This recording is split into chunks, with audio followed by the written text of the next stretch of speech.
So you're irrationally afraid of clowns? Yeah, man. I know it's a common fear.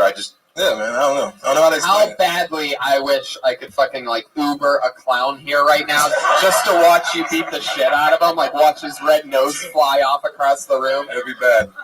Oh, you can't beat a clown's ass, dude. You'll fucking scar children for life. Clowns scar children. Oh, I see. So he's thinking about, he's like a super... You and Patriot can... No, he's got electricity on his hands.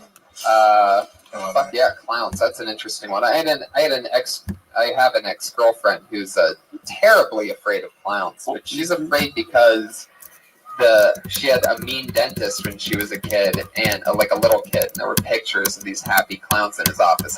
Really? I had the same dentist, and it sort of freaked me out too. It didn't like last forever, but it's true. There is something about, like, in fact, when the clown is in human form, I can handle it. Like, if it was a guy dressed like a clown, it's like, all right, creepy, get away from me. But I'm not going to beat his ass. But, the fear of clowns, though, it kind of makes me scared. I don't like women with makeup either. It's like, what are you hiding from, yo?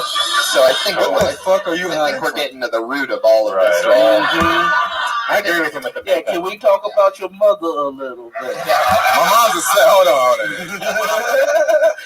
Mom's right here, man. It's close to me.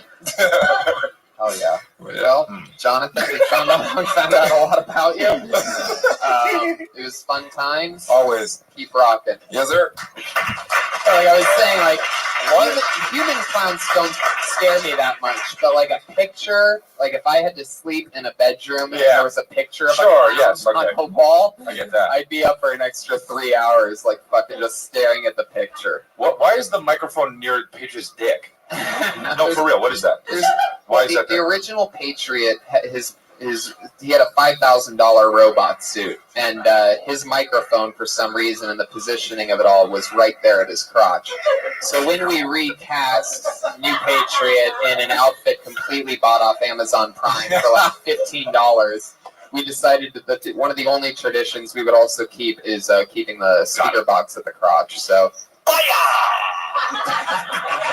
I knew I was going to be upset that I asked that. I love it. You're doing a great job, Patriot. I'm actually very surprised. Put your hands together for Scott Kidd, everybody. Killing it over there. So much. Oh, I just got to work with this kid this weekend. He's a favorite here on Kill Tony, a one-liner specialist. Put your hands together for Gabriel Killian, everybody.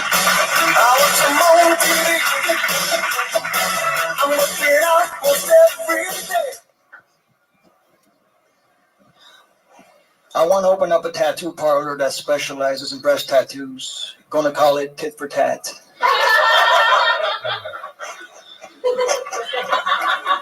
I grew up pretty broke, man. Every year I had to pitch in on my own birthday present. Times got so tough, I once stole an old lady's purse. I was disappointed because she barely had a few dollars in it. But the spinning roundhouse kick I knocked her out with, totally fucking worth it.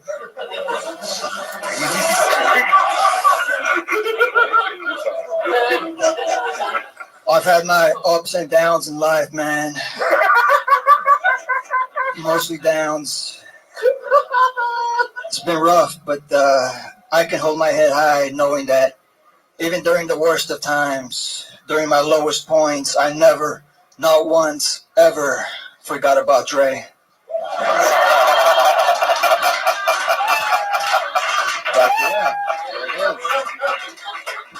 Real Kelly. Respect. I love that. It's almost, you can't tell he's Armenian until after the set when he just goes to the mic and goes, respect. So funny always, Gabe. You must have a crazy writing process because you've done a lot of different minutes on this show, at least 5 or 6 times, right? More than that, yeah.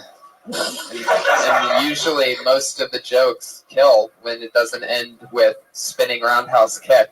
That was what we call a misdirect. I love your style, though, Gabe. Gabe pulled an interesting maneuver this weekend. I was in San Francisco with Jeffrey Ross. You guys know what it's like being on the road. You arrive, you drop off the stuff at the hotel, whatever, maybe you grab something to eat, you go to the show, right? We arrive at Cobb's Comedy Club, and the host is sitting there, the host opener, you know what I mean? He's sitting in the green room, and then there's Gabe Killian sitting on the couch. And I'm like, Gabe, what the fuck's up? He goes, what's up? You know, respect. What's up? You know, and Jeff's like, what's up, Gabe? How you doing, man? And Gabe immediately just goes, hey, what's up, man? Can I do a guest spot? Just like that. To who? To Jeff? Yeah.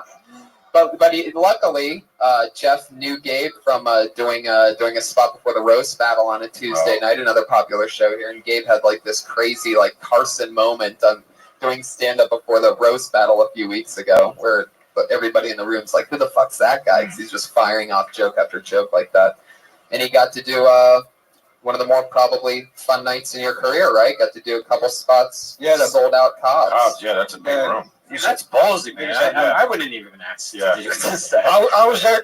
I had a spot there the night before, and I was there the next day, so I figured why not ask. But that's what's sort of what's funny about it to me is like Gabe is sort of a nervous, like, I mean, you could tell in your cadence, and the more you know him, the more you know he's like a very, very nice, polite, and sort of nervous, humble kind of guy.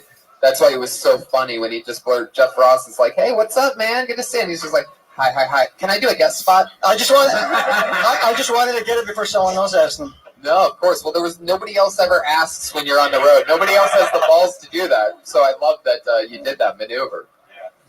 Worked out once for you. I'd like to hear in the future. Yeah. But you knew Jeff. You knew Jeff. He's seen you, right? Yeah. Yeah. Oh, hey, good on you, man. That was great. Yeah, and he did 2 5-minute guest sets and killed in front of sold-out crowds. And he just had another fun set here. Thank you, Gabriel Killian. Killer, Gabe Killian. He's on Twitter at Gabriel Killian. All one word. Oh, yeah, Jonathan Tumblin is J. Sherlock T. and Jared. Oh, there you go. Fuck yeah. All right. J. Sherlock T. and Jared Quay was Jared Campbell. Jared Quay. Okay, sure. Who cares about the enunciation? You don't enunciate shit on Twitter yet. Yeah. And Gabe is at Gabriel Killian. And we're rolling along. Here we go. We're getting a lot of people up. This is fun. Your next comedian goes by the name of Jordan Perry.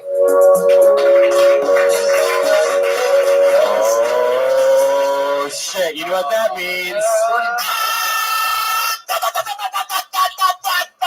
All right. Let him go, kid. I fucking hate that shit. All right. How do you rationalize that one? I know an Asian chick didn't let you go on a date with her. Oh. You can't do your own awe. I can't? No, that's not how awes work. They do it in the South. I got stood up. Aw. Done deal. You especially can't do your own. You especially can't do your own awe if there's an actual audience here. It's up to the audience. All right. Let's hope this next person's here. Put your hands together for Cal Verducci. Oh, shit. You know what that means? Oh, for fuck's sake. Oh, my I God. fucking hate that. I'm so sorry, podcast listeners, that you have to go through this. People kill for these spots. It's so funny. I had a few comedians come up to me earlier, and they're like, "Hey, can you get me on Kill Tony?" And I'm like, "It's a bucket. Like, No. it's an actual..." This guy's writing down fake names so he can do that fucking shit. You son of a bitch. Verducci is the name. I would write fake, you know? That does sound fake. Yeah. Cal Verducci. Like, that's the whitest first name with the most Italian last name. Let's try it again. Michael Gowdy. Here he comes. Another Dodger. Okay, I'm gonna keep it real. I've been doing LA open mics for almost 4 years, and it's mostly just 5 guys just jerking off the internet porn while staring at phones. So 40 people plus fucking Crystalia. I am nervous out of my fucking mind. So, but we'll get through this. I will get through this, I hope. So, I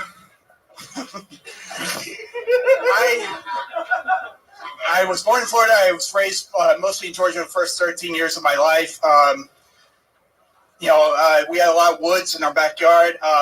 When I would go out, my mom would say, where wear bright clothes because the drunk hunters might mistake you for game. I've been moderately to severely drunk up here, and I can tell you guys, you've never looked like a room full of deer to me. So,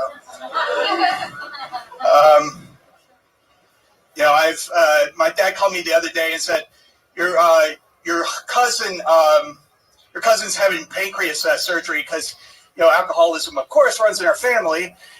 And can you believe he drank that much? And I'm like, yes, because I've seen his wife. I would be in a state of near unconsciousness every day. I love it. Michael Gowdy. Thank you for dressing up in your cum shorts. I never watched my game. Oh my God. Cum short. It's one LA open micer jerking off to. I've never even heard the terminology cum shorts before, but that's exactly what those are. I would be in a state of near unconsciousness every day. I love it. Michael Gowdy. Thank you for dressing up in your cum shorts. I never watched my game. Oh my God. Cum short. I've never even It's one LA open micer jerking off to. I've never even heard the terminology cum shorts before, but that's exactly what those are. For It's you food stains, listeners, goddammit. It's food stains. for It's you not cum. listeners, they are it's a bathing suit that It's a bathing suit, yes. rides above his knees and has what appears to be light white stains on them. Even if it's not cum, when you Right. put those on, you gotta be like, I can't wear these because it looks like there's cum on it. Yeah. This guy was just like, fuck it, and put them on. Yeah. Nobody's going to believe you when you go, no, it's not actual cum. All right, well, then lay off the Cinnabon, you know what I mean? Whatever icing is going on there. Stop feeding your penis food. Especially powdered donuts. I was gonna thank you for putting out these podcasts, but fuck that shit. Oh, I love your style, Michael. Thank you. What I really love is that you didn't really start until 30 seconds in. You were talking about how nervous you were and what other open mics were like. Because this and then guy's you a fucking started. legend, am I right? No, you're not right. You are not right. You are not right. It's I appreciate you coming, but you are not right. Number one. And for two, it made me be on his side when he said that. Oh, yeah, So. totally. I love it. Michael, how long have you been doing stand-up? almost 4 years, Tony. 2 months, it'll be 4 years. Oh, that's awesome. Okay, and how much do you get up? How often do you get up? About three times a week on average. All right. Well, that's so cool. Not bad. You wear swimming trunks every time. Or they just have 2 pairs of shorts, believe it or not. Yeah. So you have 2 pairs of shorts. yes, I wear No pants. Oh, So you don't wear pants. Well, very it's- rarely. So Well, if it's real cold, you wear pants. yes. I'd hate to see the pair of shorts you don't wear to the comedy. It's just those actually have shit and blood on them too. Oh, I'm going to the comedy store. I'm going to wear my good shorts. Shitty or cummy? Let's go with cummy. You can't smell. I'm gonna be in front of Chris D'Elia tonight. Let's go with cummy.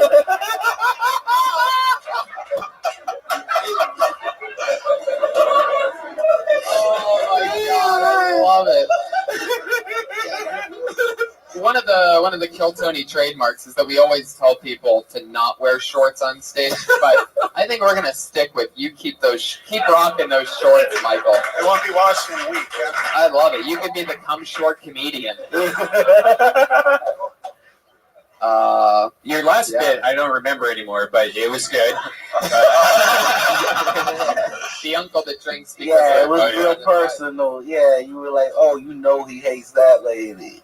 Yeah, it was pretty harsh. Yeah, I which liked it. kind of made it funny. Yeah. Yeah. Are you from LA? No, I lived in Georgia for 13 years. that's Moved right. to Detroit, Michigan. So Yeah. Oh, Two Midwesterners over here. Yeah, you guys know. Screw blue. I mean, normally, and I mean, I'm just floating this out there. Is that with the direction I thought you were going in, which I thought would have been funnier than comparing it to The Room, and you could take this or leave it or whatever. But I thought you were saying that when your mom told you that people might confuse you for game, that you were going to talk about how, like, that's not a confidence builder to hear when you're a kid, that your mom thinks that in your own words and whatever, I think that's an interesting route to take. Like, it's hard to not turn out to be the cum shorts guy when your mom thought that you were your mom thought you could be confused for an elk or something like that. There was a lot of disrespect when I was a kid, definitely. I could definitely go that route, so. Yeah. Hell yeah.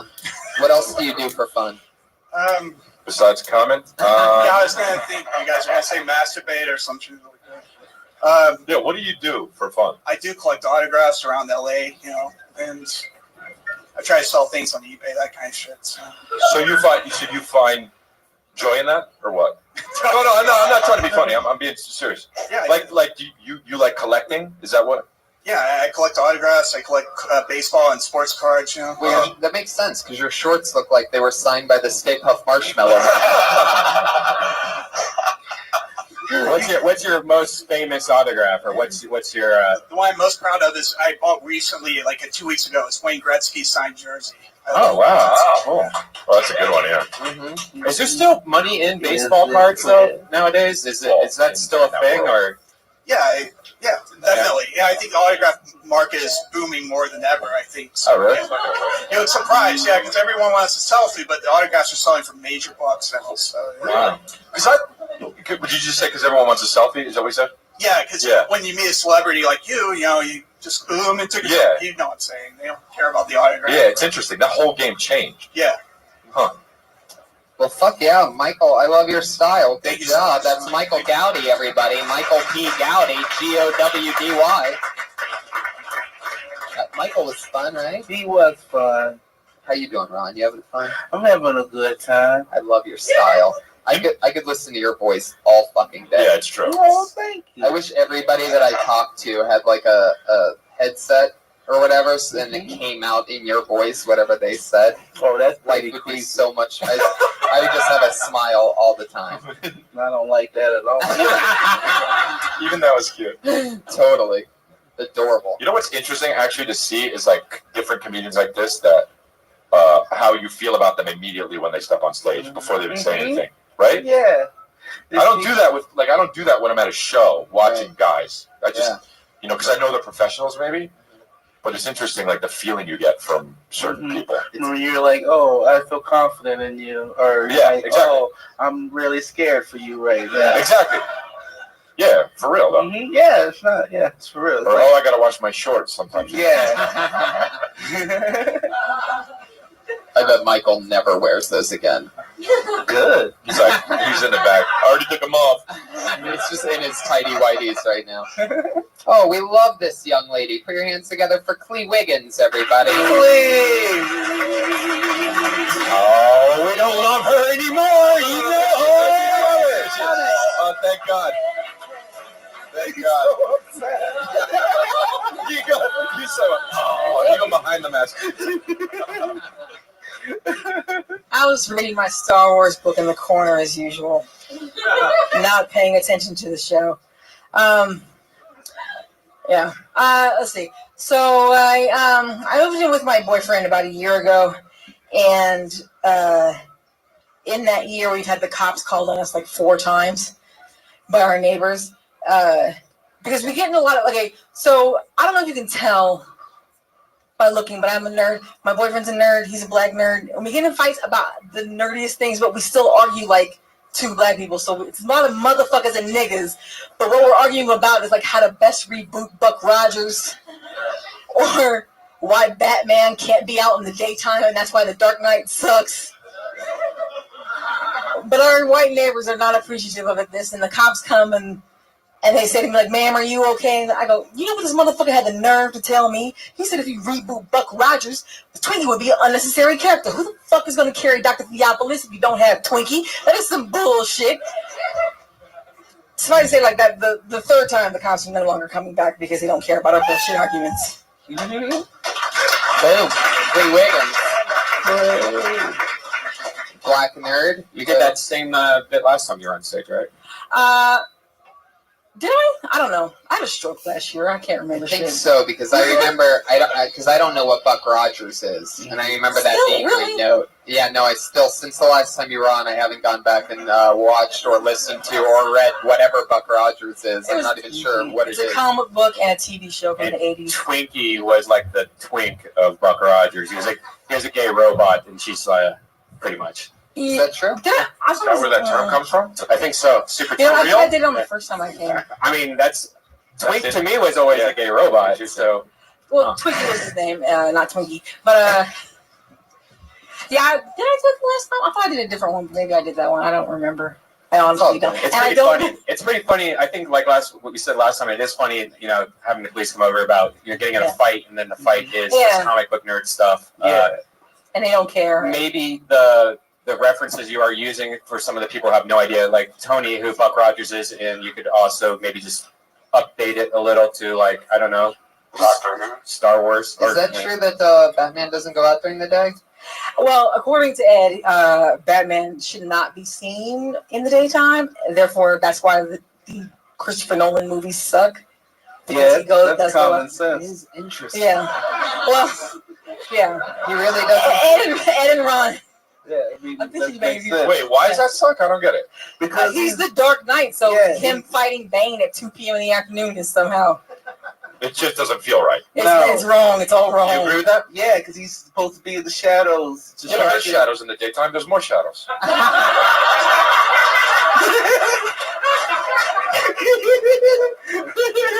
Well, touche. Great fucking point. But I agree. I like Christopher Nolan.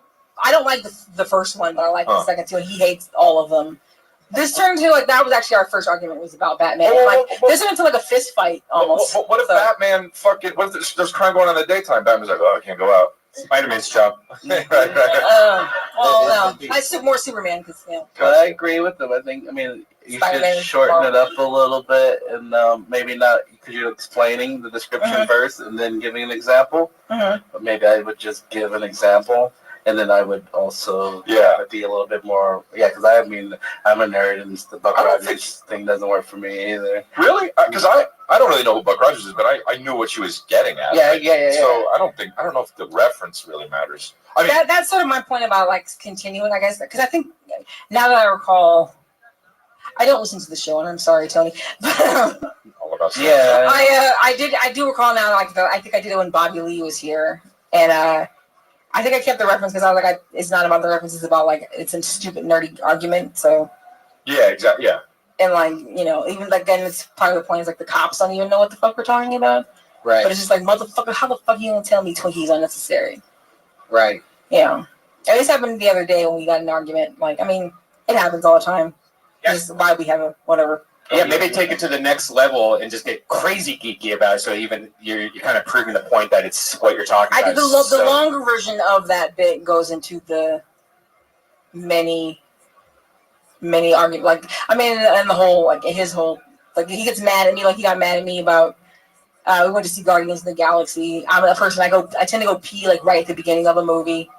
And then we got in a huge fight about that. It turned into a stupid. But these do sound like real issues.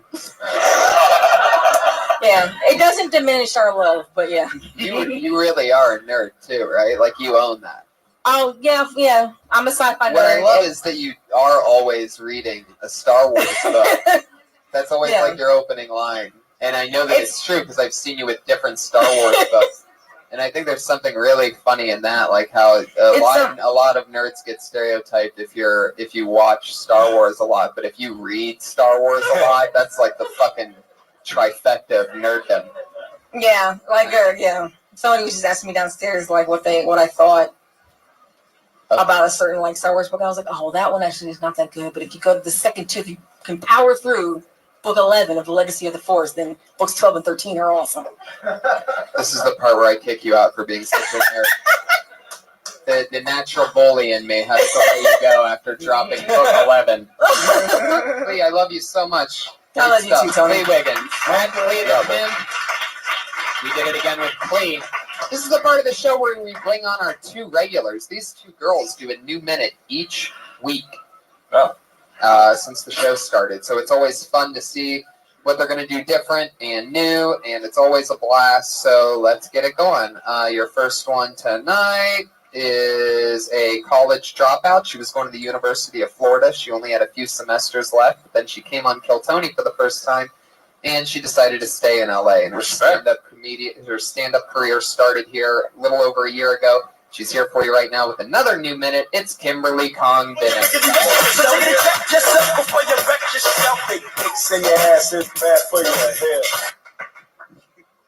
What's up, guys? How are you? I am in a long-distance relationship. I don't know if anybody has ever been in one of those, but they're super difficult. They're really hard. It's really hard because I live in California, and my boyfriend lives all the way in my imagination. So it's like not a real thing. I don't think I can be in a relationship because I'm a comedian. It's really hard. So I got online the other day and I almost bought a vibrator on Groupon. But my mom always says that you get what you pay for. So I didn't want to get half off for half off. It was really sad though, because I got on eBay and I started bidding on a vibrator. I was like, let's give this a try. And there's no more pathetic feeling than being outbid by a fake penis. Like, I just can't even buy a used fake one online. So the universe won't give me that. It's weird when girls fight over men too, you know, because there's so many dicks in the. You've been here before. Yeah. I love that half off, and the. You should have used Groupon though. You know, maybe. It's true. There was vibrators half off on Groupon last week. I missed it. I don't want to That's talk probably about better. it. That's probably better. Yeah, it's perfect. It's part of the setup anyway. The Groupon part and the half off, and then the outbid for the dildo. That just sounds so real and funny and depressing. Yeah. It's so sad. Oh, Yeah. it's true. I was once selling the dildo, so I know that's true. Fuck yeah. And then what were you talking about there at the end? You were going to finish that. There's so many girls. Well, I just started this whole new bit about I don't understand why women fight over men because there's just like so many dicks. Like I could fit a dick into every crevice and there's still like 40 dicks in the Comedy Store tonight. You know, like there's so many dicks in the world, no one should ever fight over one because chances are it's not going to be that great. Sorry. Okay, bye. You should run for the president of women. I love that. I like that platform. There's enough dicks for everybody. And more. There's a dick, there's a dick, there's a dick. I'd like your vote at the polls, November 14th. When I was working on that, I was like looking up how many men there. I wanted percentages of dicks, so I was getting really into that one. It was too much for tonight. Did you end up at a pie chart of dick at one point? I was splitting them up into nationalities. Wow. Fuck yeah, you There's really... enough for everybody. And more. I think there's actually dicks, more Asian women. dicks, white dicks, black dicks. We all come together. A world fair. I can really rally behind this. Isn't there more women than guys in the population? Isn't that the? Yeah, I think so. Yeah. At the University of Florida, there is. Whoa. Oh, There's like 6 girls to every guy. Wow. That's where the dick fights. That's where. Yeah. Exactly. Yeah. there are not enough dicks. Never mind.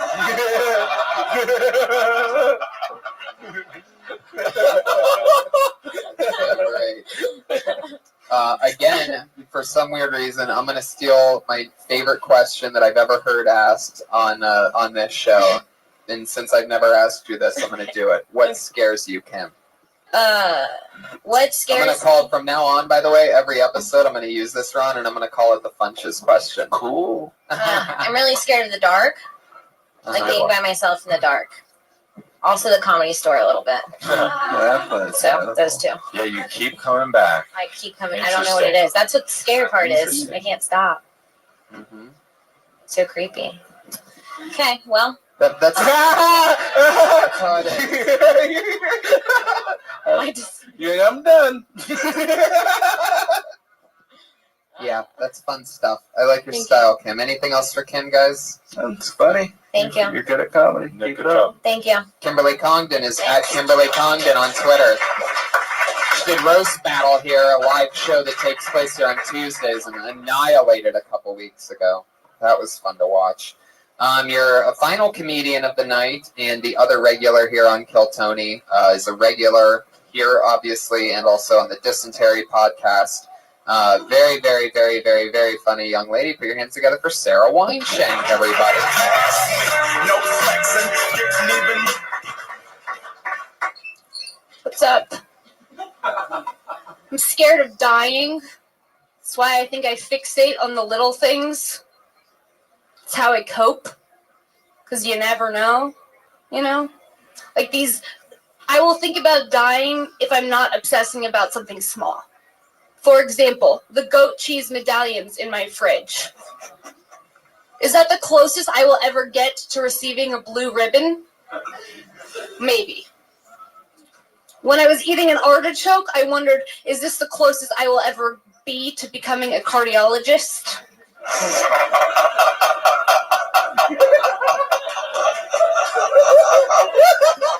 It's a thinker.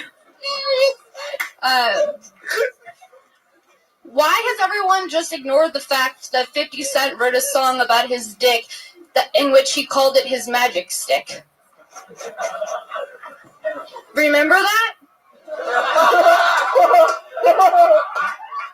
It needs to be addressed. All right. My favorite punchline of the night. Remember that? Remember that is good.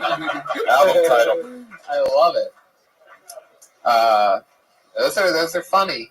The medallion one. Am I right? The goat cheese comes in that like white tin foil with the It's blue. like a little Right. circle. Gotcha. Yeah. Yeah.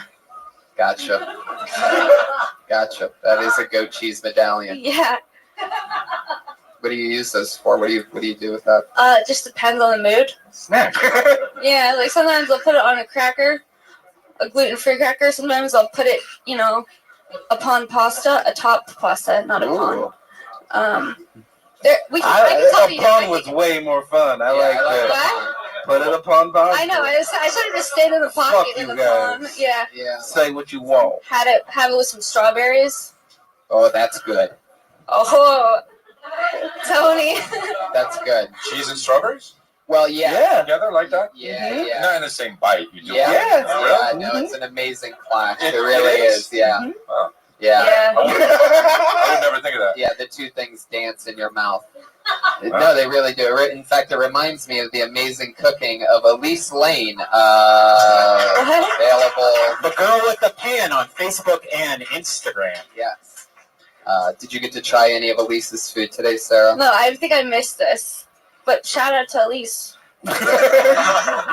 Keeping it real. You have like a solid voice. Yeah. That's what I like. Well, about you. it was also good that you talk about, like, right from jump, like, we got a sense of who you are and what you're about, just that you're scared to death. Like, that's kind of an interesting way to open up a set, So I felt like I would, because I feel that way too, I think about it all the time. But that's obvious the way you say it, and when you say that, we feel that you feel that way. You know what I mean? Like, it doesn't sound like you're doing an act, which is cool. Which is, I think, what you're saying, right? Yeah. So when you have that's what a lot of people struggle for a long time to get is their own personal rhythm, and you seem to already be well on your way to doing that. And so that was very interesting. Thank you. Yeah. I love that you opened up with the Funches question, which is what scares you. Yeah, because I've been. It's like the end of thinking 8 about Mile. that She lately. fucking beat you to it. Oh! Just beat everything. Beat the game.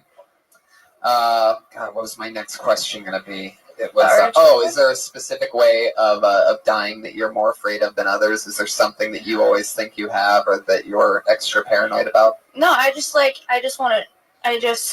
the mystery of it. Mhm. Or like, how's it going to be? What's going to happen? But then it's like, there's no point in worrying about it. Right. But also like, that also, because like, it's going to happen, it also propels me forward. It's like, fuck it. Right. I got to go do my minute. I got to, Right. Fuck it. Totally. This could be my last minute. You never know. Yeah. Right. So it's like, it like propels me forward, but it also like psychs me out sometimes. I'm serious. Dying is going to be amazing. We don't have anyone that has ever been able to tell us. It's just going to be the greatest thing ever.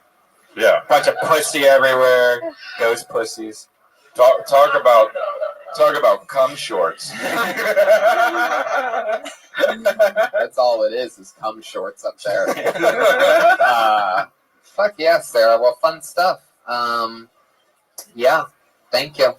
You're welcome. Sarah Weinshank. She's on Twitter at Princess Shank. Kimberly Condon's on Twitter at Kimberly Condon. Kimberly Condon and Sarah Weinsch and Princess Shank on Twitter.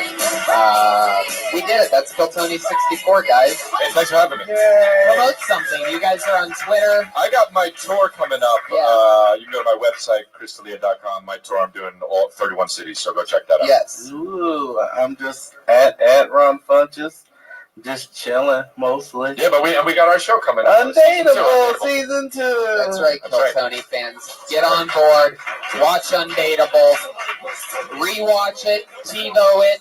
Play it on repeat over and over again. I don't know if that helps numbers or not. Fuck that anyway. Yeah. Just do it. You guys are crazy comedy fans, so blow these guys up. Scott Kidd is on Twitter at DevoKid. That's right. What up? All right, that's DevoKidd. That's DevoKid. And of course, Elise Lane, the newest chef, the newest sponsor of Kill Tony, Private Chef.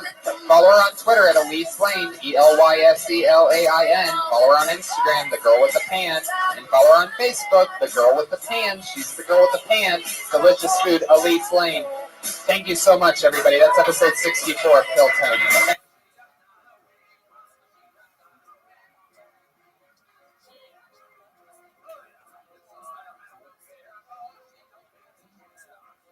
Brand new episode of Kill Tony Volume 2. Give it up for Tony.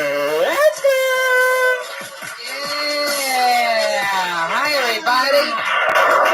Fuck yes. Here we are, episode 65 of Kill Tony, everyone. Welcome. What a special day. Hi, everybody. Good to see you guys. Here we are again after a delicious meal from our new sponsor, Elise Lane. That was so good. She did it again. I had no idea you were even going to be here, and I was running late. I couldn't get my normal McDonald's, and wow, that's such a better meal. He gets to live for another week. That's right. Thanks to Elise Lane, our gourmet chef. There she is right there in the corner, everybody. Put your hands together for her. Yes. Amazing. Talking about big school, you know what's up. What did we have tonight, Elise? What was it? It was panzanella and white bean dip. It was so delicious. That's superhuman fuel. And mozzarella balls, some kind of relish. It was delicious. She has a gourmet chef touch where you don't even know what the stuff is. Yeah. You just keep shoving it in your mouth. That's at Elise Lane on Twitter, and on Facebook and Instagram, she's at the girl with the pan, everybody. That's right, Elise Lane. What if she's doing like some weird practical joke documentary, like no, we're gonna feed these guys for the next 6 months like dead animals we found on the road, but we're gonna make it so delicious they're not even gonna care. That would be like a whole other show. Yeah. Guys, it's a crazy day. We lost the great Robin Williams today. Let's start off with a bang. Let's start off with a sponsor and the death of the day. Did you, that seems like someone I didn't want to joke about. Like, there's some guys that die, I'm like, well, this guy this and that and that and that. But when he died, I don't have a joke for it, but right. I really am shocked that he was hanging out in the middle of that racetrack. All right, you sons of bitches. I know, it's too soon. Exactly. Nobody has a joke. But in fact, I had probably my first ever emotional death tweet where I talked about how cool he was. Yeah, that's definitely hit like with like a Kurt Cobain or something. When he died, I was like, oh, what the fuck, really? Yeah, I had a lot of people asking me, "What's your death joke on Robin Williams?" Because they know that you're the go-to guy. Yeah, but instead I didn't. I just couldn't bring myself to tweet that shitty racetrack joke that I told on the podcast. I said I'm going to save it for then and make sure that it dies in the room. And then I'll be happy that I didn't tweet it but now it's out there. But what's interesting is by the time this episode's out in a week or two, it'll probably not be too soon, and they'll laugh about that racetrack thing. That's true. So it's not good tonight. but when the podcast comes up, it'll be ripe and ready. What else has happened? You were in Florida all weekend. Yeah, I just got home a couple hours ago. Florida, thank you very much for coming out. First time Death Squad was in Florida. So many people came out. It was amazing. I learned a lot of new things about Sam Tripoli. If you guys know Sam Tripoli, if you hang out with that guy long enough, you learn a lot about yourself, about aging. He makes a lot of like old man sounds, like he's just walking around with and then he interviews himself. He's always on his phone, so he just sits there and interviews himself. He goes, yeah, well, who is done nuts? Oh, he talks out loud? Yeah, he's just like, he has like, I don't know, breakdowns or something. It's so interesting. I highly recommend becoming a comic and going on tour with Sam Tripoli. You'll learn a lot about everything. But it was also interesting because when you travel so much, you go to these airports, and then as an unfortunate smoker, you hate not being able to smoke. But Denver has this new smoking area of I don't know if they're getting ready for the marijuana or what they're doing, but you walk in, they're like, there's a 1 item minimum. Right when you walk in, you're like, Coke, $5. And you have to like buy something just to sit there and have a cigarette. Are you serious? Yeah, it's great. So you see all these smokers just with like 6, 7-ups in front of them, and like. I once had a layover. I'm not sure where it was. It might have been Atlanta. I think it was somewhere in the South. And they had a smoking lounge, and it was one of the scariest rooms I've ever been in. It reminded me of, the only thing it reminded me of was that waiting room in Beetlejuice. Like when you die, you have to get a long ticket, and there's like somebody sprinkling head shrinker stuff on your head, and you're like, what? I'm just trying to smoke a cigarette. Get off. Well, that's what this was. It was about 1/8 of the size of this room. Like it was really small with the same amount of people in it. And so there was chairs, and people would stand up, and you would see the outline of where people sat on the chair. It was like a white chair with yellow outline around it. Wow. Denver Airport. Denver. I'm going to Denver. I'm going to be in Denver at the end of August in 2 weeks. Really? Yeah. Oh, going to Austin next weekend, and then Denver the weekend after that. So awesome. A lot of spots will be opening up here in LA for some of you young comics with Papa Bear out of town. So congratulations to you guys for that. And we have something big to announce. We Here haven't we announced go. this You anyway. ready? Yep. First time announcement. It's Tony Hinchcliffe and Brian Redband live from Stand Up Live in Phoenix, Arizona, October 23rd. Yes. So boom. You just heard it, Arizona. If you maybe you smoked some pot before listening to this podcast, you might think to yourself, did they just say they're coming to Phoenix, October 23rd? We did. Stand Up Live is one of the best comedy clubs in the United States. It's a lot of fun. It's a huge room, and we're trying to fill it up. So let's go for it, Phoenix. Tell your friends how much fun you had last time we were there. But yeah, there's one super fan right here. Yeah, thank you. Hello. Guys, are you excited? This is Kill Tony 65. Every week we have a new head of security, a new patriot to keep us safe. We used to have one guy that did it all the time, and he quit about episode 30. He said he got too big for the show. A guy that was dressed like a superhero every week, and it's not even that our chemistry was good because he was funny or anything. Our chemistry was good because he wasn't funny, but he was trying, and it was a whole thing. So anyway, he said he got too big for the show, and he quit on us, and that he told us that he was irreplaceable. So what we did to fuck with him each week after that was we hired a brand new person to do his job, to show him exactly how replaceable he is. And every week we've had a new patriot, and this week's no different. He's a return patriot because he's done so great for us before. Put your hands together. It's at PDC. It's the Iron Patriot.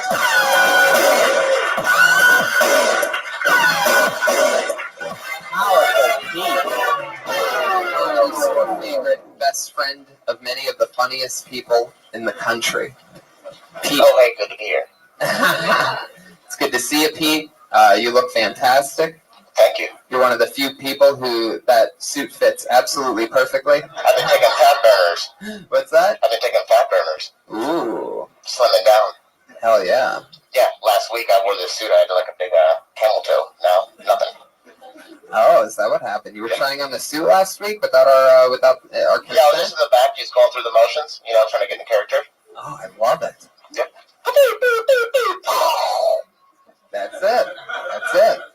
those awkward laughs out, everybody. It's happening. We should probably also congratulate Pete.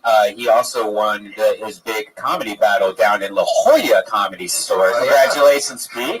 Oh, thank you. One of our favorite clubs. They sold it out for the roast battle. That must have been fun. I know you were preparing for it. I got to see your jokes before you went down there because I couldn't make it, and I knew you were going to win. Can you describe to the audience what that's like, all that pressure? Big sold-out La Jolla Comedy Store? I cannot. Very good. It's fitting to the character. Perfect response. Well, we love you, Pete, and thanks for being here. Thank you. Are you guys ready to meet tonight's guests? As always, we have two of the funniest people that I know on the show, and it's always a blast. This is going to be a fun one because this is pretty much my first time working with both of these guys in a non-stand-up capacity. So put your hands together for two of my funniest, newest friends. It's Guy Branum and Mark Norman, everybody. It's happening. Yeah, here it comes. Yeah. Nothing's happening. Fuck yeah, guys. Mark, any way you guys want to do it. Welcome. You were the first people ever to get the non-intro music? Yeah. The ghost of Robin Williams decided not to have internet. So it made it very serious. And I sort of like it that way. On the way. Mark and Guy, what's happening, guys? Welcome to the show. Have you ever worked with anything like the Iron Patriot before? Patriot? I worked in Disneyland for 6 weeks. Really? No. But that is terrifying. Thank you. Got a nice unit there. Oh, I thought I lost that. I have a 4-year-old nephew. It's very similar.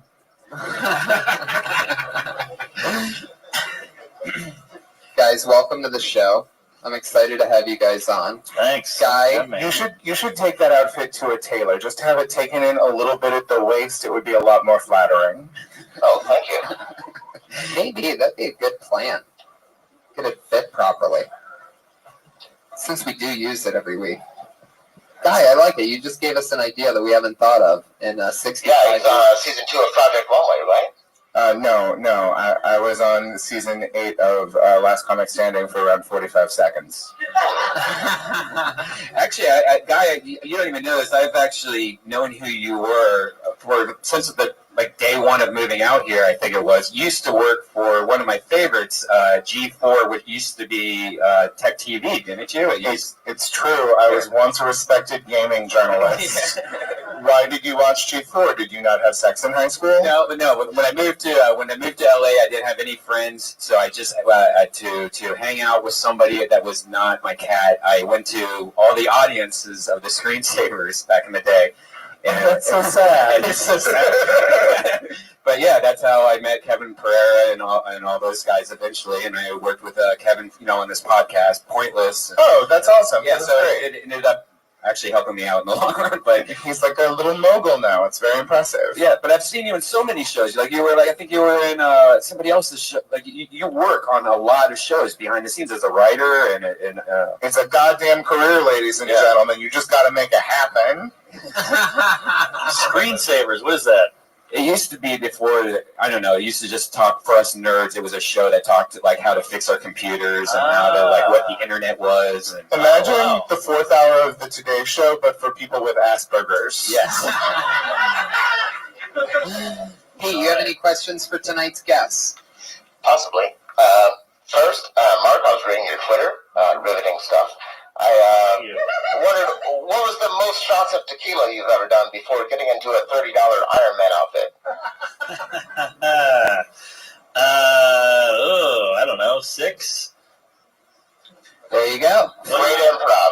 It's an interesting question from the Patriot. I'm guessing we had to see a tweet for it to really be funny. So, shit, I gotta follow you. I don't get it. Just a quick follow-up. How many shots of tequila would it take for me to get inside of that Iron Man costume?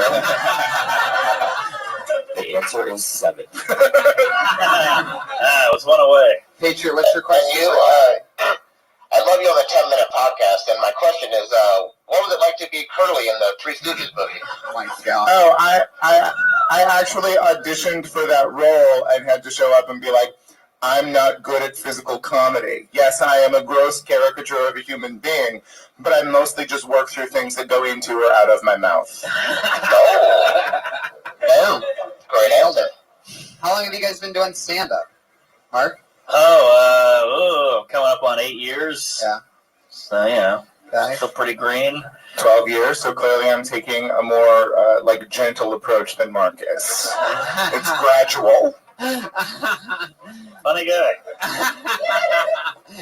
Well, let's get it on, shall we? You guys know what we're doing. A bunch of comedians do a minute, and then we talk to them about anything in the world. Maybe about what they talked about. Maybe a little bit more about themselves. Anything can happen. Guys, this is episode 65 of Kill Tony. Comedians, you know that your minute is up when you hear the sound of a kitty. Aw, that means you better wrap it up, or else you're going to bring out the angry West Hollywood bear. There he is. That was your old name, wasn't it?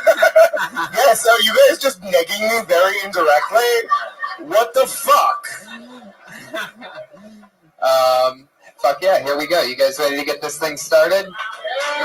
Your first comedian tonight goes by the name of Jeanne Whitney. Alright, Jeanne Whitney coming from deep in the upper deck. I like how much transport time is worked into this podcast. It's Jean. That's okay. Jean. So I was at the store the other day, and I saw this guy who was wearing a T-shirt, and on the front of it, it said, Hustler. And on the back, it said, Relax, it's just sex. Which really makes me want to get a T-shirt that says, Relax, it's just child support.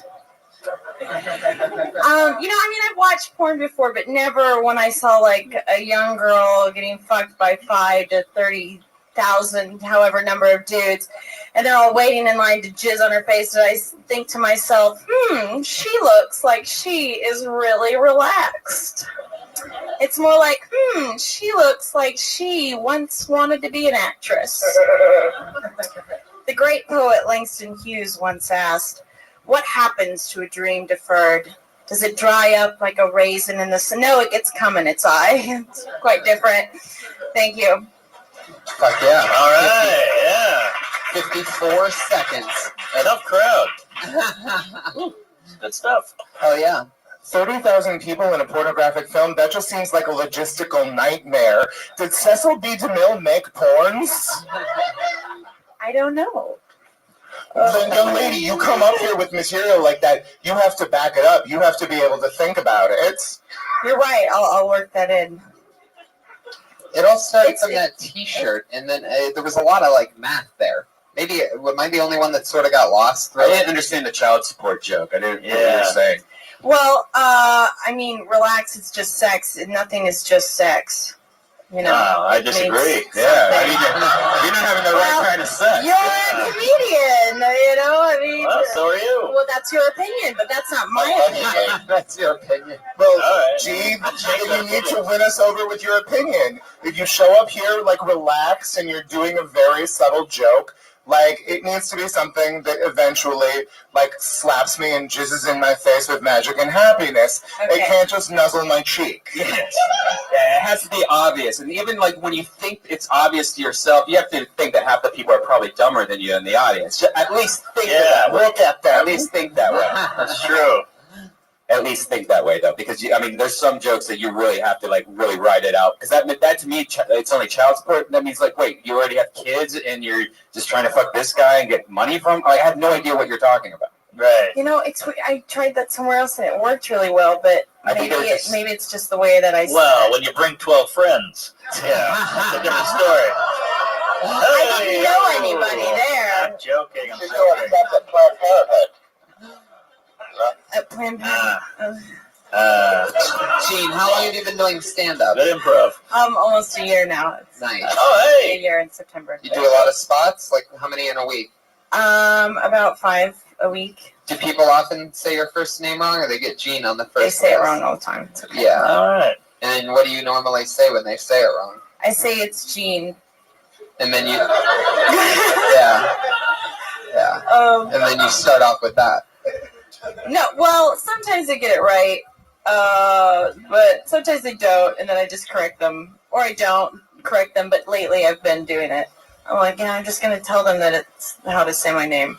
If you can get a bit out of that, like a joke out of the name correction, then it's worth it. Otherwise, no one Change your name cares. to, change your name to spelling Jean. If it's Right. I don't want to do that. You I have like to, the spelling of instead it. of having to have an opener where it's like, no, Right. my name is, because you're not going to win anybody over in your first minute. That's that true. Well, Gina, honestly, if you're going to be uncompromising, then you need to be uncompromising. Like, if you're not going to change the way you spell your name, then you need to motherfucking let people know how your name is spelled, and don't take no for an answer. You can't just come up here and be chill. People aren't going to be cooperative. Like, you can be chill, but you have to make so clear to everyone here that they have to be chill that they're a little bit terrified of it. Yes. Jean, I'm sorry, I was mean. No. Well, how do you do that? I mean, But like there are awesome laid back deadpan comedians, or like people who, I mean, look at somebody like Tess Barker, who comes up and she's always just like a fun, frivolous pothead, but she's got fucking jokes so that everybody there knows that they're gonna have a good time on her terms, you know? okay. Yeah. What do you do when you're not doing? What did you do before stand-up? I did acting and drugs and writing. What are we talking? A little coke? Hay thinner? Paint thinner. No. On a rack. Yeah, some coke. And I don't know. What about junior year in high school, Mexico for Habitat for Humanity mushrooms? Do we have any of those? Unfortunately, no. I'm sorry. You're thinking of Ari Shafir. So, Jean,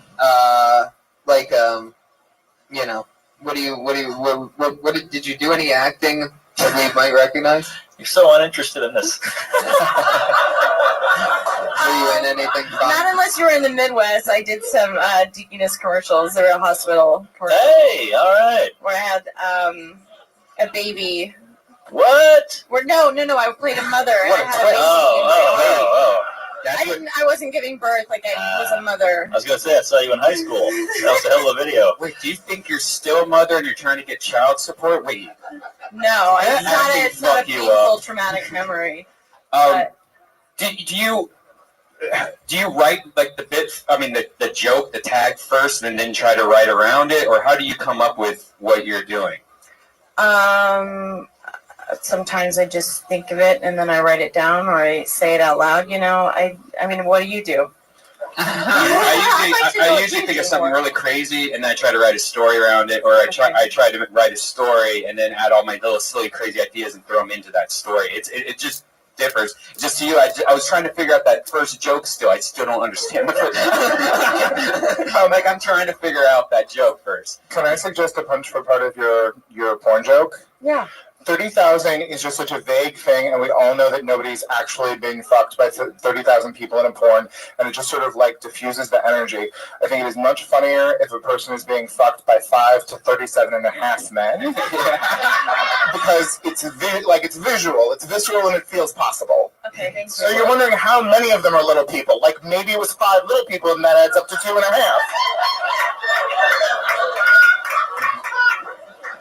Also, you're a new comic. You don't have fans yet. So, like you were saying, you got to be pretty broad. No offense, you know. But I mean, like, you got to be like, I'm not saying you should go hacky, but you got to appeal to a lot of people and make it a little easier up top. Yeah, get your fans first and then go into your deep, like meanings of child support. Right. Jean, thank you so much. Okay, thank you. Jean Whitney. She's on Twitter. It's Jean L. Whitney. If you're going by my enunciation of her first name, you will not find her on Twitter. So I'll spell that out for you. It's spelled like Jeanne, Jeanne, L. Whitney, all one word. Gene with a silent N and E after it. As a host, I used to host the Comedy Store when we would do 40 comics a night. Like, that was the system in the other room, and I did it for years and years and so many weeks. And it would always crack me up when somebody would go, my name's blank, after I say it, always how it's spelled. Right. You know what I mean? Do you think, like, when it's something like this is not a real name, that the parents were just fucking with her and, like, they just never told her? That's just the French spelling of Gene, you guys, right? Yeah. Well, welcome to America, Gene. This is what happens when your parents try to croissant up your name. Here's a question I always ask my guests when they're on for the first time. Was there ever anything you did when you first started stand-up that you can't believe you did? Like, that you look back on, like a joke, or maybe something crazy, like a puppet, or anything weird that you may have done, say, in your first few months of doing stand-up? Anything that you look back on and you can't believe you ever said or did?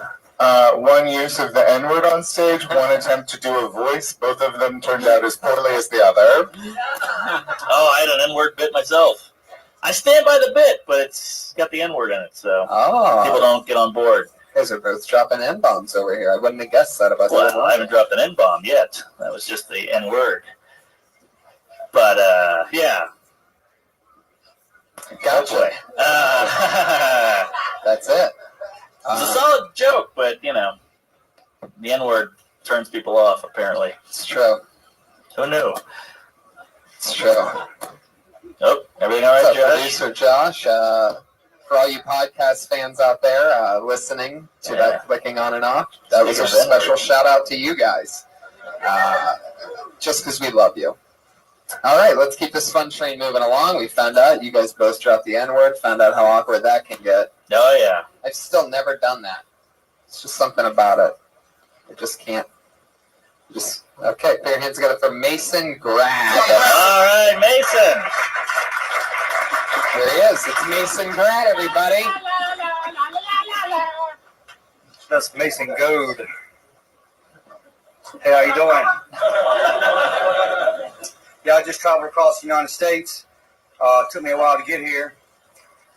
Broke down in Kentucky and picked up a hitchhiker. And we was walking down the road, and a wild boar got after us. All right. So he looks at me and says, you think we can outrun it? And I was like, no, I know I can outrun you. But and then I come across, I went through, got to Vegas. Oh, wait, I went to Colorado, too, but I was so high I couldn't remember how long I was there or what I did. Because I didn't even smoke weed until I got to Vegas, because it's not legal in Virginia. I got pulled over by some cops, and it was like, sir, are you hauling any drugs, alcohol, any weapons? I was like, hell no, all I'm hauling is ass. I said, you let me through here, and I'll be out your way. But anyway, this is my first stand-up, as you can tell, maybe. There you go. You just get a minute. Mason, yeah. Is this your first time ever? Wow, you got to talk into the mic on all these responses about everything we're about to talk with you with. You got to talk right into that, okay? Okay. Yeah, that's number one, is talking in the mic. You did talk pretty far from it. That's when you heard that squeak noise. I was trying to turn it up times like 30. Mason, sorry about that. Pull that out of the mic stand and put the mic stand behind you, okay? Yeah. And then keep that mic right next to you at the front of your mouth. Put the mic stand behind you, Mason. Thank you. All right. I'm good. All right. Mason, can I tell you something? Yes. I love your style. Thank you. That was an awesome minute for it being your first time ever on stage. Yeah. You're missing punchlines. Yeah. But you sort of have like this old Western, spaghetti Western type of stand-up style to you. Yeah. It's like, well, I was just taking a little adventure. Like, it's so interesting. Like, I can almost picture your 1 hour special already. Yeah. Mason Grad around the world. It's funny because you sound like this Southern cowboy, but you look like a Jewish accountant. It's true. Doesn't he? He's got the blazer and that hair. It's true. At any point, you could jump in a phone booth and fly out of here. Yeah. Very Clark Kent-y. Superman. Yeah. Kind of thing. No, You are very well put together. You clearly took this seriously, and you know your audience will appreciate and respect that. You just have to be a little bit more in control of what you're doing. And that board joke, that's a street joke. You can't just go and do street jokes. Yeah. All right. You have to do your material. Okay, I got you. Hell yeah. All right. And I haven't talked to you off stage yet, but it seemed like you were almost reading it or was memorized in your head. You got to take that story and act like you're talking about. You have to say like you're talking to me behind the Comedy Store. You have to make it like me and you were just hanging out. Instead, it was it felt very scripted and very like you're just trying to remember what the next sentence is. That's how I was for like my first year of stand-up, was just sort of like rolling through the jokes as quickly as I could. I could tell you had it memorized at the part where you were talking about being between Colorado and Las Vegas, and then you thought for a second. The next thing you said was Virginia. You went way back on the map, about 10,000 miles. Well, I did stop through Colorado, so you know. Right. Oh, hey, one more thing. You know when you said you were just hauling ass? Yeah. That's your punchline. Let it land. Don't like after you say a punchline, even if it wasn't good and the audience isn't laughing at it, let them know that they should have laughed at it. That is your motherfucking show. There you go, ladies and gentlemen. He was hauling ass. Do what Guy does. Scare you into laughing. Fuck yeah. Hey, yeah, you seem very. You were in there. I'm working on it. Yeah. What have you been doing for a living up until this point? Nothing much. I'm not too big on work, you know. I like that. Right. Yeah. So what do you do for cash? I just find me a cougar. Wow. I'm kidding. Kidding. Oh. No, I was a construction worker. You could tell what he looks like by that gasp for you podcast listeners that happened after he said cougars. Which trade were you? Time steel. Oh, cool. A rod bango. What was it? Rod bango. Rod bango? Rod bango. Oh, that's a black comic. Oh, no. It means that concrete foundation. He constructs the supports that the concrete gets poured around so that when it solidifies, it will have strength. I know this because I wasn't always gay. So, Mason, is stand-up something that you've always wanted to do? Yeah, I've been told I was a pretty funny guy. Who told you that? Mostly drunk people. Mostly drunk people. Fuck yeah. And where did this adventure start? It happened in Virginia. You moved from Virginia. Yeah, I had a stressful job. I had a relationship that wasn't working, so I just said, forget it. You can keep everything, and I'm out. Damn. You gave him everything? Yeah, Is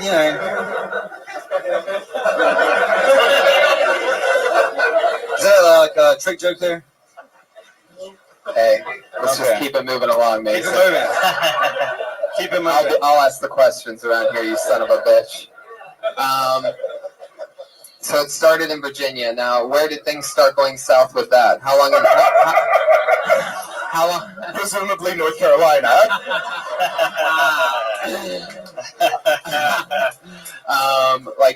How long were you with this chick? 2 years. And she got all of the trailer, or? It was a mobile home. I'll just let her keep it. Was it? Was it really? No. Was it a house? It was an apartment. I thought she could take over the rent. The rent, right? Yeah. So you didn't really leave her anything. You actually left her paying full rent, which is a lot worse than leaving her something.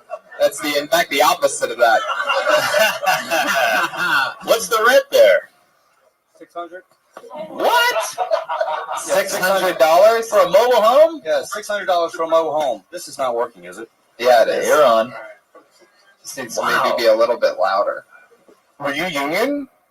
No. Oh, see, union concrete work, that's good money, but whatever you were doing, I'm sorry. Yeah. Fuck yeah. Thank you. That's Robin Williams in the back, making things extra creepy for us.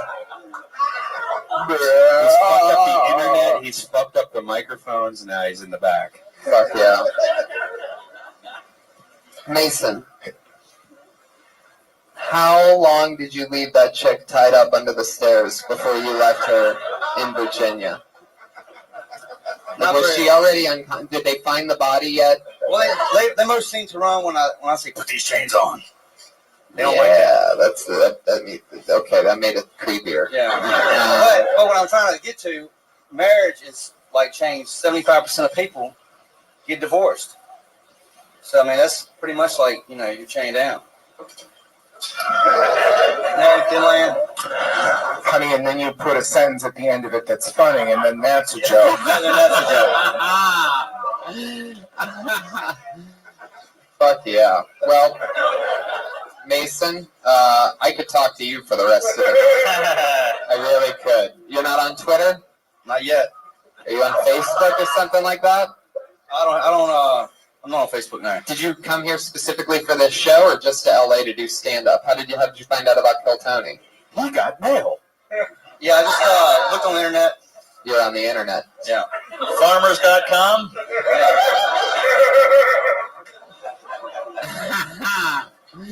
Fuck yeah, Mason. Wait, and is it Brad? Did you spell your last name incorrectly because you're on the most wanted list, or like what is that? That's Goad.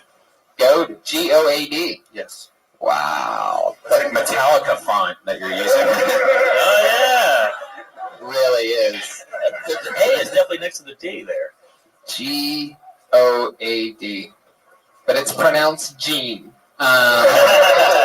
Mason, thank you so much. That's Mason Grad, everybody. Yeah, Grad. Look out for him on Twitter. He might join at any point. Mason Grad. I can just picture him tweeting while driving across the country, writing more wacky material. Great first time, though, Mason. Great cadence on that guy. Yeah, cadence. Cadence. Yay for cadence. Yeah. That's all this is. Oh, so much fun. Fucking, well, let's just keep this fun train moving along. I'm completely ignoring, put your hands together for Jermaine Hall, everybody. All right. Oh, shit, you know what that means. Jermaine, you just got blacklisted.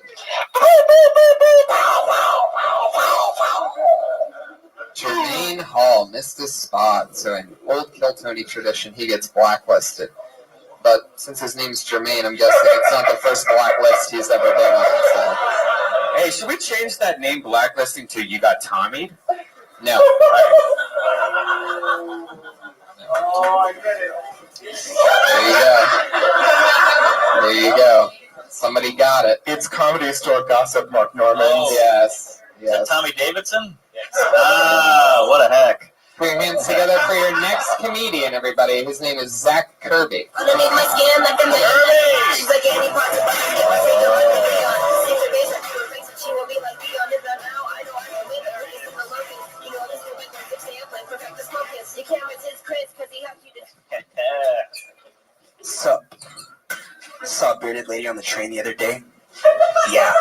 A couple minutes into the train ride, I look up. I realize, oh, that dude's a chick. I think to myself, does she even know that she has that much hair growing out of her face?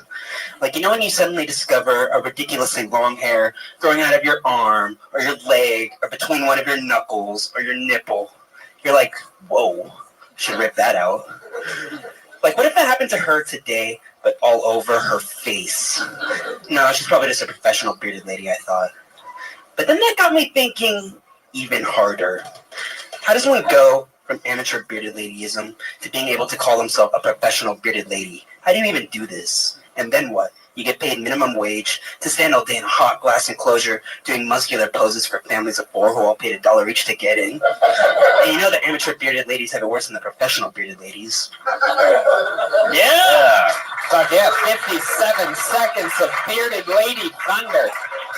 Oh, I'm very concerned about the storage space on his phone. He like you did the second week in a row. You were really concerned about turning on your phone. Why don't you just have that shit turned on? It cuts out sometimes, so I just didn't want it to like. Wait, what? What happened? What about a phone? Second week in a row. This is your second time on stage, right? Yeah. Yeah. No. I actually did one open mic the night after last. Oh, congratulations, man! Third time on stage, man. Yeah. What happened with the phone? Just like last week, I noticed the same thing. You kind of stood up and he's like, "All right, gotta turn on this phone. I need to walk the stage." You used to just have that shit turned on, man. You could just delete the file, But that's what I see other comedians do. I've seen it. There's a lot of professionalism. I am stunned that this is your third time on stage.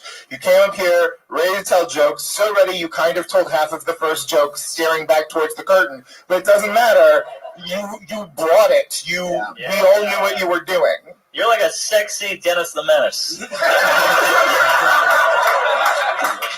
Thank you.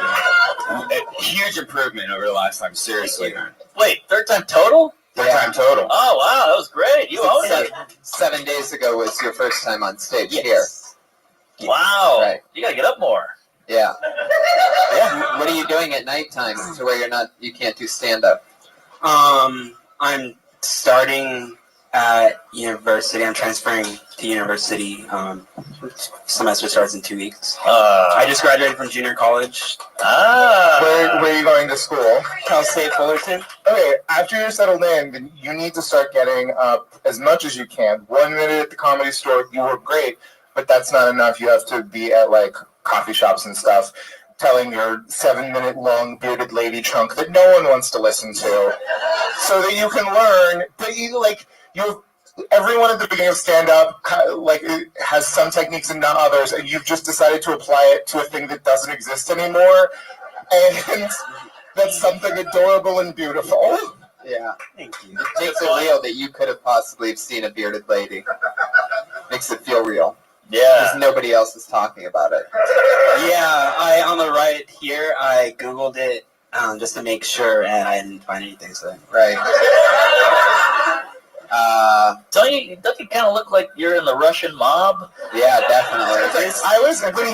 When he came up here, I thought British soccer hooligan. I thought slightly inbred British soccer hooligan. I can see that.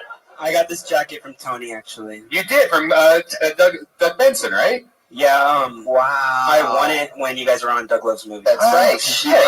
You made a Kill Tony name tag, so I was on the show, and when I had to go pick a random audience member, you had a samurai sword. Yes. And then I won that entire competition, and you got to win whatever I picked from you, and that was that jacket. And a bunch of Death Squad shit. When Tony's body is found, we're all going to be witnesses, you guys. This is just a podcast, so we're going to have to describe him. Somewhere in between a Russian mobster, soccer hooligan, and Dennis the Menace. Yeah. I love it. So, Zach, where are you going to go to college next? Where's the university? Cal State Fullerton. Nice. Ooh. Yeah, man, if I were you, as soon as I get there in 2 weeks, I would go find a place or a bar, some kind of joint, anything, even if it's like a smoothie place, and start a weekly show. And if you just keep doing it every single week, eventually a couple people might come and stick around, and you just got to keep doing it. Just all you need is a karaoke machine and a mic for a place like that to get your own thing started. Then you can host it and be up between other comics maybe and get to do more time and just do your own thing and take chances, because you got to build it. Talk about fire eaters, guys who do stuff with lions. Lobster boy. Yo, Pimp. What's up, baby? Where are you from?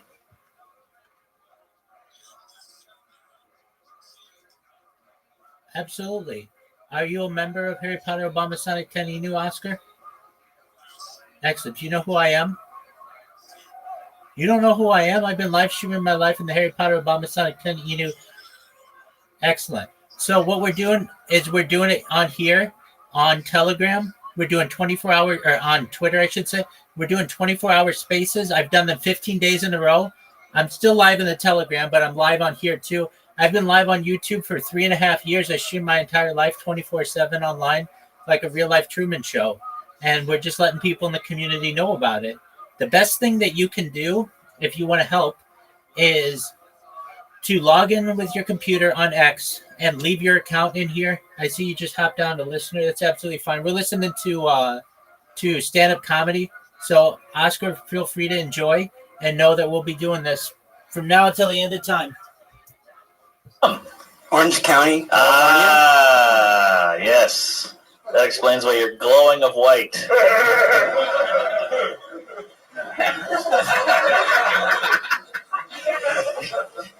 Yeah, it's true though. I mean, that's one of the best hits of advice right there. If they don't have like a local mic, be white in comedy. No, it's true.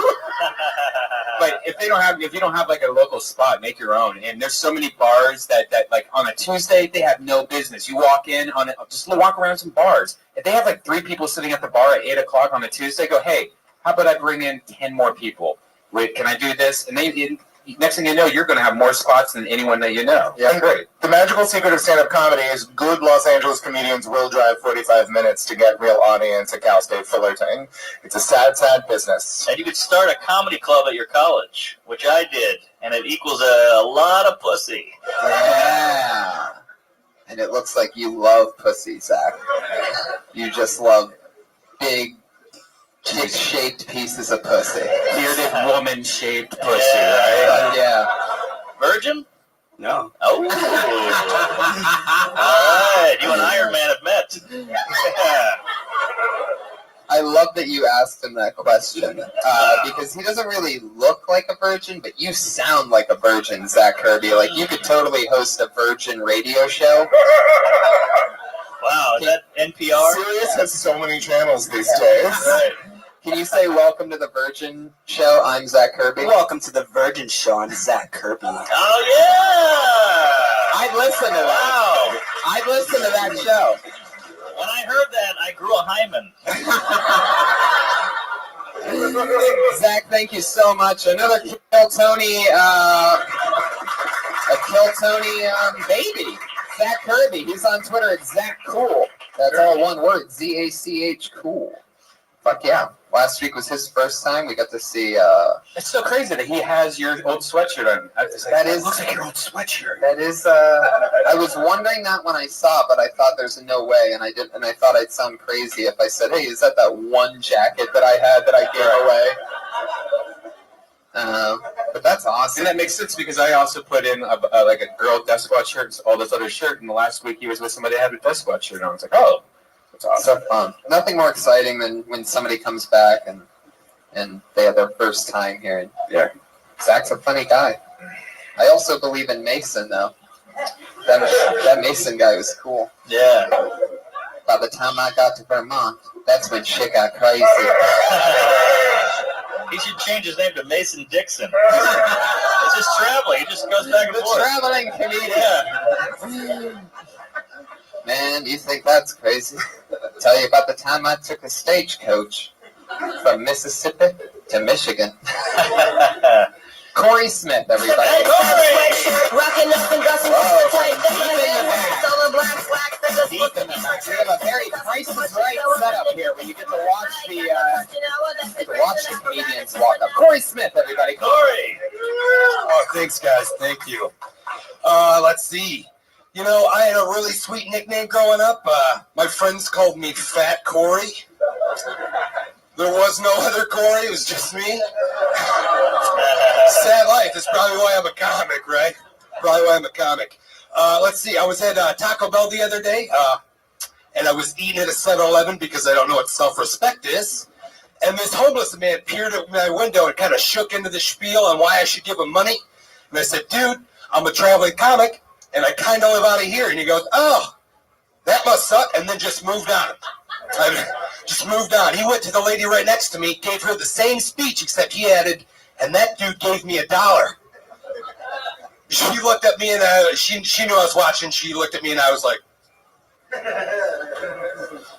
let's see. I've been out here in California for about a month now. My first week here, another comic talked me into doing acid in the Redwoods, which seems like a great idea, but I have a mild incident in front of a lovely Christian family of zipliners. What's an acid safety zone? I have no clue. I don't know. All right, thanks, guys. Yeah! Fuck yeah, Corey Smith. Was that the end of the acid in the Redwoods thing? Yeah. Honestly, it's so recent, and I was too fucked up to write a bunch about it. I'll be honest with you. What does acid look like? What does acid look like? Is it still in paper, or is it like, can you download it? What's it look like nowadays? You know, actually, my buddy got it off the internet, and it just looks like a purple piece of gum on a paper. Yeah, I ate paper. Yeah, like gel. Yeah, it was on a piece of cardboard. Wow. Yeah. Was that fun? It was a blast. I am really scared of heights. I kind of fucked everything up. I wasn't really expecting to go up, I'll be honest with you. Did you see your own death at any point in time? I actually cried. I had a Sherpa lady with me. She was there to hold my hand, and she had, I was so scared, like the shit was melting on me, and I was having a great time. I'll just be honest with you. Where are you from? How long have you been doing stand-up? I am originally from Michigan, and I've been traveling doing stand-up for the last 8 months. Hey. Wow. Yeah, 8 months. So you just started stand-up as a traveling process? You just did not do stand-up and then you went on tour? Yeah, I just did my own tour. I live out of my car and just kind of couch surf and do that whole thing. Wow. Is that me? Have you met? No, it's the Iron Patriot. He just pissed himself. Actually, I would have thought you were on way long. I was thinking 3 to 4 years. You seem very confident, and your jokes actually seemed worked on. I guess you have a lot to do in the middle of the night. 12 hours a day. 12 hours a day. Just a couple of things. Yeah, you seemed really, really polished. You had a persona. I honestly felt like the persona was a little bit too cartoonish. I felt like you were overselling it and would honestly have just loved all of those jokes so much more if you were delivering them like in your regular voice without that little bit of extra Midwest in it, just so that I know that the story about LSD is true and stuff. Right, you know? yeah, no, I felt rushed. I've never prepared for like a 1 minute set before. You know, and one thing that I think is cool is just that you have such an alty sensibility comedy wise, and also your aesthetic is very alty, and so you should never ever be here. But like coming here and like comedy storing what is a naturally tattooed and LSD in the redwood sensibility will make you into a really awesome comic. Oh, cool. Yeah, absolutely agree with that. So I love it. I love this theme of traveling comedians tonight. So you started, and did you start in Michigan? Yeah, I started in Kalamazoo. And then how many nights did you spend there until you hit the road? I spent 3 months doing comedy, like all over Lansing and Detroit, Kalamazoo, Las Vegas. I did one open mic on the way down here in Las Colorado? Vegas. Lots in Colorado. Virginia? Nothing in Virginia, sorry. Did you run into Mason? I believe he killed one of my animals, yeah. There you go. I believe I missed Full my cat. circle. What's all the traveling about? Just pick a place and do comedy. I got bombed here. I'm leaving. Eat dicks all over the United States is my goal, yeah. Why? Do you want to be a comedian? I do. Or do you want to be a traveling weirdo? I want to be comedy. Both. Do you want to be a traveling drug addict, or do you want to be a comedian? I don't Do you get it. remember the traveling weirdo boom of the late 80s? Oh, It was yeah. huge. Those were good times. Paula Poundstone. Oh, my God. She was never convicted. Best anal of my life. So when are you hitting the road again? I honestly, I don't know. I didn't really plan it out. I'm staying on a buddy's couch. See? Oh. This isn't comedy. This is weird hobo. I know, that's... Mark Gypsy, Norman, where are I'm you a staying tonight?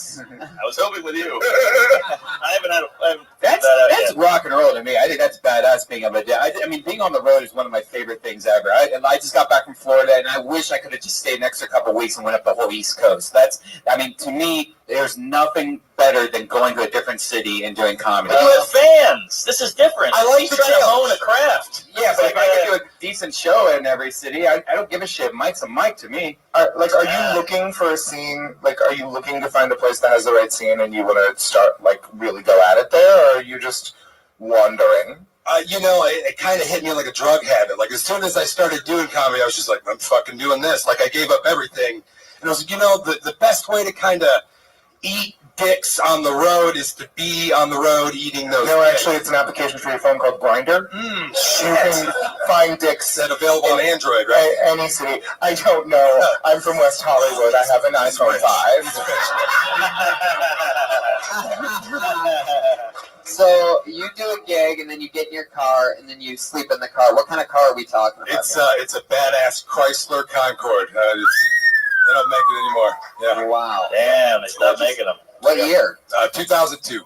Wow. Good year. Yeah. Big back seat. Go to San Francisco or Portland and start there. Or Austin. Yeah. Yeah. Awesome. Summertime rain. I don't like summertime rain. All right. I didn't know you were gay. But it's true. Just keep driving north until you see people that all look like you. And just stop there and sign up for the first Yeah, I tell you, Texas is probably the best scene to start in. Sure. One of the best Thank scenes, and you'll fit in perfectly, and it's cheap. I got warrants in Texas. Oh, and so that's why you're running, isn't it? That's why this is one. It's a marijuana-related incident. That's all it is. You'll be legal in a year. Yeah, 7 years. 7 years. Beat your girlfriend with marijuana? That's so crazy. He assumed I had a girlfriend. Look, if comedy fails, just join a Black Keys cover band. You're in. Corey, please come back again soon. Corey Smith. He's on Twitter at the Corey Smith. Some traveling comedians today. This is a whole new thing. I love it. We've never had one of these, and now we have two on the same show. It's just like, yeah, I do a spot, get in my car, keep driving. I bet his comedy tour coincides with the fish tour. There you go. That wasn't little bad. something from the Patriot. You may have forgot he was over there. Then all of a sudden, he reminds You know how smart that is, by the way, just picking a band that's that big and how it has so many fans and just becoming like a fish comic and just having like a show the day before or the day after. That's actually a really smart idea. That's good. I do that with pussy. I just follow Michael Bublé. The next comedian's name is Sean K.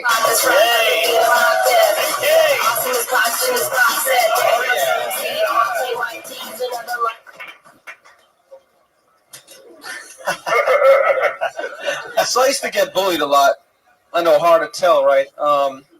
It was weird because every day would be the same thing, right? I'd get beat up and then thrown in the locker. Get beat up and then thrown in the locker. And some days they were nice about it. They just throw me in the locker without beating me up. I think that I don't have to feel bad for me. I had a lot of room in this locker. Used to stretch out, watch Conan. That's where I developed my sense of humor. You know when like the venomous animal gets attacked, it will release its venom to its prey. Well, it's kind of the same way. Whenever I was attacked, I would regurgitate my jokes at my bullies and I hope I get a 3-minute head start. Hopefully they wouldn't start running after me. If I could beat them to the punch at least. I felt like, after that happened, I said, I'm going to try to cooperate with them. So, they still beat me up and threw me in the locker, people, is what I'm trying to say. But at least they did it with a much lighter attitude because it's the attitude that counts. Thank you. None of that made any sense. All right. Let's talk about it. I've got a lot of notes here. First off, take it easy. I know you like twinks. Secondly, don't sit down. You haven't earned it yet. Don't sit down. You haven't earned it No yet. offense. I'm It's just a saying. fucking minute. This is not 2.5 hours of Right. Stephen Wright. Yes, exactly. And even he doesn't sit down. No, he doesn't. Stand up. Thank you. All right. Move the mic stand behind you. That's Also that. All right. Oh, I boy. love that both people, when given that direction, have not been able to complete it immediately. Took Yeah. 2 tries. Also, it's pray, not praise. You said you're a prey to the bullies. Yeah. No S. Yeah. I also heard it D before that S. I heard him say prades. Did you say prades? Oh. For you listeners on the podcast, go back. Rewind the tape. Pretty sure he This said feels prades. weird. You look like a weird runaway who needs money. In fact, he's the only person on tonight's lineup who hasn't been a runaway. That's true. I actually don't know that, and he probably is. Yeah, actually, I didn't get that at all. Like Tony said, I had no idea what happened just there. I was trying to pay attention. I was something about a bully, and that's all I heard. Well, he was trying to show his persona. I'm the weakling that gets picked on kind of thing. Which makes sense. You have the right premise, but just once you get thrown in the locker and you're watching Conan, we're like, oh, we're checked out. Wait, taking it to okay. The thing is there's a nice twist in that joke, and you just buried it in there. The thing is they beat you up, they put you in the locker, but then the funny thing is that you're so tiny, there was more than enough space in that locker. How you living, big dog? Welcome, welcome. Toby shot Cheez-It, say hi. Hello, Cheez-It. How you doing, my friend? Just trying to like there's I appreciate it. Thank you so much. We're live in Twitter Spaces, YouTube, Instagram. I'm live in a bunch of different Twitters. I'm live in a video Twitter Spaces. I'm live in 12 different Discords. I'm live in 16 different YouTube streams simultaneously. I'm live on Twitch, Rumble, YouNow, Billy, you name it. I'm likely live there. How are you, Cheese It? How's your day going? Excellent. Well, I take it that Z Devlin has told you all about me, so I will save you from my spiel, but you should know some of the things that we do talk about are things like anti-gravity, antimatter, faster than light travel, faster than light communication, ending world hunger through the use of vertical farming, cloud seeding, hydroponics, floating greenhouses, saltwater greenhouses, ending world thirst. I'm sponsored by a cryptocurrency. It's known as Harry Potter Bombasonic 10 Inu, and it's worth hundreds of millions of dollars. And we are essentially a project that builds wells in developing areas of Africa. We've built wells in Nigeria already and like to continue that. I'm a major advocate for life straws, and also I'm an advocate for desalination technology, essentially pumping Earth's seawater onto land to make it drinkable for the common person. I'm glad that you're here. I appreciate Z Devlin spreading the word. We've got our robots going, and they are just spamming away. We've had a lot of success thus far with this project. It's now like 72 hours into it of these spam bots, and having a good time. What's new in your neck of the woods, Z Devlin?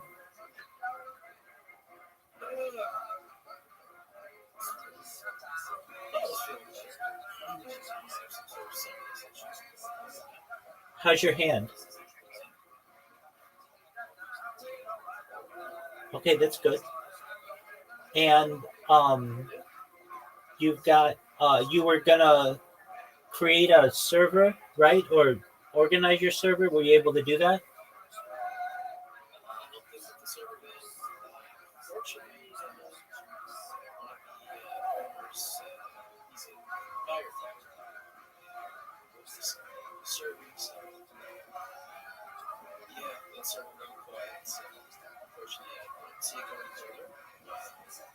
Stay there for almost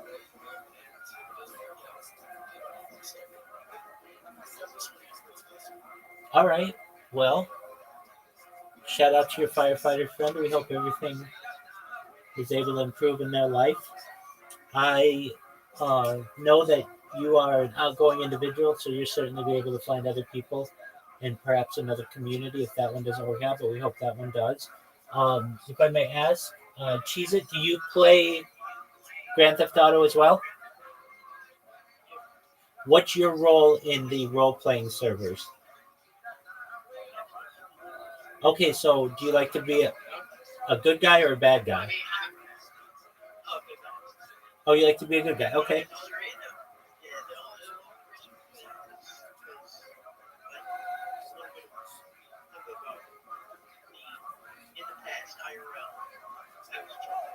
Okay.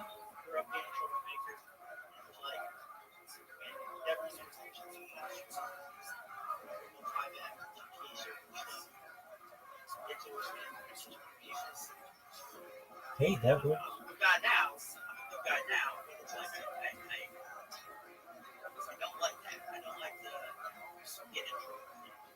All right, well, that's good. We like to ensure that you stay out of trouble as well, so that's good. You're in a good spot. And when you do play Grand Theft Auto, what role do you like to play as a good guy?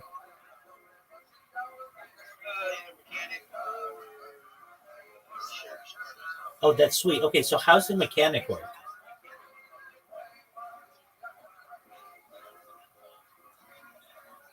Like, do you just have to wait around until people crash their cars and then they come to you and you fix them?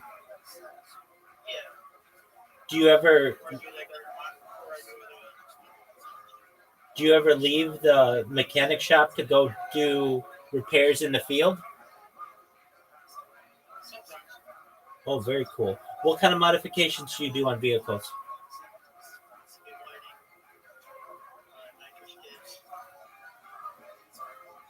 Very cool. And do they pay you within the game to do these things? Very cool. Now, when you play for the sheriff's department, what role do you usually take it on the squad? Okay, what's usually given to you? Okay, and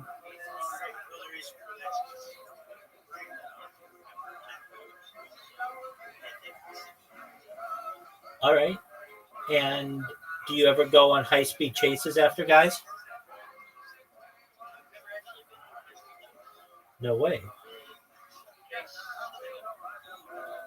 Do you ever get in hostage situations? Oh. He was good to it. Jeez, you have to.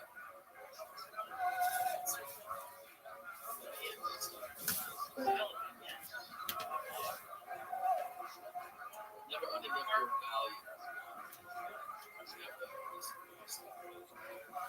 Yeah, like that's why it's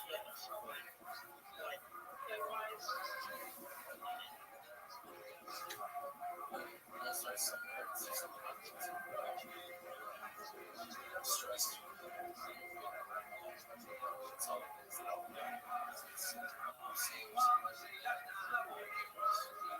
Most certainly. We've got a new friend in here.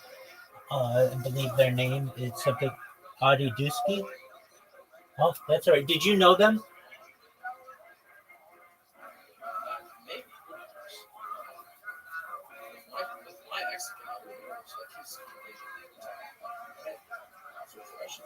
That's great. followers now. How many followers do you have? That's great, man. Yeah, absolutely. That's a really solid account. Okay, so we have Cheez It here, who is new to Grand Theft Auto. What other games do you like to play, Cheez It? Okay, so you like Minecraft. That's the one that's like Legos, right? Okay, what do you like to do in Minecraft? What do you like to build?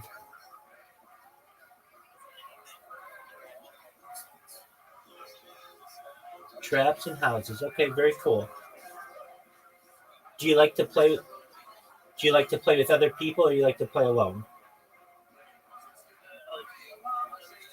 Okay. And do you ever play any of the games that they have on there? The mini games? No. Okay, so you like to build.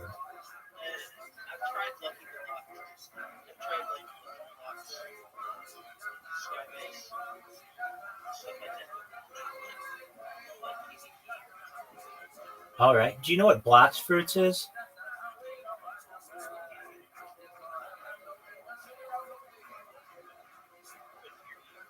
That's okay. Do you know what Blox Fruits is? Okay. It's some kind of similar game or something like that. I don't know. People are playing that within Discord.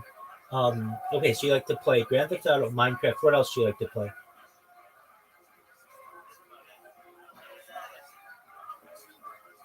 Oh, outside of that, you just like, what'd you say?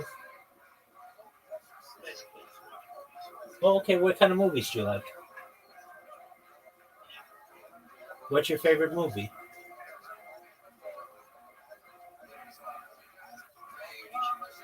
The Goonies. Oh, very interesting choice. Okay, cool.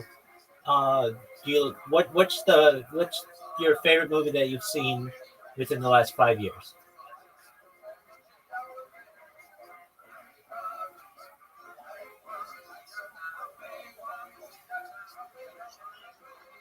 Yeah.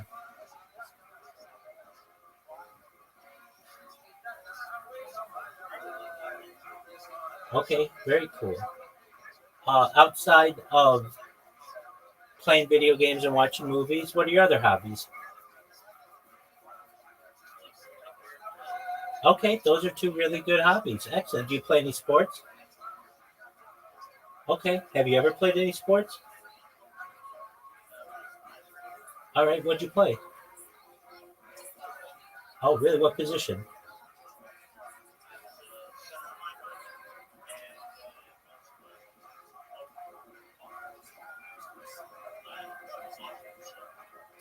Okay, very well. What position aside from center on offensive line did you play?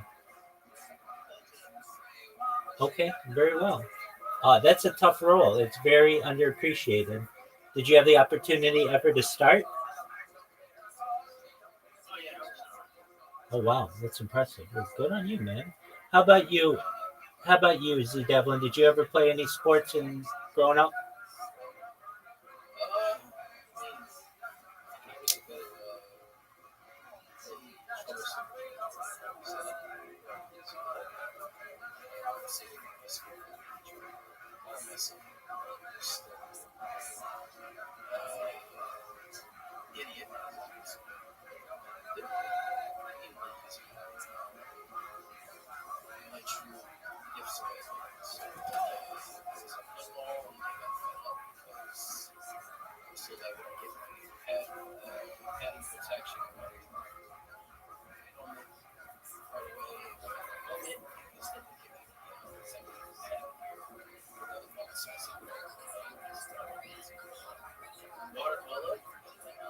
That's a tough sport.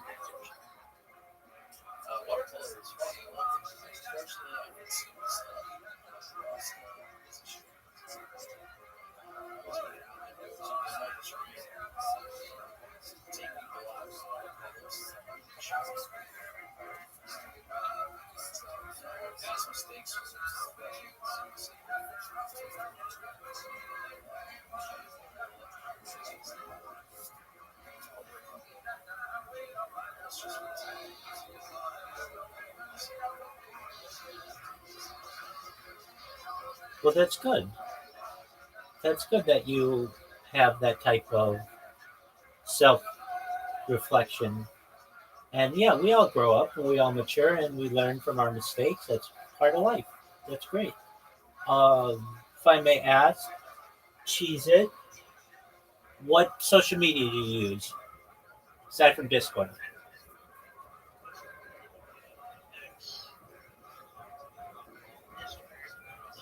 Very cool. Do you ever stream on Twitch?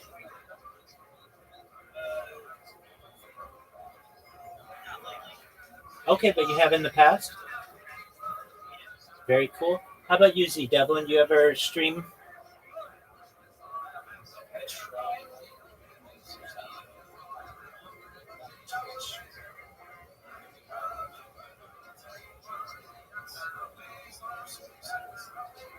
What was that? What .tv? Okay, what is that one?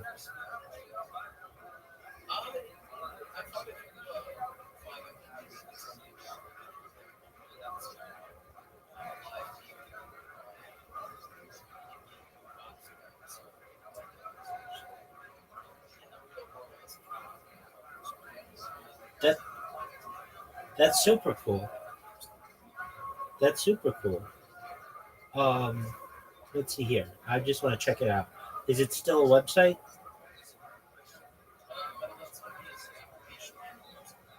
Okay, cool. Let's see what pops up. So you could actually see your character's view on Metal TV, like a body cam of an officer.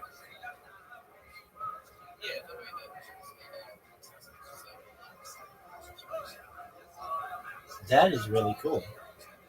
Oh, Metal, Medal. Okay, very cool.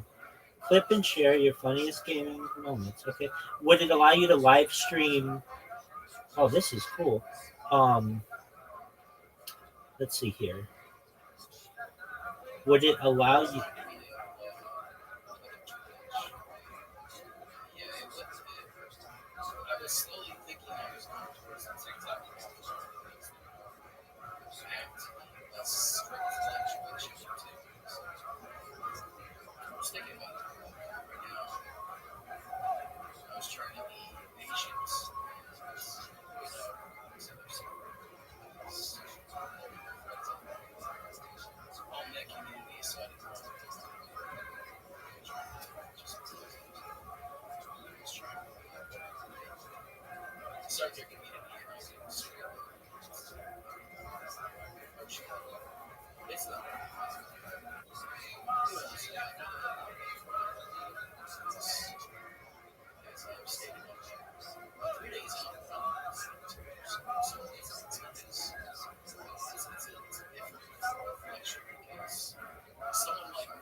100%, absolutely. So Metal.tv, that didn't happen to allow you to live stream, did it?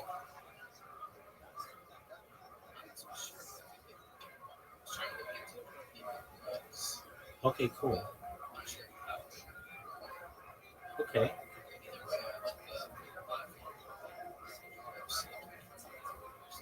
Yeah, that's what it seems like it is. Like you can record your stuff and clip and edit it and stuff. As I look on it,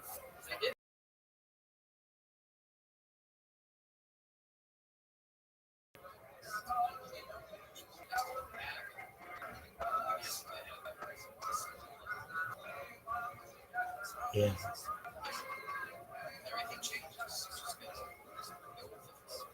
100%. Very cool. Um, so you did it one time. Have you ever thought about being a streamer?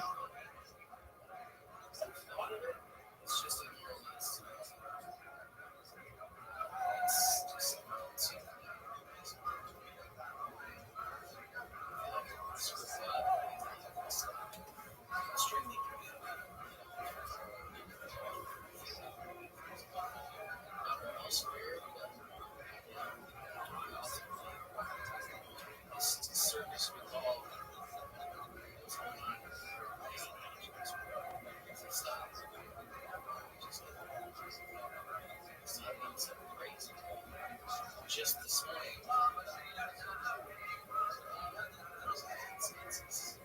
Lost the plot.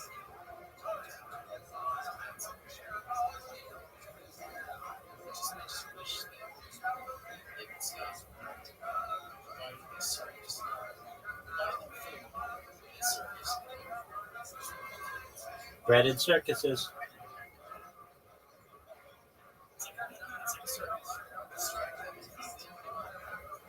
Right. Well, it is unfortunate what happens. Well, if you ever want any assistance live streaming, I'd recommend multi-streaming so that you get the best of all the worlds.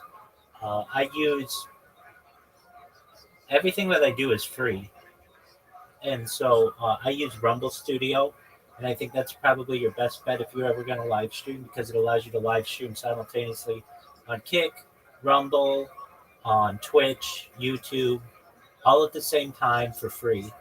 And the way that I kind of learned about the role playing on GTA is from TikTok. There was a guy who would do the role playing, and I think it was really cool, and he would get a lot of people to watch him. And I know that at least on Rumble, you can start earning right away, meaning you'd make money day one. It may not be a whole lot of money, but it would allow you to supplement your income a little bit. If you're going to be live streaming or playing GTA, why not be paid for it? I mean, you can't beat that if you're interested in that. It's not hard. If you ever want any advice on how to do that, feel free to reach out and I can teach you what I know about it. If I may ask, Cheese It, you used to stream on Twitch a little bit, you said? Yeah. Very cool. Did you find it hard to gain an audience? Oh yeah, it's 100%. 100%.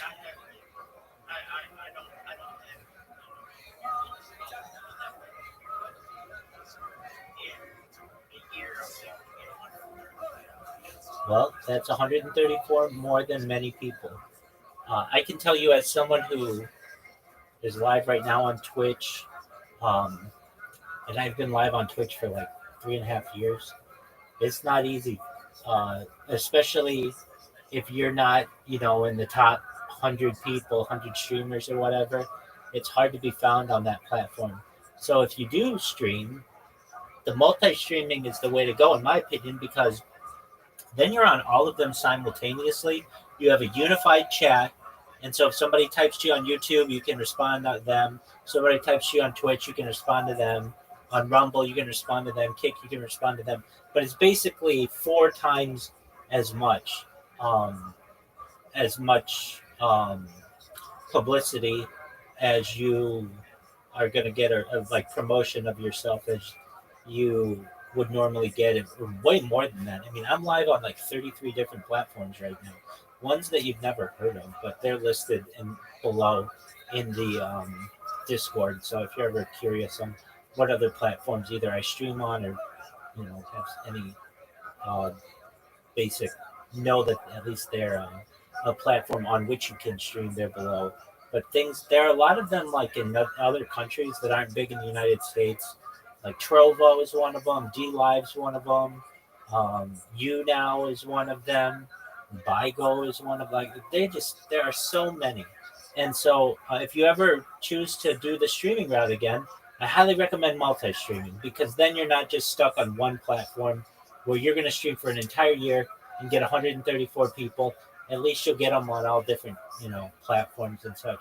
But 134 is nothing to sneeze at, especially when you're just a small streamer and you don't have all the money to be able to self-promote like a lot of these bigger streamers. That's good. And if I may ask, Cheez-It, you were streaming Grand Theft Auto for the majority of that?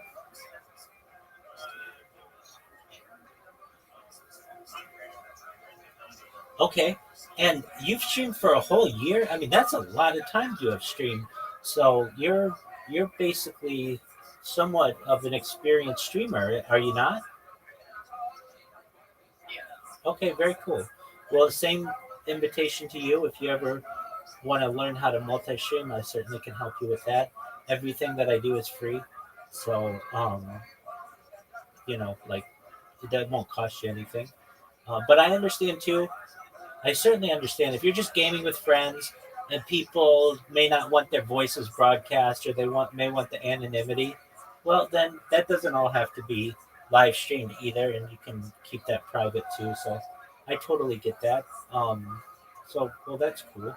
And you play football, or you've played football. Do you have a favorite football team that you like to watch?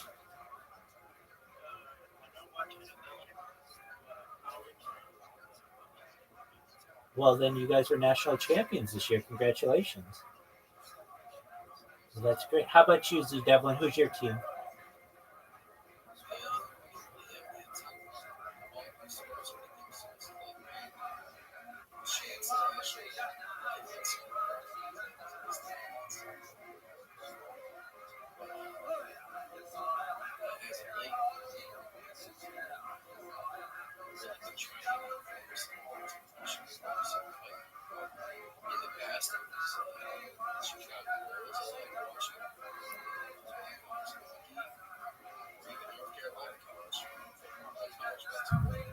Very cool.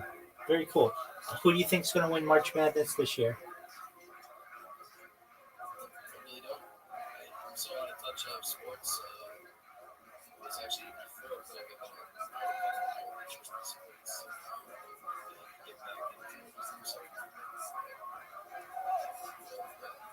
I understand that. Well, we'll be watching all the games of the March Madness in here.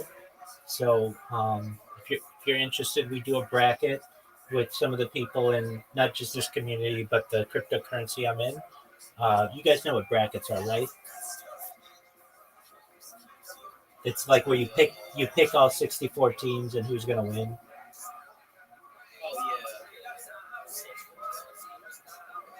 Exactly. So that's fun. We'll be starting that up. And what else? I mean, really, in the spring there's March Madness, and then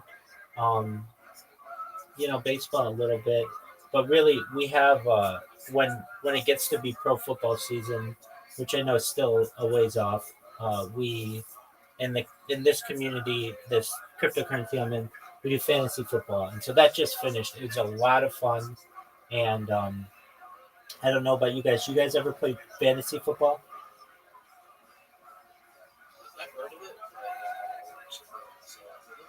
Oh, it's so much fun. The reason why it's so much fun, normally, like, I'm an LA guy, and we didn't really have teams for a long time. They were in other cities, and even now with them being back, it's one of those things where nobody's a really big sports fan of pro football. in Los Angeles. It's more of a Lakers and Dodgers area. And so I never really got into one single pro football team.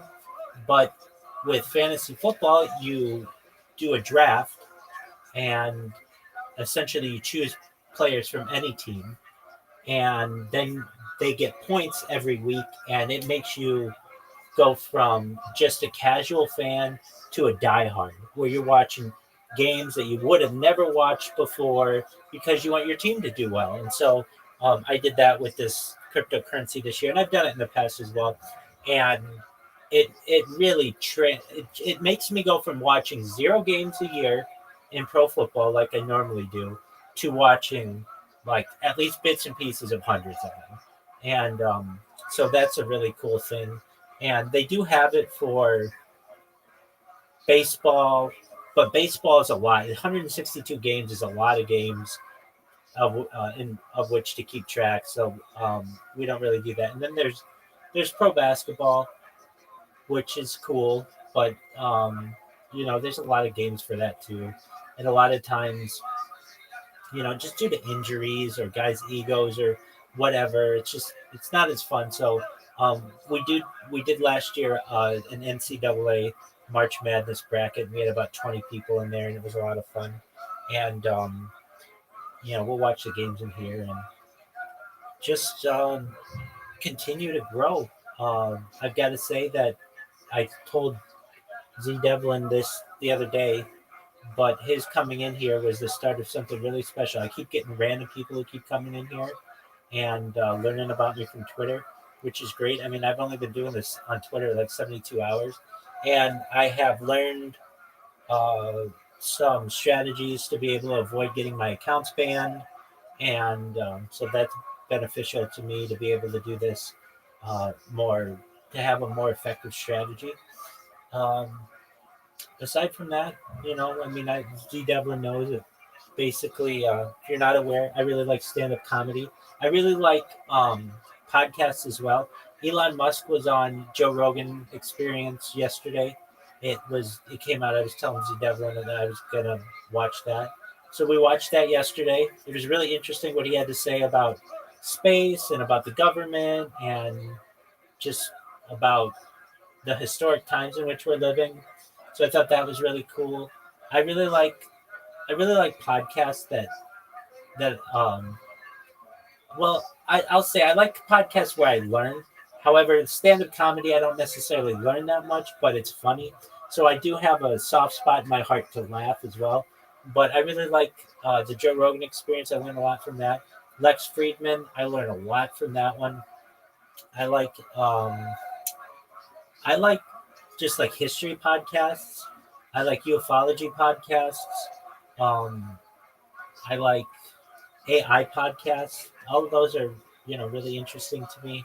I have been doing this thing where I just like, my thing is I want to avoid copyright strikes because I'm streaming on so many different platforms. If I show copyrighted material, I can lose my account because of it. I've lost a lot of accounts because of just random copyright strikes that I get. Like, I keep a radio on 24 hours a day on Los Angeles radio. And so just so that if anybody ever goes to one of my streams at any point of any day throughout my streams, let's say 3 years ago, they know what was going on in the world at that very moment. I think that's a really cool thing, that I'm building like this huge timeline. And sometimes they play what's called bumper music on the radio. I don't know if you know what that is, but it's like maybe like a 15-second segment of just a song before they go to commercials.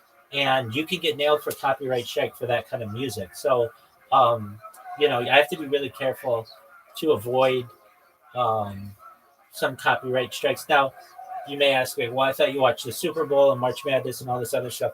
I do, and I watch it in different ways, and I'll have like simultaneous sounds going on sometimes if I do that to avoid getting a ban, something like that. But I would love to just watch movies, though I have watched a lot of movies on this over the course of the last 3.5 years. We've done our best. When I say we, other people in the Discord as well, and just people who I've known who just have followed me through this journey. We've watched every Oscar winner since 1929. We watch the Best Picture nominees every year, do our best to. We'll watch. I do my best to watch like all the major television series, I should say. So like The Sopranos, Game of Thrones, things like Stranger Things, Seinfeld, Family Guy. I've watched all of those on here. I basically do my best to make this stream a compilation of the world's history, but also the world's art. And so we've listened to all the major audiobooks, especially religious texts that for all religions that I can really find throughout this. We have listened to major audiobooks, major albums of music artists. Another thing that I like to do is sing karaoke in some karaoke servers. And also, I've got to say, before I started doing this, I didn't sing karaoke. I sang karaoke once on my twice actually. I sang it once on my 21st birthday. That was or actually it was a friend's 21st birthday, right around when I had just turned 21. And then I did it again, like my senior year at university, something like that. Like one of my last weekends. Aside from that, I've never sung karaoke publicly, but I find that the communities are really supportive, and all you've got to do is, get the song and just sing. So I enjoy doing that, and just do my best to keep entertainment going 24 hours a day. That's not always easy. And then we've got some other people in here. Welcome, welcome. We have some other people in here who are currently studying, like their university, or they're getting like tech certifications. So I help to advise them on some of those. I have certifications in. I'm a certified project management professional, and I have certifications in big data. So I'm able to help them with what they're doing. Got people all over the world in here, especially people from India, people from Australia, people from Canada, people from Israel, and some people from the UK. Those are the big countries where I get people. I do get people from other places as well, and you never know where people are from. But that kind of keeps us doing things 24 hours. Especially the people in Australia, I'll find they'll keep me up all night because what's night in the United States is day there, and so we'll be up really late with those people, and they're really nice. What else do we do that's fun on here? I do IRL streaming, so I've streamed as far north as Santa Barbara, as far south as San Diego. I've streamed as far west as the Pacific Ocean, as far east as the desert and mountains. I've streamed in Beverly Hills, in downtown Los Angeles. I've streamed at Disneyland. Basically, I've streamed at every major place in Southern California, but that's expensive to do. So not only do I have to have my car and insurance and gas and tires and all those things, but then I have to have battery packs. I have to have data for all of my devices, and it's a lot of work to do that. And it's very expensive to be an IRL streamer.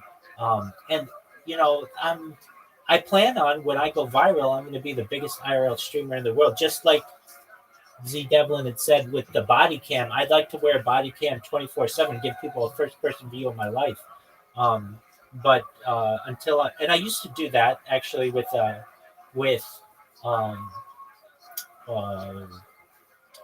what are the cameras that I use?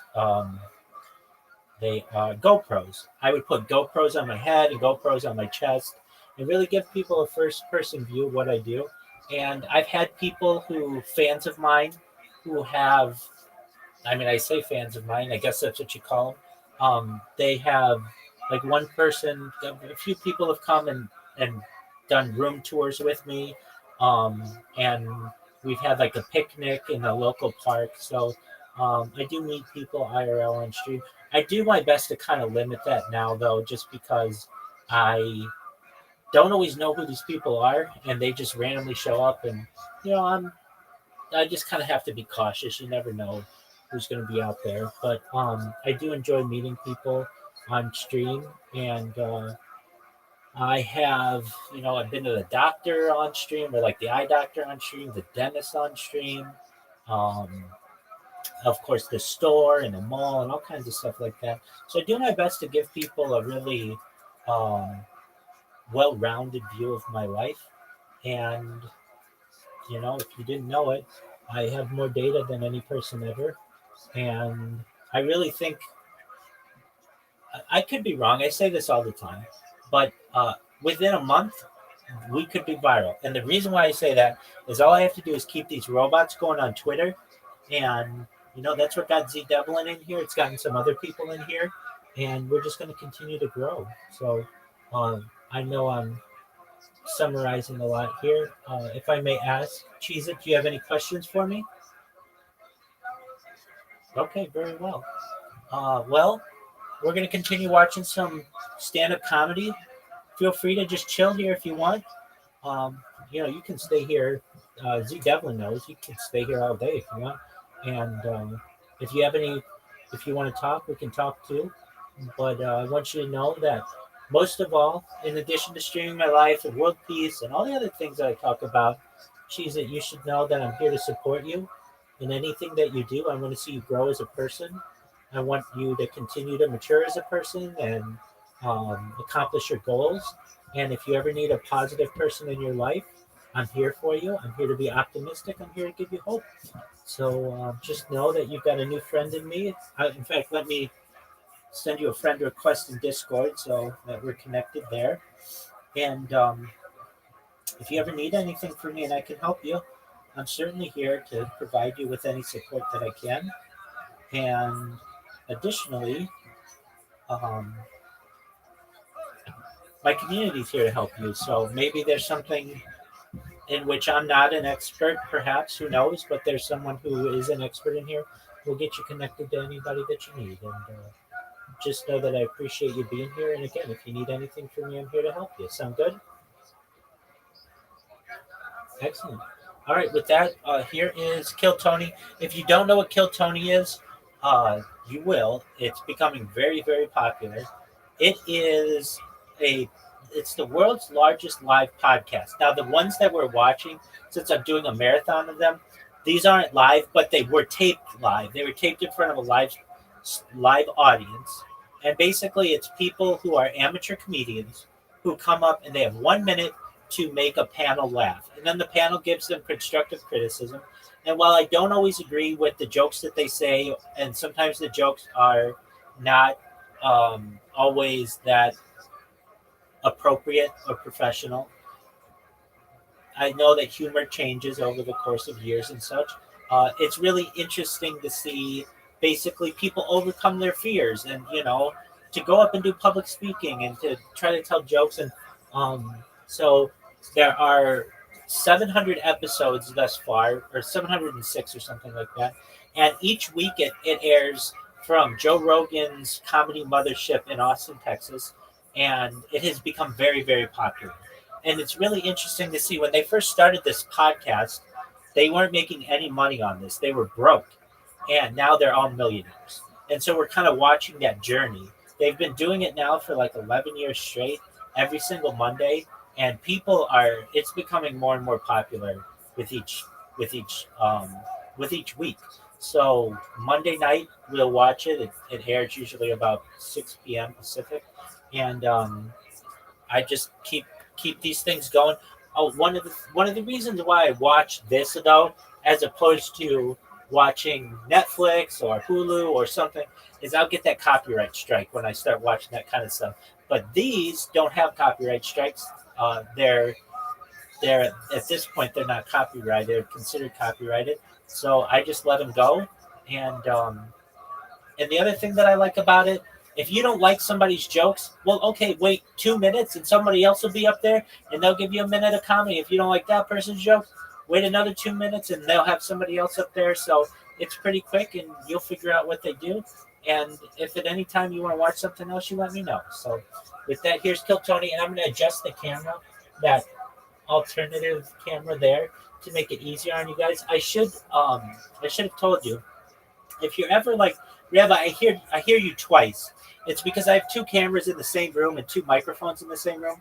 So if you ever want, you can mute the one that has the podcast on it if you just want to hear me without an echo. But if you want to hear the podcast better, make sure to unmute it.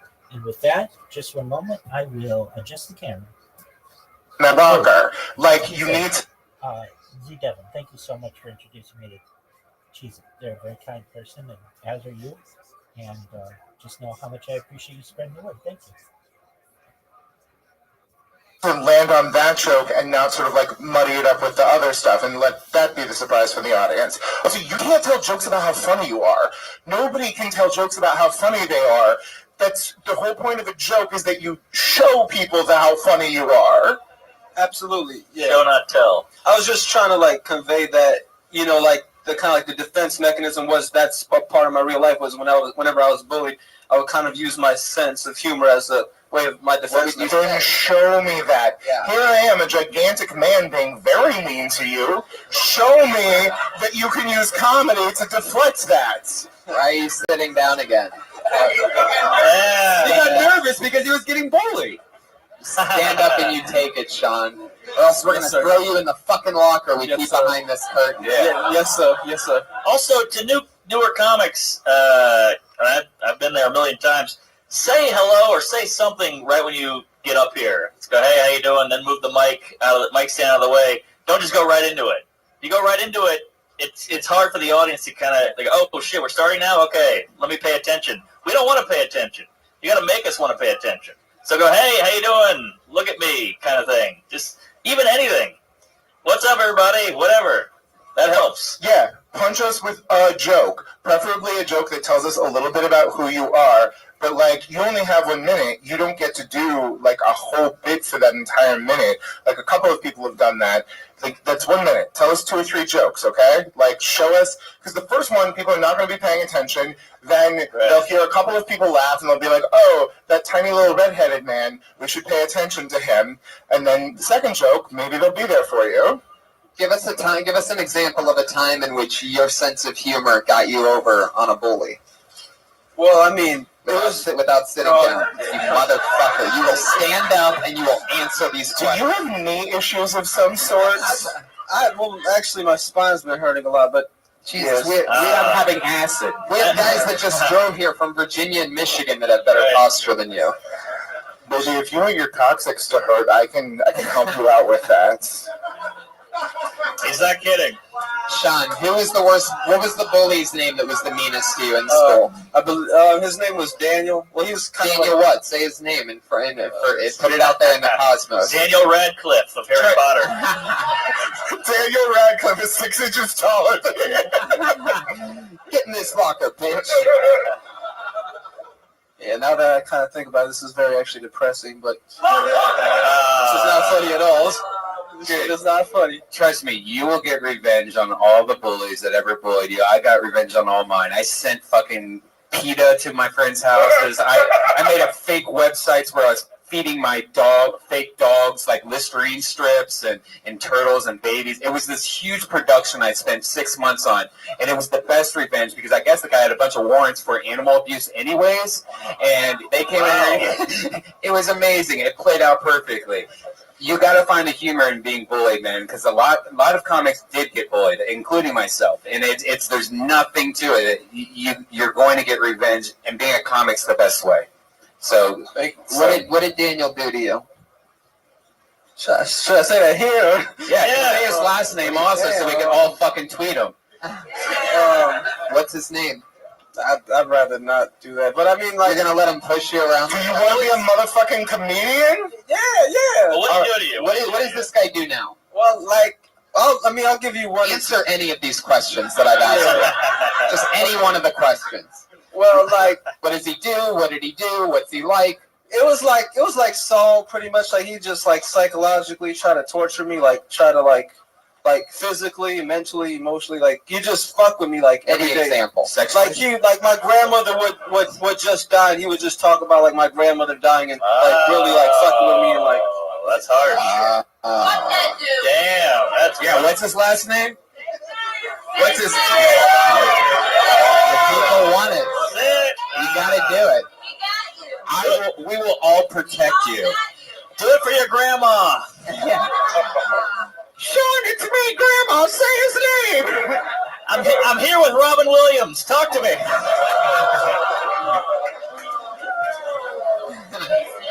Sean, it's okay. You can say his name. Grandma loves you, Sean. Yeah, don't be scared. You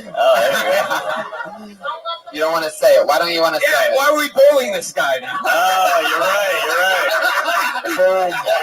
You're right. Don't say it. I mean, like I really. Sorry about the farting. I've been farting. I really believe, like like Frank Sinatra said, massive. To gain massive success is the best revenge, like Red Band said. So I truly feel like my work was gay massive. Did Sinatra stutter like that? No, but no, truly, I believe what Red Band said. Luck be a lady. As the great Frank Sinatra once said, it was a very good year. Sean, I love your style, man. Can you at least tell us what you like, other than your grandma, like what physically did these people do to you? Oh boy. You didn't even get that was like Vietnam flashback. Yeah. You looked up at the lights and you saw helicopters. Did they physically shove you in your locker, or did you just pick that as like a? That wasn't even true. Like they just like whooped my ass really. But something real. You're gonna have good stories about stuff that was real that happened to you. Yeah, they just beat my ass. That was pretty much it. Did you ever beat anybody up? Did you ever bully anyone? Yeah, Did you ever shove anybody in a locker? I mean, I did, pick on somebody that had a stutter like Josh Martin, but like, it was. Wow, you'll say Josh Martin's full name. I was giving you but the guy that bullied you. You know, you should fight is Seth Green. Oh yes. I don't know who's who. He's like Seth Lightgreen. Wait, what was that, Patriot? Yeah, fuck it. This is will not repeat. Will not repeat. Thank you so much for being here. Sean, thank you so much. Fun time. All right, Sean. Hey, Sean. One last thing, Sean. How about this? Every time you come on the show, you give us another letter of the guy's last name. What's the first letter of the last name? C? Yeah, C. Write this down, guys. C. You're doing exactly right. We're gonna once. Man, this is like last comic standing with funny. I'm guessing his last name is Charles. And thank you. Yeah, you just see the smile on Sean's face now that he's gotten a sip. Yeah, go ahead, Bitcoin MLK. What's up, big dog?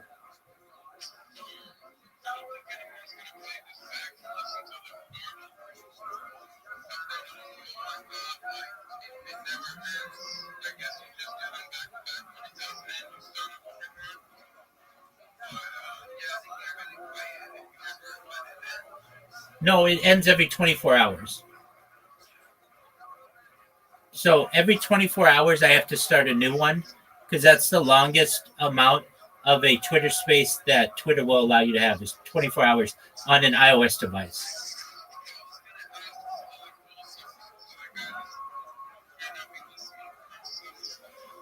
That's okay. That's Fabi. If you want to get a hold of Fabi, probably the best way is in Telegram. Yeah, that's Fabi. You know Fabi in the Telegram. Yeah, Fabi.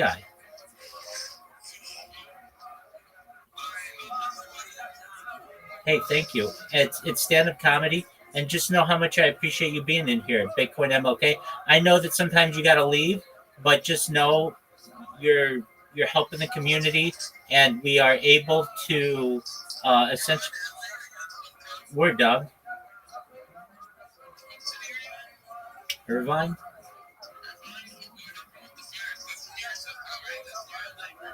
Yeah, but that's like 40. No, that's like 50 miles north. Nope.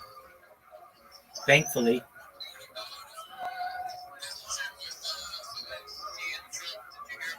I did. I watched it. We watched it on the stream earlier today.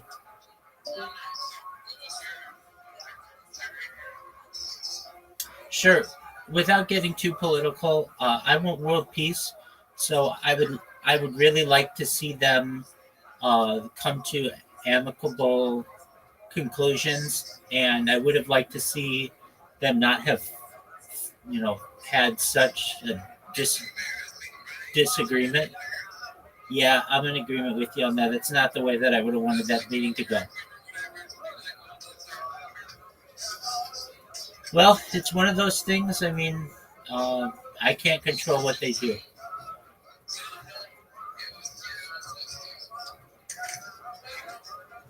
Yeah. There you go. That's how it is, big dog. Hey, welcome. Welcome. How are you, big dog? All right, there you go. We're watching Kill Tony. Feel free to enjoy, my friend. We're glad that you're here. How you living, sit down in the back of the room. So happy. This is like a literal hangman, you know? Eventually we'll hang that fucker. We started C, everybody. So for you Kill Tony fans, number 65, that'll be #C. The next comedian goes by the name of Chandler Raper. Wow! Yeah! Raper! I remember Chandler. Chandler Raper. This is like a mix between Friends and Dexter. Thank you. A 75-year-old gay guy asked for my number the other day. And the worst part is, when I said no, he looked genuinely surprised. I was like, what kind of signals am I sending to make him think that was an actual possibility? And once the look of shock wore off his face, he said, oh, he's shy. Like, that's the only reason you can think of that I may not be into it? Because I'm shy? Maybe that's it. Or maybe it's because I'm only comfortable being naked around one dick at a time. I got a dick, you got a dick, that's 2 dicks. That's double my threshold. And even if I was into that type of thing, maybe I just don't want to fuck the crypt keeper. Fuck yeah, Chandler, right. 42 seconds. Didn't feel like doing the extra 20 seconds, but first off, way to put the mic behind you, as Guy says. He likes things behind him. If I'm not but you didn't say hello. Say hello. You went right into it. Thank you. Thank you. I need a hey. Hey. I'm something. Just to start the show. It's like a palate cleanser. I'm sorry. No, it's all right. Chandler, just a couple of things. First of all, I don't know if you've seen The Normal Heart on HBO, but we don't have 75-year-old gay guys. They all died in 1987. That's a true story. It's a true story. All right, well, it felt like a bit of a caricature. I mean, it's like, good for you. You stuck it to a 75-year-old gay guy. They've had it too good for too long since they lived through years of oppression and criminalization of their existence. So I should have just fucked. Good for you. No, I'm not saying you should have fucked him. I'm saying if you were going to find ways to make jokes about it, like saying, haha, that dude's gross, probably isn't the best thing to do, especially after it's been established that one of the people who's going to ridicule you afterwards is himself a moderately unattractive gay guy. Could one call a 75-year-old gay guy a Freddy Cougar?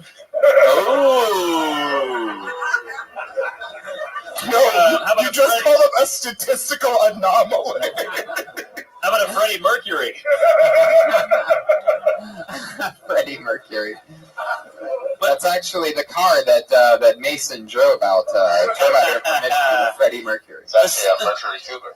Now, Chandler, am I correct? It was your first time ever on stage here last week? The week before. Wow. Yeah. So this is another... Again, great stage presence. Yeah, that was solid. Look, technically everything you did was fine. It was just annoying. The only thing wrong is the keys. I started to look for another bit, but I saw that you were coming, so I thought, I'm not going to skip it because you're here. So I went for it because you treat you like an equal. Yes, I really appreciate that. I said the N-word my first time. Oh, is that right? Yeah, that's not a good idea either. No, it's not. It Let me worked, though. let me just I ask worked it you. in This the right is way. a nitpicky thing. Your keys are on your belt Get loop. the keys out of there, man. They're so close. They're so close to your pocket. What are you doing? Why not put them in? One You're of my biggest teasing. pet peeves in the world. Teasing the pocket. Thank you so much. Why would you do that? I have so few crazy pet peeves. That's totally one of them. Yeah, That's one thing that Josh Martin does. He keeps his keys on the outside of his belt loop, so he walks around. It sounds like a fucking dog running around. Right. Dog with the chain, like, here, boy, I hear you. Joe Rogan wears a belt chain still, like the wallet belt that he wears. What? I swear to God. Yeah, but he's sexy from the 90s, so that makes it okay. Yeah. That's Silverchair talking, baby. And plus, it still doesn't make noise like keys on a belt loop. No, it makes way worse noise when you hear a big chain like rocking around, hitting things, breaking windows. Listen to Josh, and he walks right by the microphone with that shit. He has all these keys, but he doesn't own anything. On a live podcast. What's that all about? Oh, there you go. Yeah, that's right. What are those keys for? He doesn't own a thing. Yeah. That's the ironic thing. Guys with a bunch of keys never have shit. They don't have cars or a house. Did you get up anywhere since we last saw you? Have you been doing any spots or? No, I put my name in last week, but didn't get called up. All right. Ha Ha. I'm sorry for saying this comedy story. Ha Ha Cafe. Every day you pay $5, you get a beer, you fucking do 5 minutes. You do at least 3 or 4 times a week. The place sucks. You're going to hate it. You know, it's like boot camp. All right, you get a Bud Light though, so just chill out. But every day, I think it's sign ups at 5, shows at 6. You have to do it. Have you been signing up for it? No, for the potluck? Yeah. No. Yeah, but that's easy. That you just sign up for at 6 o'clock, and then no matter what, you can sign up for that 7 o'clock show, and then do this afterwards. So there's literally no point in not signing up for that. Any comic that doesn't do that, you guys don't understand that it will help you in just doing it 3-4 times a week. In 6 months, you're going to become 1 billion times better just from that. And unfortunately, all the audience is mostly comics, but they're going to help you out, and they're going to do the exact same shit we're doing here. You have to go through that. There's no cheat codes to that part. You have to get like comfortable on stage, and you have to really figure out what the fuck you're talking about. I agree. You have to have stage time. Imagine learning the piano 1 minute at a time. You know, you can't do it. You gotta work it out. And I can't stand, no offense, or Mason Dixon or whatever the other guy with the redhead. You can't, Gene, thank you. You can't do this when you go, oh, there's an audience here. You gotta do it everywhere. Do it at a Mexican restaurant. Sounds great, my man. Thank you so much for bringing in cheese in.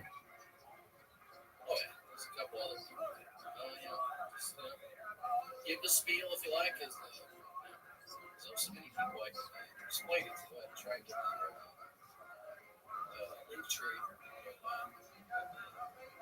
I feel like you say closer.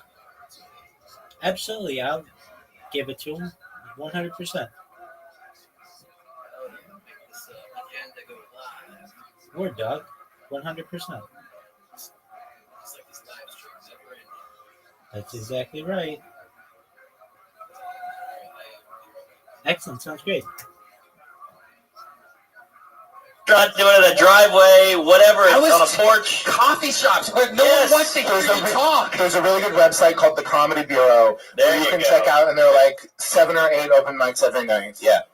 You really, if you put in the time, guess what? You're going to have the best job everywhere. You just get paid for doing 10-minute spots, 15-minute spots. Is there a reason why you only do this show? Well, the first time I was up was the first time I'd ever put my name in a bucket. I finally got the balls to do it. And Why are you so comfortable on stage, though? I don't know. Some people have that. It's weird. This is super nature. It's the raw self-confidence that comes from having 75-year-old gay guys be into you. That's right. Chandler. Now, you're originally from, what is it, Missouri? Alabama. And you've been out here for how long? Well, this time since April. Right. So was that the first time a gay guy's ever hit on you? This actually happened the last time I lived in LA. This is kind of an old story. It's one of the first things that I've written. Is it weird seeing Jews just walking around?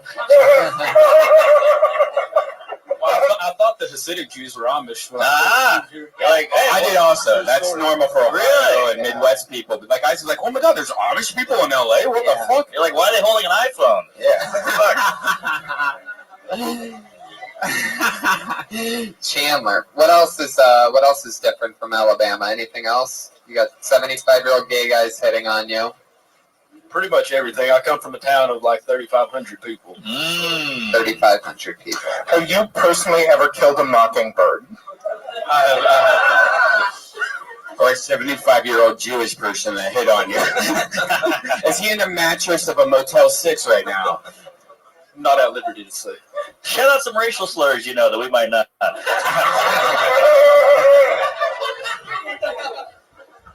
Chandler, thank you. That's a fun new minute from Chandler Raper. All right, Raper. Debut 2 weeks ago here on Kill Tony.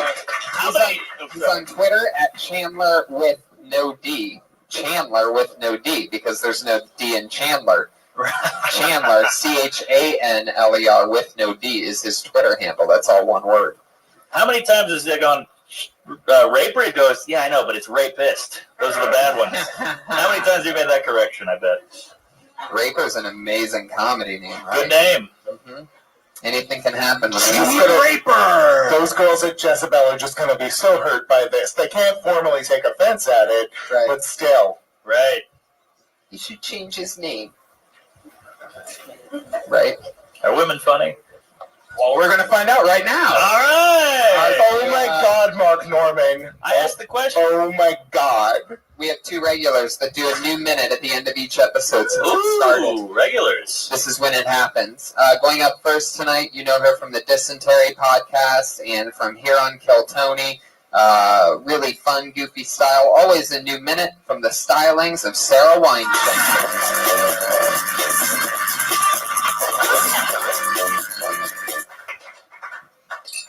Hi, everyone. I'm going to swallow my gum real quick.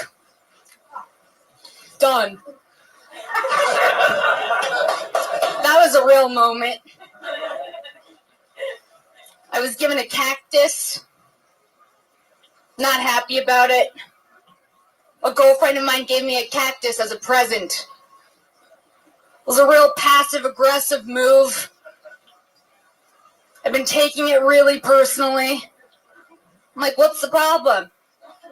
You don't think I can handle an orchid?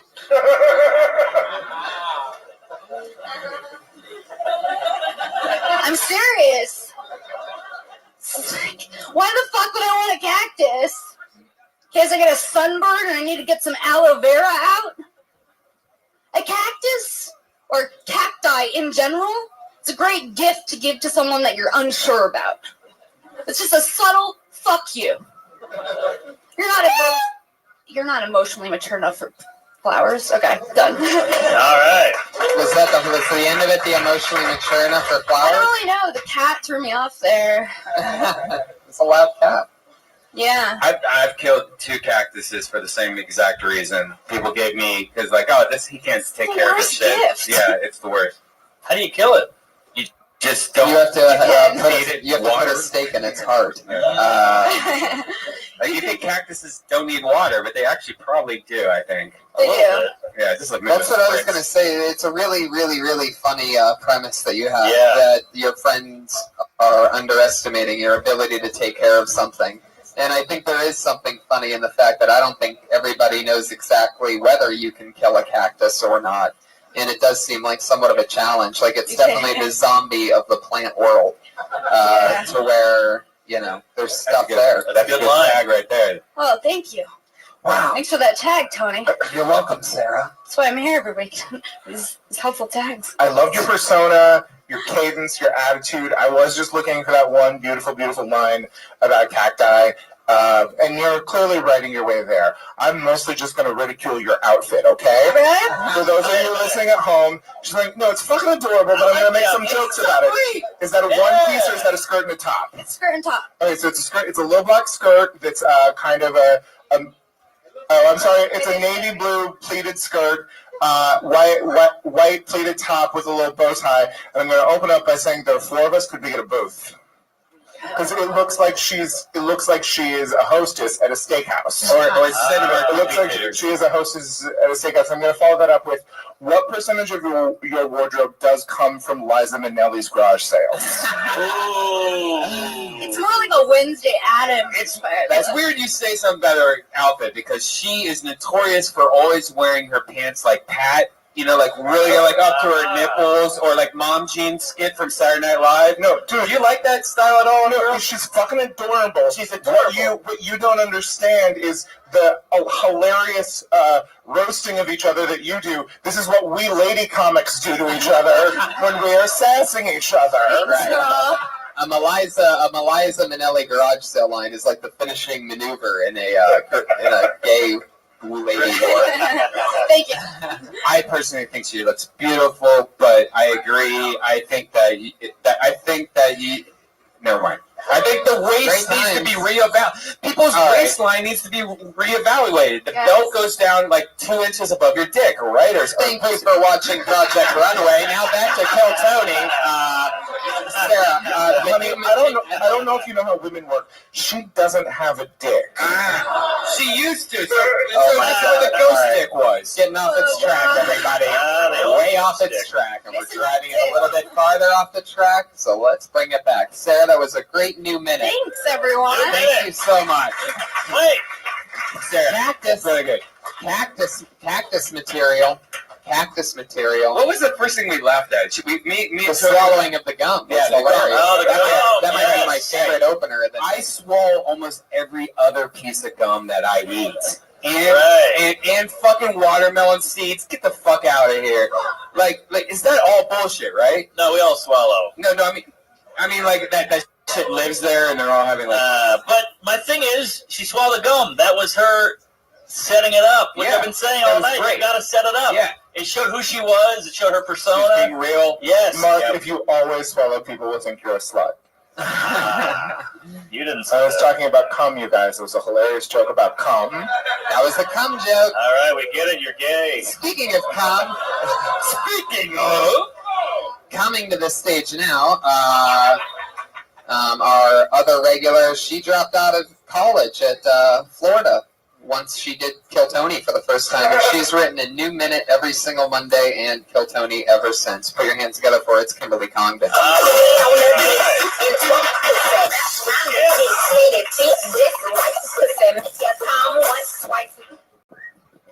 Hi, everybody.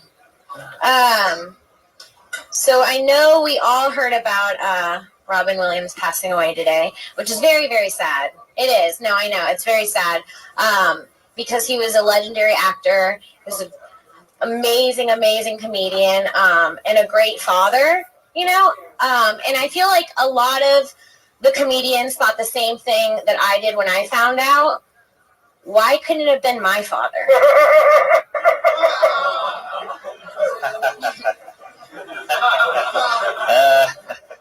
I think that the passing of Robin Williams has really proven we don't give a fuck about Gaza.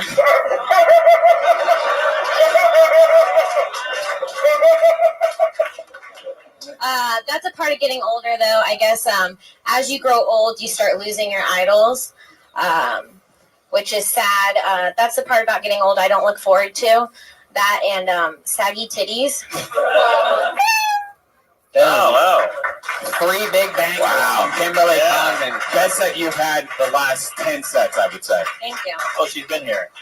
Yeah, she does every episode. Oh, the last 2 girls, they're here every week. Oh, okay, all right. Learning. Very fun. You took chances, went with the Robin Williams thing, stayed in the pocket till the punchline. That's fun that you're willing to tackle topical stuff, and not just invest everything in the long term, but willing to take chances.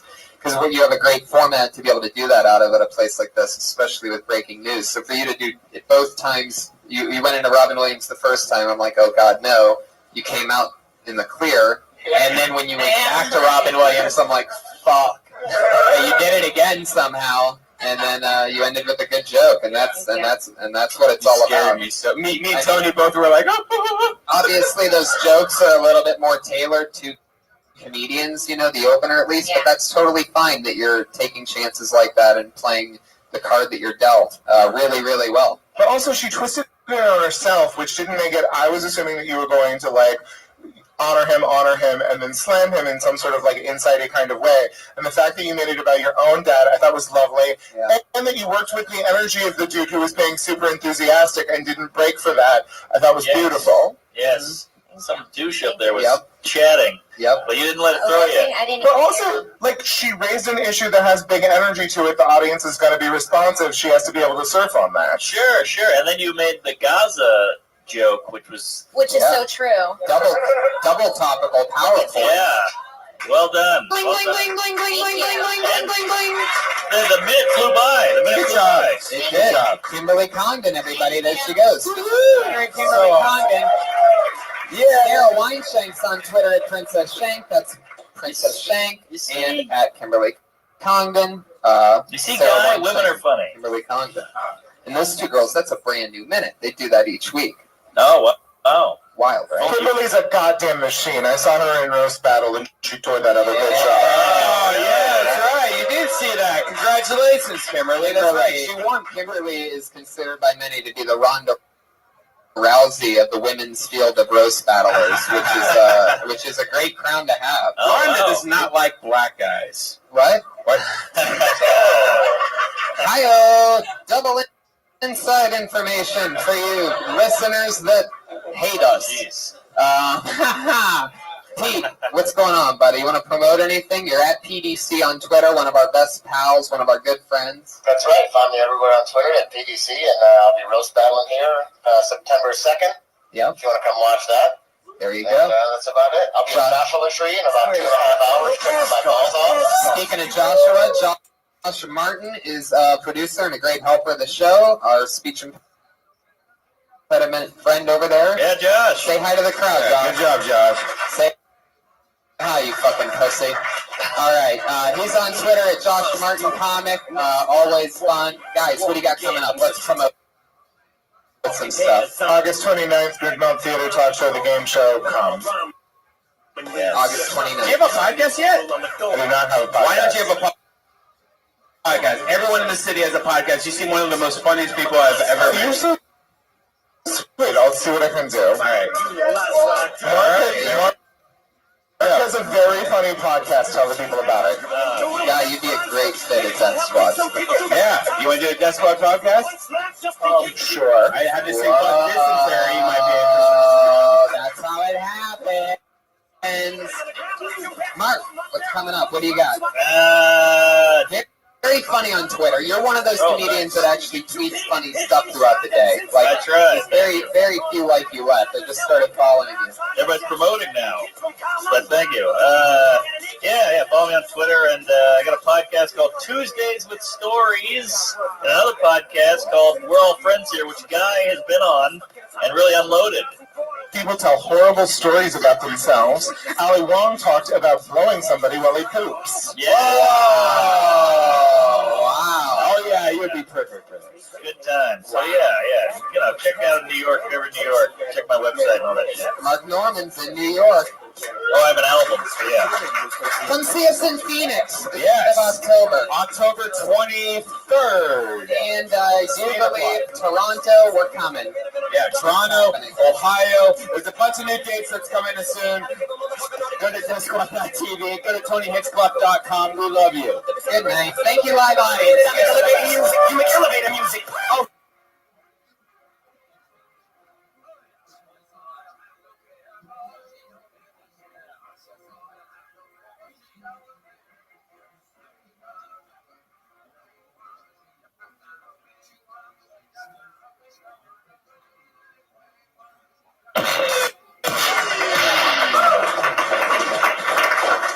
Fuck yeah, everybody. This is it.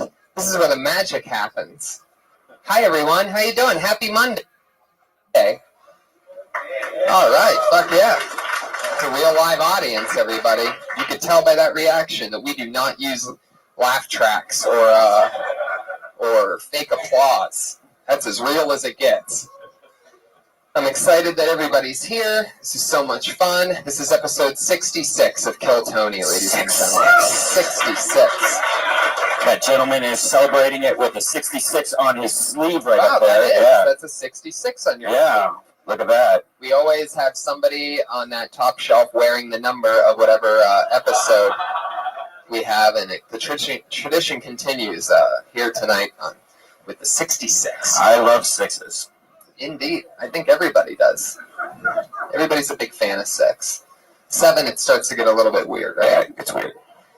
Guys, I'm so excited about tonight's episode. Put your hands together for our sponsor, our real sponsor, Gourmet Chef Elise Lane, everybody, sitting right over there. Yeah. Holy shit. Holy shit. This was the best week so far. She'll be on Dining with Doug and Karen Monday, August 26th on that podcast. And you can follow her on Instagram and Facebook. She's at The Girl with the Pan. She makes us gourmet meals every evening. Today was the best. Everybody's saying that today was the best. She made me a special salad that I haven't gotten to eat yet. However, she made everybody else steak and blue cheese pizzas. Yeah. Steak and blue pizzas. Balsamic marinated steak. Gorgonzola blue cheese. Crushed tomato concasse. Am I saying that right? Concasse. All right, I'm going to take it from the top.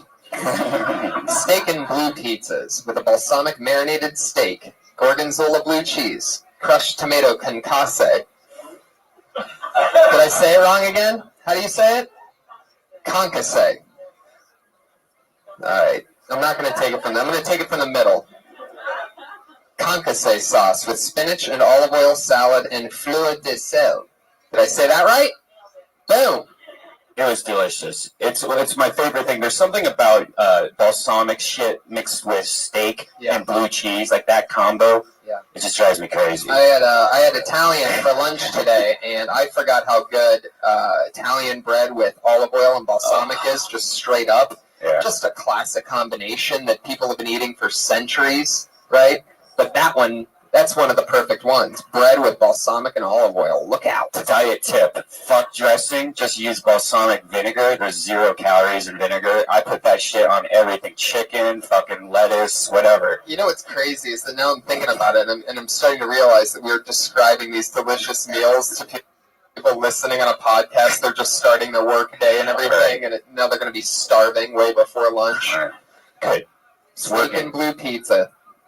Man, can you imagine having like a party though and having that catered with this? Though that's perfect. So if you need a catering, yeah, if you need any catering, at Elise Lane, guys. Yes. And by the way, we have something huge to announce this Wednesday. Our first time doing this, guys. We're having our first Death Squad secret show, live comedy show from the main room. 8 o'clock. We got Bill Burr, Chris D'Elia, Steve Renazizi, Henry Phillips, Eliza Schlesinger, Tony, myself, and some secret guests that we're not allowed to say. But do the math. Look who's here this weekend. Find out what's going on. Figure it out. But we got some amazing time. That's this Wednesday. It's only $10, 8 o'clock here at the Comedy Store. 2 days from now, 8 2 days. p.m. A super show. Do it.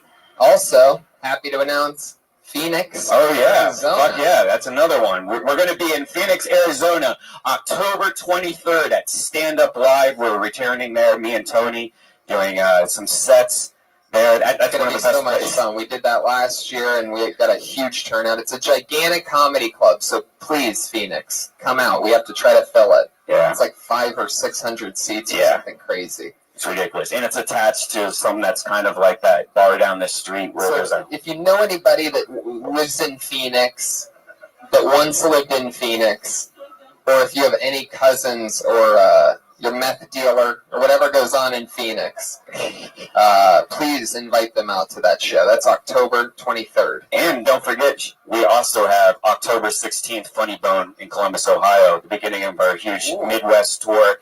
And the tickets will be on sale soon for that. Oh, that's crazy. It's going to be one continuous thing. Yep. The Death Squad tour starts in the middle of October.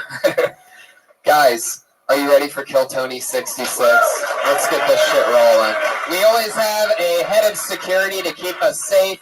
This week will be no different. This is this guy's first time playing the Patriot role. He's one of the smartest, funniest rising comics here at the Comedy Store. A lot of people compare him to a young Tony Hinchcliffe. He's very well spoken. He does a lot of spots. He works hard. He writes hard. He can riff in the moment, come up with stuff right off the top of his head. One of our smartest, funniest young friends playing the Patriot tonight. It's Stuart Thompson, ladies and gentlemen.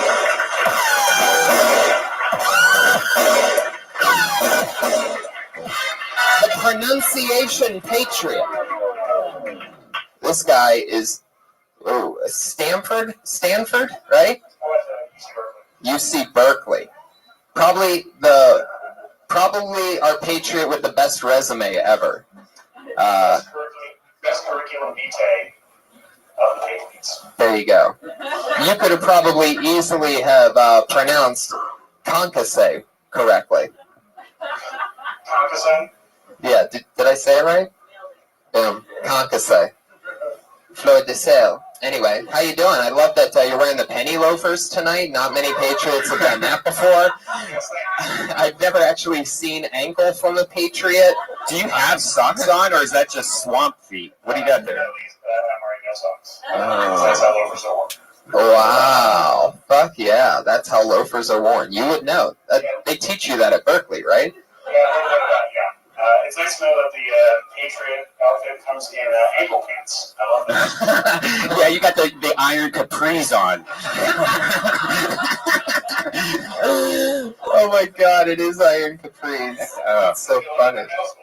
Yeah. Oh, look at you flipping characters on us. I like that. That'd be awesome if you had a little ankle bracelet on. Yeah. Well, I'm so glad you're here. You're going to keep us safe. A lot of fun stuff's about to happen. I'm going to bring up tonight's guests.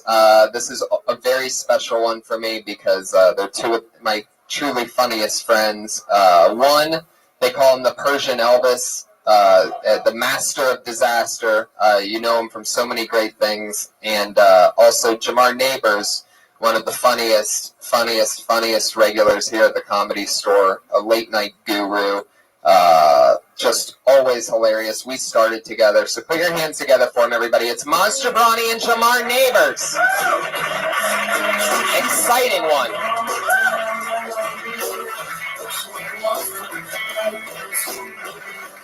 This is a very exciting combination of guests that I have tonight. Wow. How are you guys? So excited that you guys are here. How you doing? Welcome. Yeah. Maz, this is your first time on the show. First time? I didn't even know the show existed. I know. They asked me last week. I know. I And was like, Jamar, this is your second time. This is my second time, man. Maz, have you ever performed on stage with anything like that standing next to the stage? That's pretty cool, man. Now, he's got to stand the whole time, or does he get a chair? Hour and a half, you got to stand? He has a fainting couch regular. There's a fainting couch where once about every other episode, the Patriot passes out at some point from dehydration, and he just falls back on that. Is that a belt buckle? I thought the shape of his dick was a circle. This is the iron bulge. Iron bulge. Fantastic. And it's right where the microphone would be. Yeah. Does it speak? Well, I will truly be watching all of you tonight. Whoa. That was you. Jesus. I don't know. You tried. You got to go. You went for it. That's what counts. You definitely went for it. What was that? A James Earl Jones or something? If you put on a mask, you got a voice, amplifier, and then you might as well go for the door. He's got great enunciation. I can only think about it every time I hear him talk. It's like when you have the opportunity to, grab life by the balls and do a James Earl Jones impression, I think you should just go for it. That's what happens when white people really think about how they breathe. So. There you go. He's 1 for 5 on the night. He's still swinging.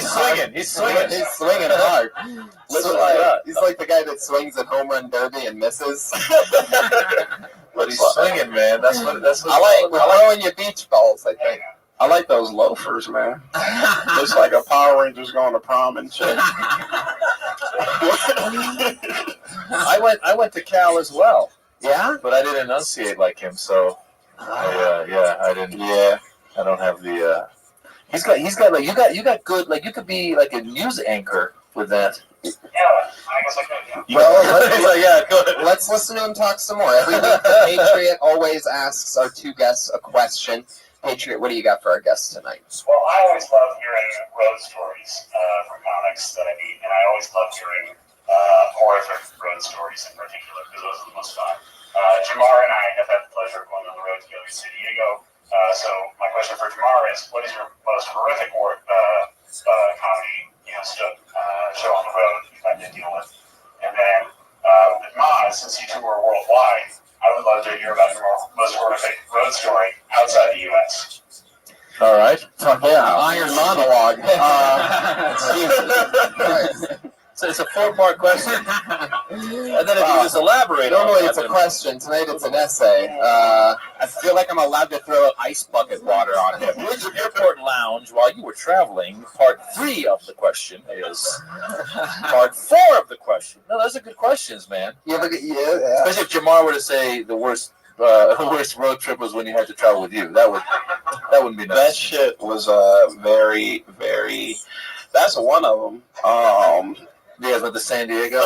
With the San Diego, and he doesn't stop riffing, and he's an awesome riffer, but it's like, nigga, shut the fuck up. But the worst one ever was probably. Oh, have you ever been to Did you guys ever go to Osaka Joe's? I knew you were gonna Osaka Joe's. Osaka I Joe's. somehow knew that was the one place you were gonna pick. Was San Luis Obispo, because he only paid us in sushi. This guy, it's like he would only pay us in very, very amazing sushi. Yeah. When they started, he's like, I know these guys from Japan. It's an amazing sushi place. Come up, you could eat all the premium rolls that you want, and it was amazing. The catch is that we were just doing like 10 minutes of stand-up, and it was a 5.5 hour long drive. So would the headliner get better sushi, or was it like? No, everybody got even the opener. It was all you could eat. Amazing. See, that's sushi. what something people. I mean, and you guys are all comedy fans, but people don't know is like when you start out, like you would take like exactly what you just said. You would drive 5 hours, and you convince yourself this is worth it. Totally, because you're going to get a meal out of it. An amazing meal, because we couldn't. I remember at the time I loved sushi, but we were eating. We couldn't possibly eat it. We're next to Katana. There's a sushi place right next door. Right. You could have just gone next door. No, you need that money thing. That's the thing. When you're starting out. Osaka Joe kept talking about everybody he knew, right? Like he'd swear up and down he was the most connected person ever. He had these khakis, they were pants, and they were hung up on the wall, and he said those were Jerry's pants from Seinfeld. Right. But they were like, Jerry wasn't that fat though. Right. Wait. So he didn't have like pictures with the star? No. He had his pants? No, he just had these pants in a frame, and he said, these are Jerry Seinfeld's pants. That is that about any pants. I didn't give a fuck. I was just like, nigga, shut up. Like, that gig was crazy because what it did was, at least for me, is it reminded me of what it can be like. You know what I mean? When you're eating delicious, high-grade sushi. It was sort of a special trip. Did he give you a place to stay, or Yes. you had to drive back? Yeah. And he was a great host. It was actually really fun, but you just didn't get paid. So you got paid in hotel and sushi. You'd be like, it wasn't even a hotel. It was like a closet attached to it. Jerry Seinfeld's it was closet. very small. It was like Jerry Seinfeld's closet. Those are his pants. Right there. Michael Richards' shirt. So true. Osaka Joe's is crazy. I bet it's still open. Michael Richards' set list and shit. Yeah. All right. So how about you, Maz? Craziest road thing? Well, there's a lot. Let me narrow it down for you. Yeah, because here's one that I want to know. Other side of the world, something crazy happens. Well, before I get to the other side of the world, how about Brawley, California, which is almost the other side of the world.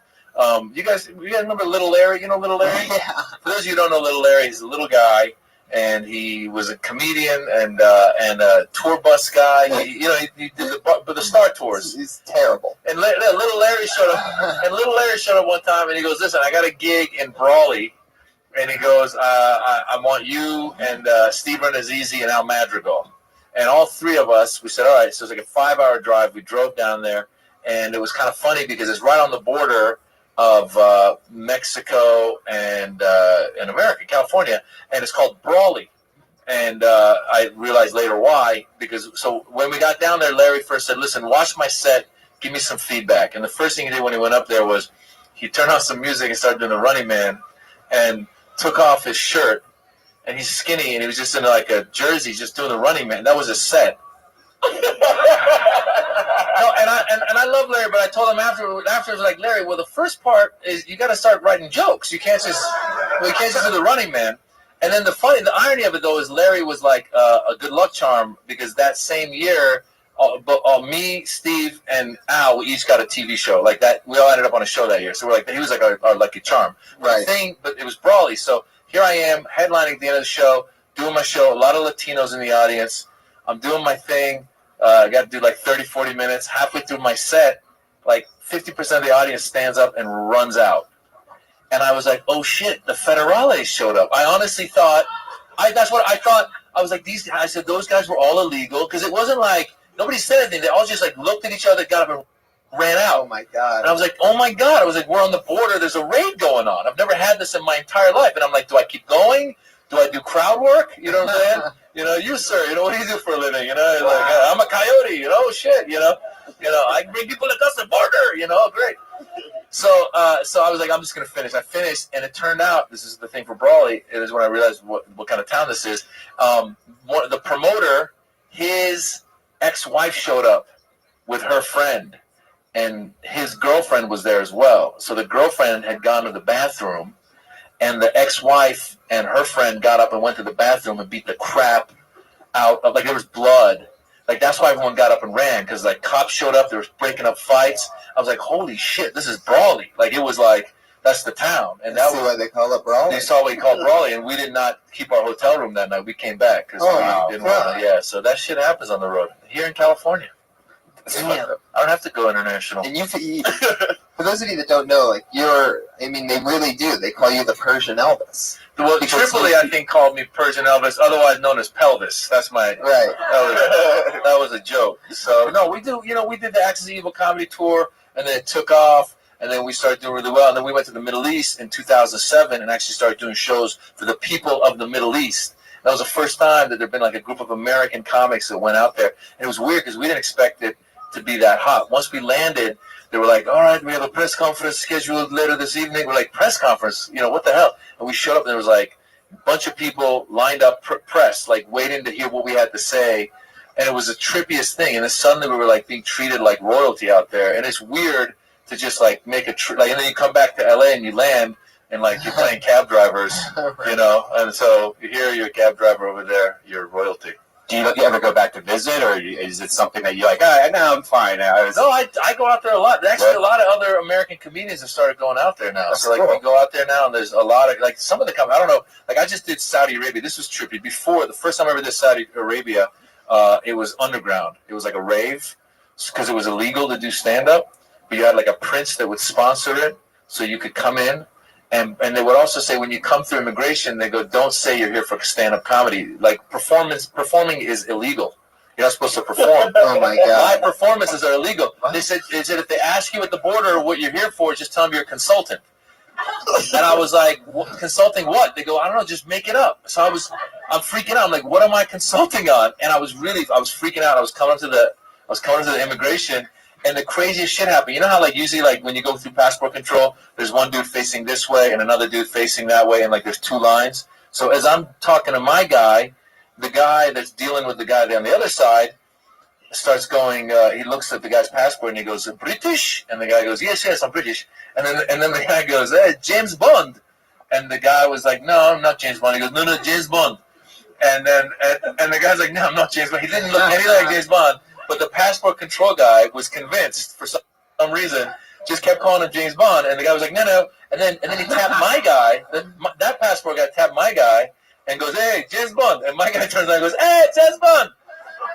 And I was like, holy shit, what are the chances this guy has got these guys preoccupied with James Bond? And I was like, they didn't ask me any questions. He just turned around, looked at me, he's like, hey, James Bond. I was like, James Bond.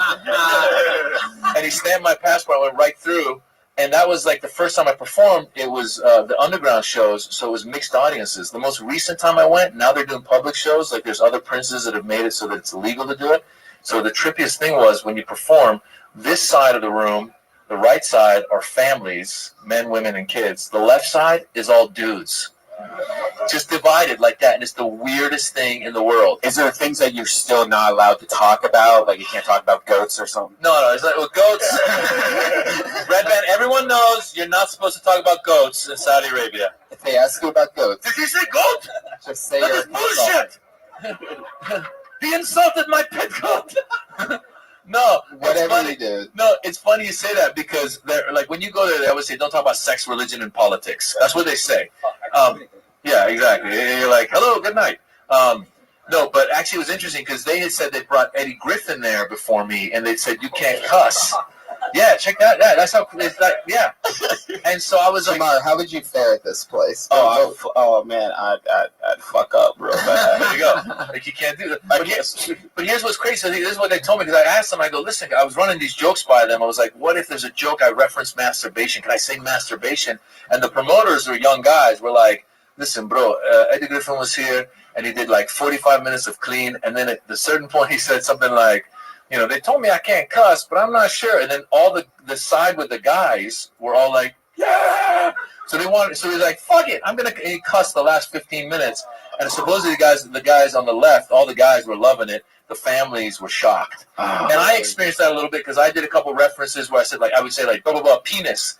This left half, the right half, like I can't believe he said penis. Wow. Then I would do like a political joke, and the right half would go, "Oh, it's fantastic," and the left half would be like, "What's this bullshit?" Did they really seat them like separately like that? They were literally seated separately. And here's what's it's like performing at Congress or something. Dude, because part of it too is you're walking on eggshells because internationally you also don't know like what can I say, what can't I say. So like I do some jokes about Bin Laden, and like when you do a joke where you make fun of Bin Laden in America, you get laughs. Mm-hmm. But he's from Saudi Arabia, and his family is actually a prominent family. It's like saying the Kennedys. Like imagine if the Kennedys had someone who'd done that shit.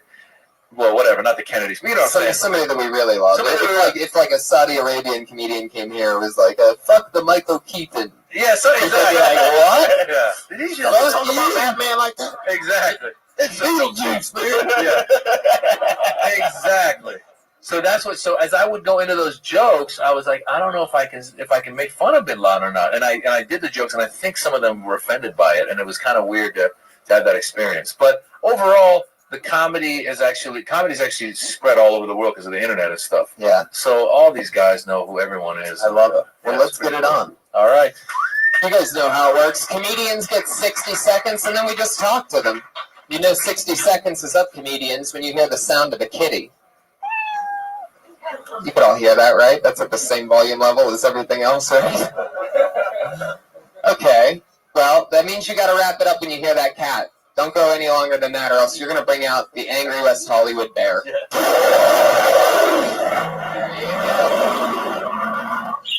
Sounds extra angry tonight. A bird just made it out of its reach. That is one crazy bear. So let's get it started. Kill Tony, episode 66. To the bucket we go. And your first comedian tonight. We've had a lot of first-timers lately. We've had a lot of funny regulars. Anything can happen. So let's see where we start. With Ori Amir. I know this guy. He's a double-majored biomolecular neurosurgeon student from USC. Put your hands together for Ori Amir, everybody. Here we go. I love Americans very much. But you guys are so impolite. Do you mind if I demonstrate? Here. See, this is the polite way to hand over a dildo. Please stop handing me dildos like this. It's so impolite, you know, you guys. Don't worry, this is only the inside clean vaginas. I like my penis. You guys like prop comedy? Hey, look, I got the Jewish nose.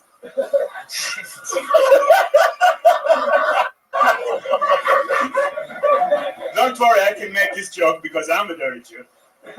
As you can tell, because my dildo is circumcised. Remember, folks, it's not the size of your dildo, it's how proudly you display it. So, you guys want to purchase dildos after the show? I can give you a discount. All right. Wow. First thing I'm going to say is, Maz, I'm sorry you had to see that. That is my goat would eat them at this point. Jamar, you almost had a dildo fall on you at one point. I apologize to you.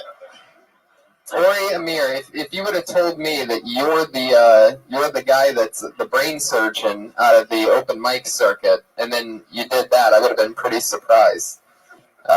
Normally you're talking about smart stuff, and you decided to go with an old bag of dildos, huh? Well, I figured. Well, people look down at dick jokes, and people look down at prop comedy. What if I combine the two? Is that your real accent? Yeah. Where are you from? Israel. Israel. Oh, fantastic. Anytime someone with an accent comes up with a bag and you don't know what the fuck's in it, and he goes in and he goes slow and he takes it out, I'm like, nigga, okay, nigga, you're funny. I'm like, you win. Come on, black man, stop racial profiling. Man, shit. One thing's for sure, you better hope nobody from Israel sees you put the dildo up to your nose and call yourself a dirty Jew, because you're not going to have a good homecoming when you go back. And then when he took out the dildo, I kind of wished it was a gun. But you're a medical student?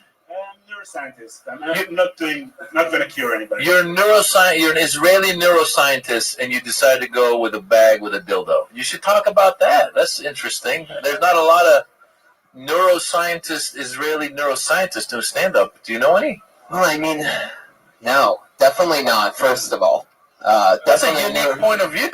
Yeah, I don't know any kind of scientist. Don't encourage that shit, man. I'm like that shit. It's too smart for nigga. Are you crazy? You're too smart for that shit. That's what I'm saying. I'm saying that I would go away from the dildo. Yeah. Oh, I thought you were encouraging him to do it. No. I'm saying he's an Israeli neuroscientist. That's interesting. Like, how did he end up? Why are you doing comedy? What happened? Like, what? Why? What's going on? Your parents made you do that? Become a neuroscientist? But you always wanted to tell jokes? I have passion for both. Passion for both. All right. And you got time to do both? Perfect. It's not easy, but yeah. All right, good for you. Well, there's something there, no? And like, yeah. How much longer till? What are you doing now? Like, what's the work that you did today? So I mean, I'm finishing the experiment. Where I scan comedians' brains and when they come up with funny ideas, when they devise jokes. I finished collecting the data. And, what'd you find out? Anything exciting? A bunch of stuff. Yeah, like. I guess the simplest conclusion is that you know how they say if you have fun you'll be funnier. So you can actually see it in the brain. Like you actually see that there is a greater activation in pleasure regions before you come up with the funnier jokes. Gotcha. There you go. You've been like putting things on comedians' heads and analyzing when they come up with funny stuff. That's fucking cool. Who are the comics? You've been getting like open micers or like established? I had some established and some less. I have about 10 established and 10. And you put like those things on their heads in a room, or is it during the show? How do you get that? Like, it's an MRI, so it's like this tube. The thing you see in the movies, like where they go inside this. And they go in there and tell jokes. Yeah, think of like. Yeah, you lay there, or he comes in with a bag of dildos. How do you get an audience in there? When I came up with the dildos, everybody started laughing.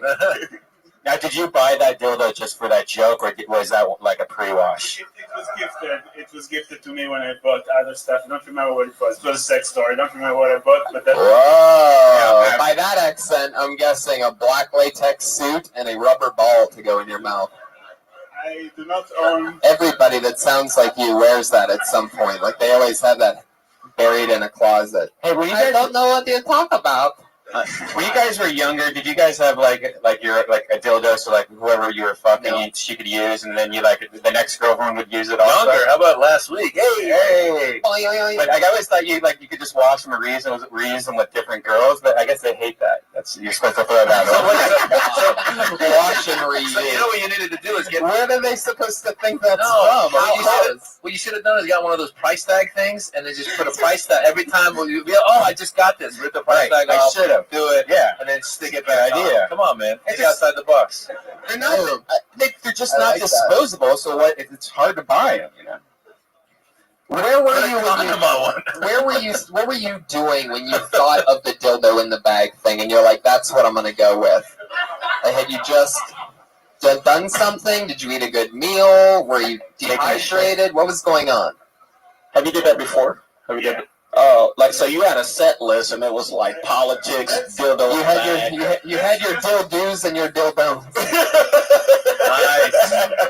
Writer in the room. That's the tip of my dildo material. That's just. Oh, I see what you did there. Get out of here. Now you're sliding in the dildo material. Oh, look at that. Another one. What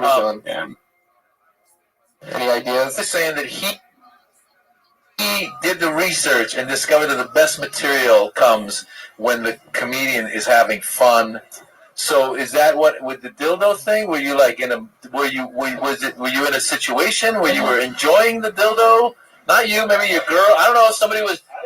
No, not you. I'm saying was somebody with you, and they're like, "A comedy." I had a situation where people were handing me dildos.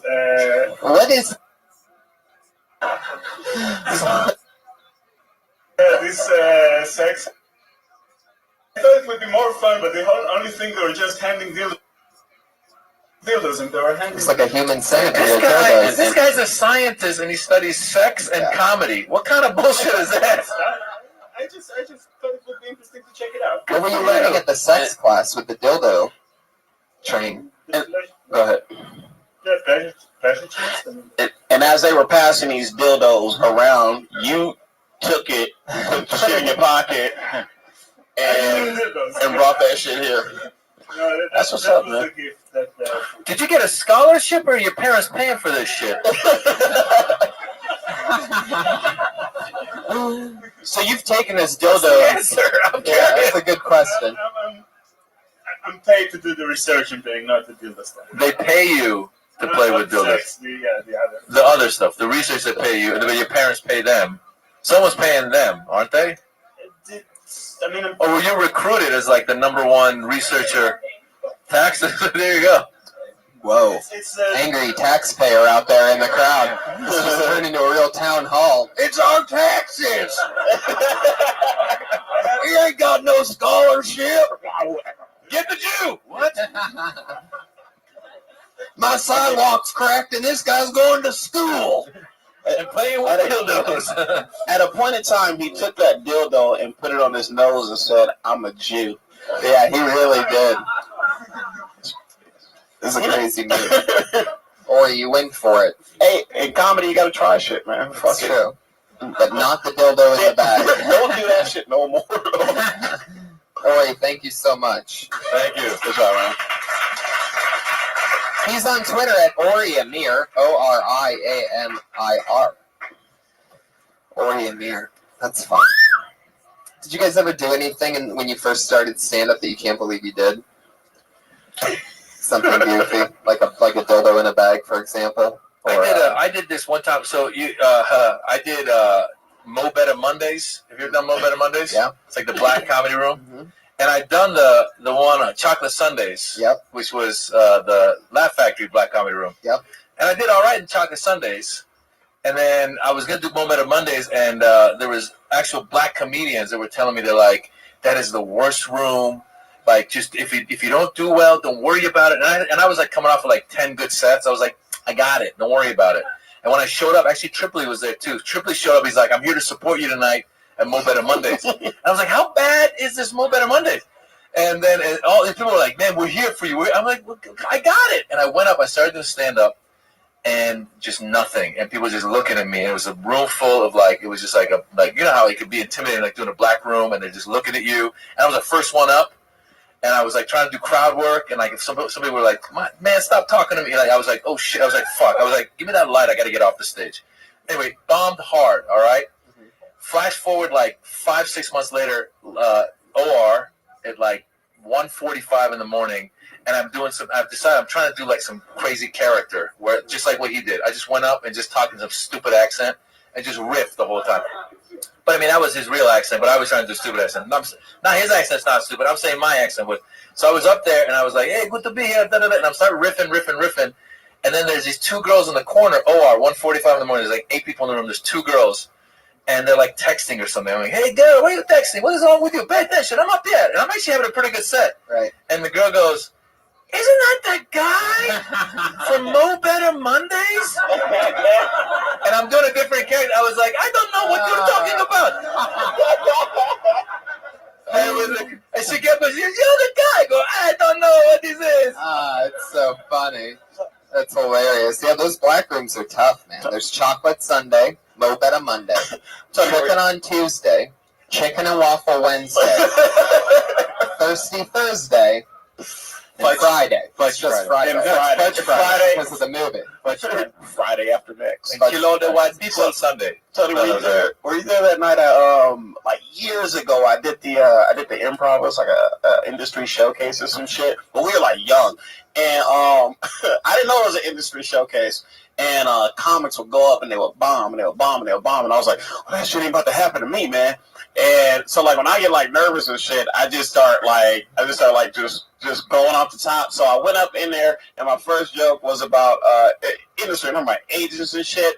And I went up there, my first joke was like, "Yeah, man, you ever eat your grandma pussy, right?" And like it was in that vein like the whole time. And at the end of the set, I was like, "Suck my dick and good night." And I dropped the mic, and I got banned from the improv for like 3 months. But you got an agent. Yeah, I got an agent though. That's so awesome. Well, that's showbiz for you. Yeah. Yeah. Gotta go for it sometimes. Oh, so much fun. Corey Emil went for it. That's the tone of the show so far. We're gonna see how we follow Dildo in a Bag. Put your hands together for your next comedian doing a minute. His name is Brian Kelly.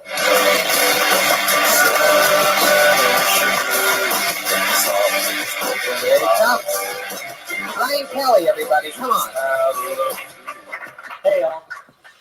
Really happy and nervous to be here. I'm a nail biter, and you guys do that shit. You know, nail biters in the room. Yeah, it's not something you want to admit out in public. I heard it since I was a kid. It's like, don't eat your body. Don't admit that you eat your body. So nobody eats their body in here. That's good. I remember eating my body when I was eating my mom's meatloaf for the first time because it was like dried meat, you know, fingernails, same shit. And my parents sent me to a therapist when I was a little bit older. And I was in the therapist, and the therapist is like, I think you bite your fingernails because you're nervous that there's not going to be enough snacks in the room. I was like, I don't think that's right. Are you a real therapist? And the guy's like, no, I'm a student. Your parents are very cheap. So I moved on and I went to Walgreens because at Walgreens they have this lacquer shit you put on your fingernails that has cayenne pepper in it. You go to bite your fingernails, you spit it out, gets you to stop. So I went to the Be Well ladies, and they said, they put it. That's right. That's the Angry West Side there. I'm going to ask you anyway. Reset the end of that. I wanted to hear a bit too, but what happened? So the idea is like, do you have that shit where you eat your fingers? It tastes like shit. And the lady's like staring at a wall full of thousands of different nail polishes and brands. But these all taste like shit. Take any one you want. That's actually what happened. There you go. There you go. That's the punch. Fucking cat. When was this set? When are you talking about doing this for your nails? Like as a kid? Is that what you said? That your mom? What were you saying? How old were you? I like fit in like a whole span of time into a minute. So like No, start it's all really good. little, and then the Walgreens is like most recently trying to stop. Gotcha. Hey, time out for 1 second. Stuart is his legs are getting tired. I saw him kind of bending a little bit. Can he sit? Can Iron? Stuart, if you want to sit, you can totally sit. All right, just yeah. Yeah, poor guy. It's good. I saw him stretching. He was like. I think we're about to see our first ever blood clot, the superhero. Stuart, did you hear that? What did you think about this set? Or the... When he was talking about eating his body, I kind of wanted to eat my body after, as I was listening to it. But I mean, I chew my nails sometimes when I get nervous, so I kind of identified with it. I don't really identify with that, like meatloaf being dried meat and fingernails, because fingernails are not dried meat. That's keratin. It's the same thing as your hair.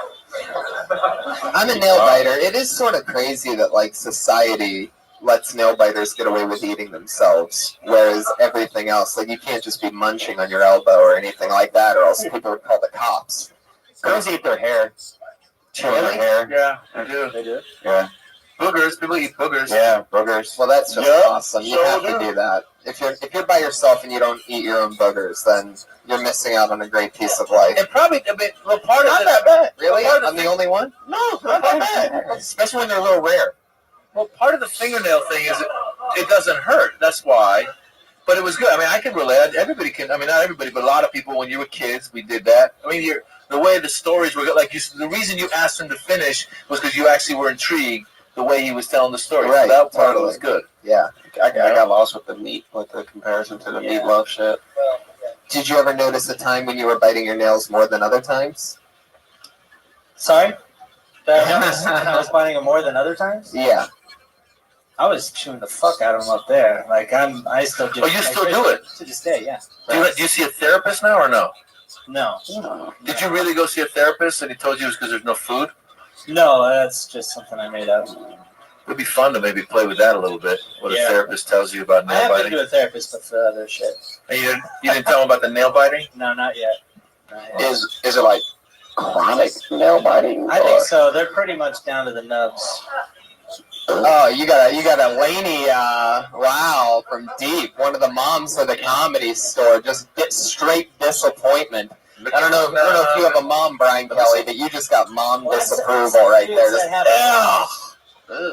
It's a very ashamed club of people. So you must have researched it. What is have you found out what the reasons are that one would bite their nails as an adult? It doesn't even have like a psychiatric cool name to it. Like it's not even. I researched it, but it doesn't have a lot. No, I'm saying is it usually is it just when you're nervous, or is it because you were neglected as a child? Anxiety. Yeah. So you don't drink? Do you drink? Drinking makes it worse. Yeah. Really? What about your toenails? Yeah. Your toenails? Did they keep them long? I can't reach them, but I know people that do. I used to do that shit when I was little. Say what? I used to bite my toenails when I was little. No, you didn't. I swear to God, I did. But how old? Like a month, a year and a half? Nah, man, I was like 13. Yeah, definitely. You can get your I can do it now. Oh shit! But I'm not. Prove it. Our first ever toenail bite. Have you thought about working at a nail salon? Ooh. Or as you would call it, an all-you-can-eat. There you go. A never-ending buffet. And imagine if someone comes in with shitty nails, they're like, "Oh, you need to see him," and he's like, "Hell on in." So, if you tear off a big toenail, and would you just chew on that because that's the same thing? Oh God. I don't really fuck with my toes that much. Have you? Is there a thing out there that someone's invented aside from the thing something that you chew that reminds you of a nail that's not a nail? Is there a candy or something else? I thought about just going to a salon and getting the press-on things, just getting what girls do for fake nails. You should do that. But do you think you'd eat them? No, see a therapist and figure out something else. His pinky is fucked up, man. You should just put don't get him started to it. This one's bleeding. Oh, all right. This guy's got open wounds. Listen, let me ask you. Once in a while, when I cut you ever cut your nails, and then you just right after you cut your nails, you're like, oh fuck, you decide to have an orange. You're like, I should have peeled the orange first. So you're constantly living in that moment of you don't peel oranges. You're all constantly fuck. Welcome. How are you? What up, Temper? Hope you're having a good day. No, I use my teeth for an orange. I can't open beer cans. Oh. But it's lovely. I'm well, thankfully. How are you? How did you learn about me, if I may ask? How did you find out about me?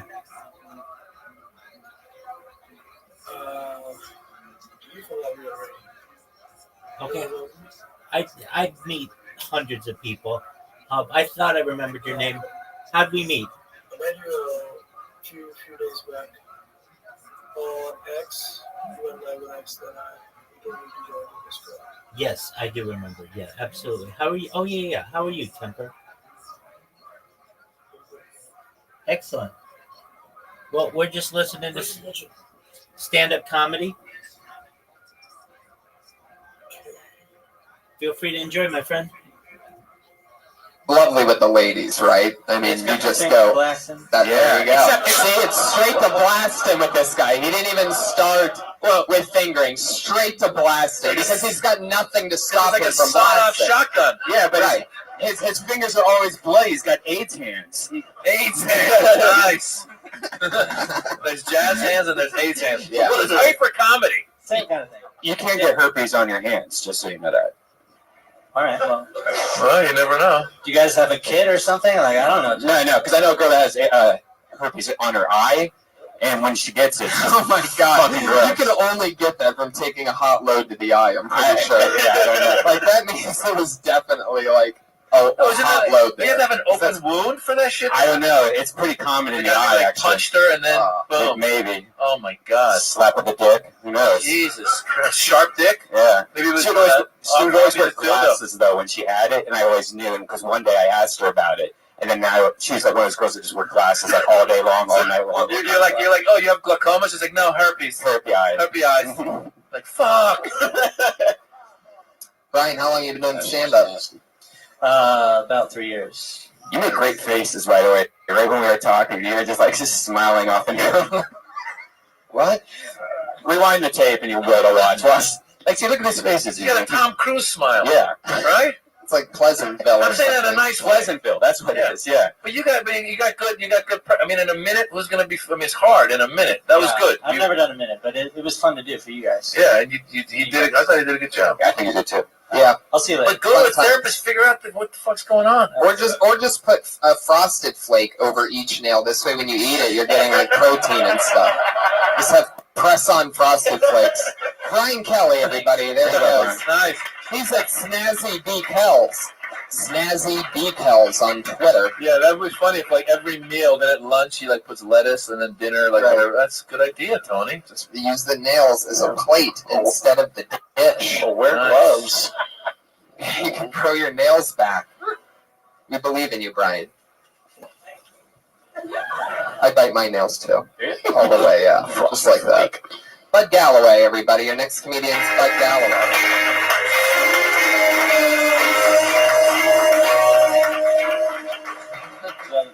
So I just got back from the most phallic state in the Union, Florida. Yeah. California kind of looks like a dick too, but it's not a peninsula. Right? Hey. I was from right where the balls would be if America had balls, the redneck Riviera, where there ain't nothing to do but smoke dope and fuck. It's a real Southern woman quote right there. Miss those Southern ladies. They're just different. You know, you buy them a cocktail, maybe a little cocaine, they might give you some cocktail. LA women are so different. They ask all these questions like, what have you produced lately? I just fucking produced you a cocktail and some cocaine. What else do you need? Usually it just ends with a cock tease. Punchlines. Are we allowed to do that? What? Are we allowed to do punchlines? I don't know. Sorry. Wow. There we go. But yeah, there you go. There we go. You're definitely allowed to do punchlines. That is permitted. All right. I didn't know I had to explain that at the top of the show, but punchlines are acceptable here on Kill Tony. Listen, man.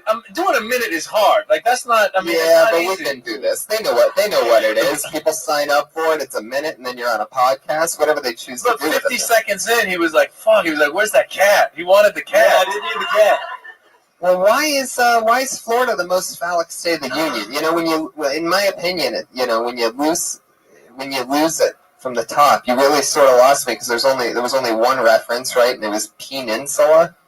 Well, I'm from right where the balls would be if America had balls. So Northwest Florida would be where the. I get the feeling you say that all the time. Like when people ask you for the first time, like, where are you from? I'm from the place where if America had balls, that's where I'd be. It's like, come on, That might be a line he's used and actually picked up a girl using. Have you ever picked up met a girl and said that? Wow, you're from the balls of America. I love balls. Right? Let's do this. An American. Not usually. I have said. I can't say I haven't said that a lot, but. Yeah. So you're from what? Like Tampa, Florida? No, Pensacola. So what's more phallic stuff about Florida? Why'd you go that route? Shape, right? Yeah, shape. What is phallic? Skis or the skis? Penile. Good, man. Penis-like. Penis-like. Oh, okay, cool. Yeah. Remember that dildo from before? Oh, that was phallic. Like the way you have the mic going right into your mouth. That's very. Oh, okay. The Washington is it the Washington Monument? Yeah, that's a very big one. phallic. Oh. Well, say that. You know what was really phallic was Oriamir's dildo that he had up here earlier. That's what phallic is. Oh, okay. Cool, man. Street terminology for phallic would probably be like dick on soft. Yeah. Oh. Yeah, that What? sounds What'd you funny. say? Dick ensemble? What'd you say? Dick on soft. Dick gone soft. Dick on soft. Dick on soft? That's what you call a hard on? Is it dick on soft? No, I thought It's hard. Oh, hard. Oh, dick on hard. That is Dick right. on hard. There you go. Oh, okay. You were thinking of folic. Yeah. I'm kidding. Yeah. There's no word. Yeah. I don't know. I don't know. What is folic? Hey, what's folic? I don't know. Folic acid? It's a totally different thing. Just say Florida look like a hard ass dick. There you go. We got laughs. There it Well, is. it's kind of hanging loose. Florida's kind of hanging down there. It's not really. Just say. Well, he just said hard ass dick and it worked. So you should try that next time. Take my. It doesn't hit always. Sometimes just nobody knows what phallic means. Well, nigga, switch the word. I know. I say Boy, you know? I say lose it entirely. No, I'm kidding. Yeah, I mean, if you're gonna go there, I'd say do more. And then, what'd you say about the girls? That you missed the Southern girls? The Southern ladies, because they're just different. You know, you buy them a cocktail, maybe a little cocaine. They might give you some cocktail. Damn. Yeah. That pun was a stretch. What's the last one you Buy said? them a cocktail and maybe a little cocaine. Oh. They might give you some cocktail. So you're pretty much doing jokes about Florida looks like a dick and wordplay on cock. That's your That's your thing. Just say dick.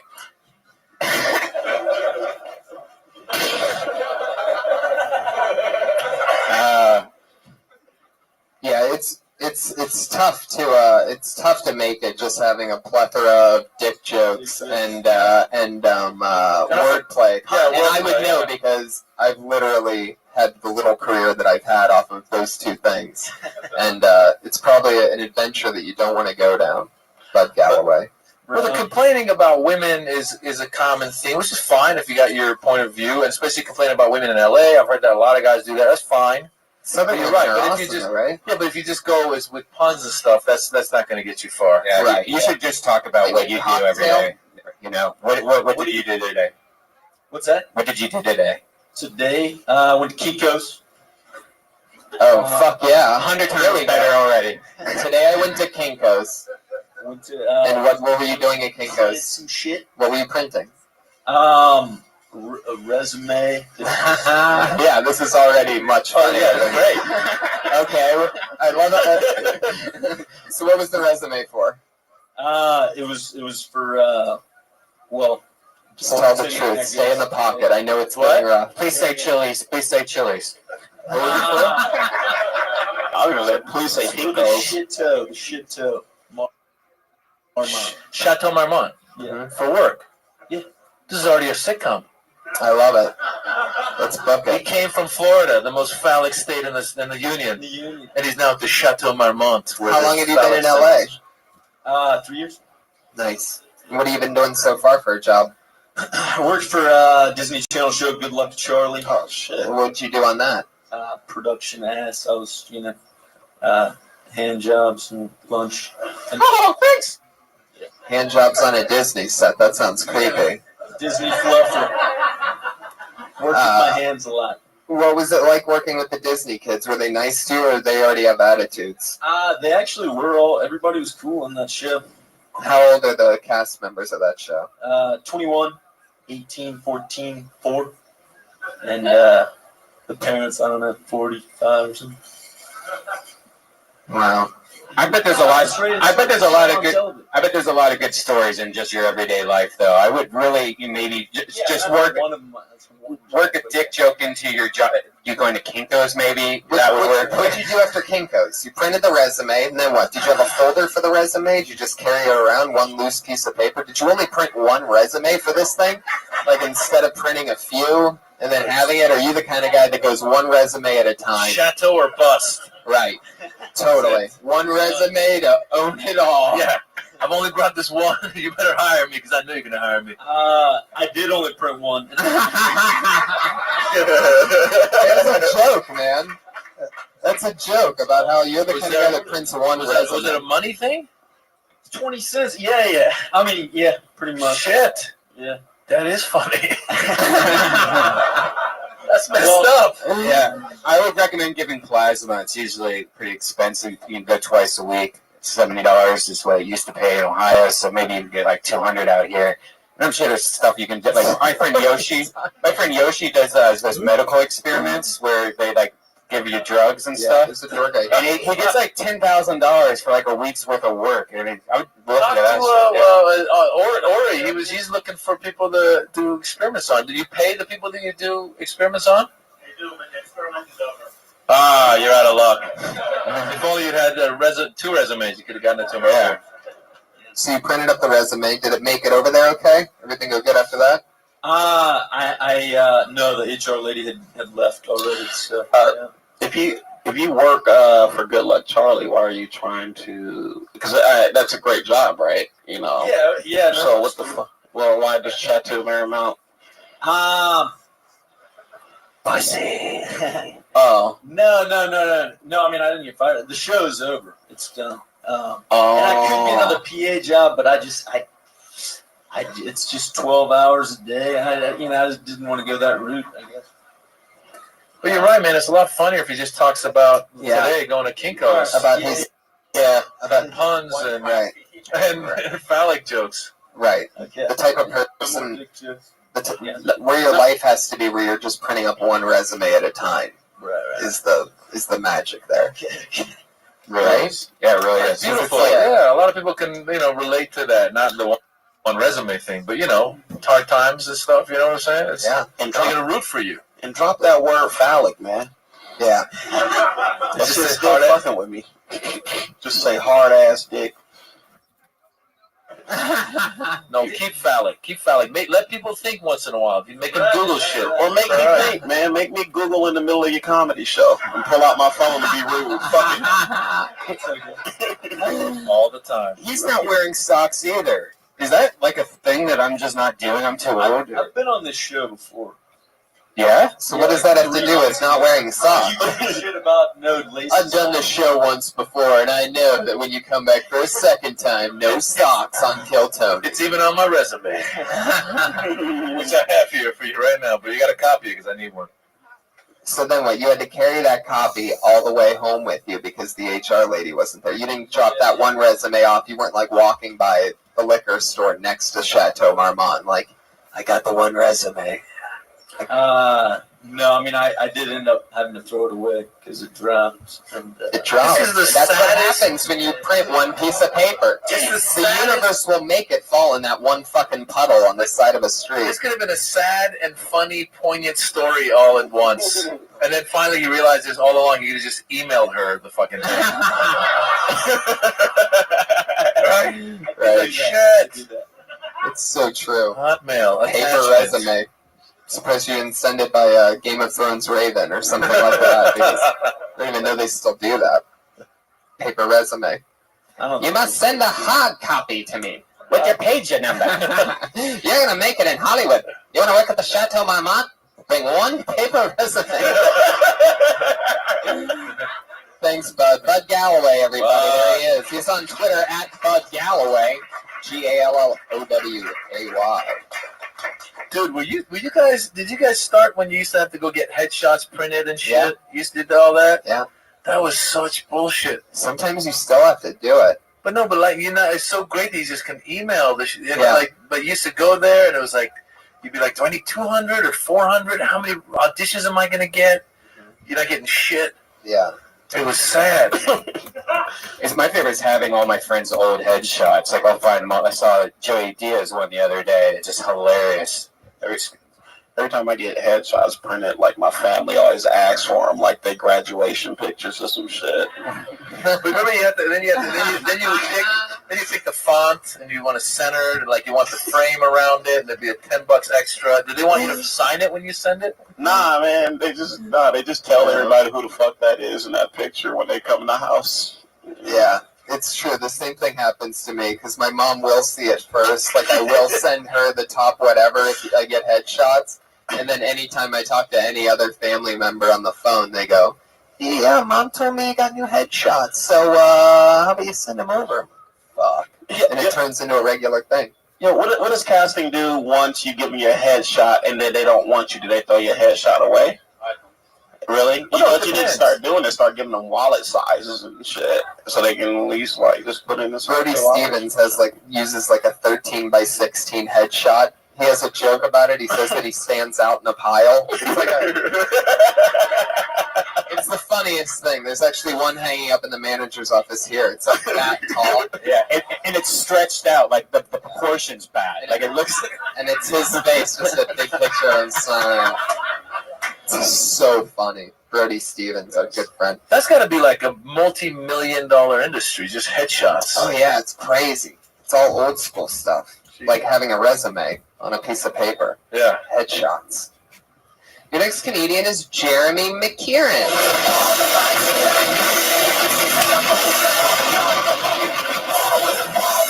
Jeremy McKieran, everybody, here he is. All right, thank you. I'm sick of people my age that wear ironic clothing. Like, I find that so confusing. I was talking to this guy once, and he had a Boston Red Sox hat on, like a big blue B for Boston. And that's where I'm from. So I'm talking to him for like 5 minutes about the Red Sox, and all of a sudden he stops me and he goes, "My man, it's just a hat. I'm actually a fan of the Dodgers." Motherfucker. And I can't believe people get away with this. Like, it just seems so ridiculous. Like, hats are only really necessary for people that are, I don't know, like ashamed of that they're balding or like lost their sunglasses, you know? Like, it's just a hat. Like, that's like me wearing like a Nazi war helmet with like swastikas on it and going, "What? It's just a helmet. I'm actually a fan of the Jews. Go Jews." Thank you. Fuck yeah. Jeremy McKiernan. I like your style, man. Where are you from? I'm from Boston. Yeah. How long have you been here? About 4 years in LA. Nice. Where do you mostly go up around? I've just been doing stand-up for like 2 or 3 months. I go up just like all the open mics around Flappers. Cool. Yeah. Dope. Yeah, I like that premise a lot. That's really funny, because what a douchebag that guy is for committing it, you know? Yeah, what's good is you have a point of view coming out. Actually, the setup was, I was really into it, and then you lost me for a second, and in the end it was fine again. But the main thing is you had a point of view, and I was hoping that because you seem like you said you hate these, like you're sick of it, you said? What'd you say? Yeah, it's just confusing. So I was kind of waiting for you to really lay into that guy right there, as opposed to going around for a second. Like, I don't know, I'm not sure what the punchline is with it, but when you said, "Dude, it's just a hat," you know, I'm a Dodger fan, I thought you were going to like have the punchline right there. But it's great. I mean, you got a point of view. If you've been doing it for 3 months, it's good. Just keep doing it. Cool, thanks. Yeah. Funny shit. Mm-hmm. What else? I don't know. How old are you that there's young people like you wearing ironic? 28. 28? I feel like it's a thing. Kid guys doing their 20s. I used to do that shit. When's the last time you printed up a paper resume? Oh, God. Do you have a job right now? Have you ever killed a bird? Have you ever killed a bird? Did you ever kill like a baby bird when you were a kid? No, just my local cat used to bring dead rabbits, and I took one of the tails of it once. Ooh. It's creepy. You cut it off with the tail? Scissors or something? My landlord gave me the tail of it as like good luck, and I kept it for years. Oh, what nationality was your landlord? Chinese. He's just a drunk white Take guy. the rabbit tail. What other ironic clothing situations you've been in? Just the Dodger hat? I'm curious. I mean, there's got to be more. Yeah, people wearing like Hanson t-shirts because they think it's like silly and fun. Right, I'm making fun of Hanson by wearing Hanson. Like, fuck Hanson, I'm gonna put it on my chest. Yeah, so I'm waiting for you to be like, no, fuck you Yeah. for buying that shirt because Hanson nice. gets a royalty, asshole, or whatever. I don't know, or something. I'm pissed off. I'm pissed at the guy too. I know. Fucking ironic clothing. Just get a Dodgers hat. Yeah. Just get a Dodgers, exactly. It's like you're a Dodgers fan. What a fucking hat. Yeah, it makes no sense. Like, I hate when people wear Kango hats, but they don't be Eddie Griffin. Like, come on, man, what are you doing? I always think of Samuel L. for that. Kango hats, but they don't be Samuel L. Jackson. Doesn't he have? He has more expensive hats, doesn't he? Oh, probably now. I've seen him wear some Kangos. Oh, really? He wears Kangos too? Yeah. But he's really been stepping it up lately. He's up to Capital One on top of. He's lost weight. He looks 15 good. Yeah. Yeah. Okay. Jeremy. Thank you. Hey, man, good stuff, stuff, man. Fun times. Please come back soon. I will.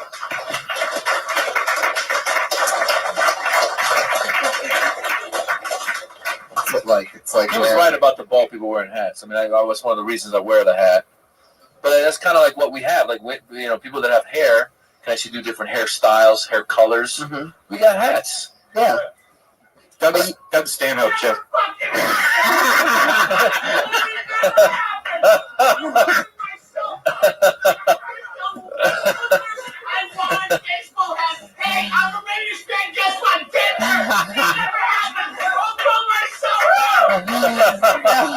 Doug Stanhope. Powerful Doug Stanhope. Doug Stanhope. Been hanging out watching. So true. Did it actually happen? Come on, man. Tell the truth.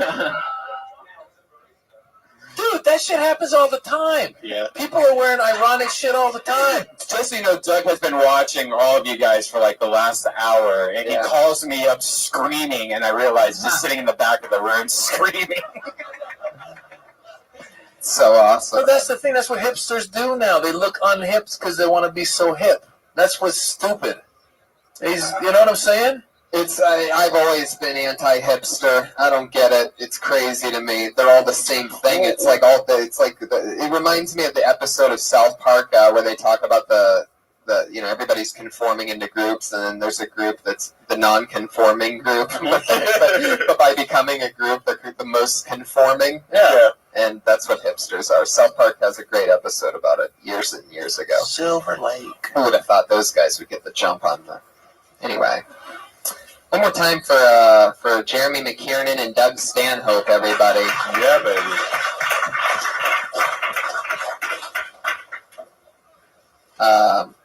Yeah, maybe we should just move on and do that for sure. Guys, let's move on to the regular part of our show where we have our two regulars that do a new minute each week. We have two young ladies that, since the show started, we've had been doing a new minute each week, and it's always fun, and it's always fun to watch them grow. Been on a real fun streak lately. I'm excited to see what happens here tonight. I don't see them anywhere. You guys here? Okay. They were servicing the guys in the back. All right, put your hands together for your first comedian. She is a regular on Dysentery and Kill Tony. Always fun, always taking a little something and turning it into a big deal. The very funny stylings of Sarah Weinshane, everybody.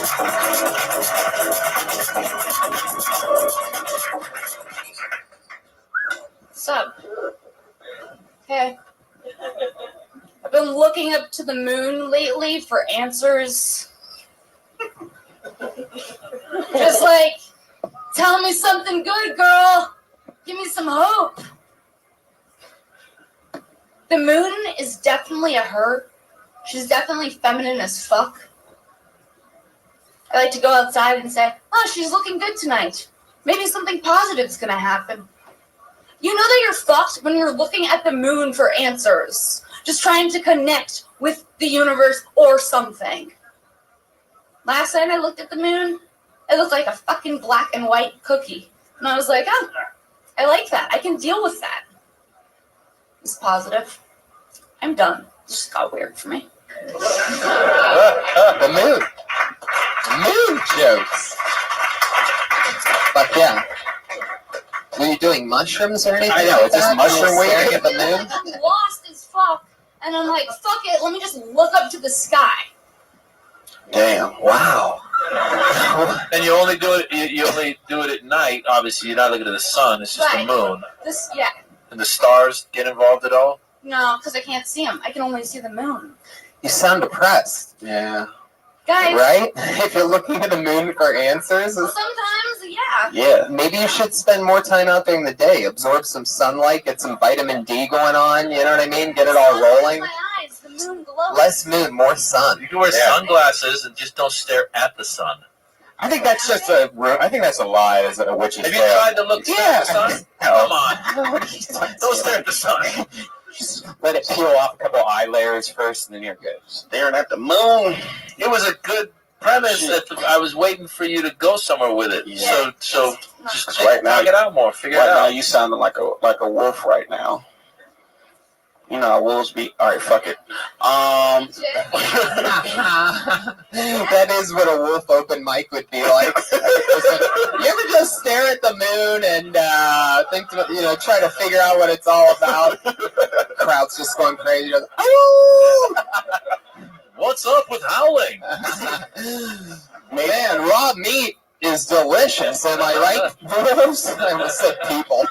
Why would a wolf say people? Am I right, wolves? Why do I gotta be with the pack? I want to leave the pack. Wolffeld? What's up with that? What is the deal with this? There's no barbers for us. Maybe talk about how it's weird that you're looking at the moon for answers, and how it first started off that you were looking at like grass or something like that, and how you got to the moon, or just the idea of you. How did it start? Like you just one day just started looking at the moon, Did you have a moon face therapist? Like what was? It's just like, sometimes you're like, well, I don't believe in religion. Maybe the moon will tell me something. Like, I don't know. Did you expect it to talk? Have you ever been staring at the moon and looking out your kitchen window, staring out on a dark night at the moon, and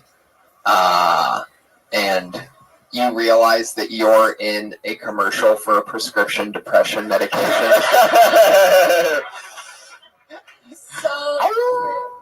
There you go. Nice. That's what I picture when I think of what you're saying when you're joking about it. Like that's the picture that I thought was painted. Like you just keep talking about staring at the moon, and it sounds like you're not even outside staring at the moon. And I wonder what happens if like you're down and you're looking for answers for the moon, and then suddenly there's a lunar eclipse, and you're like, "Fuck!" Even the moon or clouds. Yeah, right. we can talk about You just got cock-blocked by the galaxy. Yeah, like when it's a crescent shape and looks like a fingernail, it's really depressing. Uh-oh. It's like a sliver of hope. Which brings me to my next question. Brian Kelly, have you ever seen the moon when it looks like a fingernail and gotten hungry? We had a nail biter on earlier. Oh. Anyway. Oh, there you go. There he is. He's still up there. He didn't want to talk with his mouth full. He had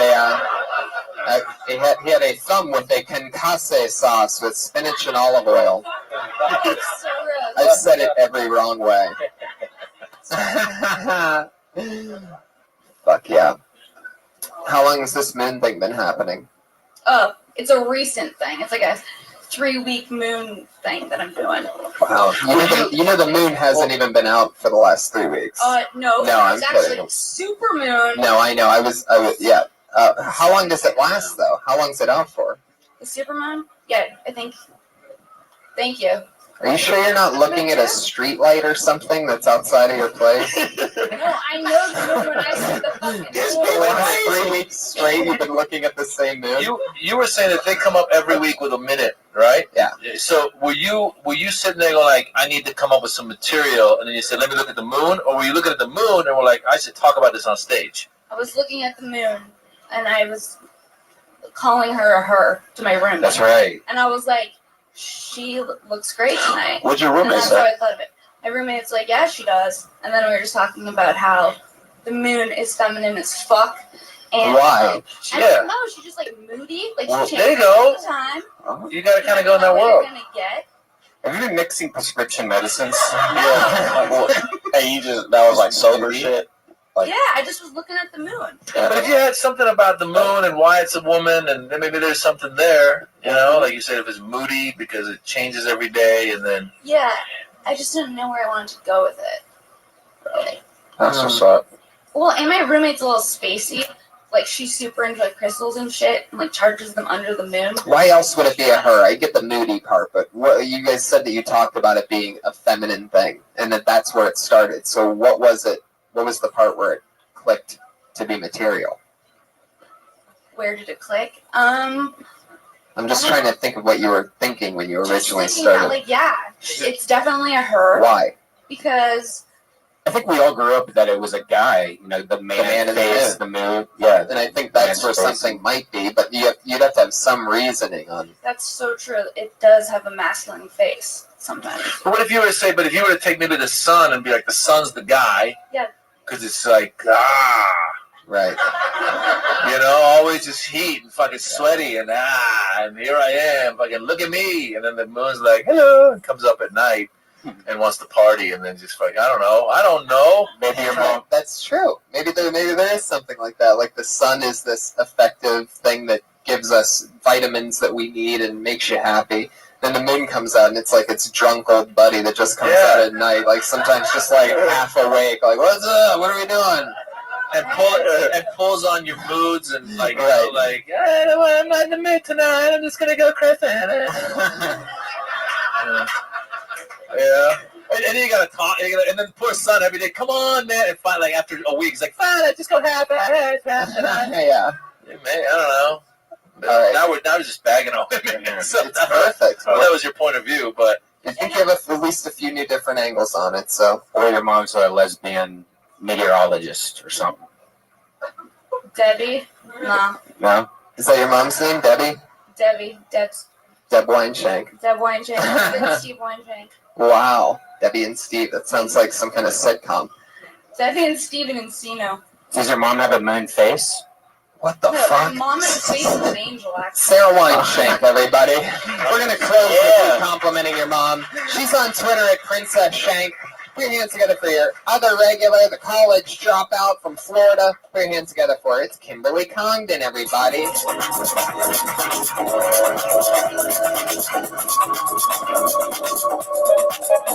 don't start the clock. Fuck yeah. Hey. Hi, guys. What's going on? How are you doing? Give it up if you know about the ALS challenge on Facebook with the ice. Okay, so we've all seen it, and I know we've all heard about it, and I think that it's a really great thing. I read that they raised $4 million for the charity, which is really great. A lot of awareness. A lot of people know what it is now. I think that we should also focus on raising awareness in other places now, I can't even look at what's going on in Gaza. I can't even see it. Could you imagine if we all got together and we raised enough to pay my cable bill?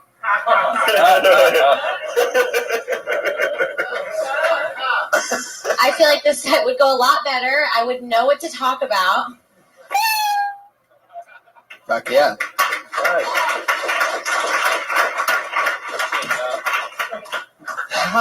You had 45 seconds of setup for that. Yeah, I was like, get to it faster. It was good at the end. I thought it was. I actually, because for a second I thought, oh, she's gonna use the minute to go emotional because she was very convincing about her emotionality, and then it was a cable bill.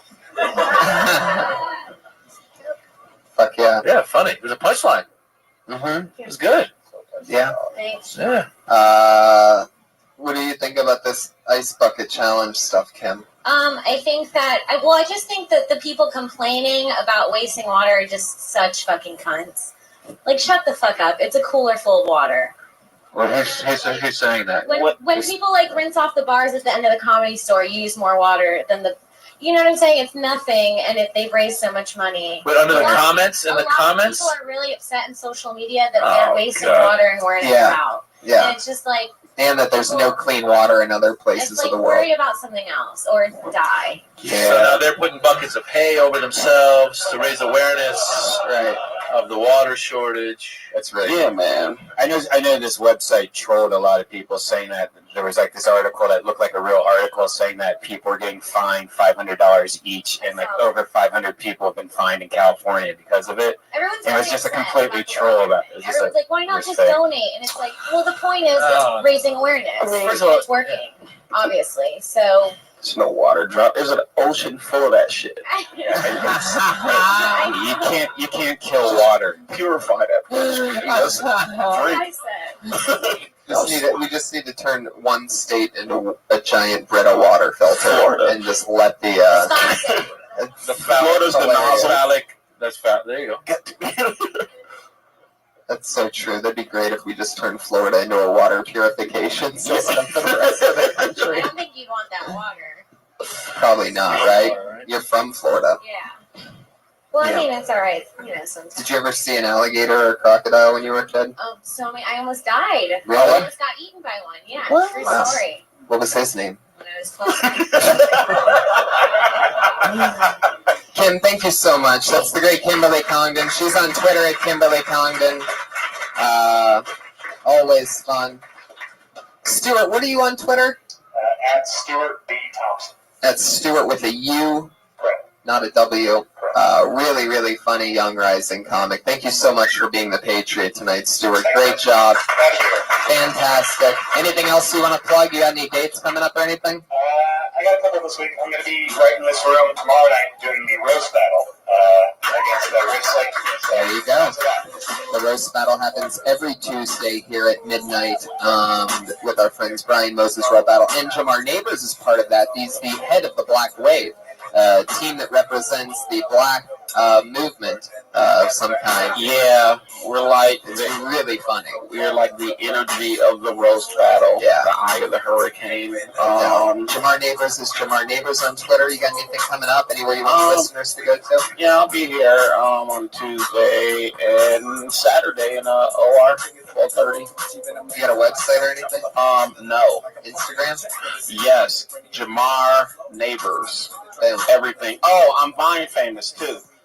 Vine famous. What's your name on that? Jamar Neighbors. Jamar Neighbors. Follow me on Vine. I love that. You got your name for everything. Maz Jabrani. Thanks for having me, man. That was fun. So much fun. I love your stories and so much fun, goofy input from both of you. I had a blast. You're Maz Jabrani on Twitter, spelled just like that, MazJobrani. That's it. And anything else? You going anywhere crazy coming up? Touring, just nationally for now. Awesome. Boston, other places. You can go to the website to find it. Perfect. Catch us in Phoenix and Columbus. That's the 16th of October in Columbus and the 23rd in Phoenix. And some other stuff might be coming up as well. Live audience, thank you guys so much. You guys were awesome. I had a lot of fun with you. Let's kill Tony 66. Thank you. Good night.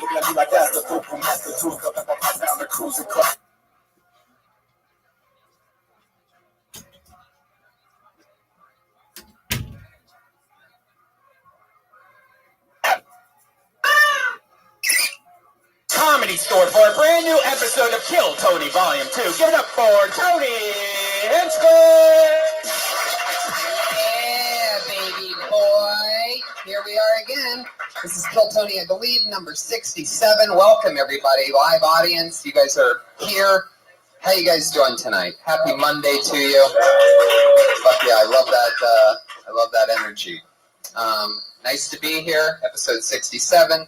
And live from the Comedy Store, as always. Another beautiful weekend in our lives. I spent my first weekend ever in Denver. Wow. By round of applause, how many people have been to Denver before? Wow, a lot of people. How many people have been to Denver since pot's been legal? Just one girl wooing. Is it everywhere? Is it just Unbelievable. everywhere? It's every other like fucking block. And it's the coolest thing because it's not like California where people go in and they're like smelling weed and like, so what's the best sativa and like all that stuff. It's just like, it's like a deli. They're like, what do you want? And they literally, sometimes they call a number, like you'll pick a number. It's like a deli. Wow. But the people, it's like there's no bullshitting. You got to get right to the point. You're like, okay, I'll take 2 of those joints and 2 of those joints. Wow. And it's easy breezy. All you hear is pa-ting, pa-ting, pa-ting, because they're just making money.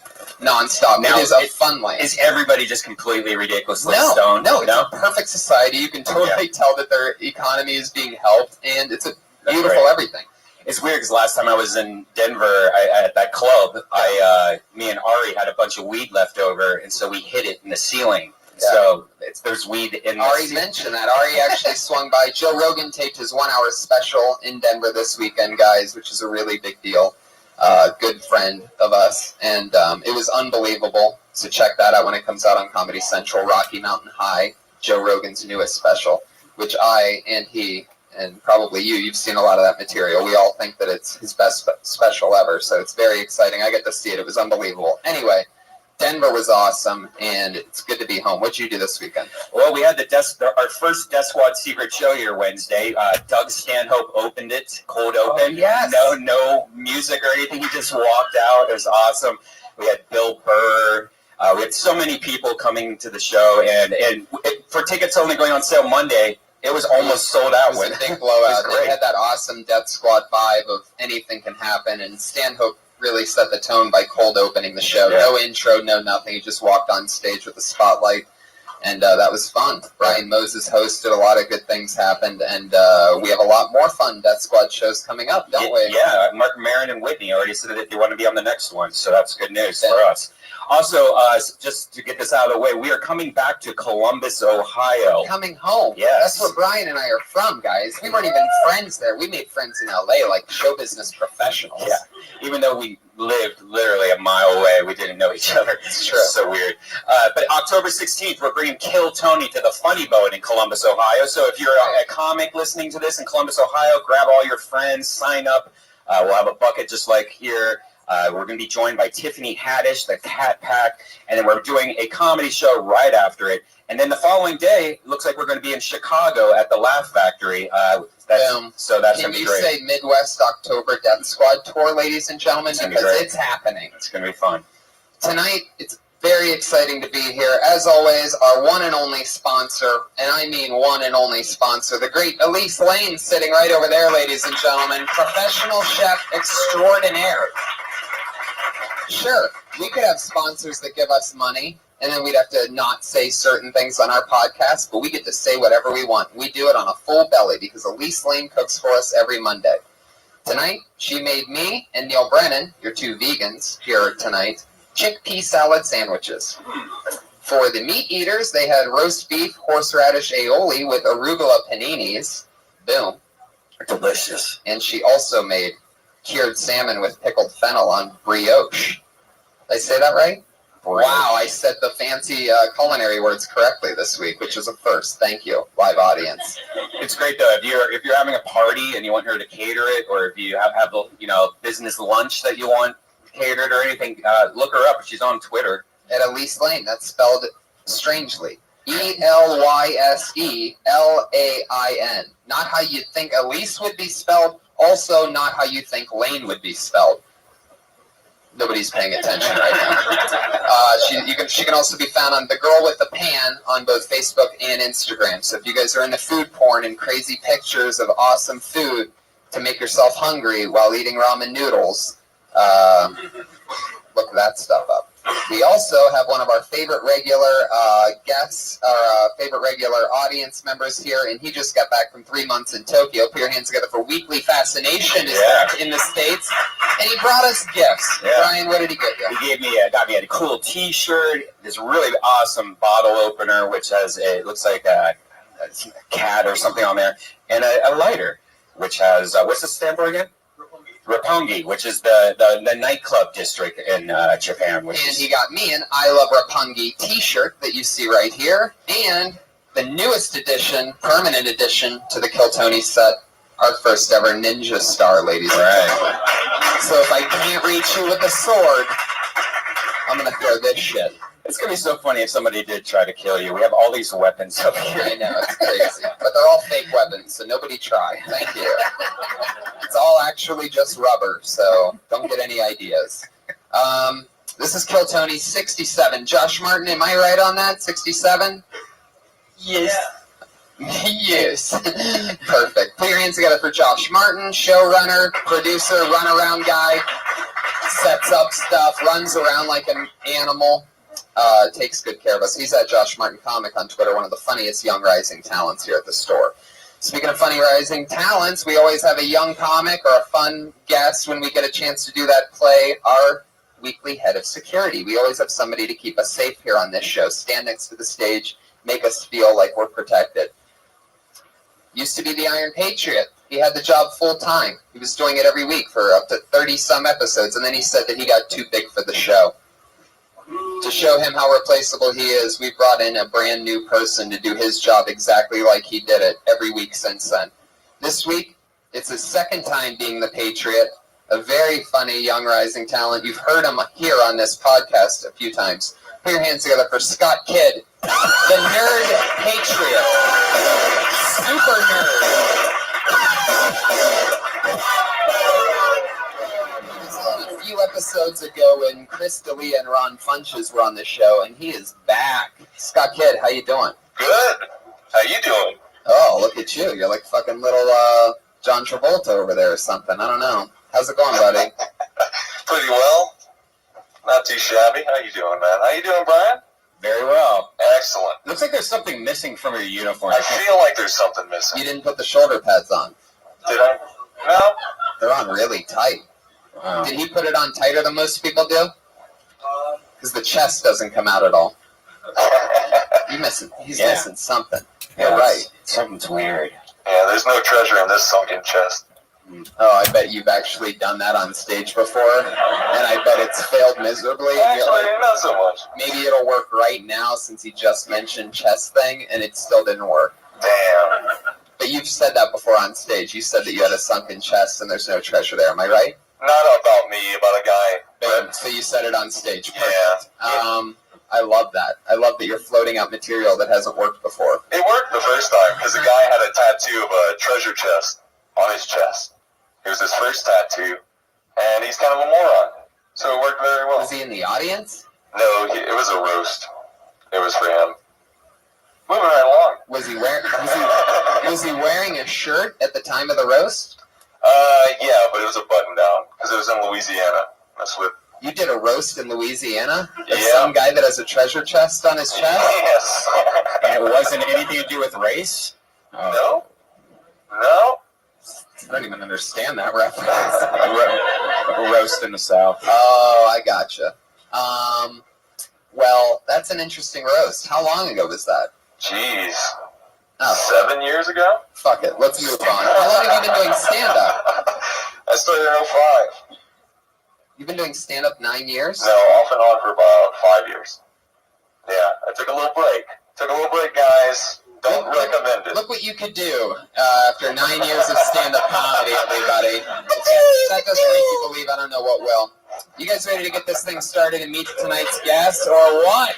I am so excited about tonight's show. I know I always say that, and I usually am being honest, but this time I'm really, really, really being honest.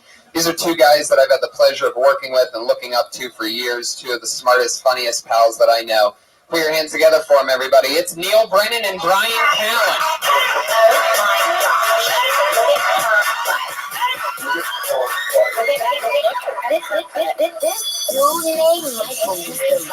Yeah, here they are, live in the flesh. You know them from movies, TV, their stand-up specials, so much fun stuff. Sports, you know, sports. Yes, professional, super athletes. Yeah, I do sports. Such a weird thing. I'm sponsored by sports. Welcome, guys. This is both of your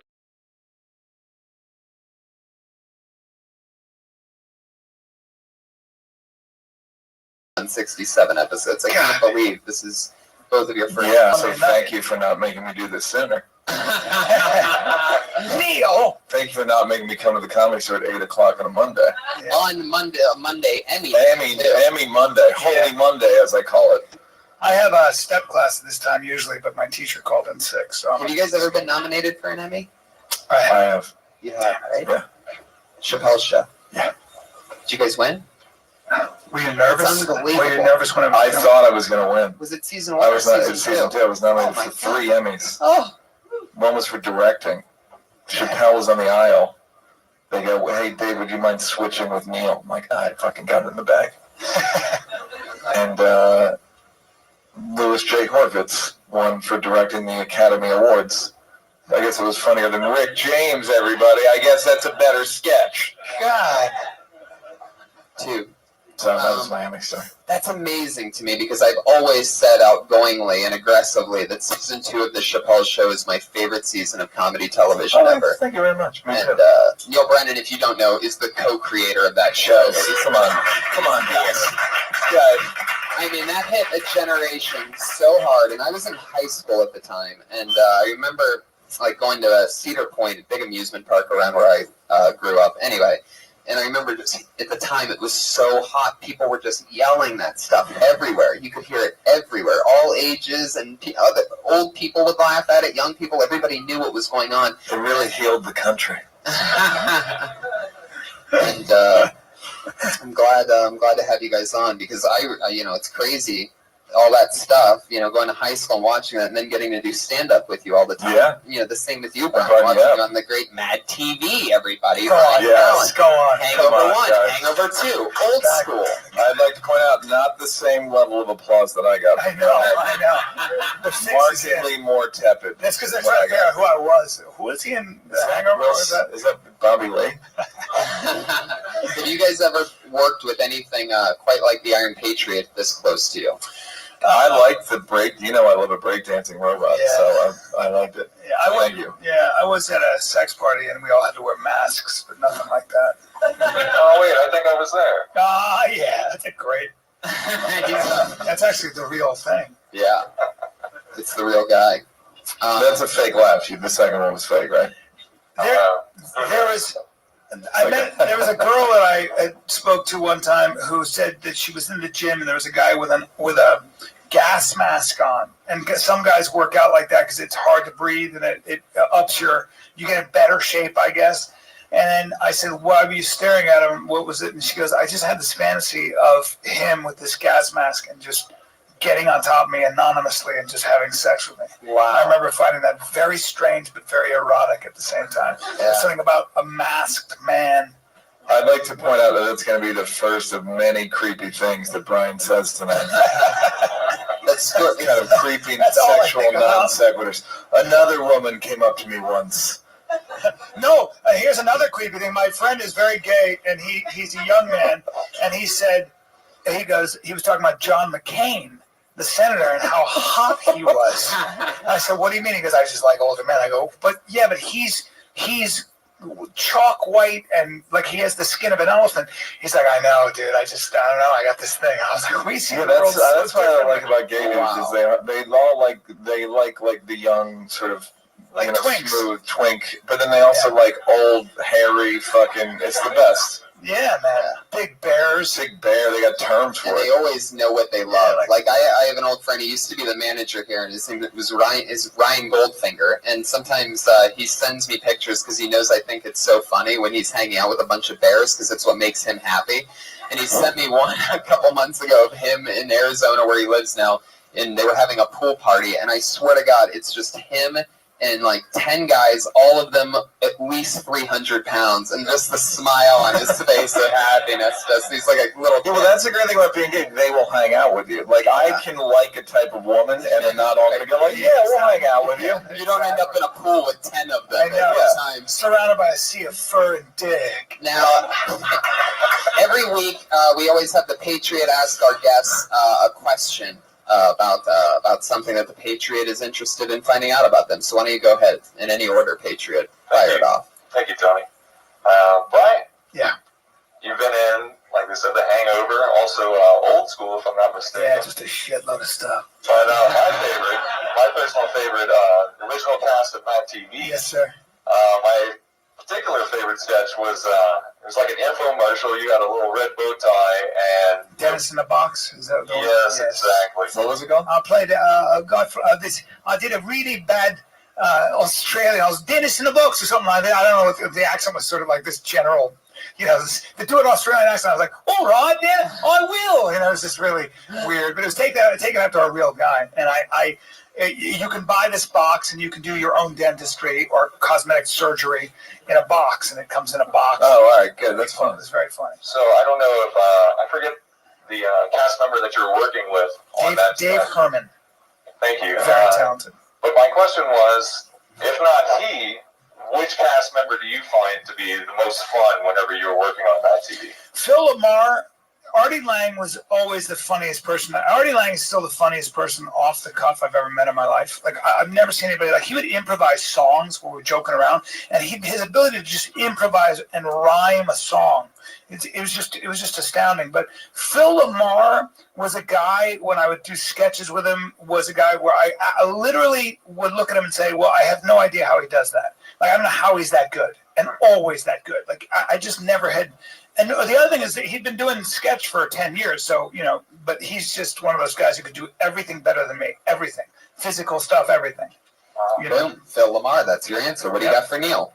Well, Neil, very popular guy. You can stand up. That felt that condescending. Go ahead. That was my upbringing, but anyway. Stand up, of course, Yes. as well as the Chappelle Show. Sure. You wrote for Half Baked, Yes. which I personally love. Thank you very much. But my question is, Done a ton of shit. Tons of Just a great just voice. a ton of shit. Ton of shit. I also directed Brian in a Jeremy Piven movie called The Goods. Yeah. Look for it, guys. Yeah. Look, you're gonna have to look hard. That's right. It's what they call underperformed. It's funny though. It was a good movie, actually. It's a funny movie. Yeah. but Neil, what do you think about yourself, or what it is about you, that Dave Chappelle just loves to work with you so much? I don't know if you've read any papers. I don't know if that's still true. No, I don't know. I'm funny. I'm funny, and we had like a shared sort of aesthetic. So, because when we were super young, we were like 17. So, we sort of liked the same shit, and we're the same age pretty much. So, like, we sort of knew what the other one. You guys met in want. what, Boston? DC? No, I met in New York. I was there for film school, and he was there for showbiz. Wow. He moved when he was 17. I did too, actually, for film school at NYU. So how long were you guys friends until you... We were friends for like 12 years before the show. Wow. 10 or 12? Yeah, something like that. Amazing. Yeah. Jeez. So, yeah, guys, 12-year friendships, they can happen. Yeah. Half Baked, another Thank you very another one of my true favorites. So much dick. Another one. So many great things in that movie that I fucking love. Thank you, so let's do it. But on top of all these crazy things that they've done, these are two of my favorite stand-up comedians, and that's what this show's all about. We have over 20 comedians signed up tonight for the opportunity to do 1 minute on stage. But mostly give it to Brian. Yeah.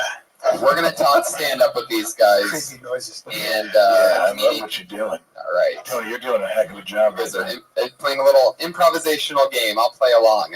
Yes, I'm doing something. Over 20 comedians signed up for the chance to do 1 minute tonight. Comedians, you know that your 1 minute is up when you hear the sound of it.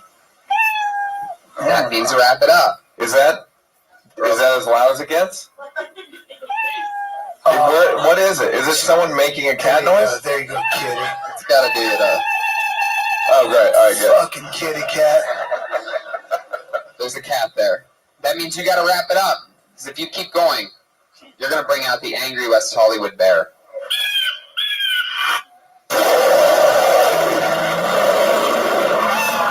That's good. The podcast. Yeah, I feel like I heard an eagle before the bear, though. Yeah. Did I not hear an eagle? That's a warning. Does the eagle foretell the bear? Yes. We have our bear. Eagle with it. There's no time, dude. Eagle is not bear. He just died. Yeah. There's no warning. We have our bear mic'd up, and sometimes other If animals. there's an eagle, dude, that must be. And you're dead. All you get out is bit, and you die. You didn't say bear, bit, and you die. Sorry, Tony. I love you guys. Bring the next fucking comic. I gotta say, The you next guys, one, we haven't you brought guys up the should be first giving one. Brian. I want to just say, being more generous to the comics than you've been to Brian. I feel like you haven't given him enough. Yeah. Honestly, I Where would feel you like guys be? you've been about right on with me. Where would you Give guys me a be lot without to my... deserve. Yeah. Brian, I feel like you're holding back on it. I don't want you to do that. Yeah. Thank you. You guys ready to get Kill Tony 67 all the way bumping? We're going to the bucket, ladies and gentlemen. Yeah. Here we go. Your first comedian doing 1 minute live on Kill Tony 67 is Brandon Bricks. Oh shit! Already, you know what that means? I don't see Brandon Bricks, that means he just got blacklisted.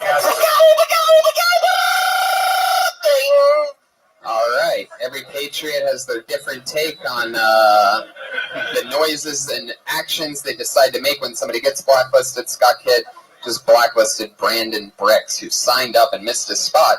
So now that means he's permanently banned from Kill Tony and banned from the Comedy Store for 6 months. The Bobby Lee rule. I just got a note. He passed away about 2 minutes ago. So sad. Put your hands together for your first comedian, Dusty Lester. Oh, shit. You know what that means? 2 in a row. Dusty Lester. He's 19. Get him.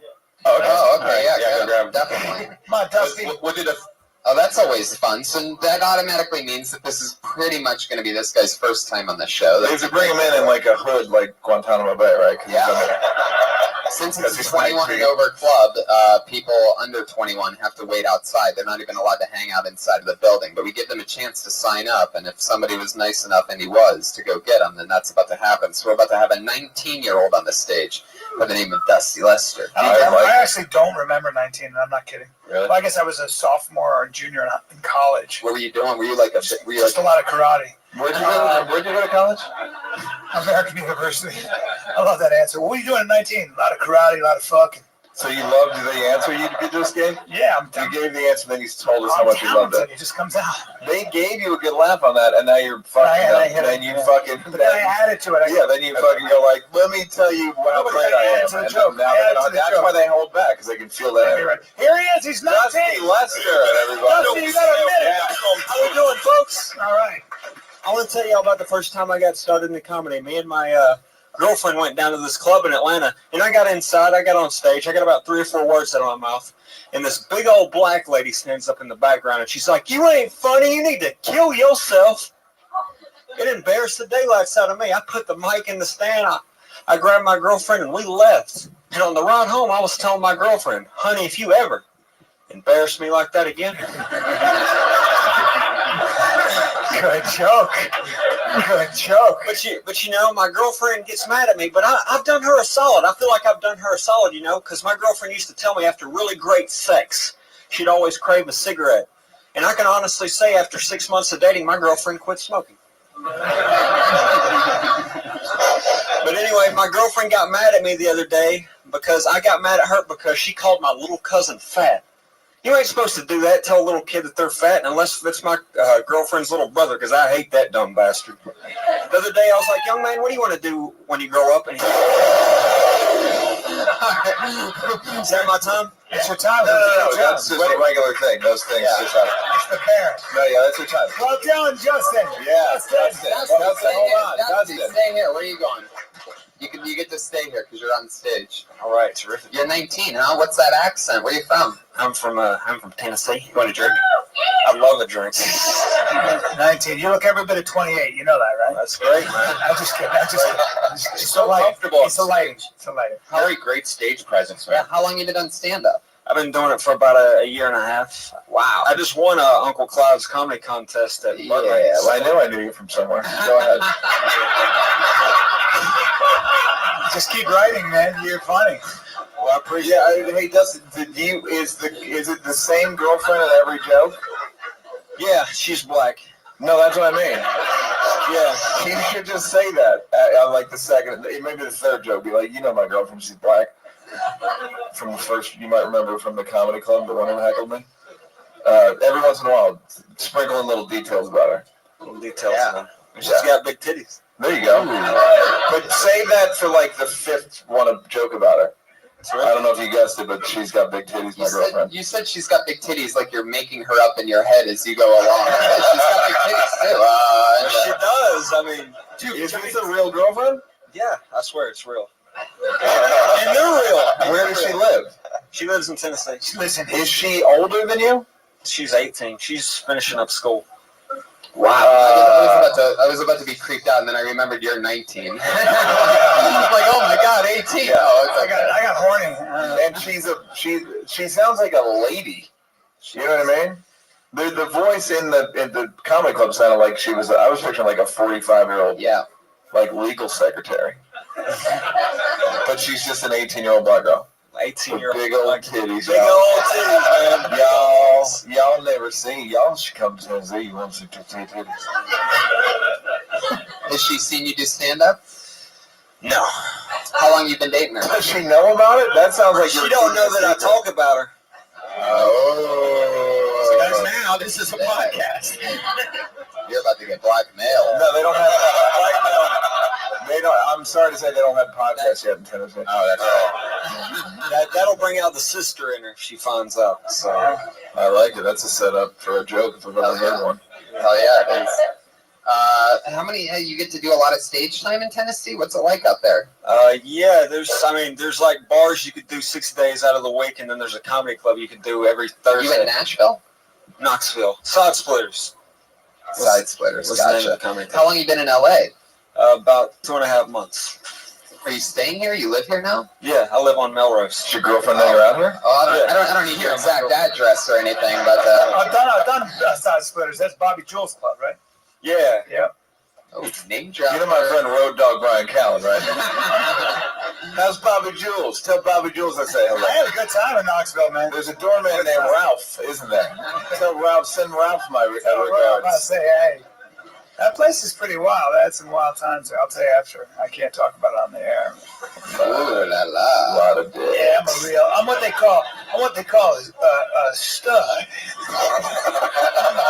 Talk to him afterwards. In the comedy world, I'm what's known as a stud, a road stud. You understand? How many times a week are you going up? About Probably about 4 or 5. that's great, man. And your girlfriend, this real person that exists, Who lives under your tongue? has no desire to come see you do your live Well, she's still performance. finishing up school. It ain't like she can. High school. Is it? Does she go to school? Oh my God, it was. I was a Yes. kid. Is school in Europe? Just fucking go to her. It's not like it's round the clock. Like, gosh, she's finishing up school. That's 24 hours a day. Right. She can't get into clubs though. She's 18. And neither can Have her? Well, give her my number, 310. What is she doing? What does she want to do? I mean, after she graduates high school, what does she want to do? Is she going to come out here? You making it work? You talking to her? She likes to do paintings and stuff. So, really? that's Tennessee for she's an artist. She actually likes to hunt too. She actually likes to hunt too. She's really artistic hunter. A black girl that likes to hunt, man. Wow. Only in Tennessee. You can What hunt. could possibly go wrong? Go ahead. Holy shit. And by art, you mean tagging, right? Is she thinking Come about on, moving out here? Red Band, come on. Yeah, she's January. January, she's supposed to fly out. January, is that her name? Do you What? think, Nothing on a good black girl joke? Come on, people. January, nothing. do you think you're gonna get a side bitch when she, because that's January is a long time away. That's Just say side. Just say side Either piece. side piece, side chick. There were so many options, you creep. Are you pretty loyal You're to gonna her? side unit. You're gonna get a side unit. Side cunt? You gonna get some side cunt, you think? Her side cut. She might get some side dick because she's black, and black people obviously have Come on, man. Why are you guys doing this to me? Put me in a tough spot. Wait, what was that thing you just said at the end about black people? Hold on, I wanted to hear the rest of that. Wait, she's getting some side dick because you know black I people. hope she's not getting no side No, dick. that's like not what she's I in asked. Tennessee. What did you say a second ago when you said she's probably getting side dick? You know those black people have an advantage on. In other words, black guys black are guys. penis. Oh yeah, gotcha. One of their many advantages black people have. Right. So I'm sure those two black guys in Knoxville, Tennessee, are really making their move right now since you're out here.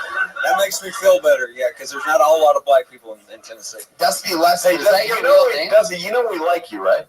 I hope so. Very good. All right, good. We like you. I just want you to. I had a lot of fun here. It's a good place. Yeah, no, we want you. I want you to have the energy of being liked. Woo! Yeah, that's more like it. Let's go kill a deer, boy. All right. Well, that It's Tennessee. you had us at Wahoo.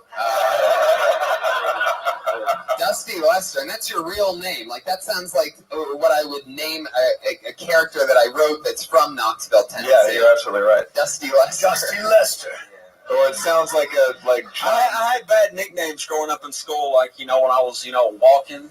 like down the hallway, they'd be like, "Hey, look, it's Dusty Lester, Mexican molester." Nickname was so bad, I was a virgin till I was Dusty 18. Lester sounds like an alias. You know what I mean? Like John Walsh. It's like, we're looking for John Stevenson, a.k.a. Dusty Lester. Yeah. Dusty Lester. He goes by many names. Dusty Lester. Lester. Lusty Duster. Lusty Duster. So Dusty, you been having fun doing stand up in LA? You getting a lot of spots out here? Yeah, man, it's definitely it's going good. And What's the most time you've ever done? like probably 12 minutes. Did you mention, is every joke about your girlfriend? No, but a lot of them is. Well, just keep doing it, man. Yeah, Right? yeah. You Oh, think yeah. it's Great job, fine. Dusty. Yeah. Please come back. I saw you at the Laugh Factory like 2 nights ago with Dane Cook, and they printed my ticket off as Dusty Wester. Huh. That's a fucking crazy story, bro. Good job, Dusty. Hey, you might, Dusty, we like you, bro. You don't have a Twitter? You don't have a Twitter? I got a Facebook. As a comic, you really should get a Twitter. I love that you put your email on here. Since you don't have a Twitter on the Twitter line, he has his actual email, but I'm not going to put that out. But if you would like to follow him on Facebook, I'm pretty sure he's the only Dusty Lester on there. Thank you so much, Dusty. Have fun. I had a good time. See you, buddy. Lester. Oh, yeah, there Dusty, you go. we like you, man. Fuck yeah. That's the kind of fun stuff that happens. A 19-year-old to get things started. I feel like you should have like a hobo's like stick with a bindle on the end of it. Just like, I'm gonna hit the road, y'all. Fuck yeah. It's so fun. So fun. Well, let's keep this fun train moving along. Dusty, good old man. How do you follow? What in the name of Dusty Lester's going on here? Dust. Okay, your next comedian goes by the name of Rob. Sweet Dusty Lester. Rob Lewis, everybody. Rob Lewis. Yes. Come on down, Rob Lewis. Oh, shit. Damn, that's a lot of them. You know what that means? Rob Lewis, you just got blacklisted. Oh, God, it got worse. Rob Lewis, Gotta you missed try- a big break. Gotta try something different if it happens I know twice. people in You show don't- business. I'll get you into pictures. Okay, put your hands together for your next comedian, Jeremy Lopez. Yeah. Here he comes. I see him. It's coming out. Yeah. He's got a full head of steam. I like it. Jeremy Here comes Lopez, the hood. ladies and gentlemen. I like it. Yeah. I like what I'm seeing. So guys, what's everybody doing? Just recently got through a breakup. Found out my girlfriend was cheating on me. I open my apartment door and I see this guy, in his boxers sitting on my couch. My initial reaction was like, who the fuck is this guy, My girlfriend, she was in the kitchen. She came around the corner, She was like, oh, this is my cousin Pablo. This is my cousin Pablo. I was like, oh, this is your cousin Pablo. This motherfucker's Asian.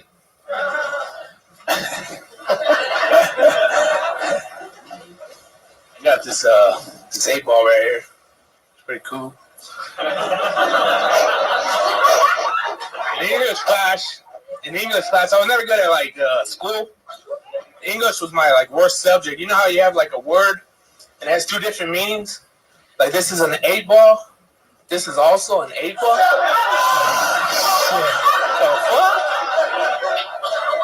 When I was younger, I wanted to marry a black chick because I thought when you marry a... All right, then. I'm done. Yeah. Yes. Holy shit. All right. Well, Is that real blow? Can you just were you just here on regular business and you're like, oh, there's a note? Well, let me tell you this. At first I saw the actual 8-ball, and then I saw you put it in your pocket. And at that moment, I'm like, this guy's either the laziest prop comic or the world's worst magician. He will only use props that he can carry with him. He's like a... All right, fuck you guys. All right. I didn't even explore the premise. Fuck it. Go ahead. Sorry. So I love that you made the connection between 8-ball and 8-ball, and then you said what came first? Did you buy the 8-ball? Did you see it for sale, like a little tiny 8-ball? And you're like, well, if I get that, then I could put baking soda in a plastic baggie, and I could do an 8-ball joke. Exactly right. How many nights have you had to carry each of those in your pockets? Working that out. About 7 days. 7 days. Have the cops taken an interest in your accident? Not yet. How long have you been doing stand-up? About a year. Cool. Do you always put the hood up? Yeah, always. What do you think it does? Protects you like a mask. Yeah. It's like a mask. You still get nervous when you still get nervous. You still get nervous when you get up here. Yeah, always. Yeah. Yeah. I remember doing stand-up like the first time. The first year would ruin my day, but I knew I had to do stand-up. Really, first 2 years. Yeah. And then you think you got it, and then I went and did some show, and I thought I had it because I had a great set by accident, and I go do the show at like the Boston Comedy Club in New York. And I get up there, just crickets. And I remember just sitting in a cab going home, just realizing this is a tough gig. Man. This is the worst. Yeah, and you're talking to like arguably the greatest of all time. So it's just weird that I've come this far. I don't mean to make it about me, but I mean it's kind of exciting that I'm it's better. Things are better when they're about you. Right, but you should take my workshop. It's $28,000, but it's for 3 weeks. And it's funny. Stand-up is one of those things you can't fake. It just takes a long time. How much time do you have? How many jokes do you got? Not that many. Like 5? Yeah, about like 7. Chris Rock's a friend of mine. I'm going to give him a call for you right now. The first joke you had a lot of build up, and then you got to the joke, and it seems like a good idea maybe is to expand it a little bit more. Like maybe say, hey, he's Asian. Or like it's also your cousin. You can say something like you slept with your cousin. You can say what happens. Did you confront the guy? It's a made-up story.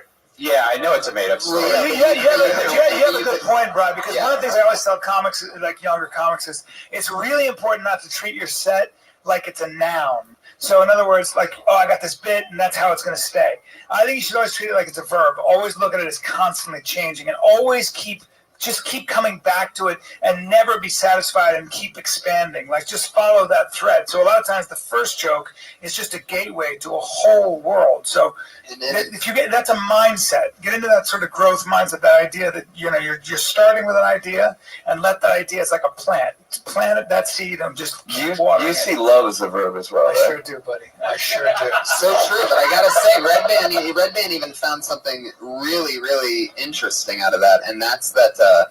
I think it's on top of, you got that funny line, right, about he's Asian, whatever. But it's actually the funniest thing, now that I heard him mention it, is that her way out of it, her lie was that she was fucking her cousin. Right. There's a lot to be dealt with there. That was her way out. And who is she? What does she look like? What does he look like? Why are you dating her? You can just keep going, get personal with it. It takes a long time, but I think a good way to start writing is kind of ask yourself some really personal questions. What are you ashamed of? What are you afraid of? Who would you rather be? Have you seen your act? Go ahead. Exactly. But that's where you want to reach to, kind of the more personal. Dancing and animals. Well, that's my pop album, but I also have a very artistic. The stuff I do in Europe, you haven't seen. In the underground, I do a lot of underground comedy. You ask yourself, what are you ashamed of? And you're like, my act. I'm ashamed of my That's act. true. That is true. That's true. Damn it. I keep reassessing. Also, like in 7 years or so, you're going to look back at your material and you're going to laugh at yourself for the 8-ball thing. Like, I can't believe I used to fucking carry around an 8-ball. Oh, want to know the best story of Dennis Miller, like the fucking comedian, like the political, whatever. A buddy of mine used to work with him when he first started, and his closer was he would put a box of Ritz crackers on his head and sing "Putting on the Ritz." Oh my God! Damn it! God damn it! Dennis Miller. And then when you see a guy like that, you think to yourself, no matter how much time, he's doomed forever. And then he turns into a good comic. It takes a long time. I used to do a bit about being a turtle. I can't even do it for you. I'm too embarrassed. I mean, literally, I would go. I'd go, imagine being a turtle where you're like inside, you're outside, and you're like, oh, I want to go inside. And you know what? It's sunny out. I think I'll go outside. And then I'd walk and I'd be like, oh no, dog. And I'd come back in. Actually, it's pretty funny, right? Yeah. Actually, holy shit, that was one of my first. I'm fucking talented, man. You're like, I'm sorry on stage, everybody. Yeah, sorry. That is actually funny. Sorry, maybe I don't know. It's cute. I was cute. And you got to that by asking yourself, what are you ashamed of? I don't know. Now my Did you new use stuff. the method? Bro, you got to see my new stuff. Okay. You got to see my new stuff. Jeremy Allen method? When I cut heads off in slow motion on my special, it was anyway. You tied a cow up? That bit? That'll spit my beer out. Yes. Jeremy, are you from LA? Yeah. What part? West Side. What's the west side? What part? Woodland Hills. Yeah. Really? The valley? And you call it the west side? Because it sounds cool. What got you to do stand-up? Was it just being funny around your friends? Yeah, I'm kind of a funny guy. So. Yeah. Good. Who are your heroes besides me? Anthony Bubitz. Who? Anthony Bubitz. Anthony Lewis. Hey, man. Really? He's my hero. Wow. Yeah, there you go. That's somebody's favorite joke of all time. Well, Jeremy, you are, without a doubt, one of the funniest Lopez's we've ever had on the show. I thank you so much. Yes. He's on Twitter at Slopez. Slowpez. I like that. Slopez. So you sort of answered this, but let me ask this question that I always ask first-time guests when they're on. What's something that you did when you first started out that you can't believe that you did? Something maybe you said or you did. I've had a lot of crazy answers from a lot of great comics. I wore a wig. Like that Ritz thing, for example. Yeah, I did. Did you really? I wore a wig. Tell us about I it. just remembered that. You'd go out in the wig? Or I would go out, and my mother had a wig. We had the same coloring, my mother and I, and I would wear her wig, which was not really, but you couldn't prove it was a wig because it was a short, so it looked like I had just really awesome bushy hair. And I would wear it, and I remember a comedian who was older named People bought it because of the coloring. They did. It looked like it was my real hair, and I would go out there with the wig on, and for no reason. But it was a little bit like the way he wears a hood. I was kind of hiding and playing a character, and I was cutting together. Was it long? Like how? It was about. It was. I had the video. Did it look like a man's hair or a woman's hair? My mother had always kept her hair short, and so it was kind of puffy and like a Sandy Duncan kind of thing going. I don't know.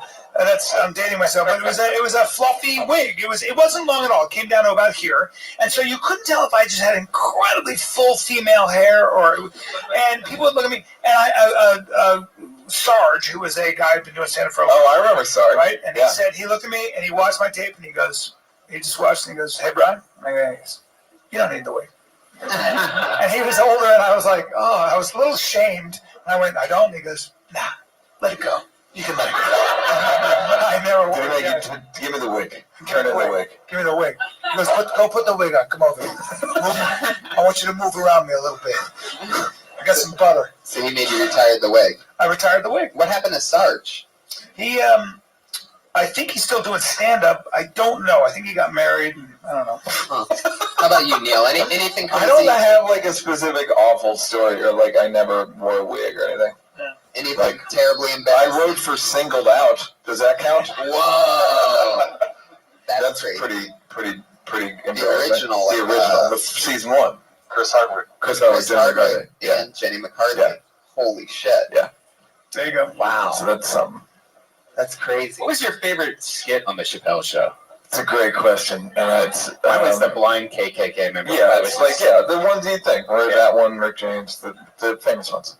Was there something that you wanted to do but you couldn't get it through? No, there was never. We didn't have enough. No, there was nothing that we were like. We were sitting on so many sketches. We had to do like 70 sketches, so it was just like anything we had. That was like my favorite thing, without a doubt, and it's one of my favorite things in comedy, is the third disc of the DVDs, which I just remember having that season of DVDs, so I say it that way. But the deleted scenes of season 2, the whole way through, is about, I think it's like 45 minutes. No, it's way longer than that. Of the most unbelievably hilarious stuff. And if you see the sketches, you're just going to laugh for however long it is. Probably about I'm glad you like. No one's ever told me they like it. it. And I always tell everybody, it's an absolute must-see. The deleted scenes from season 2 of the Chappelle Show. And Charlie Murphy tells a story about beating up a guy in a wheelchair.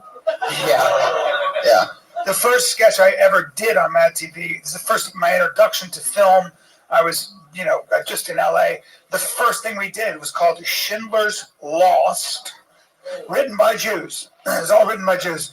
And And I remember, which is rare. Go ahead. right. And I remember going, and I played Schindler, and I was lost and couldn't find directions to get the Jews to save. I'm not kidding. To save the Jews from being put on the trains. And I was my major in college. I was a history major, and my area of focus was Nazi Germany. And I remember going, I don't know if you guys know how bad the Holocaust. I know you might be Jewish, but you're from LA.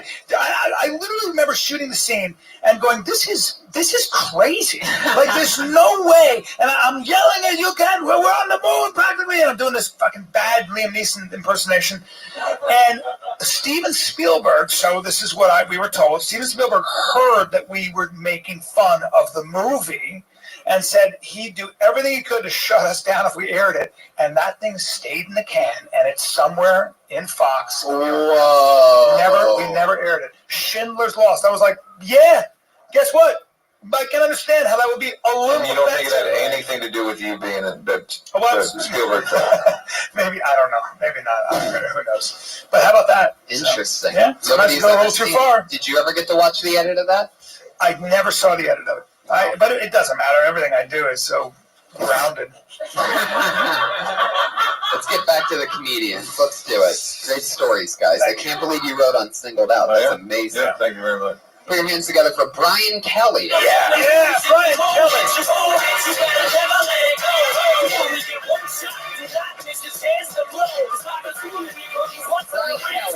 There he is. Hey, y'all.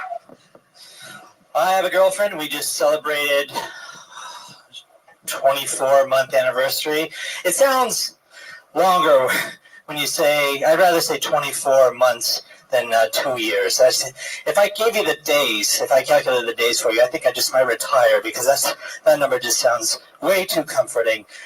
Celebrated is also a strong word, because I pretty much just arrived, and she demanded that I put a down payment on some sushi, a bottle of vodka, and a box of Kleenex, because there's obviously some crying going on. I get annoyed at my girlfriend all the time. One reason is because she never knows where she parked the car. And yesterday we were walking around a mall for what seemed like hours, and she says, I don't know where you fucking parked the car. I don't have a car myself. I have too many DUIs. I'm not even thinking about parking it. So she said, "Oh, I have an idea. I'll just set off the emergency car alarm." And I said, "That's a great idea. Have you done this before?" She's like, "I do it every day." Brian, do not fight the bear. Get away from the bear, Brian. Okay. Brian, you buried the lead in your whole act. The fucking crazy part is you have a lot of DUIs. Yeah. But you're talking about all this other shit, and meanwhile, I want to hear about your DUIs. Just 2. That's a lot, right? That's too many. The third one, you go to jail, right? Yeah, third one you go to the. And I got my first one in Arizona, and I didn't want to go to Tent City, so that scared the shit out of me. Shit. Yeah. Arizona. Did you change your habits or anything? I just don't drive, but I drink like a motherfucker. I drink a lot. Right. Uber is your... So if you started the whole thing with literally went, I don't drive because I drink like a motherfucker. You know, you could start your set that way. Get to the gist of it. You don't have to give us all the details. Yeah. Not like when you're talking to a, no offense, but a girl, and it's like, I never believe No the story. offense, And she what? tells this long story, and you're like, oh my God, you're a girl. I don't give a fuck about the windowsill, and there was a bird. I don't care. Get to the point, because I'd rather do anything else but talk to you. You ever have that happen like all the time? You know, you got to get to the meat of the subject. Just think that you're talking to a guy. Get to the bottom line. You got to keep whittling away till you get to the actual gist of what you're saying. So if you drink a lot, talk about that. Talk about being irresponsible and, you know. Yeah. It's hard to organize thoughts when you're drunk, you know what I mean? Yeah. Well, or you could just drink it not do stand up. But whatever the case, it's up to you. For example, in the first 30 seconds, you talked about 24 months, and it's different than saying 2 years or whatever. But Yeah, you know, this is your doing a bunch of- perspective on that was never really clear. No. I mean, at least math jokes are really hard to do. That's kind of like a math joke. You're trying to get us to, you know, were you trying to compare what sounds worse, like 24 months or right. This is a crowd that laughed at a guy pulling an 8 ball and a package of baking soda out of his pocket 10 minutes ago. You know, you start talking math, you're going to confuse. Guys, he's shitting on you now. He's shitting on you. No, he's shitting on you. But if you drink and you're not willing to give it up, there's something funny there about how you're willing to put up with whatever it takes to not, give up your drinking. I don't know. I don't want to. I'm not that big of a drunk. Oh, you're not? No. How long have you been doing stand-up? 3 years. Where are you from? Well, I started in Chicago, but I'm from Phoenix. How long have you lived in LA? I'm here for like another day or two. And then you go back. I've been here for 3 weeks. Then you go back to Arizona. I go to Chicago. You live in Chicago? I live in Chicago right now. But you're from Arizona? That's right. Okay. How long have you been in LA? Just a few weeks. What'd you get to see or do here that was fun? I've just stayed along the strip. What are you going to say about LA in Chicago? I love it here. No, walk us through exactly what you're going to say. I saw you guys on Wednesday at Death Squad. I've seen a lot of shows. I've just been hanging around the store a lot. Your second time on Kill Tony, right? Yeah, I was here last week. Yeah, that's cool. You got up twice. What did you talk about last week? We talked about nail biting. That's right. Let me see your nails right now. Let me see your nails. No, They're fucking atrocious. He's not going to stop biting his Why do you bite your nails? You're just nervous about the world or what? Yeah, pretty much. Right? Yeah. So why don't you talk about that? What are you afraid of? He talked about it last week for a minute. It didn't work. What are you afraid of? Like, why do you bite your nails? Talk about being a grown Still man. trying to find something that works. Still trying to find something that works in a minute up here. Yeah, a minute's a bitch. No, yeah, I couldn't of course. do it. And I'm just busting your balls. You're doing a great job. But, stuff like that math joke, when you don't hear any response from it, you got to try to figure out what's going on there and what you're trying to say. Do more numbers. Put more numbers down there. Just crunch them.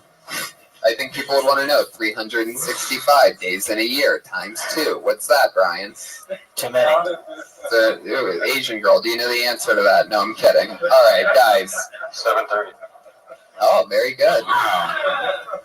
Yeah, big brain of Brad. Nerd patriot coming through, using his robotics. So, Brian. Yep. Are you looking forward to going back to Chicago? This girlfriend of yours, is it true that she's black, 18, and lives in Knoxville? How long have you been dating this girl? 2 years. How's it going? It's great. She lives in Chicago. No, she lives here. That's why I'm visiting. Oh, you scratched your nose when you said that. What does that mean? Yeah, just smelling your finger or something? Just smelling my fingers. Jesus. Maybe write about the thoughts you have when you're in Chicago and she's in sunny California. You make it sound like she's fucking somebody. Sorry, man. I just got to get real low with my voice sometimes. So your girlfriend lives here, so she's going to be staying here, right? She's here, yeah. Are you concerned at all that Dusty Lester's still going to be here? With his girlfriend in Knoxville, your girlfriend out here. I know, it's these young bucks out here in LA. I'm an old timer compared to him. You need to move out here. Yeah, I think so. How old are you? 30. No,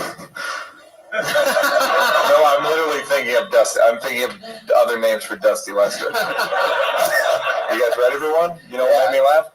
Rusty Dumpster. Just made me laugh in my own head. Brian Kelly's a very Irish name, is that right? That's right. You have 2 DUIs. That's right. Do you think that your ancestors would be proud of you? Keeping up that tradition? They probably didn't live You as long. probably come from a long line of Irish people saying, "Fuck it, I can drive." Sure. Yeah. All right. Well, Brian, you have the excitement energy of a stool. The stool is actually bumping you off the stage right now. Cool. No, I love your style, Brian. Have fun in Chicago. Come back and see. Yeah, I'll see you. Bye-bye. Yeah. Kelly, he's Snazzy B. Kells. People are in relationships. Isn't that crazy? Everybody's got a girlfriend. Tony. Everybody's talking about couples. It's insanity. It's nuts. When I was just a few years into stand-up, I was single as fuck. Making terrible decisions. There you It's go. crazy.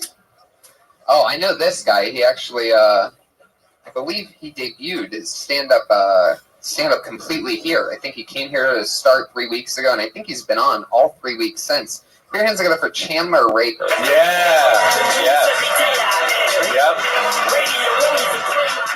So thank you. Got any parents out here tonight? Yeah, a few. I'm not the only fuck up here. I got a kid. I love it. It's a daughter. She's 3. I woke up the other morning and she was laying in bed next to me, right against my side. And every time I moved, she would find her way back to me without opening her eyes. It was the sweetest thing. And as I lay there listening to the birds chirp, watching the sunrise, I couldn't help but think, do I really need to watch the piss off both of us right now? Can it wait a little while? I can't be mad at her. She's only 3. I wet the bed till I was 12. The worst part about wetting the bed when you're older is doing it when you stay at a friend's house. Only time you'll ever wake up covered in piss, praying that it's someone else's. I wake up, flip the covers back, hoping it's him. He just got it on his thigh where he rolled into my puddle. Then I've got to hurry and beat him to school on Monday so I can tell everyone he tried to touch my dick or something. But it's not just me with my daughter. When she was about a year old, she was walking around the house with her diaper off. Comes up, tries to hand me a fucking turd. I snapped. I went, ah! Hit her right in the chest. She drops it right on the space bar. Now every email I send looks like a giant hat. All right, let's finish it. Every email you have says what? I said, now every email I send looks like one giant hashtag because she dropped it on the space bar. Spaceboard? Space bar? Surfboard? Space surfboard? Space bar. She dropped the turd on the space bar. Of the computer. Okay. And everything. I left that part. Yeah, it's part of a longer. It's part of a longer thing. And I knew I was approaching. When you said space bar, I thought it was some kind of candy bar that I left out the part that I was on the computer. Gotcha. Yeah. That's part of a longer So thing. he said space bar, and you thought, oh, that's a type of candy. I literally did think that. Like, the way his accent, I'm like, oh, that's some kind of that candy must bar. be a Southern candy, a Southern He delicacy. didn't mention computer at all. He said the space bar. Typewriter? I don't know if Chandler is a typewriter. Are you a typewriter guy, Chandler? No, I'm not. Laptop. Space bar, it's candy. Have you guys peed yourself lately? Like, I mean, it's like, no, look, dude, you gotta admit it. I have. Yeah, but When's the last time you did? I get paid. This older, wealthy gentleman pays. To pee in your own pants? Yeah, it's a whole weird thing. I gotta scrub his floors, but it doesn't matter. I gotta wear that mask. But listen, you got a minute, bro. You got a fucking minute. Why are you telling me these long stories about your? Just talk about my daughter pissed on me. You can start right there. My daughter was sleeping out. She's 3 years old. She pissed on me. Come on, get to the joke, man. You're like literally like you're dragging it out. I keep hearing these guys. You have a fucking minute, and you guys are telling me these long details, and there's no joke. It's so true. Hurry up. A lot of people He's taking a lot of other people out on you. No, but I mean, you got a minute. But if they don't write jokes for a minute, then you want guys to just do one line. But it's so true. I mean, even guys that do 4 or 5 minutes on the Tonight Show, they have a laugh in their first 30 seconds, almost guaranteed. Hopefully. My daughter was sleeping next to me. She peed on me. She's 3 years old, and I was like, "Do we have to wait?" She was so cute. She was cuddling me. Do I have to wash the piss off of both of us? And there's something there, and just keep going. Well, normally that gets a laugh right after. That usually hits right at about. Did that throw you a little bit then? It did, yeah. I've done it a few times last week, and it usually gets a laugh right at wash the piss. So you thought maybe you were and that's right. right in about like 20 seconds, something like that. Right. But yeah, I was planning on. I had a set planned for the room downstairs, but I didn't get on, and I had friends show up, so I was just like, well, I'll sign up since they're here, and I just took a chunk of it. And you're from Alabama? Is the premise of the piss thing that normally you wouldn't, if someone pissed on, is it that if she just pissed by herself, you'd be like, fuck it, but since she got some on you, you're like, now I gotta clean us? Right, yeah, well, that's what woke me up, otherwise I would still be asleep. Right, but you'd be like, maybe say that, like, if she pissed, I'd be fine with it, but, you know, once she gets something on me, then it's a new whole new game. Yeah. Or, you know, don't. Something about that, like Some of them. No, but I mean, like your idea, there's something there, of course, but it's just you got a minute. It's hard. Now, Chandler, Yeah, you're it's hard from to stand up. Alabama? Yeah. And you've been doing stand-up how long? This is my 7th time on stage. Oh, okay. Oh, all right. Brand yeah. new. So, yeah. Oh, you did a good job then. Yeah. You did a good job. It's hard. It takes balls to get up on stage. 7th time, you're like, you don't even know what the fuck is going on. You did a good job. Yeah, thank you. Good job. Sorry, I was mean to you. I wasn't mean to you either. I just remember that. Just remember what I'm saying. Like, just edit, just keep asking yourself, just like ask yourself the next question. So I'm thinking about Pete. There's got to be something about, why am I thinking about that? Where's the truth in there? It is true. The most common mistake, and I think everybody's guilty of it when they're very first starting out, is there's this thought that you have to set it up to be able to knock it down. But the truth is you can just come in throwing punches. And you're already throwing punches. The strongest offense is fucking a strong offense. So you just have to go for it. Like, and right now you're the seventh time. You just keep getting up on stage. Right. But take that note and let it hit hard now. Edit that shit down. Yeah. You know, that didn't really hit me until I was like 6 months in.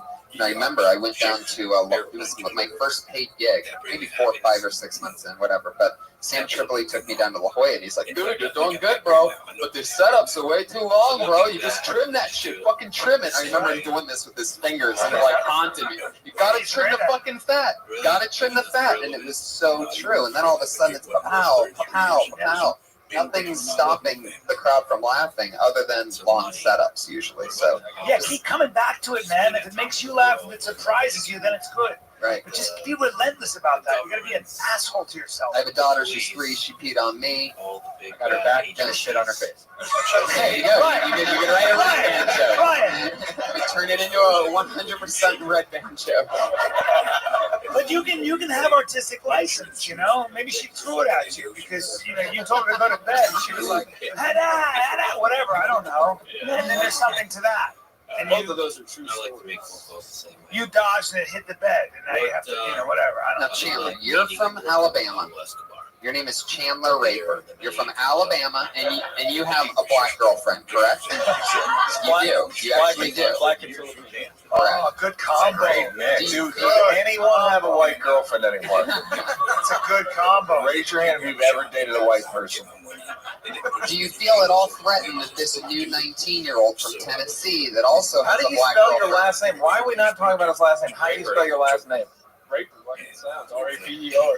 R-A-P-E-H-E-R? That's awful. No, wait. R-A-P-E-R. Raper with an R. Chandler Raper. Oh, I get it. Raper. I'm Chandler Raper. I'm feeling kind of Raper. Do you talk about that? That your last name's Raper? If I get called up and it's like a joke is made about it before I get on stage. What do you say? You gotta make that your opener, man. Let's say it's the name, not a profession. Put your whistles away. Put your whistles away. Put your whistles away. I don't want to dwell on it too much. Well, you could just say that's how you were made. You're conceived, and it's your last name.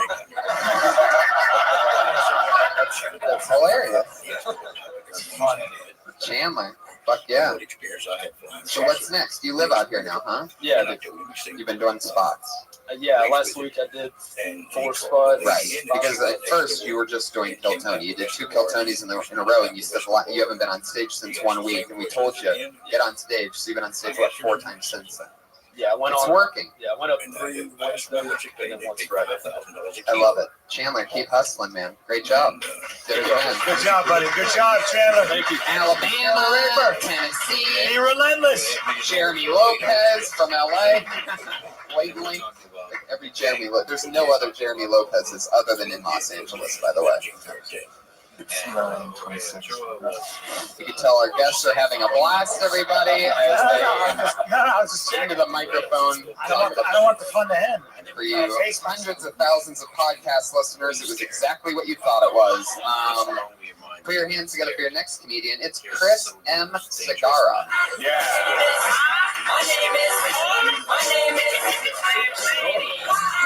Come on, Chris. How you guys doing? How you like my outfit? I was going for if Frodo lost his job and became a magician. That's right, I just came up with that one. Don't feel bad. You're supposed to laugh. I have a reading disability. I was actually born full Puerto Rican. You guys don't have those out here. They're just Armenians and bed bugs. I like how everybody got crabs in LA, and he decided to call it bed bugs. And he called them exterminators. I just call my mom. Right now, I'm lying. I call my mom. I'm Puerto Rican. I don't know where she is. Right now, I'm looking for anybody with a sci-fi fetish. I don't actually have one. I just like to get kinky sometimes, and I have a hard time role playing as anybody that's not Chewbacca. Or Bigfoot. Chaos into the system to where Yeah. That one's gonna fall like that. I like Tinder. It connects me with people that went to college and aren't ashamed of trading blowjobs for weed. If they're completely honest, then they don't think. Fuck yeah. My favorite thing about you, Chris, is how you silently laugh at the end of all of your jokes. It's like a, come on. Right. Please. At least you went through it. At least you committed. I tried. It was good. Just commit. You slowed down. You committed. That takes balls when it's like crickets. You ready for this? First time on stage. Ever. First time on stage. I decided to wear flip-flops. Why are you wearing flip-flops? That's a classic. Because I can't afford socks right now. Wow. Nice job. You called you by your first time. stage name. I'm gonna call you Brian like your mom. Whoa! He just called out your first name. How old are you? 22. In July. Good job, bro. First time on stage. Cool, thanks. I admire your eyebrows. Fuck. Thank you. I spent 5 hours right before the podcast picked me up. You really? No, I spent a lot of time. You got a big family? You got a big family? Kind of. Not as big as my eyebrows. Youngest of the family? Or middle child. Middle child. So this is your first time on stage. Is stand-up something you've always wanted to do? Is this a new thing? You Yeah. for it? What's the deal? Where are you from? I'm from. I moved out here from Jersey. How long ago? In May. In May. Gotcha. What are you doing out here? Trying to find a job and fucking feed myself. Right. Yeah, but no, I wanted to do stand up, and I was always like kind of a little bitch to get on stage. Right. And I was like, fucking until tonight. Until tonight. Nah, I signed up a bunch of times, but how did you like it? Was it what you thought it'd be like? It's exactly what I thought it was gonna be, and I ate as many dicks as I thought I would, and it actually felt good, and I'm not afraid anymore, so I'll be back. It's good, man. Look at that. It feels good. Good job. Well, I'll tell you, I don't know. Maybe it's just sometimes there's always that thing where it's like I don't know whether I've heard it before or whatever. But I'll tell you this: one thing that stood out to me was I liked that I have a reading disability. I'm Puerto Rican thing. I don't know if it's like Puerto hacky. Rican. I don't know if I've heard that before, but it's a great problem to have is when you don't know whether it's hacky or brilliant. But it made me laugh, but you stepped on your own funny stuff. You just kept people didn't even realize it was a punchline, but it was very funny. Actually, I didn't think I was gonna have enough material for the full minute. And Right. I ended up not even going through most of the shit I wrote down. No matter how long you ever have, and this goes for everybody. You should always perform at the same speed that you would perform if it was 10 minutes or 20 minutes. You can't just go faster and get through it. But one thing I would definitely do is I would just, now that you've done it, listen to yourself while you're on stage and think of what it would be like as an audience member to be hearing you. Just watch so fast. Yeah, but it's gonna be fun though. It's gonna be great. So I figure if I just get on stage like every single fucking night, if I can. That's what I'm saying. I'm not saying listen to the podcast. I'm saying listen to yourself while you're performing on stage. Oh, you mean while I'm doing in the middle of it, just kind of slow down the pace a bit. Yeah, and right. That's blatantly what I'm saying, Chris. I mean, I couldn't make it more obvious. I don't know what exactly. So you're saying I should take my time? Sure. Have it like a normal conversation. Yeah, no, I got you. Why the middle initial? Chris Cigara. To distinguish me from the other ones. Cigara. No, it's because I have a.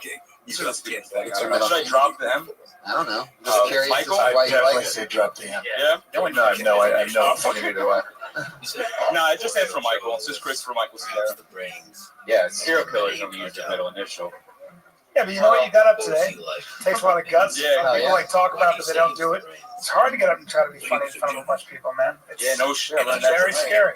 I couldn't move my face the first time. I couldn't move my face. Was the wig? Did the wig get in your mouth? Are you saying you couldn't move your face the first time I was on stage? Or no? That's good. No, I had my face tight. No, you're right. It's not easy, but you did it, so that's a big deal. Good job. Cool, man. Keep right. Thanks for having me. Have a good night, guys. Chris Cigara, everybody. First time. Wearing his father's And a favorite virgin. shirt. Keep practicing. That adorable silent laugh. Chris, grab that piece of paper that you put God's up sake. there. Hi-oh! There you go. Chris floating out some of that second grade first time humor. Chris Nagara, everybody. Good job. Another first time. That's right. How exciting. Chandler Rafer, the comedian before that, started here 3 weeks ago. Popping a lot of cherries. Crazy. Tony, This reminds me of you and the 41-year-old virgin. Great Speaking of movie, popping huh? cherries. How about that movie, guys? Run out and get it. I think it's still available on Redbox. You guys remember the 41-year-old virgin, everybody? Real depth of character there. You should have seen it. I played Steve Carell badly. That's when you know you're not that good of an actor. Like, I watched it, I was like, well, I'm not even good at playing another guy playing that character. Like, and I really wasn't. It's amazing. It's amazing. Actually, go check out Brian and Mike Young's movie. There you go, Mike Young. What's that called? My Man is a Loser. Yeah. Where can people find that? iTunes. Find that on iTunes or Redbox now, or I don't know. I feel like it's not really in Redbox. Are you going to kill yourself? It is. Really? I just found out. I was supposed to do this press thing for Redbox. I was like, I literally was like, I'm not going to do that. Actually, I'm not going to promote that. So I'm very proud of Mike Young. He did a great job. I love it. Awesome. Yeah, I'm talented in this shit. Let's do we're gonna play my reel after this. It's so fucking great. Yes, it's 45 minutes long. Yeah, because there's so many different variations. I cry. I can cry. Like I can just let one tear fall down my cheek. For those of you that don't know, Brian's reel is actually it's called by many the Kill Bill of reels. It had to be split up into 2 parts because it was so long. There was so much amazing stuff. Well, there's the whole slow motion shit I did. Running, chopping wood, fucking. Half an hour of it is in slow motion, so that we're looking forward to doing that next. Slow motion. There's one scene where Neil shaves me with a straight razor. It's fucking. There's one part where he walks through. My favorite part of your reel is when you're walking through the produce section of that grocery store, taking one bite out of each fruit. Just eating all slow motion the whole time, by the way, guys. Let's move on to the part of the show where we, you son of a bitch, where we bring up our 2 regulars who have been doing a new minute every single week since the show started. This is always fun. We get to watch them grow, do different stuff, and it's always a blast. Going up first tonight, she dropped out of college at the University of Florida after doing stand-up for the very first time on this show. She's been doing a brand new minute every single week since. Put your hands together for Kimberly Congdon.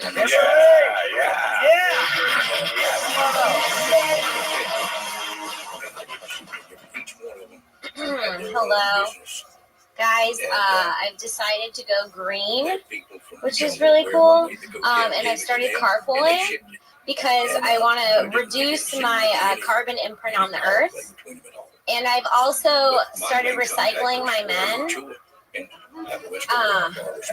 because I want to reduce the penis imprint on my reputation. But it's hard to do that because nobody ever wants to go back, you know? I feel like going back to an ex is like taking a shit after a shower. It's like you spent all this time taking this bad shit off of you, and then you feel dirty again. And then you have to shower again, and we're in a fucking drought. No one has enough water for that. I think if you go back to there you go. That was good. Good job. Yeah. Another fun time. Well thought out jokes. It's a minute, and you worked at that. You worked hard on that. That was good. Is that the Wine Shank collection that you're wearing? It is. No. But you were disciplined about it. Like you kind of reminded me of someone who actually you came up here and I feel like you worked at that. You thought about the rhythm and the joke, and that's hard. I write jokes. Yeah, it's good. Put in the work. Definitely a solid new minute to throw into that stockpile of. Hey, for the recycling. Recycling? No, the one the carpool one. Carbon imprint? Yeah, you should maybe something like you wanna. Basically, you're just gonna get murdered, and that's how you're gonna. Like that'll reduce your carbon footprint. Well, no. Well, the whole point of that is just to the whole point of the joke is keeping the number of sexual partners low. And I think a lot of girls do that. They have sex with the same guy because they don't want to add new notches to their belt. Yeah, that you should talk about that. Maybe. Right, exactly. Yeah. Exactly how you're explaining it now should be part of that. You can stay right in the pocket. Yeah. Yeah. But that's a smart joke. Like the minute I heard that joke, I was like, it's not all there yet, but like I swear to God, the minute I heard that, I was like, she's smart. You're smart. You're like, you have potential. Like it's funny how you can hear just that, and I go, oh, that's a really interesting kind of joke. That was a good joke. So you obviously have a lot of. But I think you're smart. Thank you. But you have a lot of potential. It's good. Neil, I think you're smart. Thank you very much. Go on. Robot, I think you're smart. Thank you.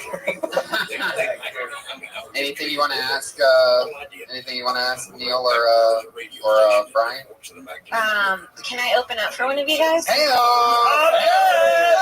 I'm a monster. Find me on Tinder, everybody. Welcome to the show. She wants to fuck. She's smart. She gets it. Come over to my place. We'll talk about it. I got a mint julep. I'll take some pictures of you. We'll see what happens. Awesome Get your stuff. stuff. Kimberly Condon, there she goes. She's on Twitter at Kimberly Condon, everybody. Every week, a brand new minute.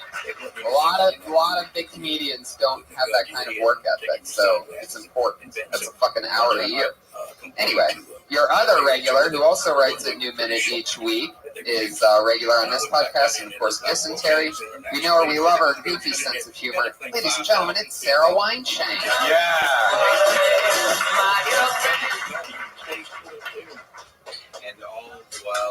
What's up? Chicks with creative blogs freak me out. Well, maybe let's go back. It's really bizarre. What was the first time? It's like their dad said, hey, you gotta get a job. And they said, fuck it, I'm gonna get a blog. It's like, if you're so creative, why don't you create a real job? I was on a blog called Cupcakes and Cashmere, looking for inspiration. And I came across something that said DIY credenza makeover. Do you know what a credenza is? It's a fucking side table. There's a girl with a blog encouraging you to call a side table a credenza and spend all of your free fucking time refinishing it with your friends. Yes. Wow. Right. Powerful. Right in that typical Sarah Weinshank cadence. Weinshank is a great name. Right? Sarah Weinshank. What a fucking... That right there is just that's astounding. I can just see the 1 hour Weinshank gets shanky. Well, it's good thing you're not naming her first hour special. Sarah Weinshank. Getting shanky. Getting shanky. Guest star Brian Callen for no reason. I like your outfit too. Thank you. The Weinshank collection. Thank you. Sarah, it's a fun new minute. I actually knew what a credenza was. You did? Yeah, because it's a name of a professional wrestler's finishing move that used to wrestle 10 years ago. It was called the Moss Cover 3-handled family credenza, and it was an inverted perfect plex. I don't even know. I literally don't know what just the words that you said. I know. Exactly. And I was amazed when that was the name of this move. Like, I remember the announcer being like, oh, my God, he just got him in the Moss Cover 3-handle family credenza. And I was like, whoa, what? And I looked up credenza, and I was amazed to find out that it was named after, like, a dresser. You could tell he had some... Anyway, what exactly is a side table? Well, okay, credenza, if you look it up on Wikipedia, it's very obscure. There's no, like, matter of fact answer. It's like a buffet table, or also, like, a side table. Like, no one really knows, but, like, people pretend that they do, I think. Right. So, yeah, that's my credenza. It just sounds good. Where are you from? The Valley. What are other things? She sure shut you down. Show me right now. I'm going to sound like an acting teacher, but I'm getting to a point, and I guess I'm just getting older. This is it. I hate when older, especially dudes, are in a position like this, and then they ask like somebody who's out there doing their thing these stupid questions. But you're very pretty, okay? And yet you probably are fighting that as a comedian a little bit. Is that fair to say? Would you say? Do you think of yourself as? I mean, I don't want to put you on a spot. I mean, like, I'm not like. Give yourself a number, 1 to 10. What are you? I'm getting to a larger point, but I asked the question because you don't have to answer the question. But I'll answer in my head. Okay. Okay. So I think that maybe there's some comedy in exploring the idea that you don't want to become a victim to your looks, or maybe maybe there's a liability there, so you kind of. Yeah. Does that make yeah, any no, it sense? makes Am I sense. in the area? But I just don't want people to be like, oh, this bitch thinking she's pretty, pretending like she hates herself. Okay, so you know what I mean? Okay, so that's what I was getting at. But so, why? Because, like, I'd rather talk about credenzas. It's very funny. Okay, but so there's something in that area, right? Brian's got one more question. Will you marry him? Exactly. No, but I mean, but it's just an interesting. I see that, and so. Explore that a little bit. I think I like what's going on in the middle of all that. I don't. It's almost like you don't want to. I think a lot of young women know that there's a built-in prejudice to being funny and pretty. So what happens is there's also a guilt which is associated with the fact that I've been given something without really working at it, so I'm gonna push that away, and I want you to see me for who I really am, who I am inside, and all that. But I just explore that. It's kind of, there's something. Okay. There's a truth in that. Like align my. I think the worst therapist. Okay. Yeah. Does that resonate at all? Write jokes about shit you want to write jokes about. No, it definitely resonates. For sure. It's like, I'm a female. I should, like, get in touch with that and, like, what I'm working with. Maybe. I don't think you should. I don't know. I mean, I know an acting teacher would say, get in touch with your sexuality. You got to learn how pretty you are. I don't believe that. I don't like saying that. I'm just saying, talk about the fact that that's what you're doing. I think it's pretty feminine material she's doing. I don't think a guy could say that he went on a blog called Cashmere's and Kitty Cats or whatever she said. No, she's feminine. There's no question. I'm just saying. But also, when have you heard anyone talk about being good looking and not immediately been repulsed by it? Right. Well, I mean, I guess when I get up with this jawline, it's just built in. It's like, who the fuck does he think he is? That fucking with those shoulders that's even a float over his waist. Sarah Weinstein, thank you so much. Follow her on Twitter. Yeah, she's Sarah Weinstein, ladies and gentlemen. Give it up. Getting shanky. Sarah Weinstein, always brand new minutes from the both of them. Guys, what do you have coming up that you want to promote? What's coming out? You got that movie that's at Redbox and I'm doing I don't know. I'm doing the Goldbergs right now. The Goldbergs with our friend Jeff Garland, who was on just a few weeks ago with Sinbad. He was sitting right where you are. Really? Sinbad was. Sinbad Bad. That's his. I have nothing to promote. Just listen. This podcast is good. Thank you. This is a very creative. Thank you so much. Is that at the end? Yeah, we're at it. Oh, wow. Neil Brennan, you're Neil Brennan on Twitter. Yeah, Neil Brennan on Twitter. Brian Callen, BRYANCALLE. It's a Y. We got Scott Kidd. He's, what is it? Devo Kid. That's right. The Devo Kid, right? At Devo Kid. I'm Tony Hitchcock, Brian Redband. Follow at Elise Lane, our sponsor, making delicious food for us. Lane. Gourmet chef. Yes. Thank you again to Weekly Fascination for our new set gifts. Josh Martin Comic, thank you so much. But most importantly, thank you, live audience. That's episode 67 of Kill Tony. Flashing red lights in a detour. Hi, this is Rothschild. Famous Comedy Store for a brand new episode of Kill Tony Volume 2. Good luck for Tony! Oh, yeah, baby. We did it again. Here we are. Happy Monday, everybody. How are you guys? You ready for an exciting show? I have two of my funniest friends here to be guests on tonight. Okay, very good. Fuck yeah. It's fun. It's always fun waking everybody up on a Monday evening, after everybody gets good and high and excited and nervous. Welcome, everyone. Glad you guys are here. It's another beautiful Monday. We had a fun weekend, right? I was in Sacramento, got to see some UFC, do some fun shows with Joe Rogan. Sacramento's always fun.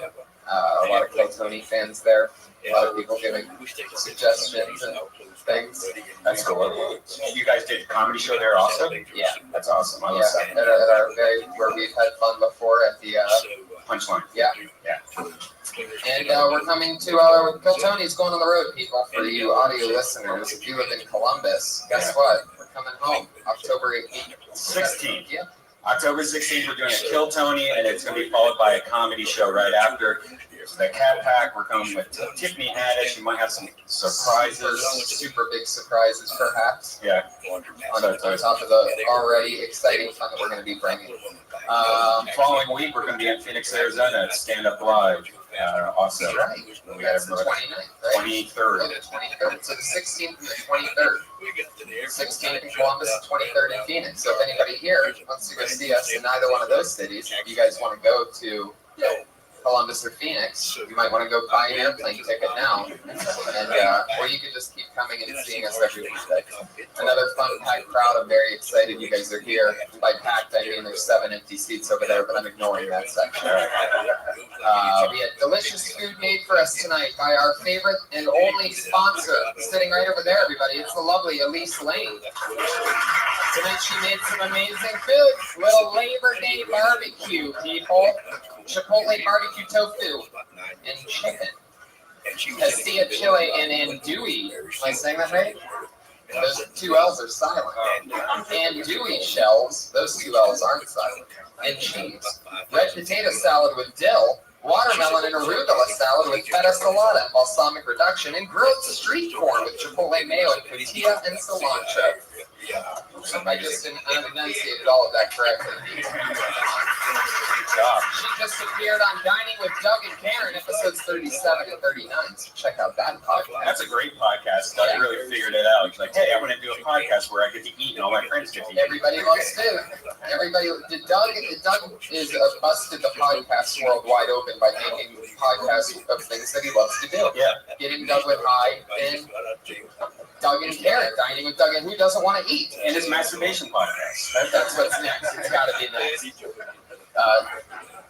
Dugging off with Jerry. Hey, that's actually a great idea for a podcast. Like we could be in 2 separate rooms, maybe FaceTiming, and then we try to podcast while masturbating. Guys, we have a fun show ahead of us tonight. I'm really excited about it. We have a little special treat for you guys. You guys like special treats? Well, we normally don't do anything like this, but I have one of my funniest friends in the world who lately has been taking over the music comedy world. You know him from Saturday Night Live and Mad TV. His current album, The Shingles, 2009 to 2014, is out right now. It's available everywhere. Put your hands together for tonight's musical guest, doing his new song, never heard before, not on that new album called Help Me. Its debut right here. Put your hands together for the great Jeff Richards, everybody. Oh, shit. Jeff Richards, Josh Martin. Yes. Jeff Richards!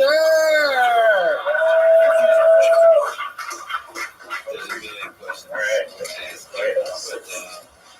Maybe can we leave our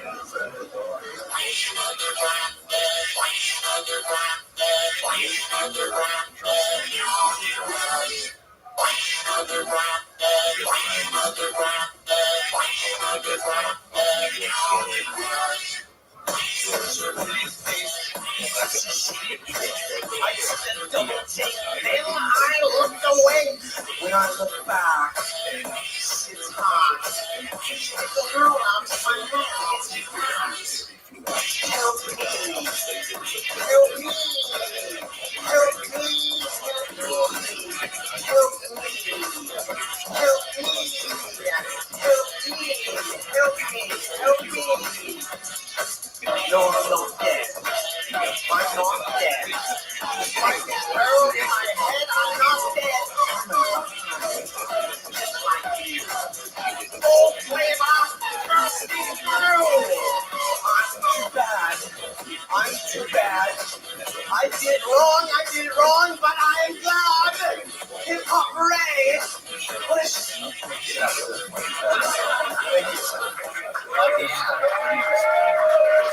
There he is, the great Jeff Richards. Very Rick Ross with a brand new song. So new, it didn't seem like it was actually finished.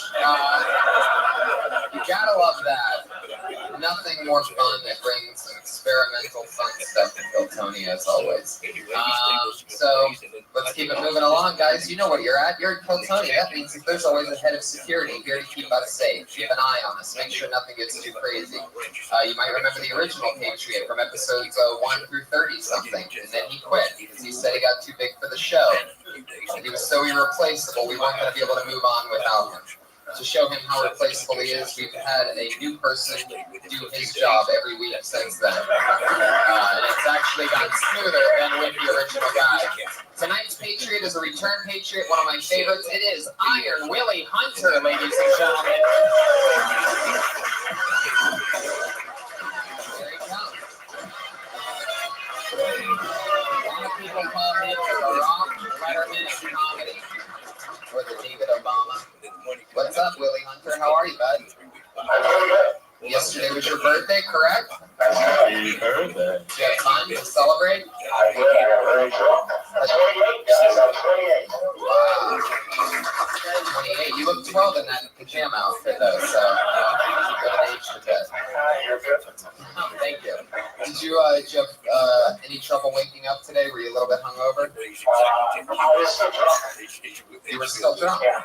That's sort of fun, right? No, it isn't. Yeah, I don't know. Because you wake up, you're still drunk, and then you sober up, so you have a weak hangover. Oh, That's all. yikes. You know, I normally just keep sleeping until I'm not drunk anymore. I just clapped at that. I like that. Real alcoholic back there. But yeah, he gets it. Well, awesome. Willie Hunter, you've been running your own show, which is really cool. Willie's sort of like a true old school type of late night host. You know, your mentors at Letterman and Carson and that whole realm. And he's been doing a regular show where you introduce some of your favorite comedians, Sarah Silverman, Bill Burr, and you're doing that, what, tonight? Tonight, at the main road at 11 p.m. Yes, so we can all come on there and Brett Moore. Wow, she's an NBC Undateable, Brett Moore, and the newest HBO special. And my music from Jeff Richards. Wow, look at that. Jeff Richards working it up. Maybe he'll have an end to that song by 11 o'clock. You never know. Well, thanks for being here, Willie. This is what, your third or fourth time being the Patriot? I love it. You texted me today. You said, hey, I want to do it. And you said something. You have a new motto now that you're 28. What is it? There you go. Willie's learning work ethic, everybody. 28. Just hit him at 28. I'm gonna start working till I'm tired. And this is the work that you do, by the way. That's what's funny. You're like, hey, I want to be the Patriot. I have a new motto. I'm working all the time. Let me dress up like an 8-year-old for an hour and have fun and laugh with funny people. Well, it's good to see that you're working till exhaustion over there, Willie. Let's bring up our guests, guys. Shall we? Two of the funniest people that I've ever had on the show. They're both return guests. They're both I've worked with them many times, either doing stand-up or in the writer's room. Comedy Central roast writer Jesse Joyce and getting done with Doug Benson.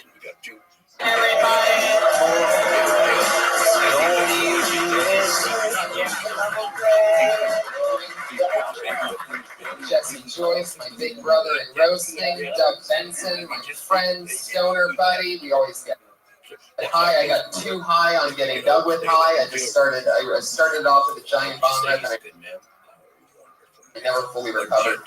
That's why we don't have a sword on set. Yeah. Getting Doug with high, because we don't want any violence of any kind. Mostly we just want people nodding off in their seats. Because you'll get really high. I just saw the Doug stand-up episode. That was really great. But it was weird. It was like 8 in the morning or something. It wasn't your regular time. It was a wake and bake episode, and I was under the impression Doug was just going to drink, so we even changed the title for that episode to Getting Doug with Drunk. And I had Guinness the whole time, and he had whatever crazy morning cocktail he has. And but then he started smoking. He got into the spirit of it, and then also I've had a few people that kind of come in like, I don't really smoke, it's not for me, haven't done it in a long time, and they smoke today's weed, and the kind that's probably best for them, sativa rather than indica. And then they're like, oh, I like this weed smoking. Like, I've gotten some people kind of into it a little bit after they just did it on the show, just as sort of a lark, just like, oh, I'll just try it just for the hell of it. And then they feel good and safe, so then they go home and they smoke by themselves and freak the fuck out. Maybe. I don't know. And they're, I don't know. Or it's naked. Do you find it hard finding guests constantly on that show, Doug? Like, are you running out of people that would smoke on camera, or? It's not as much running out as it's just that the big ones that you would want aren't interested for various reasons, and so it's hard to keep everybody happy with the trying to get like people want the biggest names and the people that are most obvious. Like it's like, of course, Willie Nelson and Snoop Dogg and people like that would come on a show like this with no problem. But it turns out they're extremely busy, and in Snoop's case, he has his own show. It's pretty much the same thing. So it there's kind of a standoff there. Like, I think I have to go on his show first. I don't know what's going to happen. Love it. The great Jesse Joyce, you're back. Yes, Jesse Joyce, everybody. I am, Legend in my favorite world of roasting. As we're coming on Guy Like Guy 2, I'm going to be starting a podcast called Relapse with Jesse. Just every week you get into it again? Yeah, we're just going to go to a bar and get a 40. That's so funny. You must have started drinking young. You seem kind of young to be. Yeah, I quit at 26. Shit. I was a monster. That's when I was just getting going. Willie, you have any questions for our guests tonight? Yes, I have one for you, Jesse. You had a lot of those jokes from people. Do you get pissed off that someone messes up your joke? I get infuriated when people mess up my jokes. Oh my god, Larry King was the fucking worst. Really? That fucking animal would go up. He didn't want to be mean. He refused to be mean, and all he wanted to do was old man fucking golf jokes, golf jokes, guy walks into a dentist office, yeah.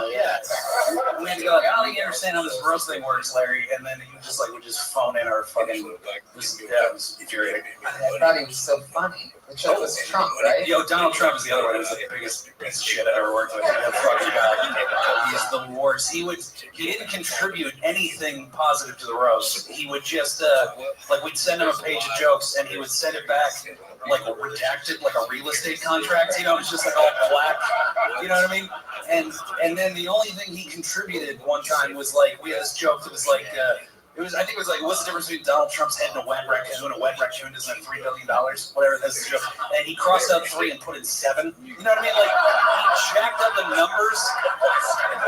It's he needed people to know, and it's all you did is add a syllable, dipshit. You didn't contribute. And then there was another joke that was something about how he lives in a 25,000 square foot marble penthouse space station that orbits the Earth, whatever. He crossed that out and put 50,000. He needed people to know that his fictitious space station was bigger. That's how much of a piece of shit that guy is. Anyway, so yeah. Numbers are funny. Great question. Guy knows funny numbers when he sees them. 7's a funny number than 3. Hey, do you have a question for our friend Doug Benson? You don't have to have a question. Okay. I'm going to ask you, this is a serious question here. Oh, shit. You've gone without being high. Too long.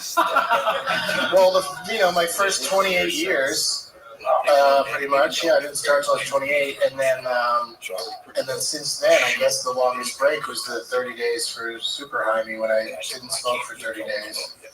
And now if I want to get a really good high, I'll wait a while between getting smoking, maybe a few hours. Let 15 minutes go by. When I finally get around to hitting this joint, it's going to be a great high. Yeah, you have to reset yourself once in a while, I would imagine, because it seems like it just starts losing potency. Well, that's the great thing about so many different strains, so many different delivery systems. I love these pills that I get from the dispensary I go to. But if I took them every day, I'd get used to them. So they're special occasion pills, or long flight pills. It is crazy how different kinds of pot totally fuck you up, because sometimes I'll go home and hang out with my buddies, once every couple of years in Youngstown. And the pot in Youngstown, Ohio, where I'm from, is so bad that it literally has its own name. It's Youngstown Brown. It's such terrible pot. Rusty brown. Yeah. Imagine. No, yeah, it's just dirty. It looks like dirt.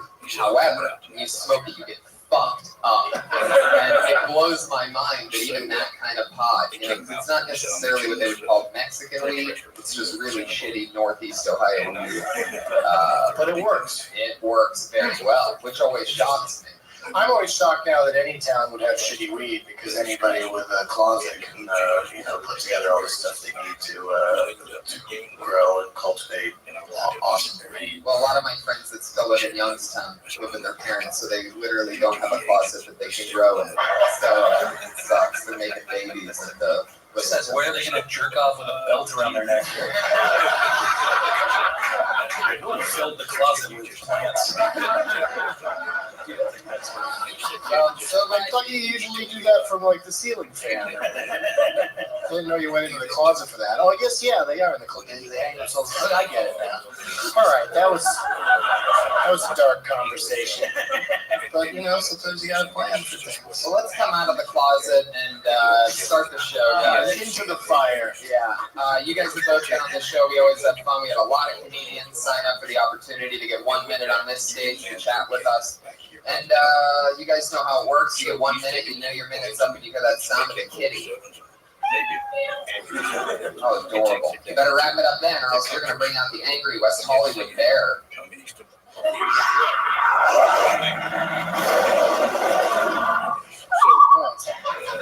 It's like a bear that's working in a Foley studio or something. Microphone. Can we get a little bit more from you on this dipstick bear? He's holding 2 coconuts. Bear, we really like that last one, but can you give it a little bit more bass? All right, I'll try. Thank you, Bear. Take 5. The podcast listeners hate it. Oh, Jesus. It's right inside their ears. That's Tony Mitchell. Just wanted to let you know I'm not listening to the next 2 episodes because I had to pull out my earbuds for the bear.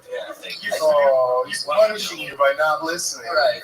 Well, the other nice thing, as far as the audio is concerned for the podcast listeners, is that the guy talking through a fucking drive-through window vending machine speaker does not have the microphone anywhere near his mouth. Right.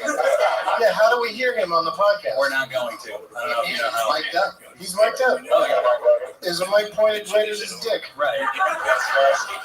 Yeah. Oh, that's The speaker's right on his dick, yeah. Oh. He's got a dictaphone. Forgive me. You figured this out. I didn't realize the dictaphone is funny. Sorry. Well, let's get into it, guys. Your first comedian going 60 seconds tonight goes by the name of Alex Wong.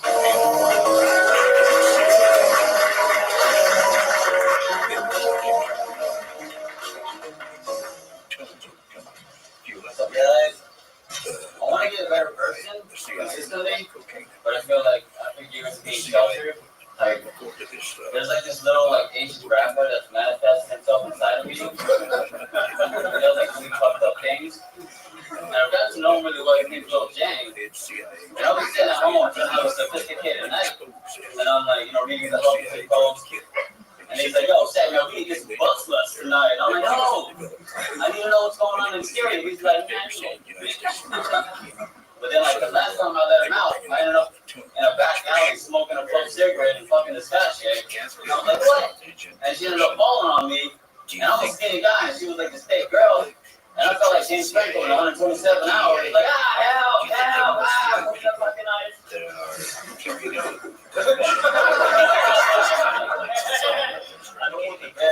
But yeah, that's 56 seconds. You can start there. Did you really hook up with the fat chick? Yes, it's an ego stroke. It's a what? It's an ego stroke.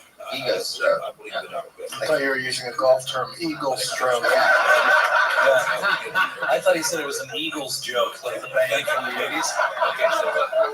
Eagles love my shit, man. You have braces. I do. That's probably why words get caught in there. Okay. Yeah, you gotta get those words out in comedy. It's pretty crucial.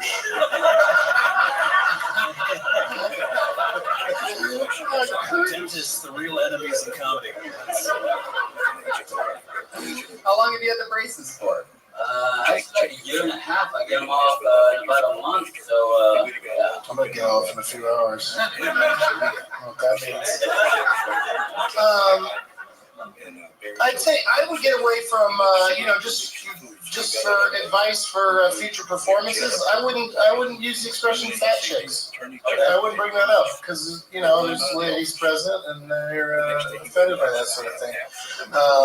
I love it on the other hand.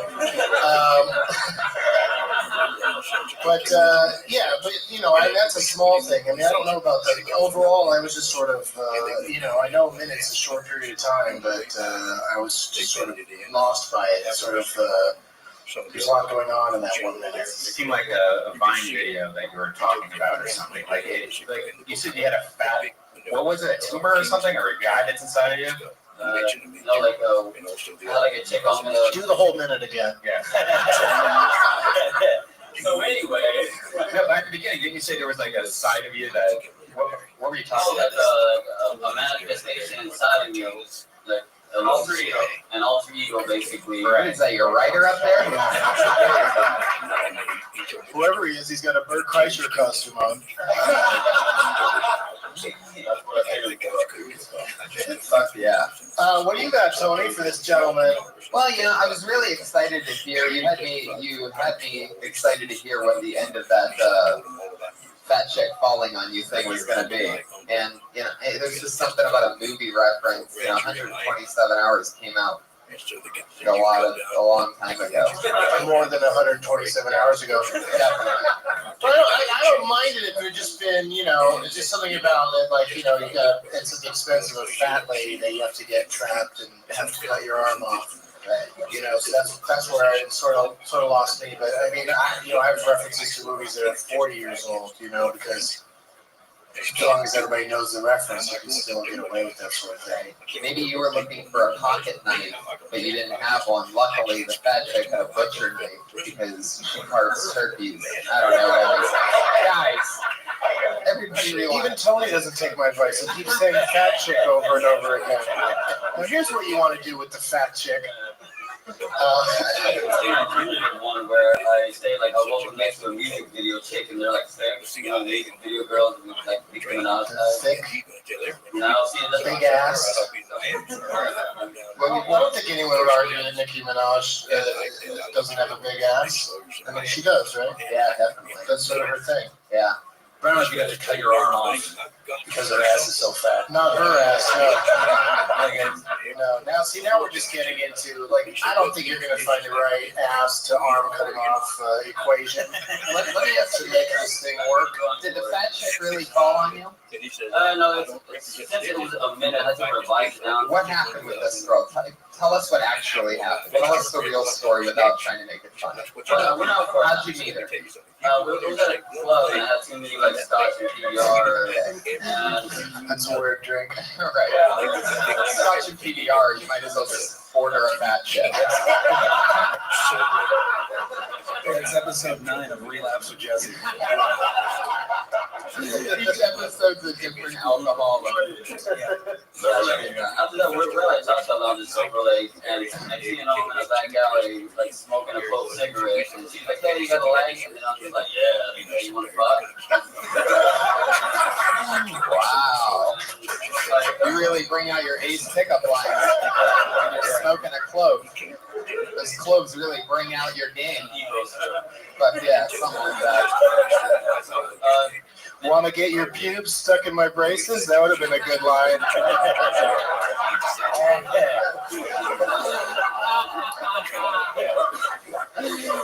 Oh shit. So then you said that. Is that really about what you said? Yeah. And then what happens next? I walk about her place and she was like cuddling on me, and I was like, "This is a lot." How did it make you feel? What did you like about it?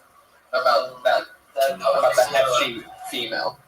Something put on makeup. Conversation with anybody. There you go. That guy's never made anybody happy. Well, all right. Mission accomplished. So I was like, okay, let's do that. But yeah, a lot of space to cover, but you really only need to focus on the vagina. I think it'd be an all-around customer service type deal. Oh yeah, you get those fat ankles. Give them a little action. That's how it is. The more I'm hearing about his story, the less important I think the clove cigarette is to the story. I don't know why the fuck you wasted 3 seconds on clove. Yeah, I changed that part to crack. Then it'll all make a little bit more sense. Fun times, Alex Long. Thank you so much. Thank you. He's on Twitter at Dapper Duong. D-W-O-N-G? D-U-O-N-G. D-U-O-N-G. D-A-P-E-R Duong. D-U-O-N-G. Yeah. That was a nice start. Yeah. We're really off to the braces. How many? See, that would have worked better had I said it if he was up there with his braces. It's one of those visual ones. I don't know. I thought it still sounded like races when you said braces. So I don't think everybody got it. This looks like a new name. Put your hands together for Arona Lopez.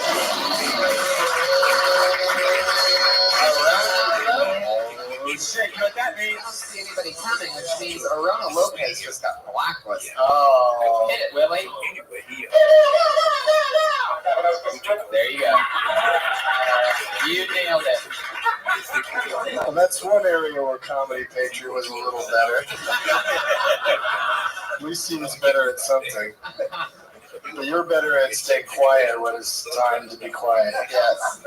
Good job. Most important thing. Put your hands together for Zach Kirby, everybody.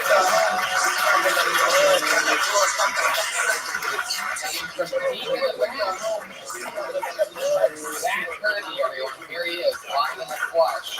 Still walking. Fuck yeah. He's got his phone, he's got some notes. We're also recording this for you, by the way. Sure. He just did a mic check. This guy's on it. Have you ever thought about what your face looks like when you're in the middle, taking a giant poop? Like when you're distant between a prodigious, Herculean, monstrous bird. Halfway between freeing the speaker from an immense, dropping massive, gargantuan whale of law.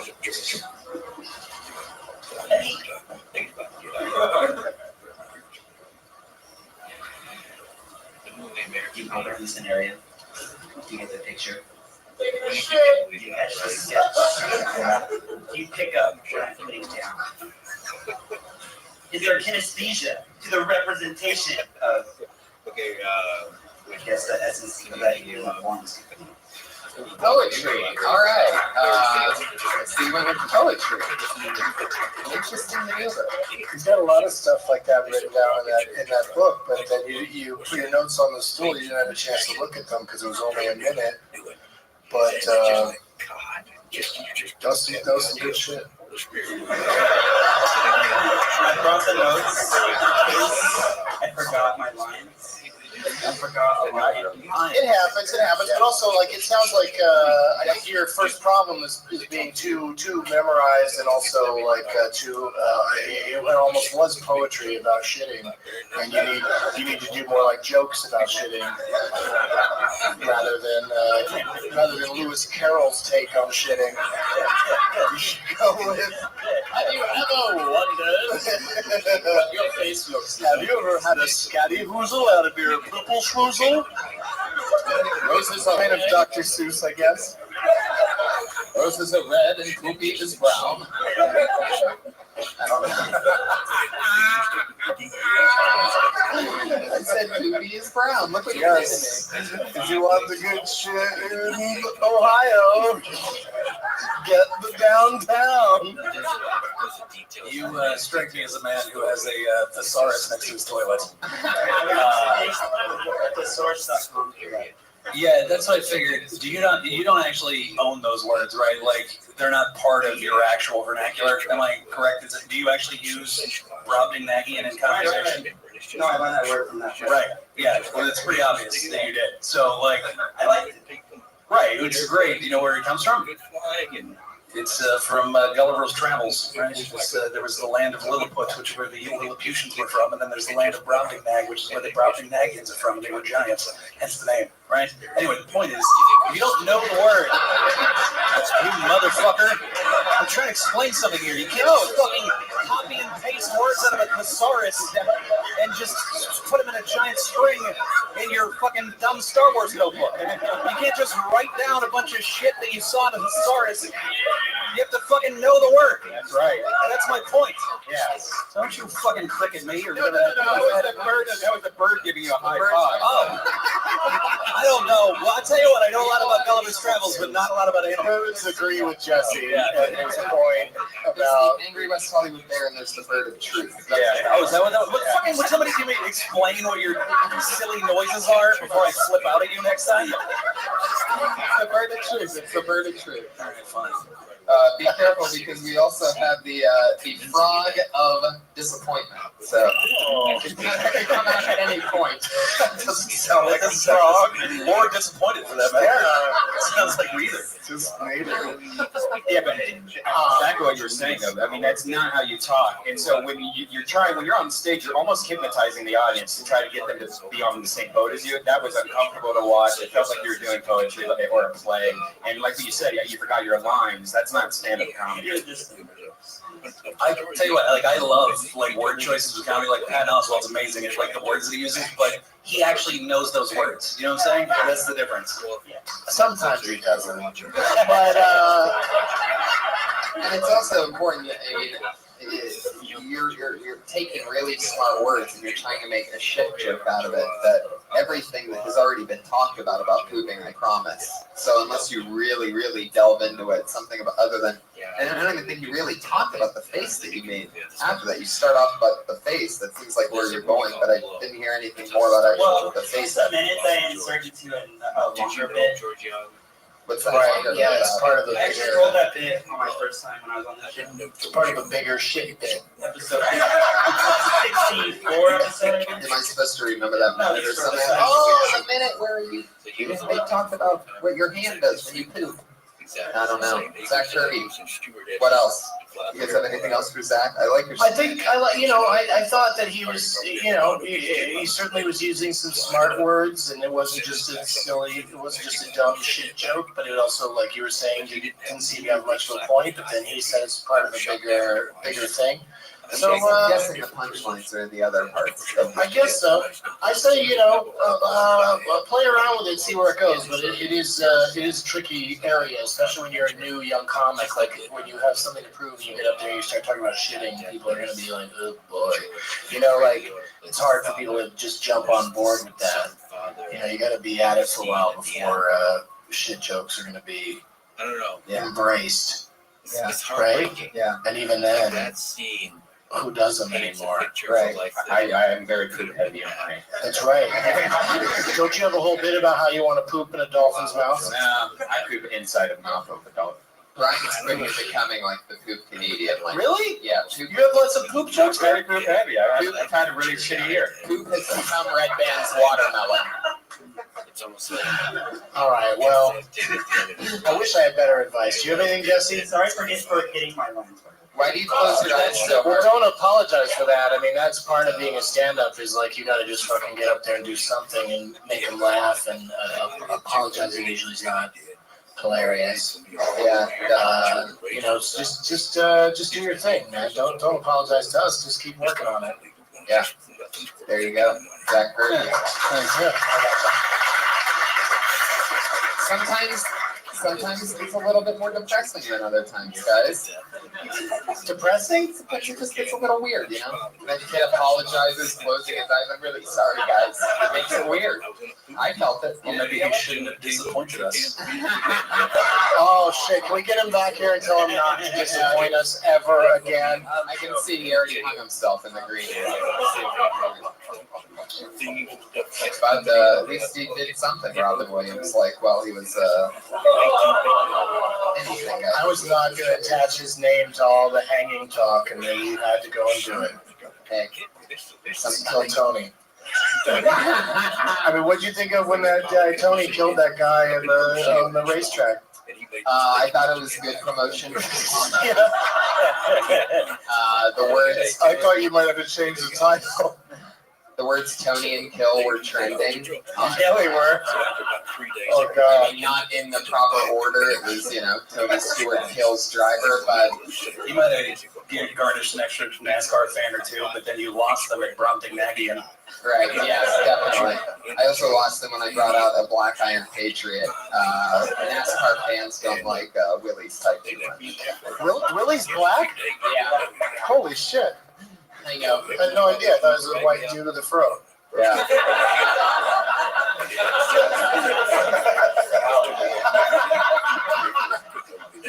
Put your hands together for your next comedian. It's Ian Ellis, everybody. Ian Ellis.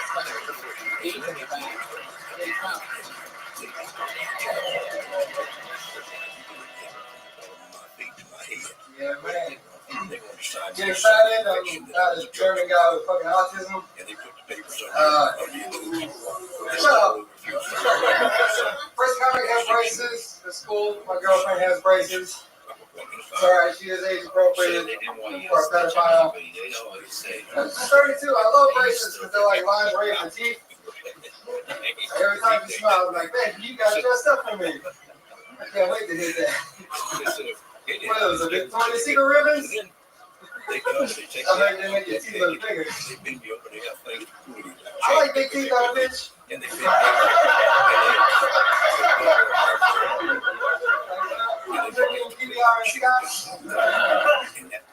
you can take care of those chompers, you might be able to take care of a baby.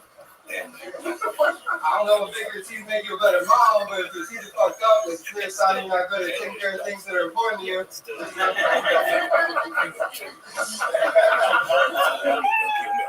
Anything else? I love you tonight. There you go. Fuck yeah. That was the strongest closer so far this evening. Yeah. You just had some laughter when you closed. Yeah. Ian, Finished big. I haven't seen you before. You new in LA? Yeah, I've been there a couple weeks, and I'm a huge fan of Jessica. So it's like, That's sweet of you. Thanks, man. I appreciate it. That's so cool. You're kind of really stacking the deck for me to not then dick on you. Yeah. Oh, don't worry, I got this. What are you? What are you drinking, man? I love that. I gotta say, that's my favorite part of your act. Yeah. You have a tiny wine glass You really are. that you're waving around the whole time. I've never seen that before. Yeah. It was like your act was kind of like if Mitch Hedberg drank wine and didn't necessarily have jokes, because he had sort of his cadence, and then a wine glass, and then a lot of callbacks to shit that's been going on, like. I mean, everyone's just doing a minute. You don't really have to use some of your time to rag on other guys that only had a minute. You know what I mean? It's a cute idea. In general, I like the idea of calling back something that another act said or whatever, but you really, lasered in on it. That's why we got the braces material. You weren't planning to do that until you heard him until you saw the guy with braces, right? No, I was totally playing the material. That joke was already planned? And they were like, oh, braces, everybody. They got my 1 minute of material out of millions of subjects. Braces is what I came here to talk about. That's awesome. How long have you been on stand-up? About 4 years. Where are you from? Chicago.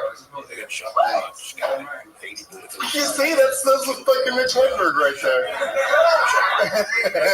It's not a bad thing. People might mention it to you if you always sound like it. It might come up. But I get Mitch Hedberg like if you didn't know me a lot. I get that a lot. I just saw the greatest movie ever rolled. Great movie. Oh, thanks, dude. Thank you. All right, Jesse, now you got to rag on me. All right, yeah, well. I've been to the jukebox. corn to the jukebox. Do you have any stripper stories? I had ass and taint in my face. What do you think's happening right now? What do you think your role is on this show? Because it sounds like you think you're the new host. I mean, I know I'm funnier than Red Man is. Oh, what the fuck? That bear's coming. That bear's gonna come out at you. He took a big sip of that Merlot after he said it. I think he regretted it immediately. It's a sip of courage. You're on the stage wearing flip-flops and you're a grown adult. You really are. I mean, you're drinking wine out of a little glass. You're trying to shit on me for no reason. What I was going to say is that you actually did a really good job, better than anybody else, because you knew how to be a stand-up. You weren't memorizing lines. You were taking material, mixing it with what was going on, and I think you did really good. And I was just going to say, and then you burned that bridge. Yeah, that's true. Really not a good move for being in LA 2 weeks. I saw Brian to see the show. He was great. Yeah, so he meant that in a roasty sort of way, as opposed to that he genuinely thinks he's better than you. It's a Chicago style. You really are like a man of a lot of contradictions, though. It's like the way you sound and the way you look. It's like you. I do enjoy him. Right. You look like a bus driver, but you're dressed like a guy who rents kayaks, and you sound like a juggalo. So it's this combination of factors that I just don't know. But I do agree with Red Man that you did have like the most structured. Like, I really did. I thought that was a really funny, like a genuinely funny idea that you wouldn't trust a woman who has fucked up teens with her kids because she doesn't take care of what's important to her. I've thought that without actually putting it that concisely. Like, I think that's a funny idea. So, with your earring, it's like Eddie Pepitone gay nephew. See, no. See, this is what happens. Like, I don't know. He's just sitting here saying nice things to you. You're going for it, but that doesn't always work. But no, I did like what you did, is the point. So, yeah, especially when you're great job, asshole. Can't wait to see more, dick face. Serious question, and I don't want you to try to be funny. All right? You promise you'll answer it honestly? Absolutely. Where did you get that shirt from? Don't try to be funny. Tell the truth. I don't buy a lot of clothes for myself. This was given to me by a man named Carl. All right, you had to go and say something hilarious. Told you not to be funny. How did you know Carl? Carl Kuzro, I knew him from youth group when I was a boy. So he just randomly would give you clothes, or he just said, "Hey man, take this worst shirt I've ever seen in my life. I want to give it to you." 10 years ago, it was a pretty happening shirt. He's like, "Hey guy, you look a little homeless." And I've had it that long. Right. It's a 10-year-old shirt. It's like your lucky shirt now? Yeah. Because things went great tonight. You and Jesse and Tony and Brian, so lucky shirt now. Yes. So he said you look homeless. He gave you that shirt when you continued to wear it for 10 years, so now you look homeless again. You realize that it went full circle. Yeah, that looks very structured. Remember the store structure? The collar is curling up in on itself, like from humidity and things like that. So, anyway, it might be time to get a new shirt. That's a piece of advice that helps. Yeah, just put it away until the next World Cup. What do you Ian, come back. What do you keep in those cargo pockets? A better shirt? Nothing on that guy? Sadness and tissue. Okay, Ian, go back to Chicago. Hi, Ian Ellis, everybody. Oh, really is tissue. Jesus. That's weird. How long did he stay in the center? Like 4 years? Yeah, all right. No, I think he's on the right track. Yeah, you can I think he can be a pretty funny dude. It was very good. Took a lot of chances even before. Used the braces the same way. I had a feeling those braces would come up again. Braces are a big deal, right? They really stand out. They really do. It's one of those. It's an excellent point. It's a terrific point. Glad you said it into a microphone. This guy, we know him. He's been coming on the show since it started. In a big off-again, on-again relationship that he's engaged to his wife. It's Brad Stacks, everybody. We don't know if he really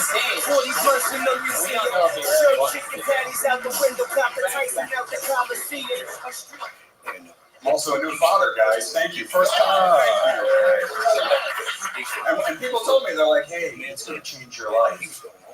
And it did, because I used to be kind of a cool guy, and now I carry a diaper bag. A fucking diaper bag, guys, fully loaded. And that means diapers, wipes, and that's where I carry my drugs. The best place to carry drugs, especially on a plane, in a diaper bag, guys. I went through the metal detector, the guy with the TSA guy was like, hey, sir, I'm going to have to check.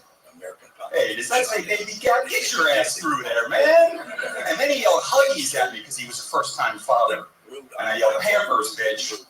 That's how we talk to each other. That's what we do. I've been thinking a lot about my own childhood, guys. Because I used to shower with my dad, so I've been thinking a lot about my dad's dick lately. Yeah, like, I don't know, because I don't know, I have a daughter. I don't know if I want to, like, shower with her even when she's, like, maybe 2. So I've been thinking, like, the genitals are like the line at the amusement park. Like, if you're under there, like, if she's looking up at your genitals, that's cool. If you have a kid in the shower and they're looking down at your genitals, they're like 16. You have to, like, you gotta have that talk. That was a good joke. Yeah, thank you. I really like that last one. Yeah, I want to hear the rest of it. Can we hear the rest of it? No, that was it. Wait, how did it end? Like, if they're looking down, they're like 16. You gotta, like, have that talk. I'm working. It's a work in progress. I just wanted to. It's a good idea. Yeah. You're looking at it from the north, or if you're looking at it from the south pole. Yeah. So is that what you had? You had a daughter? Had a daughter. How long ago? 2 months. Tomorrow. Thank you, guys. Yeah. So that's where you think. Got applause twice because you put your penis in somebody and she made a baby. Yeah. Good job. Were you guys trying to make a baby, or was it a huge accident? No, we Went for it. We went for it. Because you knew that you get applause every time, like, you know, for the next 10 years, just say, I just had a baby. It'll work every time. For past listeners, you might remember that Brad in the past has talked a lot about his wife and the troubles in the relationships and stuff like that. And so now this just blows my mind. Like now you're having a kid, and now it's going to be really interesting to see what happens. I was waiting for you to come up because it's been a while since we've seen you and talk about a divorce. It was brand new news to me that you had a kid. Divorce or a baby, it's one or the other, right? It's probably both. What? No, not yet. I just got a text message. It wasn't great though, guys. What did the text message say? I just ate some Tex-Mex. It wasn't great. Whoa. I feel like you've been sitting on that chip for a while. No, I just heard the words Tex-Mex. What was the text message?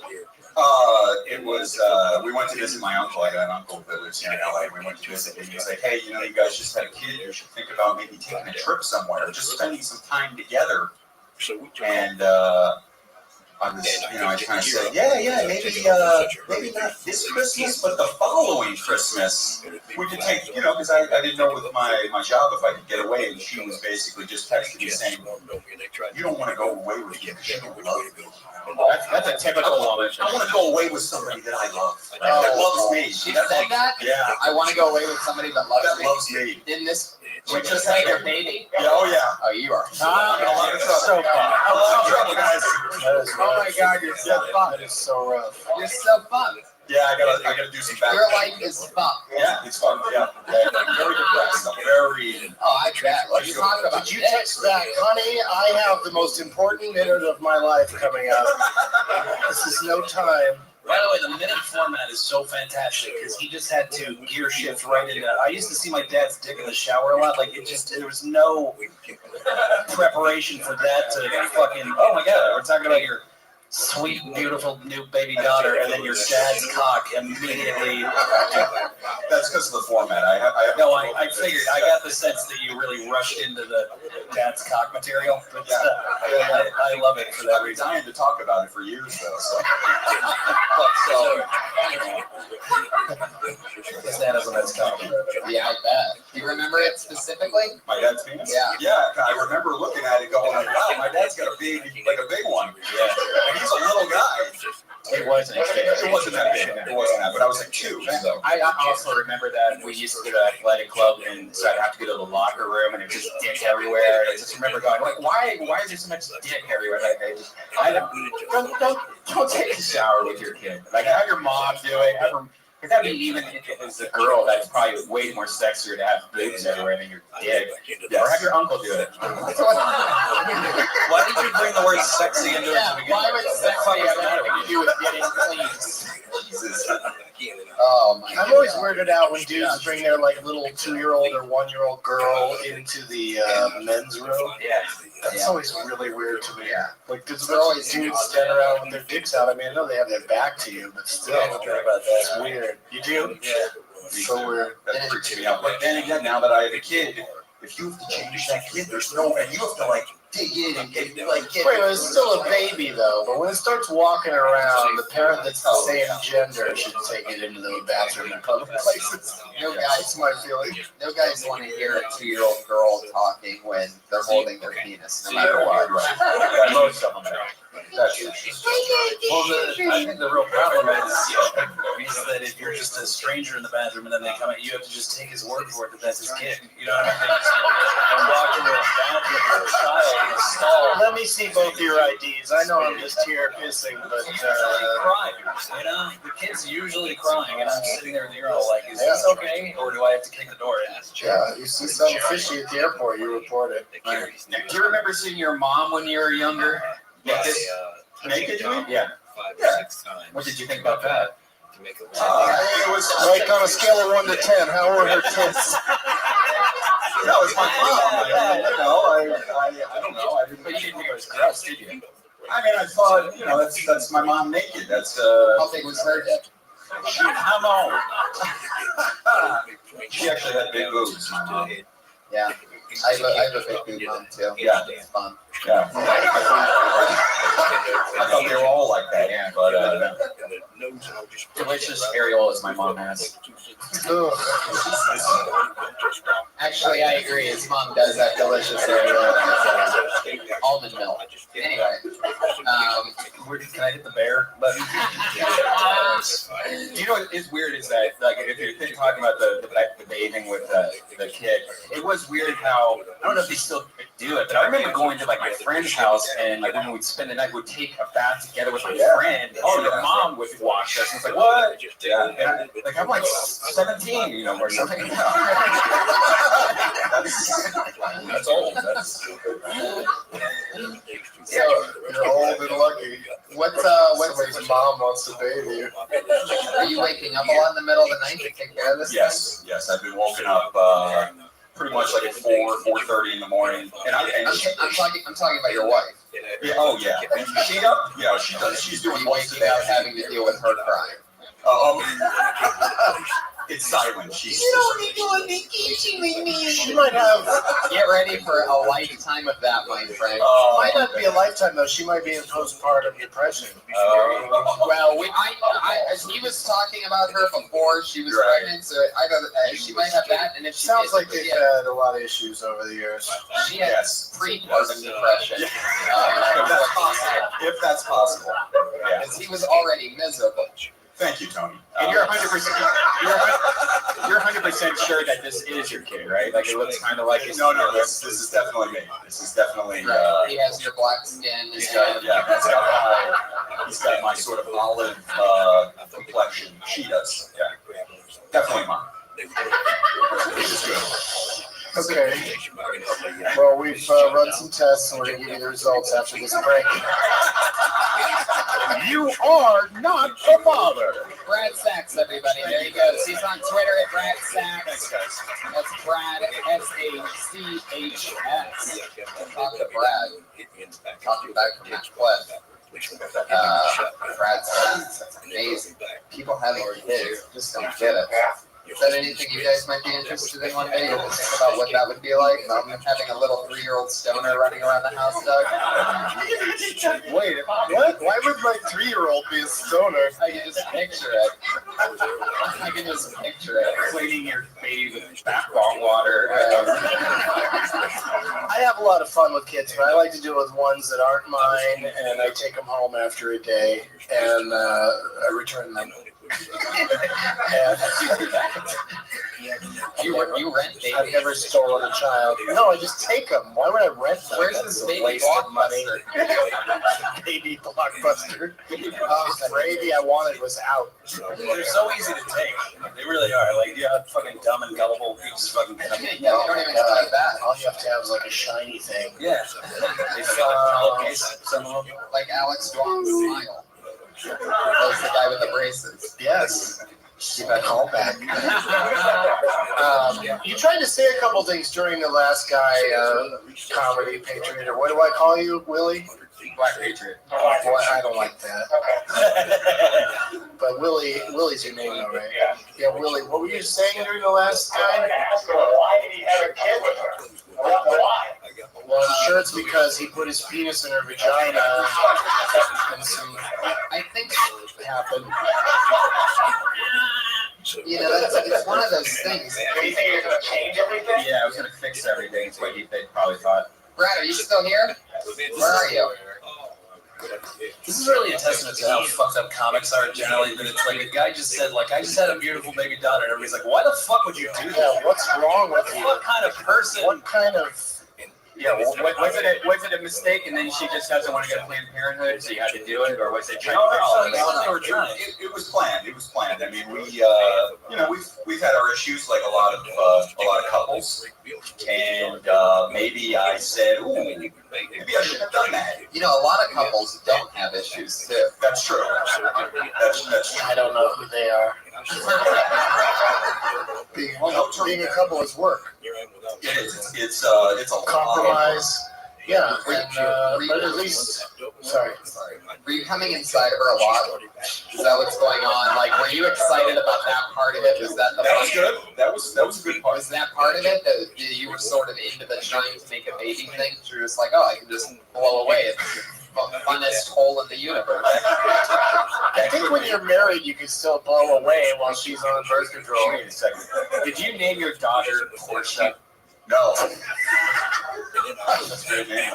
Why is Brian laughing so hard at that? Big Shakespeare fan? I'm just imagining the childhood that this poor kid's going to have, and it's going to grow up and become a stripper, so they just did it early. Oh, they gave her the stripper name immediately. I see. Start with the stripper name. Now, Lamborghini. She has the last name Sachs, though, huh? Yes. This little, beautiful little girl has the last name Sachs. Correct. Fiona Sachs. Fiona Sachs. Yeah. I like that. It does sound like a porn name. That's too far. That's too much. I said it sounded like one, not that it is one. Future will only just reveal that. When that baby came out, the hospital room was just like, wow. Pizza delivery guy walked in. Let's hold up on these jokes for another 17 years and 10 months. Yeah, be cool. That's right. Let's give it a next Fiona Sachs to the stage. She's 2 months old. What fucking strip club have you ever been where they give the last name of the stripper? What kind of a fucking ridiculous... Fiona Sachs, social security number. 32485. On the main stage. Uncle Shower. Are you glad we called you back up here? That worked out great. I'm definitely going to need an attorney after this, if anybody else. It was one thing trying to figure out your comedy career, but we've clearly figured out your daughter's career. So, congratulations on that. If your wife hears this podcast, you're definitely going to have to take her on a trip. I'm done. I'm dead. I'm dead. There he goes, Brad Sachs, everybody. Thank you so much, Brad. Oh, shit. Fiona Sachs. That's out of control. Sachs to be her.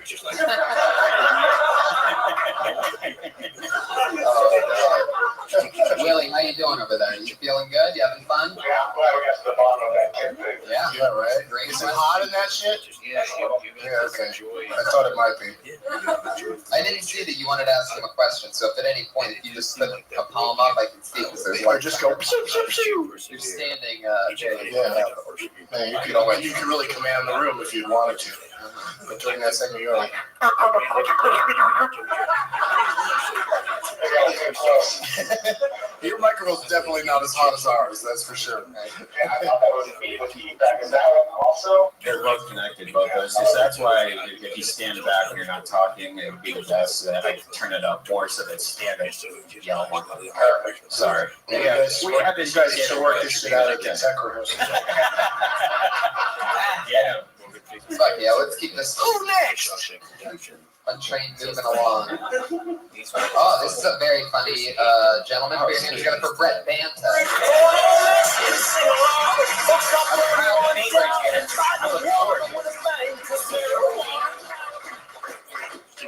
Hi, my name is Brett Banta. Thank you. Nobody likes me at work. I'm always in the first round of layoffs. I'm always the first person to get laid off. My boss came up to me once. He's like, "Brett, who names a file final, dot, doc?" I was like, is it the guy that's going to be getting his final paycheck? Anyway, thank you. One day I'm going to own, if I ever own my own company, chicks with big tits are going to get laid off last. It's going to go alphabetical, or by cup size. A cups, adios. B cups, bye. C cups, see ya. D cups, don't leave. The one that will never have Hawaiian shirt Fridays will have no shirt Fridays. People at work always do fantasy football. They have like complex fantasy football teams. Some teams will have like 4 quarterbacks. If I ever have my own fantasy football team, it'd be really simple. I'd be the quarterback. All the cheerleaders would be Asian. Yeah. Brett Banta. Fantasy football. How's it going, Brett? Oh, it's okay. How long you been in this game? I think you're right on target. Yeah, I do. I mean, I wasn't like dying at any of it, but I was like, just, you have a clear personality, and those are newer jokes, and you'll continue to hone those. That final thing. Who does that anyway? You know what I mean? Like, why would you do that and then get fired for it? And why would you say doc twice if you're doing that? Yeah, why are you doing that? Are you that much of a? Is that the joke that you're such a fuck up that?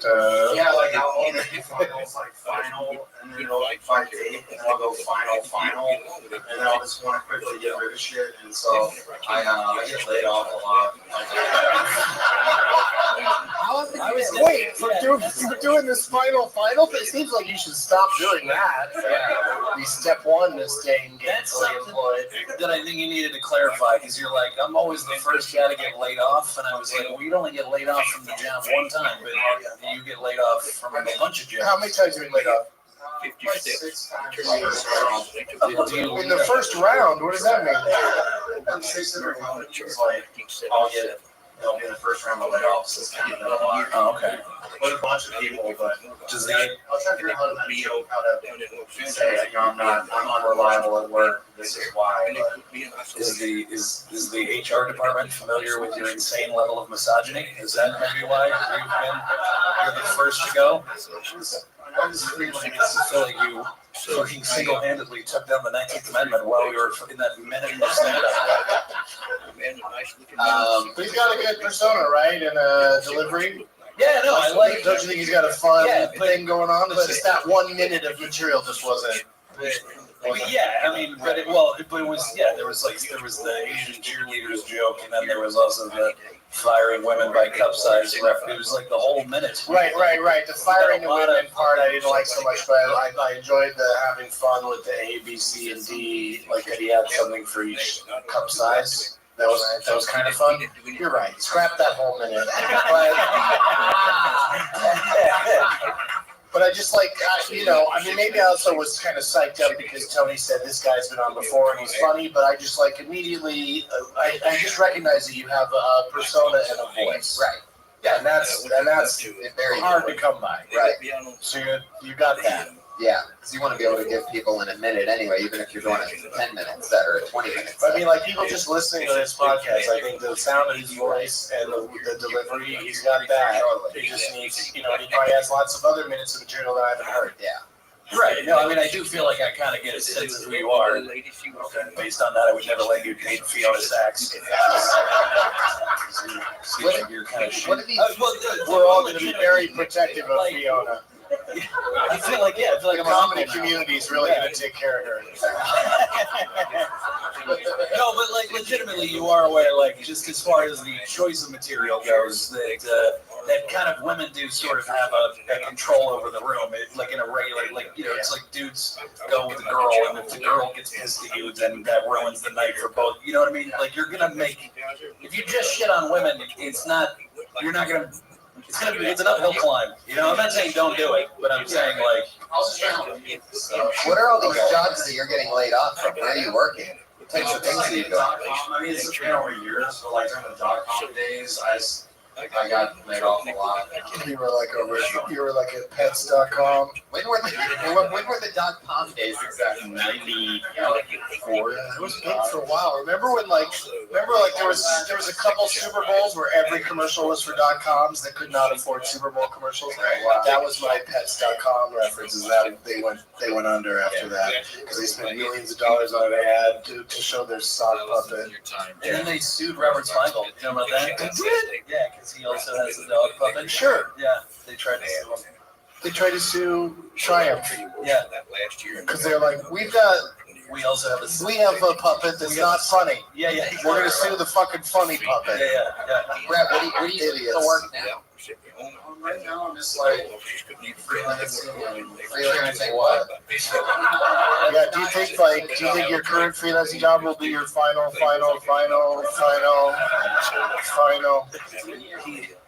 doing stuff for Stanford University, like their identity and how they look and what stuff? I like designing like their catalogs and. Are you a programmer? Are you an art designer, like graphic design? Yeah. Hey, you guys trying to find backup professions for our friend here? Well, I'm trying to see if he can make a new Peltoni logo. Yeah. I wanted to do one because I love Scarface and I was looking at all these different like rad shirts.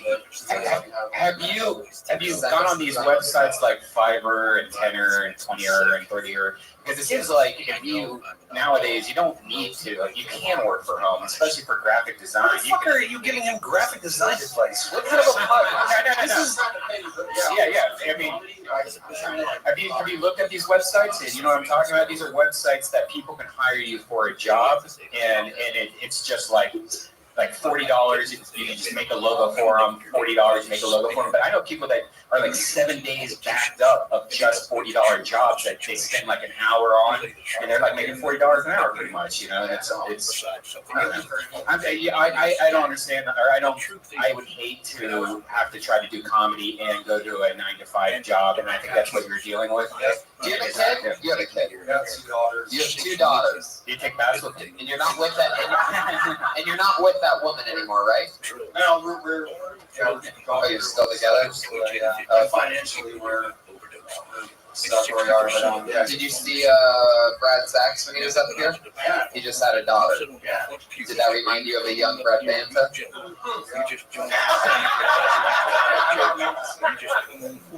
Well, thanks, Brett. It's always fun. He's on Twitter at Brett J. Banta for you listeners to read out. Thanks, dude. Thank you.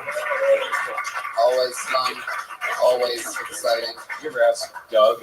Doug, did you get been asked the question about like stuff that you in the past that you regretted doing as like material or something? Or yeah, is there anything you did on stage when you first started that you can't believe you ever did? Well, you go back and look at any set that you used to do. I remember somebody shows me an old set from somewhere I'm never completely happy with it. And there's certainly things that I hate about it. Very, very first started, like recorded on TV or before Friends. I didn't have too many jokes that I didn't pursue all the way to television. Like I didn't have much that fell by the wayside. But I guess there was some stuff. Like the very first set I ever did right here at the Comedy Store was like mostly props. So it was like a prop act because at that time, Joel Hodgson and Pee Wee Herman and Howie Mandel, like those were like all like very successful, popular comedians who worked a lot with props that they had to build or just toys that they found. Do you remember one of the props that you had on stage with you? Yeah, I remember everything exactly. I had this stuffed this penguin that was very cute, stuffed penguin that was a male penguin, and if you squeeze it, a plastic egg would fall out because the male penguin holds the egg and walks around with it for however long it takes. And I'd squeeze the egg out, and then I opened up the egg and showed a little stuffed baby penguin inside the egg. And then I put it all down. There was like no joke. There was absolutely no joke, but it got a huge laugh just because of the oddness of it. Oh, Andy Kaufman was also very popular at the time. Oh wow, so he was another person. And Steve Martin. Like I emulated a lot of guys that just did a lot of weird shit on stage. And in my first set, that got a laugh, so it encouraged me, and I kept going. How long have you been on stand-up? Since 70. No. It's been a very, very, very long time. I don't like to talk about it. Really? Yeah, I like to, keep people confused. I had Sinbad on a few weeks ago. He's been doing it 30 years. Yeah, well, Sinbad can brag about something like that. I had Jeff Garland on with him. He's been doing it 32 years. Tony, let me ask you a question. I want to know how long. Do you know that we still have an audience here? Yeah. And that other young comics are dying to get up here and do 1 minute of comedy? Anything crazy you did when you first started that you can't believe you did? Well, I'll tell you what, this is something I never did, but it was always, well, you know what, first of all, I have to say that there's a guy that I knew that I started with, I didn't do this, but he used to do some bit about how women love to run their fingers through Italian guy's hair, and then he'd pick a chick in the front row and go like, "You want to run your finger?" And then she'd go, "Yeah, all right." And then he would drop his pants and he had a fucking bushy wig in his tighty whities. But he would do that at minute 16. So that means he had to fucking have this sweaty wig in his pants for the first 16 minutes, and then he would just, and then I never saw him wash that wig. Like he would then go back and shove it back. It was a fascinating. He's a comic still. How big of a laugh did it get when he would destroy that hair? Really? Fucking destroy. Just run your fingers. Yeah. Did you ever see a show where he was like, "Would you like to run your fingers through my hair?" And the woman's like, "Nope." Like, doesn't that shut the bit down right there? It sure would. Yeah. No, oddly, I don't think I ever saw that. They're always like, "Yeah." Yeah. It always amazes me that, and anybody here, any man here can try it. If you're on stage in front of an audience and you start to take off your outer garment, like your jacket or this hoodie or whatever, if you take it off on stage during a stand-up comedy show, several women in the audience will go, "Woo!" They just fucking do it. No matter how fat, ugly, stupid you are, if you start to disrobe on stage, there will be women in the audience that go, "Woo!" And it's crazy. Like, I don't get that. It's like Pavlovian. Yeah. Like women don't get to see stripping enough. So when it happens, they fucking have to make a noise about it. It's like a tea kettle. Yeah. It's like, it's really weird. Try it next Add an time. addendum to that. You would have to take the garment entirely off because this dude would just drop his sweatpants to his ankles. That doesn't. So he also always had to wear sweatpants. Yeah, because regular pants couldn't negotiate the fucking crazy wig. It was amazing. Well, hopefully our next comedian doesn't do that. And her name is Felicia Folks. Oh, wig in her pants. Damn it. Felicia Folks, you just got blacklisted. Well, it happened so fast. Maybe she's in the shitter. Really blacklisted. Maybe she started to Fuck yeah, Willie. I guess you went with that same one that you did before, huh? Yeah. Decided not to change it. There was 2 ladies, right? 2 ladies that show up for this month. Ladies. What's up with the ladies tonight? Signing up and getting cold feet. Your name's going for Albert Linton. There he is. Albert Linton. So my name is Albert Linton, like you said. Actually, I'm glad he said it, and I'm saying it again, more for me than for you, because I'm pretty old and I'll probably forget my name by the time the set is over. So it's Albert Linton. I want you to remember that. Actually, it's Albert Nathaniel Arthur Linton. I don't use it because the initials are ANAL. That's anal for the slow folks. And I drove up from San Diego. I'm originally from Texas. I don't really have a joke about that. Someone else, you can always tell me someone's from Texas because you say Texas, you. Because everybody's proud of Texas. The best thing about Texas is being from there. I feel the same way about Florida. I like California though, and I like the girls in California because California has beautiful women. I almost said the most beautiful women in the world, but you know that would be pandering, and I don't really want to pander because I'm not getting paid. I've been doing stand-up comedy for a long time. I have no reason why I continue to do it, probably because I can't do any fucking thing else. I've tried doing a lot of things, everything. I'm kind of like this guy up here who says you get fired all the time, so I'd fire you too, fucker. But the point is, I've been fired from a lot of things, and I've had kids. Brought out the bear. Albert, what happened? Whatever to the kid? It was a there was? That's all right. I find it too, man. You can get away with it, Albert. How are you doing, Albert? For those of you that don't know, Albert works down at the La Jolla Comedy Store, one of our favorite places in the world. Have you thought about going by the professional name Not Fat Albert? White shirt. Because you're not fat. No, that's not. And your name is Albert, and that's a good bit, right? You're welcome. Not Fat Albert. I'm not Fat Albert. Yeah. Hey. But that was if I may go first, that was rapid fire jokes, and some better than others, but you how many times has he done it up here?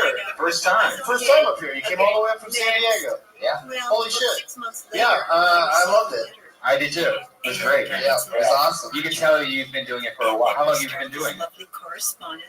How long have you been stand-up? Why are you looking at me while he's talking to you? Why the fuck are you voting? What's happening? Man, Charlie Sherry is so picky about how long you've done comedy. Well, that's why he looked at me. Yeah. He was the same boat. We both been doing comedy for 60 years. You guys are both. Neither one of us wants to admit it. So great. Trying to stay young and contemporary. Right. Is that a Kangol you're wearing? Yeah. No, it's fine. That's a hat. Okay, well, this is, when you get old and you go bald, you start wearing hats. How old are you, Albert? Wait a second. So you don't have to answer that. Nobody can. Why? 63! Holy shit! Thank you. That's great. Look at you. You're hanging out with a bunch of young bucks. You're living your life. That's so exciting. Yeah, I am. And I've been doing comedy 25 years. Wow. Now, do you get up a lot in San Diego? I mean, I'm sure at the Comedy Store, but do you get up outside of the Comedy Store in San Diego a lot? Yeah, I get up about, mostly when I'm not working there, I get up at the other place. So I try to be up every night. I would love to have you at the Ice House anytime that you want to. I'd love to be at the Ice House. Great. Yeah, I'll put you on the Ice House Chronicles. I bet you have Further drive from San Diego. But you'll get a lot longer than a minute. What? Why? To do Devil's Lake, Minnesota. There's a club there. Devil's Lake? Lake. Oh, Lake. Devil's Lake. I like Devil's Lake a lot. You like lakes? Devils shouldn't have a lake. Doesn't even make sense. It was like Devil's Lake of Fire. Minnesota has 10,000 lakes. They're gonna run out of people to name lakes after a while. Yeah, they just said Satan Lake, Devil Lake. How long have you been at the Comedy Store down there? 6 years. 6 years. I mean, you have a lot of crazy stories. I guess great. There have been a lot of fun weekends. I know every time I go down there, you see us always get crazy because everybody gets loose at La Jolla. Yeah, and I sell popcorn. Yeah, many people's favorite comedy club in the world. So it's fun. Albert, you guys never been there? What? I've been to the La Jolla Comedy Store. You kidding me? How long ago? Yeah, it's been a while. Yeah. Did you do a show with you there, Brian? That was The other club. Oh, yeah. American Comedy. Yeah, but they're pretty far apart within San Diego. Like Comedy Stars in La Jolla and the other ones in the Castland. But I just don't. I don't play there, but I like it. Come down. That's all I'm saying. I've been there. Yeah, I will. All right, thank you so much. Thanks, Albert. Albert says, Jesse Joyce, come to the San Diego. Please follow Albert on Twitter, ALBLINT. Is that easy? Alblint. I think it is. He's on Twitter, believe it or not. 62 and tweeting. 63. Don't cheat. Okay, 63. Just a small piece of advice. If you can get your own name and just your name on Twitter, go with that. Yeah. Don't mess around with it. Get as close to your name as possible. And don't add stand up to like I know a couple friends of mine that they already have long names, then they add stand up on the end of it. So it's like this person stand up. If I'm making it as a comic, this is comic advice. If I'm making a lineup like tonight at the Ice House or at the Comedy Store, but I will leave your name out more than most names. Like if you're the team or something like that, I'm always putting the team in there. But if you're like JeremiahStandUpComedy.com, I'm not gonna put this whole Twitter address. Like so the team should have his name because he's not professionally known as the team. Right. JP maybe. You should just have his full name if you can get away with it. At Tony Hinchcliffe works perfectly. Right. I agree. Red Band. At Red Band's even better. Two people that have decently long Twitter handles are our regulars on this podcast. Regular time! You've seen them every time you've ever seen this show. These two young ladies have been doing a new 60 seconds ever since the show started. And we're going to do it again tonight. Going up first, from the Dysentery podcast, Kill Tony. Always a brand new minute with the goofy, fun stylings of Sarah Weinship. There she is.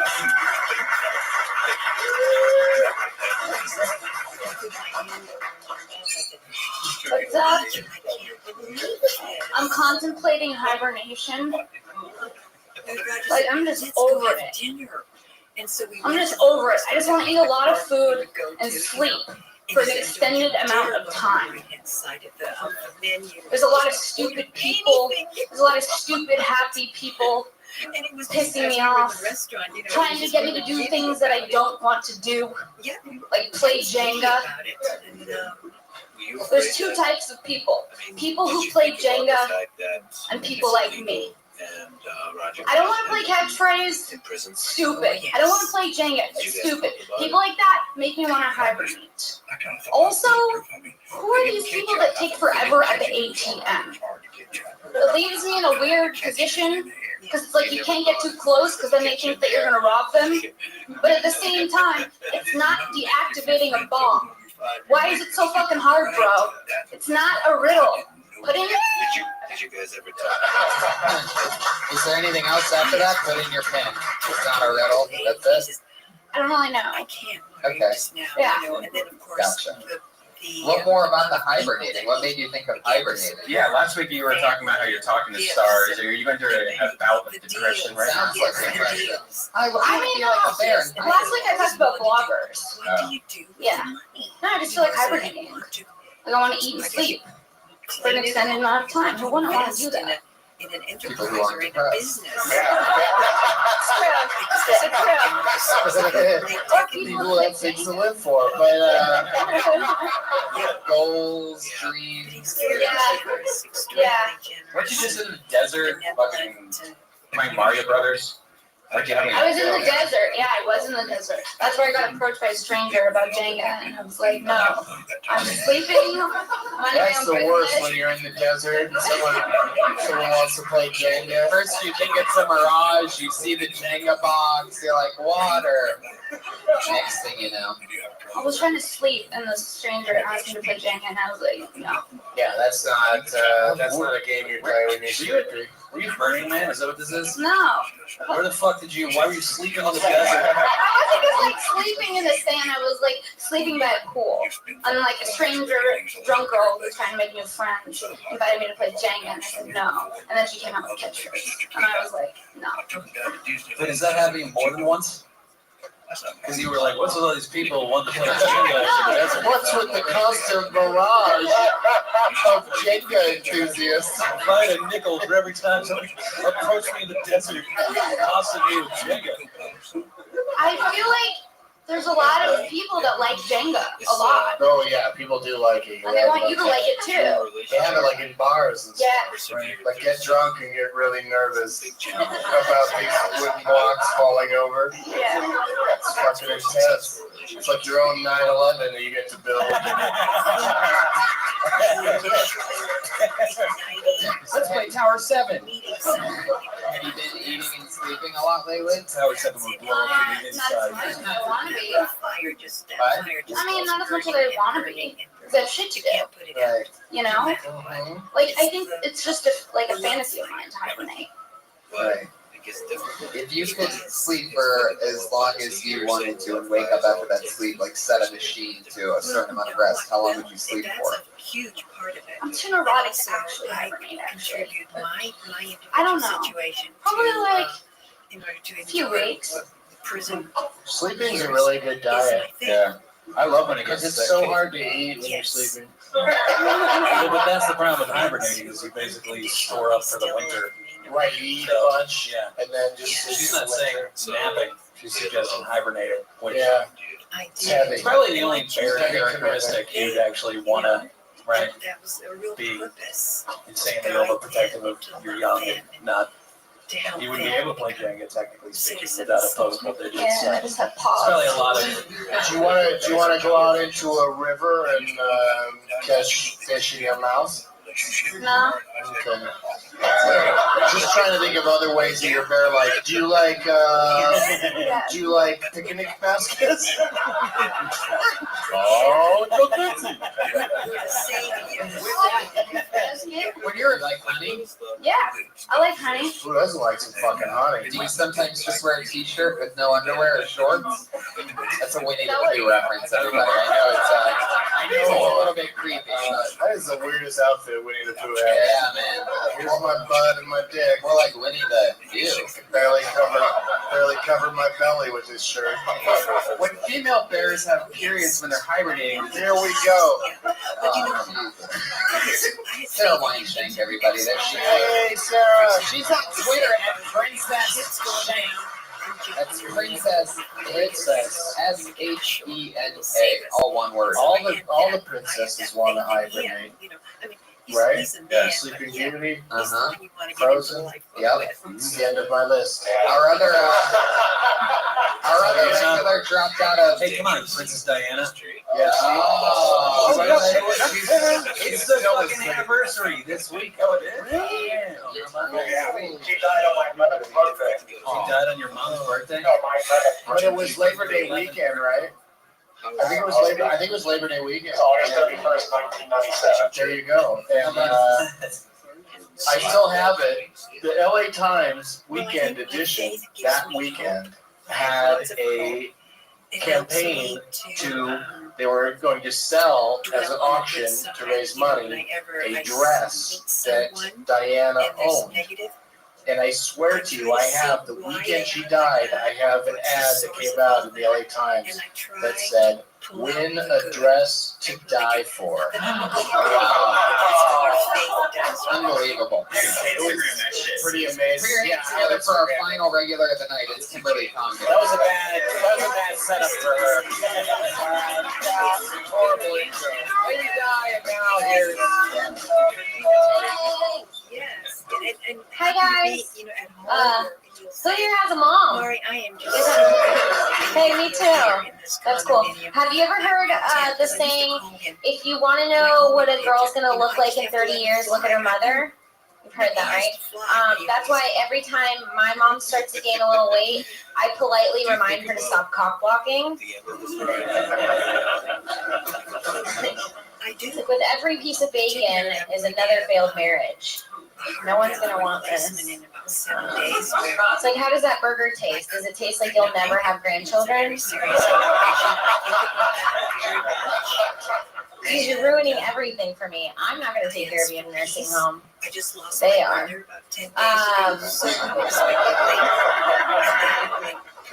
I strongly believe in the pull-out method. I think it's an awesome thing. I'm always pretty careful. I don't want to get pregnant because I feel like I can't afford to keep anything alive besides myself. Was there anything else to that? Is that it?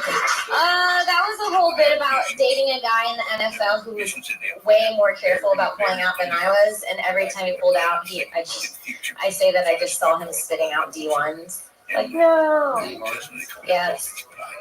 It's like college football. Yeah, look It sounds like nobody here gets it except one guy who, instead of laughter, just described what it is. Little professional football players being wasted. Right. Gotcha. It was a joke about wanting Division One college sperm is what D1s mean. D1s, Right? yeah. Interesting. Well, I guess the cat saved you on that one. Or nobody watches football. The fucking Pussy in time. the burger, all that. The burger grandkids thing was the joke of the night. That was great. Yeah, totally. Thank you. Yeah, joke of the night. There you go. Joke of the night. There you go. With that, we're actually going to wrap it up. Kim, great job. We're a little bit late on time. I thought when she said said she does the pull-out method, I thought you were gonna say you pull out all your sperm out of you. I like that you said wrap it up though. You are unbelievable, Brian. I love looking at Jesse Joyce's reaction to what Red Band said. I feel like he's gonna attack me again. Kimberly, great job. Oh, thank you.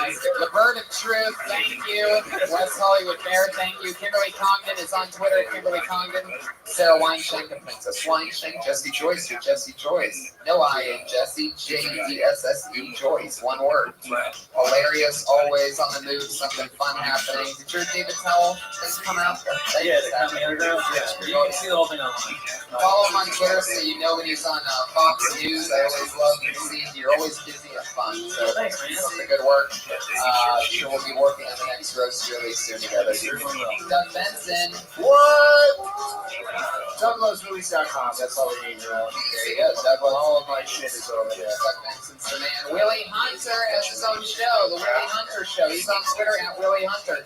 That's Willie spelled with I-E, not a Y, guys. Will Hunter Show. Will Hunter. Oh, Will Hunter. One of those Will Hunter. Go with a name that you don't go with. That'll really guide him there. Yeah, there you go. You son of a bitch. That's our Will Hunter Show. Come see us in Columbus and Phoenix, everybody. Thanks for listening. This was episode, I believe, 68. Thank you guys so much. Good night.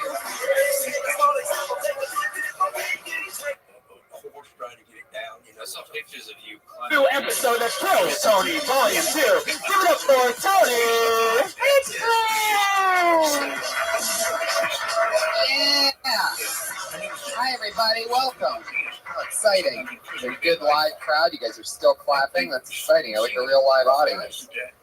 Thanks for being here, everybody. Happy Monday to you. Hello.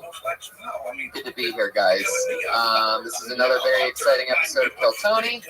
Good to be here with my great friend, the one and only Brian Redband, ladies and gentlemen. Hello. Godfather, founder of the Death Squad, good friend. We had a crazy week this week. We had a lot of fun in town, back in LA. Didn't go on the road, stayed here. And we had a fun Ice House Chronicles, a great Joe Rogan episode last week. Oh, yeah. By the way, I keep on getting feedback from your appearance on the Joe Rogan podcast. That was one of the best episodes ever. You haven't listened to it, check it out. Tony was on fire, and he really got into your love for wrestling. Pro wrestling. Yeah. So it turned into me trying to convince Joe Rogan that he would love professional wrestling. The UFC kind of keeps going, no, I don't like it because it's not real. And I go, well, we know it's not real. You're going to love it. It's better than real. It's pre-written, these storylines. And he's like, but it's not real. It's great. We go on for a half hour. And I'm throwing thunder and he's throwing thunder back and forth. So it's really fucking fun. I'm actually in a fight right now. How many pro wrestling fans are in the audience tonight? They might know a little bit. Check this out. I am currently in what is semi-Twitter war with Goldust, ladies and gentlemen.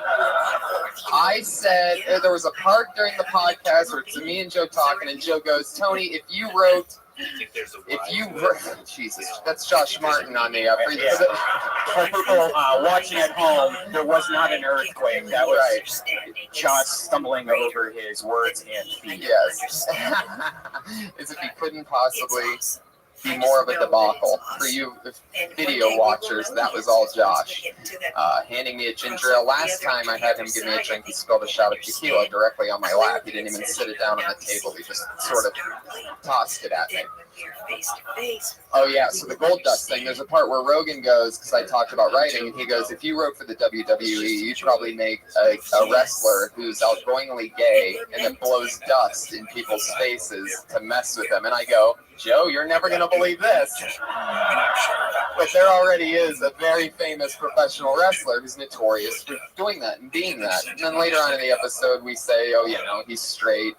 Whatever, and I say that he uses that divisively to psych out his opponents. You know, he'll blow a tough guy a kiss, and the other guy obviously will play it like, "Oh, come on, man," and then he'll, you know, shoot low on him or whatever. But so anyway, Gold Dust tweeted at me, "Know your facts, Tony Hinchcliffe." And that by the way, I'm a huge Ohio State Buckeye fan. I'm hanging out at this was opening big game weekend for college football, a game which we lost, by the way, which was tough. But anyway, I didn't even care about this game anymore. I get this tweet from Gold Dust in the fourth quarter of a game that I was invested in, and all of a sudden the game means nothing anymore. I'm thinking of what the 12-year-old Tony Hinchcliffe would say to the 30-year-old Tony Hinchcliffe if he could see that Gold Dust just tweeted at him. So I'm just happy to live in a world where, you know, and I tweeted back, you know, what's the problem, Gold Dust? And he was mad. So, you know, it's tough because I'm a fan of Gold Dust. So Gold Dust, if you're listening to this episode of Kill Tony, I love you, buddy. And I meant no harm. Your character at many points has been very gay. I've seen you kiss other men. I've seen you do crazy, crazy things. And let's not really try to defend the fact that you're not gay, Gold Dust, because that's just a weird approach. And I'm not saying that the actual person that plays Gold Dust is gay. I never said that, Dustin Rhodes. All right? Yeah, I know your real name, Dustin. I know your dad's name, Dusty Rhodes. So let's not get started here.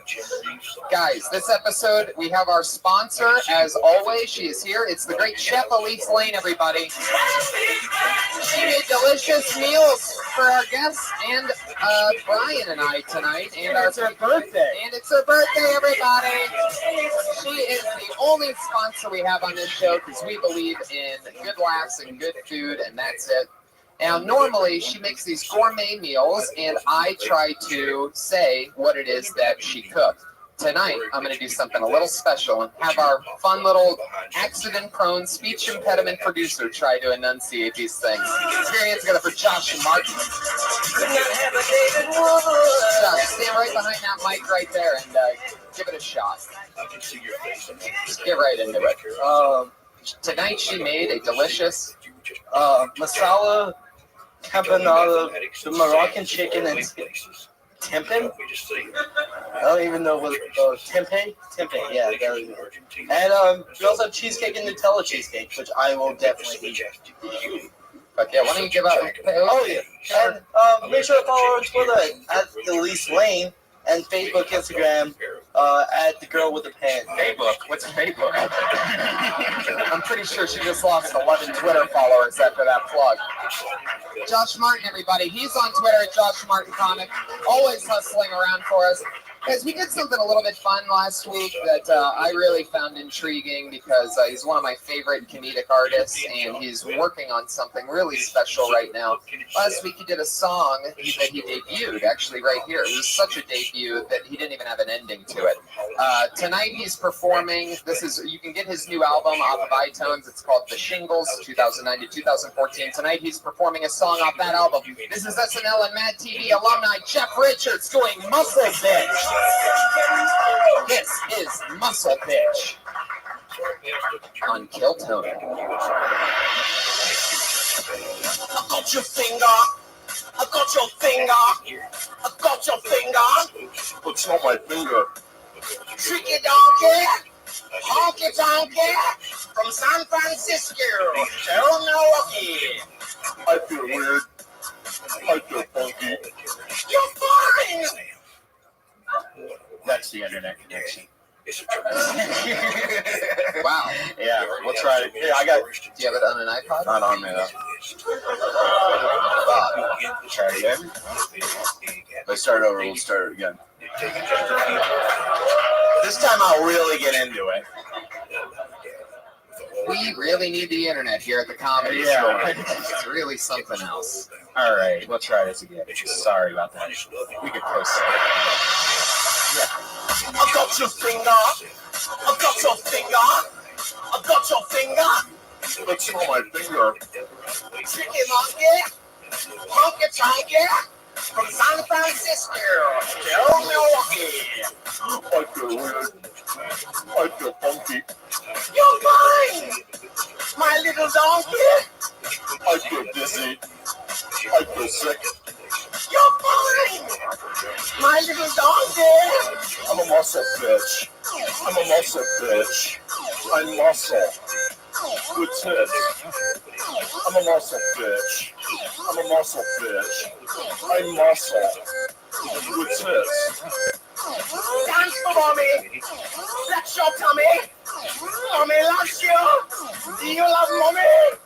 I'm a muscle bitch. I'm a muscle bitch. I'm muscle. Good tits. Prepare for conditioning sequence.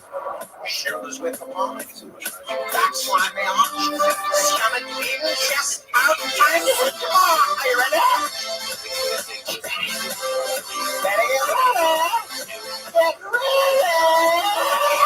1 and 2 and 2 and 6, 8, 5 and 11 and 1 and 8 and 9 and 2, 5 and 7 and 1, 2 and 11 and 1, 2 and 5 and 6, 2 and 1 and 3, 2 and 11 and 11 and 11. Don't forget to stick the smile. I'm a muscle bitch. I'm a muscle bitch, baby. I'm a muscle bitch. Did you answer? Did you answer the phone? Answer the phone. I'm a muscle bitch. Airplane, airplane. Get down, get down, get down. I'm a muscle bitch with tits. Yes! Wow, Jeff Richards! Blowing the house at us tonight, everybody. Holy shit. It's actually a lot funnier the second time around. Yeah, that's that. Fucking And he had a whole song this week, too. yeah, it's awesome. Find his album now everywhere. The Shingles, 2009-2014. That was the great Jeff Richards, everybody. Now the part of the show where we weekly bring on our always new and different head of security. This is this guy's first time being the Patriot, so we love that. You know, a lot of different comics have their own approach of what it takes to be the head of security for a live podcast in which nothing ever happens to where you need to secure anything. I'm excited to see how he does tonight. He's a Comedy Store favorite, one of our favorite young rising comedians here at the store, and a good friend of mine. Put your hands together for Iron Patriot Luke Pearl, everybody. Muscle Patriot. Whoa. First Patriot to fall down the stairs. Fuck yeah. I didn't see that step, Tony. I'm sorry. We're starting out with a bang. I love it. Oh, shit. Oh, you know, you just fell on a human being. At least you know, when you fall, at least there's nothing on that suit that's really hard on your palms of your hands that could really hurt somebody. I was referring to the lights that you have attached to the. There you go. Yeah. Well, one's working. Yeah. There we go. Oh yeah. Yeah. I might need that. Also brought to you by AA batteries. Duracell. Luke, how's it going, man? You're one of our first Patriots to ride a bicycle to kill Tony. Am I really? Yeah, the other Patriot can't even sit down or move. The original Patriot. I actually rode here in the Patriot suit. What's that? I rode here in the Patriot suit.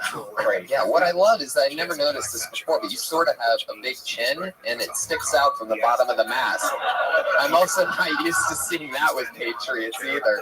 It's pretty funny. It's like if Jay Leno was the Patriot, which he's actually been asking me to do lately, but we gotta think about that. That's where his career's at right now. Luke, I love your style. You're one of our larger patriots. You're not wearing the shoulder pads because I'm guessing that it couldn't all fit in there. No, it couldn't, Tony. You fill out that 12-year-old outfit pretty well. Thank you. The face is honestly the smallest part. My head's too big for this, but otherwise I feel good. Yeah, that's what she said, Luke. That's what she said. Maybe you're feeling comfortable though. You're ready to do this. You excited about tonight's show? Oh, I'm so excited. You know the guests, your fans, you're excited, right? I'm a huge fan of both these kids. Let's get into it, shall we? Ladies and gentlemen, I have an awesome show lined up for us tonight. As always, two extremely funny pals of mine. This is a very exciting one. This is what we would call the stocked IMDb version of Kill Tony. These two guys, you might as well read a novel if you're going to read their IMDb's because they've been working a while and extensively, and I'm excited to have their expertise here. Put your hands together for Rick Overton and Pauly Shore, ladies and gentlemen. Here they are. Comedy royalty, everybody. Pauly Shore, Rick Overton. Amazing. I just welcome, Rick. Thank you very much. I just want to say that you guys, the internet is actually going to be fixed here at the store. It is? Sure, yeah. Yeah, so we got some new. I saw the Mexicans here this afternoon. Oh, good. Well, they had the big password. What's the password? They had the Mexicans here this afternoon, so they were, you know. Well, at least we're getting some internet then. I don't know if Mexican internet's the internet that we need to live stream the show. Give it up, that song was awesome. Yeah, Muscle Bitch, everybody. Muscle Bitch. Fun to have you guys here. Pauly, we've been trying to get you on for a while. You made an appearance many episodes ago. Just for a moment, you were watching the show. Rick, it's a pleasure to have you on. You're in so many of my favorite comedy movies. You guys know each other well because you just did a podcast together because you're launching your own podcast. Yes. That's right. Thank you very much. Hell yeah. Yes, Rick is, you guys all remember Robin Williams, the late, great Robin Williams, correct? Absolutely. Yes. Rick and Robin Williams, for those of you, there's a lot of younger people here that might not remember, but Rick and Robin Williams worked a lot together on a lot of different shows, and he was also Miss Doubtfire with Robin as well. We did improv a lot together. Two men playing around. Yeah, so the first episode of my podcast is a tribute to Robin Williams, and it comes out on Wednesday, and I interview Rick Overton and Ed Begley Jr. comments. You guys know Ed Begley Jr.? Sure do. A couple people, yeah. Pauly, why don't you describe, though, because it's really interesting, you have a new format for a podcast, because we talked about how you didn't want it to be just like a normal podcast. Yeah. Everyone has the same kind of ideas, but you actually have a really unique formula for it. Yeah, the formula, I wanted to do something different, so I kept thinking and talking to people and trying to figure it out. So basically, I'll interview someone, and then I'll have someone else comment on the interview, and that's pretty much the format. So you're doing two podcasts, kind of about the same podcast with each other. Yeah. So like some of the episodes, I've been doing it for about a year almost. So I banked about over 25. I got one of them was I interview Kitty Bruce, the daughter of Lenny Bruce, and then I have Mark Maron comment on that. Which was kind of cool because Mark, as you guys know, he's been around for a long time, but he really knows a lot about Lenny Bruce, and there's a lot of people here that might not even know who Lenny Bruce is, right? Because it's been so long. Lenny Bruce was before Richard Pryor, and he was in the 50s, and he was the first guy. Tell him about Lenny Bruce. Lenny Bruce broke down a lot of the language barriers in live venues because you get in huge trouble for using four-letter words in clubs back then, and he'd do the jail time for it. Yeah. He's in for it so that the rest of us could use the language. Yeah. Freedom of speech act. Yeah. So that's like a beat poet. Yeah. So all those people, everybody was inspired by Richard Pryor, but a lot of people probably don't know that Richard Pryor was inspired by Lenny Bruce. Exactly. Yeah, so it was inspired by Lord Buckley and so forth. Right. So yeah. So excited to have you guys here. You know what we do. We go through new comedians. Patriot is a huge fan, as always, of my guests, and he always has a question for each guest. Patriot, if you want to go ahead in any order. All right, I'll start with Rick first. Rick, as Tony said, your IMDb's insane. You were in not one but two episodes of Seinfeld with Drake. Yeah. And you were in one of my favorite films of all time, the Harold Ramis written and directed Groundhog Day. Yeah.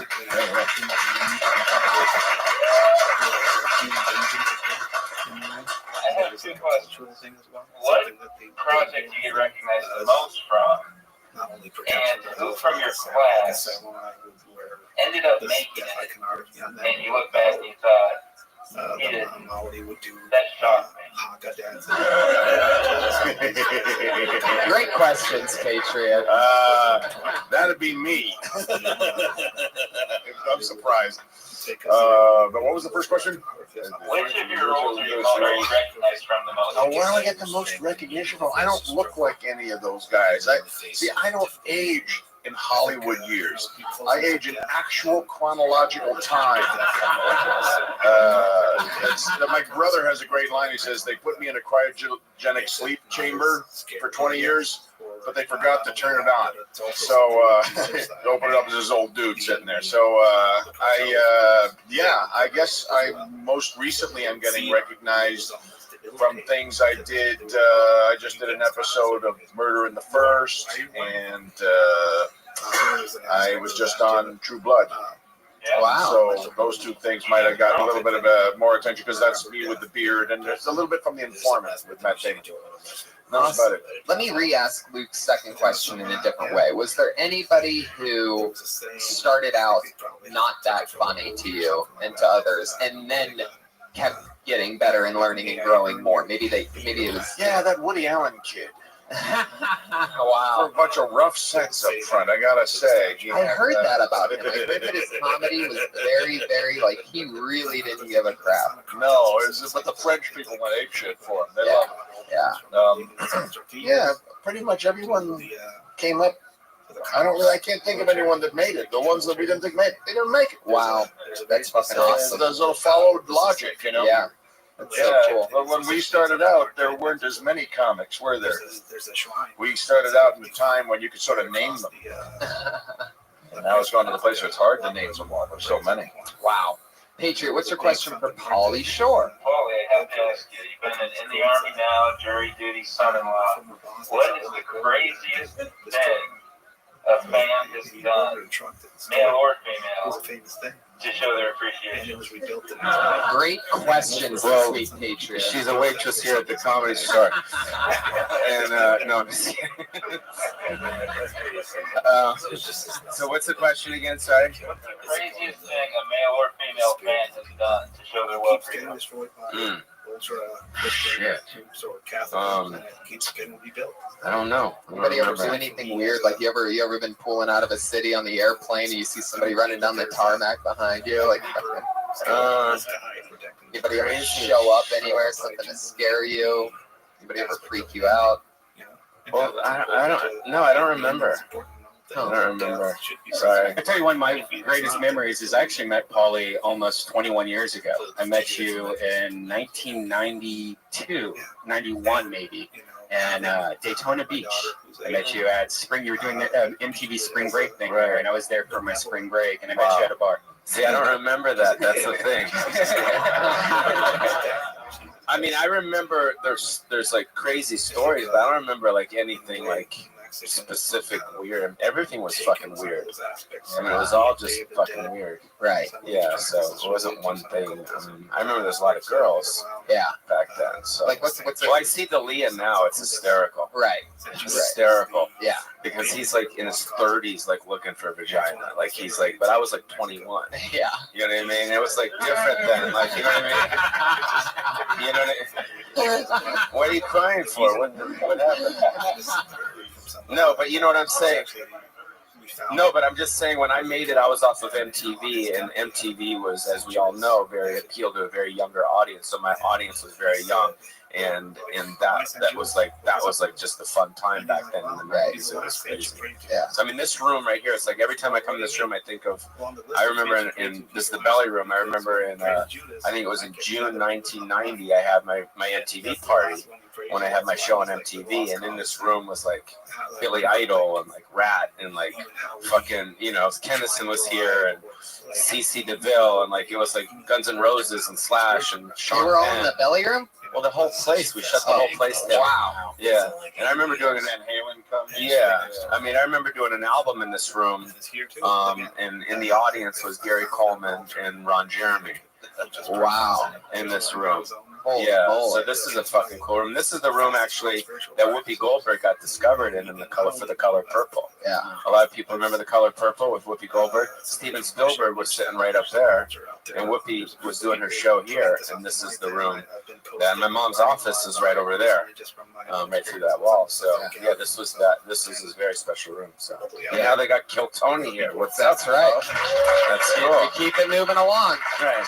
Over 20-some comedians signed up for the chance to do a minute on this show. They do a minute of stand-up, and then we talk to them, maybe about their set, maybe about anything at all. Maybe give them advice, maybe not.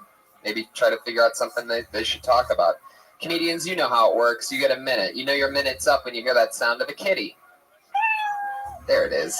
That means wrap it up then. Don't keep going, or else you're going to bring out the angry West Hollywood bear.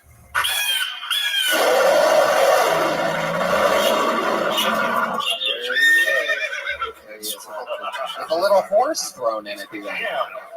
The horse survived the bear on that. And the horse you rode in on. Yes. So let's get it started, shall we? This is Kill Tony. Your first comedian tonight goes by the name of Alex Duong. Oh, there he is. Oh, there he is. Okay, I'm taking his time. Alex Duong, everybody, the long entrance. I got my first request for a dick pic. It was pretty awesome, right up passage. And she was really nice about it, but she was like, hey, can you send me a dick pic? And I'm like, no, because I'm a gentleman. I'm going to need to see some tits first. Let's go ahead. So I got the tits on my phone, and I'm a filmmaker, guys, so I started storyboarding my dick pic. And I'm like, all right, we got the frame here, you know, how much she was going to enter on first frame with a ball sack, jolly and gooch shot. All right. And then I started thinking about like what filmmakers inspired me. I'm like, am I gonna go like, do I want to go Scorsese with this? Like, you know, quick pan, boom. I was like, whoa, my dick looks like Joe Pesci. I can't have that. And then I was like, no. You know, I want to go like Academy Award winner last year, 12 Years a Slave. Just like, ooh, static, long shots, beautiful ambiance. And I was like, wait, I'm black. I don't have that much footage. Let me go ahead and redo that. Filmmaking joke. So I was like, you know what? I'm gonna go Michael Bay with it. Let's go 360 view. Fucking dick coming in the frame. Megan Fox, Will Smith flanking me. My dick's holding a Desert Eagle. Like what, bitch? Fuck yeah. Alex Duong. The minute on the dick pic. Now she asked you for a dick pic? Yeah. Wow. She goes, will you send me a picture of your dick? Yeah, it was like 2 a.m. and, you know, I got one of those you up texts. And I was like, wow. Yeah, I'm up. So that's what you guys do. You exchange pictures. And yeah. So did you send it? Yeah. And did she send her pic? Yeah. Did you guys masturbate? Yeah. How was it? Fantastic. It was cool. Yeah. In my day, it had to be a dick drawing. I'd lay it out on some construction paper and get a crayon, and I'd draw it out. Like then I'd fold it into a paper airplane, and I'd throw it from my roof to Becky who lived across the street. Hey! Y'all don't do kids open that. That's for the lady in the house. holy shit. Rick Overton, baby. Welcome to Kill Tony. That's throwing. Or like on a piece of stone. You know, I thought you just kind of drove past the exit of a joke you could have done for Michael Bay is, you know, have my picture of my dick and then it turns into a truck. Oh, okay. There you go. That's a bigger laugh than what you got. Stick with it. Rick Overton, of course. Of course. Rick Overton, remember when you were doing comedy with braces on? Remember back when you had braces? I remember when I had hair. Fucking hair right there. Yeah, I remember that. So you guys masturbated. Why didn't you want to go hang out with the chick? Why didn't you want to do this in person? She lives on the west side. What about Skype? I mean, it's really hard to masturbate on a single frame. I feel like it forces you to use your imagination more. And then when I get to her, and I'm just like, oh, the things I've been thinking about doing to you. All right, so you know this person, right? Yeah. All right, you're not just randomly throwing those things out there. Oh no, I'm a gentleman. Oh, that's good. Yeah. You're not just using a number search like a no, phone call or like, voting for someone and just hi. And is this yourself? Good. Send. Yeah, it's not like a snap. Please vote for that. Yeah. Yeah. I definitely am very selective. So it's the dick pic bit is something you've never actually done. You're doing a bit about it, but you've never actually done that. Oh no, it was a real thing. You really sent out a picture of your dick. I really thought about it. Everything that I said was just truth. I really thought about it to make sure it looked good. Is it your 8x10? Is it sort of like Yeah. Yeah. Did you include your photo in it? Yeah, I mean, your face in it? No, that'd be evidence.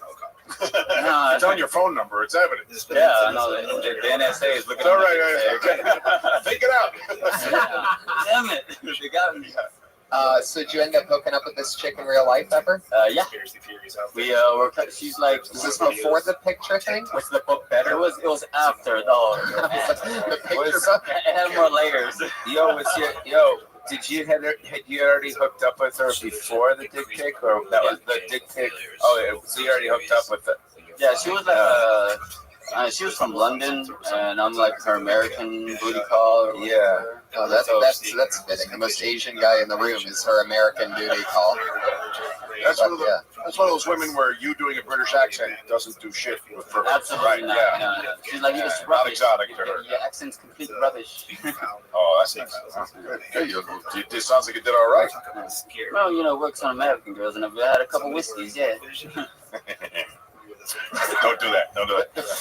Yeah, stick with what you got. So she had seen your dick previous to the photo. Yes, all around. That's always good because you can do touch up and airbrush and get all the spots out on the picture. You never really have a good look at the real thing, right? Yeah, no. Yeah. If you become a celebrity, then your dick pic's gonna be out there. You know that, right? I could deny it. Really? No, it has a mole. Damn it.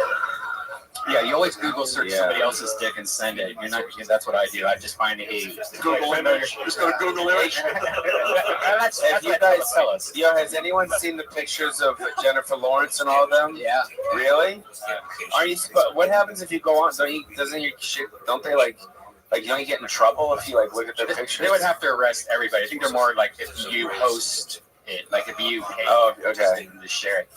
The beginning of your bit was very technical. Now I've already heard almost a very similar joke of people talking about dick pics before about using like lighting and trying to make the best pic. I think you could just imagine that's very hacky, I guess, doing dick pic jokes. Right. But I mean, you do have a very fun stance because you are a storybook artist, so or whatever you said you were. Is that right? Storybook filmmaker. So I mean, you can be unique with it, but you kind of got confusing, like you said, because it was very a lot of terms, like using key grip or whatever you were saying in it.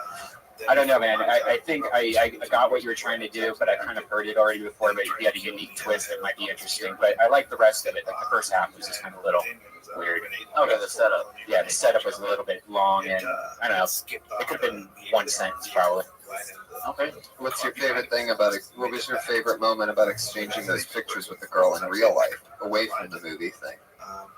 What was the exciting part? That she sent me her tits first, and I got her to do that. You say first, but did you each just send one picture? Yeah, it was just one picture. That's all it took for you guys.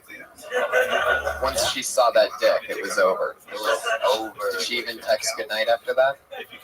No, she sent me the surprise face emoji. All these 21st century words. That's it. An emoticon. That's when you know you sent the right picture. That's when you get that surprise emoji. You sent her back like the eggplant. All right. Then you guys are just jerking off to emojis at that point.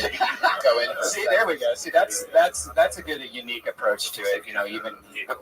I don't know, and I just have heard that before. But I like the filmmaker thing. I mean, of course, the premise is, the dick pics are a thing, so that's going to be a premise no matter what.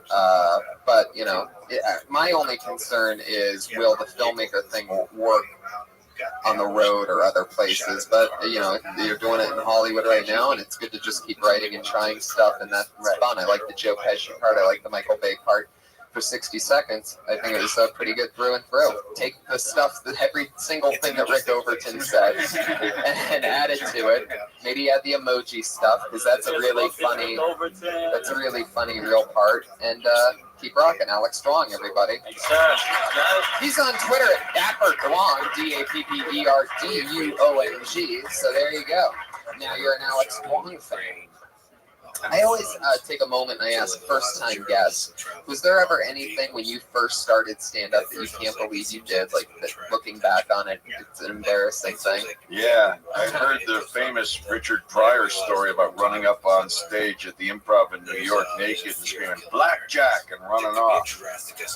And so me and a couple of the fellas who will remain nameless till it's their turn to tell their end of the same story, we ran up just to do the same thing, but it was a different era by then, and Silver was not happy at all with us going up. You can get us fucking close. It's a different era now. Wow. Yeah, my dad actually ran across. My dad, he was opening for, I think, for Connie Stevens in Vegas. Connie Stevens. We ran on naked for Connie. Yeah, you remember that, right? Yes, I remember that. Yeah, no one does that anymore. Streaking? Yeah. Yeah, no, it doesn't happen that much. Didn't someone do that here once a while ago? No, I just see it in like I think games. Josh Martin needs to run across the street. Josh, Great. come on up. Josh. Do it, Josh. At any point during this episode, you should run up here naked and run. But run that's out. And then we'll get That's how it was from the back then. squad car footage. Yeah, no, I don't remember anyone doing that. You don't remember anything that you did that you can't believe you did? You know, like a lot of comics talk about like how they would do a terrible impression of someone, or they'd go up with their shirt off, you know, say they look like the letter C. I've heard some people tried a ventriloquist thing at one point. Like any chance you ever took that you can't believe you did? Well, my whole fucking career has been like that, you know. I mean, I've been doing stupid shit my whole career, but it's awesome. Like I thought I was a rock star.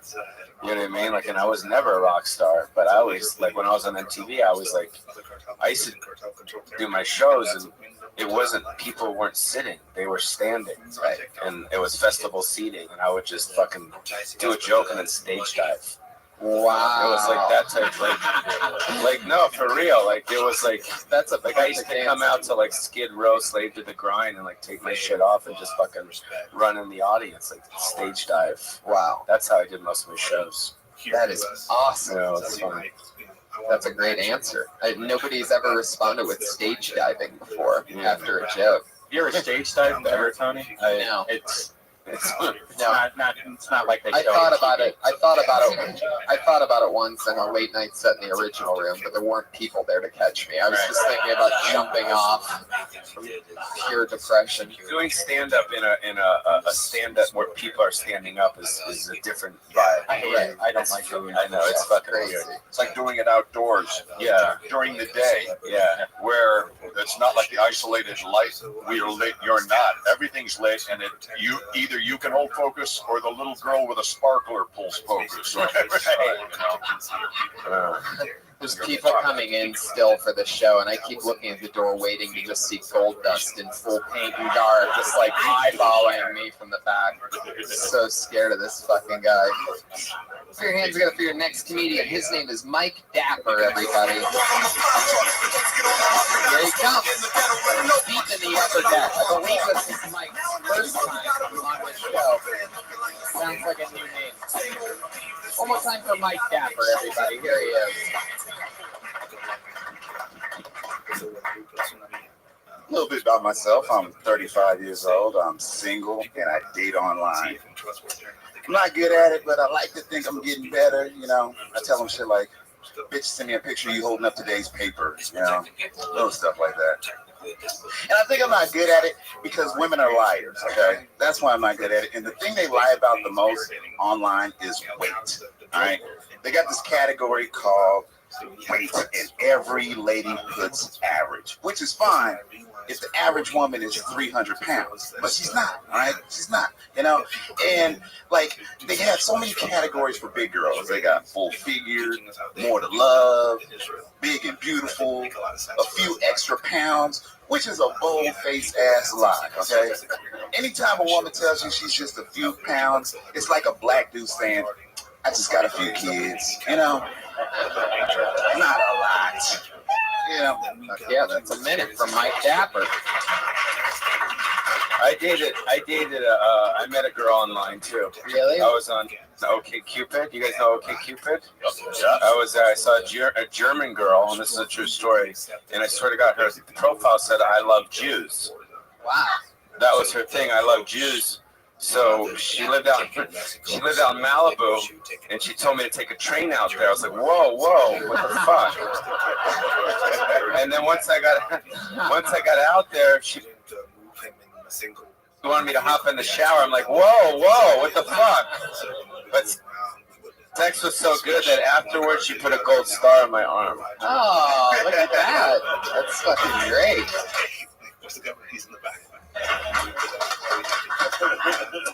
Are you really on OkCupid? No, I'm just kidding. I was gonna say that'd be pretty interesting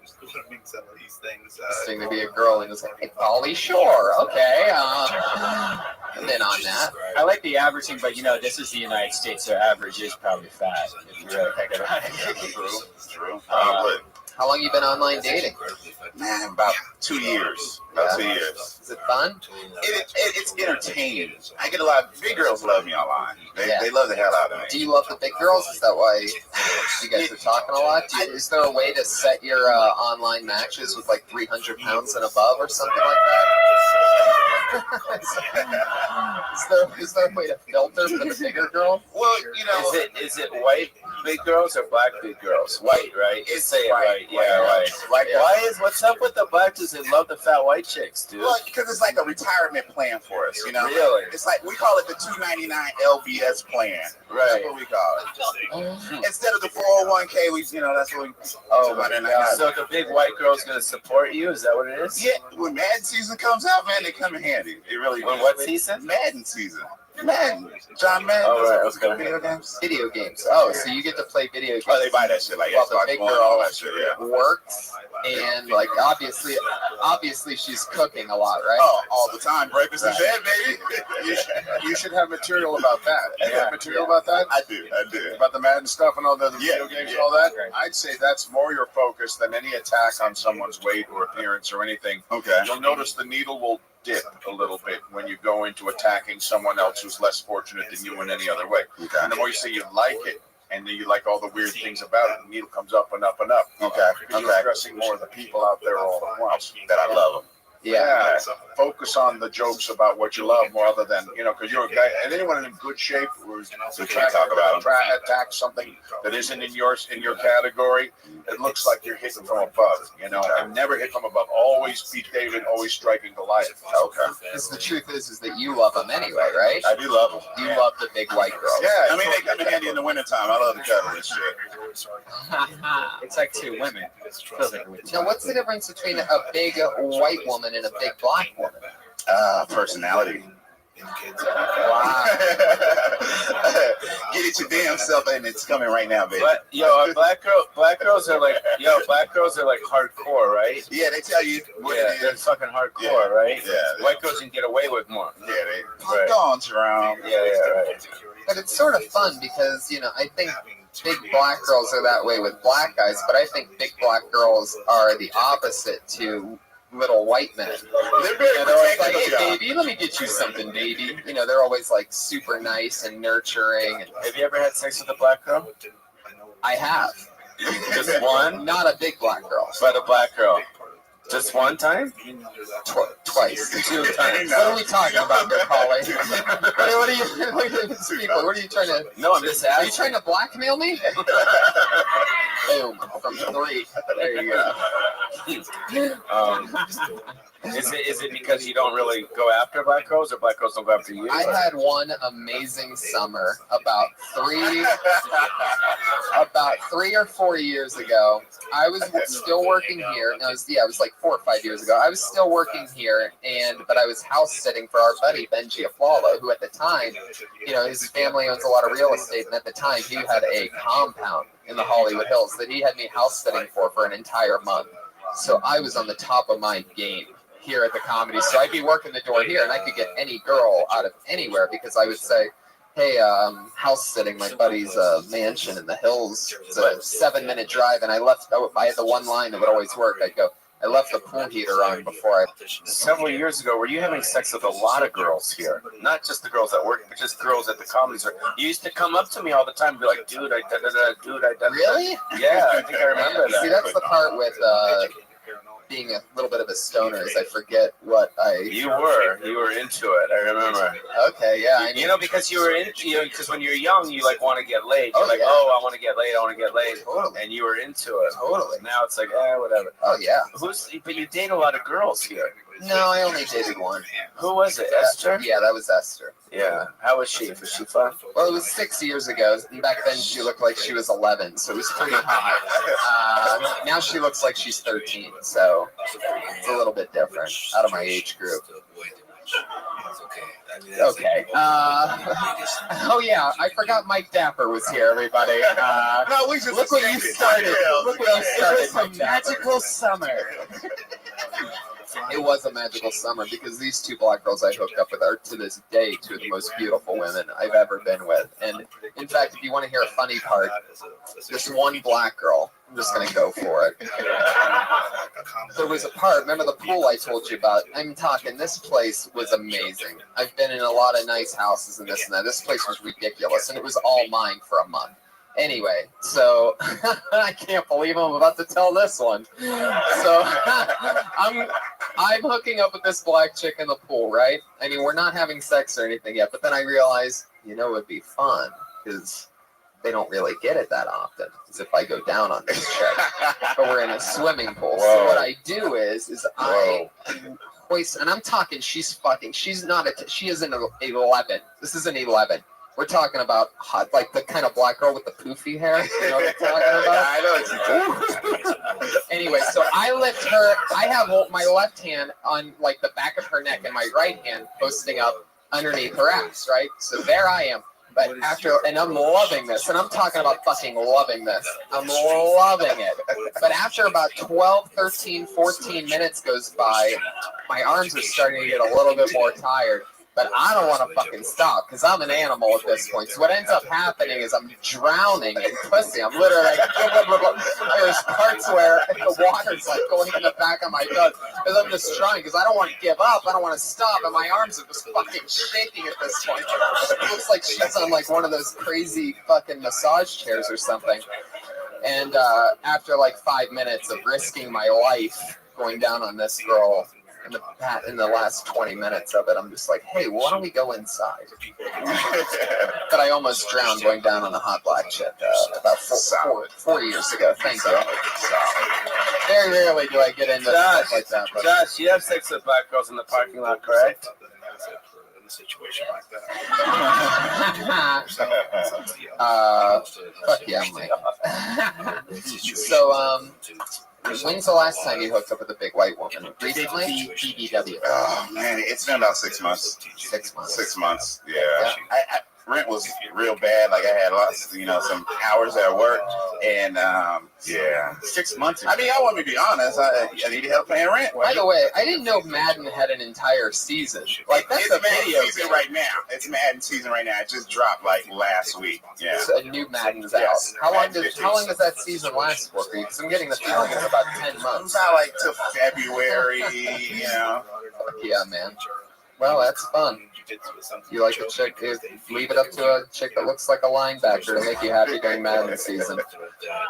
Okay, Mike, this was fun. Thank you. You did a good job. Mike's on Twitter at Mike Dapper. Is that 623? Mike Dapper623 on Twitter, guys. If any BBWs are listening, you should follow him on Twitter. Yeah.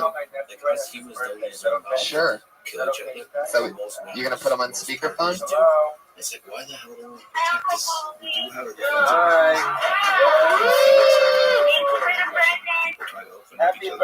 Happy birthday.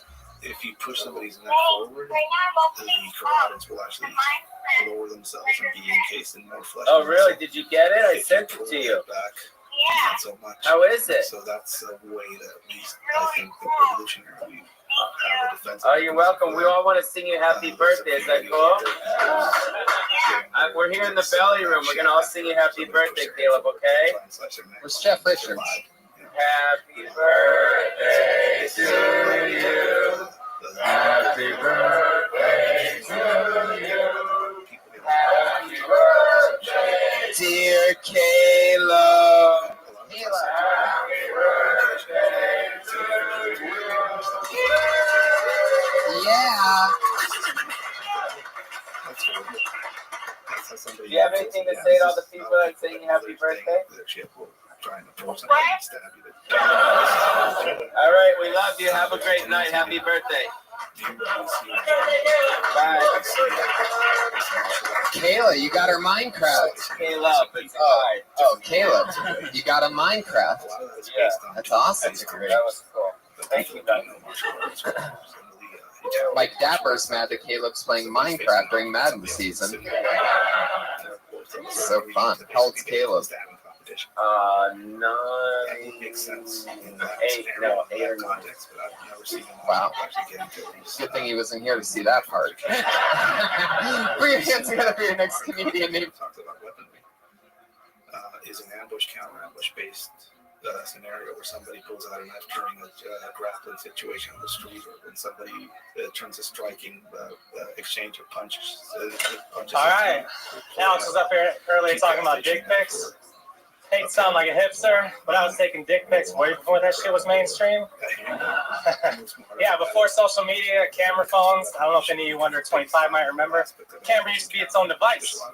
You couldn't tell what the pictures were until you went and got it developed. So if you left your camera unattended around an asshole like me, I'd sneak off with it and bam, snap a picture of my dog. Never got to be there for the payoff either, but I was just imagining all families all excited. Oh, look at this. This is our trip to the water park. We had such a good time. And oh my God, it's a dick. Eventually did come back to haunt me though, because at my high school prom, they set up little disposable cameras on every table. So with each of those cameras, I snuck off and dick pic. A couple months later, I called in the principal's office. Jared, we got the pictures developed in town today, and we have 43 pictures of your penis. Principal, sir, how do you know this is me? I have no idea what you're talking about. Jared, you're the only redhead in your class. Fuck yeah. Jared Ellis. I thought it was cute. Following Caleb, the birthday into that was sweet. Yes. What'd you think? I love it. I love He's likable. Yeah. I've also done the dick pic at a wedding thing too. I think that all of us were like, dude, there's just cameras everywhere. Let's start taking pictures of our assholes and stretching our balls out. It was great. How fun. I think he could be a doorman here. Uh-oh. Yeah. Oh, all right. Best place to work if you want to become a real comic, man. There's not a better place in the world, dude. Yeah, it'd be good. He'd be a good doorman. Hey, I'm pretty sure we just saw our first live hire, everybody, on Kel Tony. The power of the poly is powerful. Jared, I see you wearing a Hulkamania shirt. You a wrestling fan? Yes, I'm a wrestling fan, and I had heard the podcast, so I figured I'd came here a little bit. What do you think about my recent Gold Dust troubles? You know, I've always been a Gold Dust fan. Me too, by the way. Which is what makes it sort of rough on me. And it's been like, what? It's been a long time since he's done the Dust thing, though. Like, he dropped the gay stuff a long time ago. It's true. And, I mean, for comedic effect, I couldn't really break down his entire career during the Joe Rogan experience, but I'm sort of bothered that he's upset. You ever go see wrestling live or anything like I that? went to quite a few shows when I was a kid. I even went to like ECW back in the day. Wow. What do you do for fun now? How long have you lived in LA? I just got out here about a month ago. A month ago from where? Chicago area. Nice. But it's like 2 hours outside of Chicago, but if you're from Illinois, you have to say Chicago. Did you come out here specifically to do stand-up? Yeah, I went to school for film and TV production too, so. Which town in Illinois? I probably performed in it. Town about 2,000 people. What's it called? Earlville. Never performed in fucking Earlville. Is that by like Vernon Hills? No, nowhere near Is that by like Schaumburg? The nearest. There's not even like a big city near it. I can't even tell. What is it, the Insane Clown Posse? Don't they do the big clown thing down there? What's it called? That's in Southern Illinois. What's it called? Insane Clown Posse? Crazy. Have you been to that shit? No. Oh my god, the Juggalos? Yeah, the Juggalos. Have you done that? Yeah. You gotta go do that You? shit. Yeah. What was that like? What did you It do? was fucking insane. I got shit thrown at me. Wow. Juggalos sounds awesome, yeah. Muscle bitch with No, it was awesome.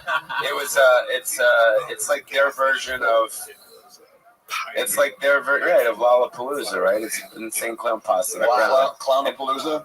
Pretty much. But isn't it? Where is it? It's in Southern Illinois somewhere. I don't know. Is it still there? I think they still do it every year, and they usually do a big pro wrestling thing with it. You're in Northern Illinois? You should go do your podcast down there. It's fucking insane. Really? Yeah. Do you know, Right? Don't you guys think it would be cool for him down there? Yeah. don't they also, like Insane Clown Posse bought, like, was it Fago or some like old Yeah, I think they're part owners of it. Yeah, they bought Fago. They're this band that has like an insane audience, and they're very loyal. And now they're just buying old soda pop companies. It's great. How old are you, Jared? I'm 30. Nice. You just moved out here a month ago. Yep. What do you do? What do you do for work? I worked as a video editor for a year back in Illinois. So you're an editor. Jay Mandy, you can work with Jay Mandy in the video room. Yeah. But you can cut this video, right? Would you? I like you, Paul. You're trying to help me out. Give me some work. Would you help edit this video for free? I'd love to. Do you know how to edit on Final Cut? Yeah. I'm telling you, There it's all you working go. out. Our newest intern, Jared Ellis, everybody. There we go. Josh Martin better get his shit together. Josh. It has to use paintbrush. Oh man, this guy can enunciate words and everything. That's not cool. That's not cool. I'm in really deep shit, and he's willing to streak whenever Tony tells him to. Not cool. Not cool. Aw, some of that fun Josh Martin energy. Jared, let me ask you something. You just got out here a month ago. You're 30. Can I take a guess and say that you had a big breakup in Northern Illinois before you came out here? No, actually, I didn't. Oh, you've just been single the whole time, not getting any pussy whatsoever. Fuck yeah. Basically. That was going to be my second guess. How long you been doing stand-up for? I've only been doing solid about 6 months. Yeah, so that's why it'd be good to work the parking lot, probably. Yeah. Oh, no. Right? No, it's good. It's a good. A lot of people work the part. Tell them. Proximity, man. It's good, yeah. Be near it. It's, you can read a million fucking books about it. It's not going to even add up to 2 months of just hanging near pros and hearing what they said when they come off after a set because you're right next to them. It's very true. A lot of people don't realize that the guys that work here are so close to some crazy stuff. Like the lock guy here, if Jim Carrey pulls in here, the lock guy has to shake his hand and say hello and take his keys. I mean, it's just a part of the thing, you know. So when that happens once every 15 years and Jim Carrey pulls in the lock, you could, yes, turning around. Turning around. Alrighty then. I love that he would say that. Oh, so fun. Well, there you go, Jared. If I were you, I'd definitely follow up with Paulie after this. Say, hey man, you told me I'd get a job. The newest employee of the world famous comedy store, Jared Ellis, everybody, drafted straight off of Kill Tony. Anything can happen here, guys. You can, if you're really quiet right now, you can hear the fury of the other 30 comedians in the room that have been out here for 2 years wanting a job at this place. Your next comedian goes by the name of Radu Isak. Always exciting. Who knows? Radu could be the next employee hired here on Kill Tony. Hey guys. So I know I don't really look it, but I'm an immigrant. I'm from Romania. pretty good at it. I don't really know what's like Eastern Europe or like 15 different countries, 20 different languages. Yet when we speak English, we all sound like we're Russians. I don't sound like a white Peter when I speak Romanian. Just out here, I'm a good guy. Some people do it back in my country. I would never do that. I would never hit a girl. I really wouldn't. I've never hit a girl. I would never even hit a guy. And I've been in over 20 fights. Okay. I got us close to it, right? Now I have to go more. I'm kind of nervous. I wanted to hit the minute mark, but I think I'm at like 30 seconds. And I don't have any other sort of jokes. I'm looking to make friends out here. Okay. There you go. Saved by our Romanian cat. Rabbi, you are hilarious. Andy Kaufman, bro. Andy Kaufman. Seriously. Smart stuff. Thank you. Stick with the details. Because Yakov Smirnov is sticking with details of all the other languages. That got a laugh, you know. Playing against archetypes and stereotypes is very good for you. Yeah, okay. Very smart, very fun. How long have you been on stand-up? I've been doing it like 8 years, but like English for months. Do you really speak like that, or are you acting like you speak like that? I really speak like this. I have no control over it. Say for a month in English? 4 months. 4 months in English. Yeah. Holy shit. That's awesome. Is that hard to translate that in American? I'm just writing new jokes in English. Right. Not really translating. And it's just a minute. I can do a minute in 4 months. Now, do you have a American voice that you can pull out just to like, hey, like, I haven't tried it ever. Try it. Try right now. Try to say, the fox came up to me and said hello. The fox came out to me and said hello. Okay, what was the fox important? That close. I don't even hear my accent. I know I have it. I don't really hear it. Look, Josh Martin's been speaking English for 30 years, and you're better than him. Dude, you're hilarious. How long have you been in LA? It's my second summer here, so it's 2 months. So it's my second trip. So you have to leave? Yeah, I'm leaving like on Wednesday. No. I wanted to get that out. Thank you guys. Because of the green card thing? That's a thing. I'm like a professional comedian back home, so I make money in November and in December. So I have to go back for the money. So what's the comedy club like there? We have 2 clubs, and I heard we're opening up a third one. Well, how do they differ from here? It's smaller, fewer comedians. I think it's kind of like Indiana. I've never been to Indiana, but I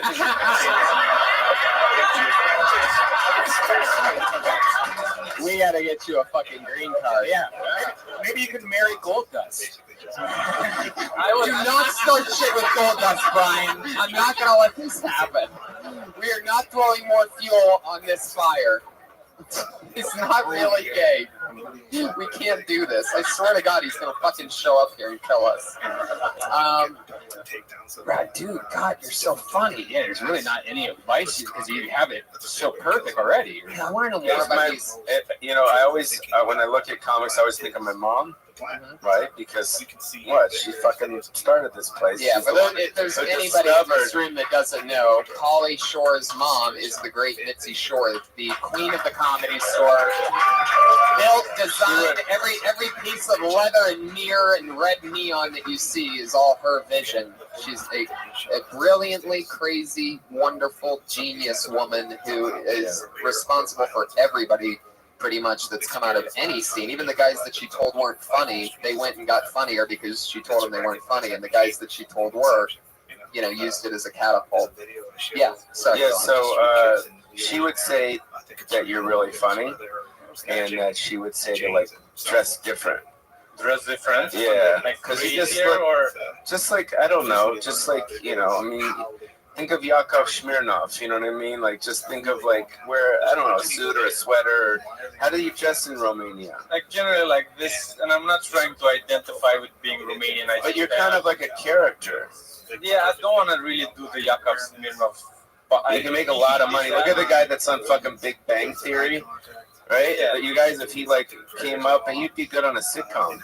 coming in and saying some funny shit and leaving and collecting like $500,000 for doing that shit? All I've done like stand-up, so I'm kind of basing my life on what I know to do. What do you think? You worked with Robin Williams, right? That's right. Yeah. So Mork and Mindy, no. What the fuck? I would just say you probably shouldn't argue with three people who believe in you more than you do. No, I'm not arguing. I'm saying my point of view because then we get to the correct conclusion. Yeah, I'm not this is saying the correct conclusion right here. The actual correct conclusion is over here. You know, is do a character. Yeah, I know you look. There's safety in your head. Safety. Go back to the Romanian circuit where your language really flows and they get everything you're saying. And sometimes safety is not something that guarantees your future at all. No, so for sure I want to come back here and move here. Remember what everybody said when you get back here, what you got to do back just saying, because it'll be a different market. You look like a guy that lived like all of us. You know, you don't look different, but you are different. So all I'm saying is if you came on stage with a green sweater and like a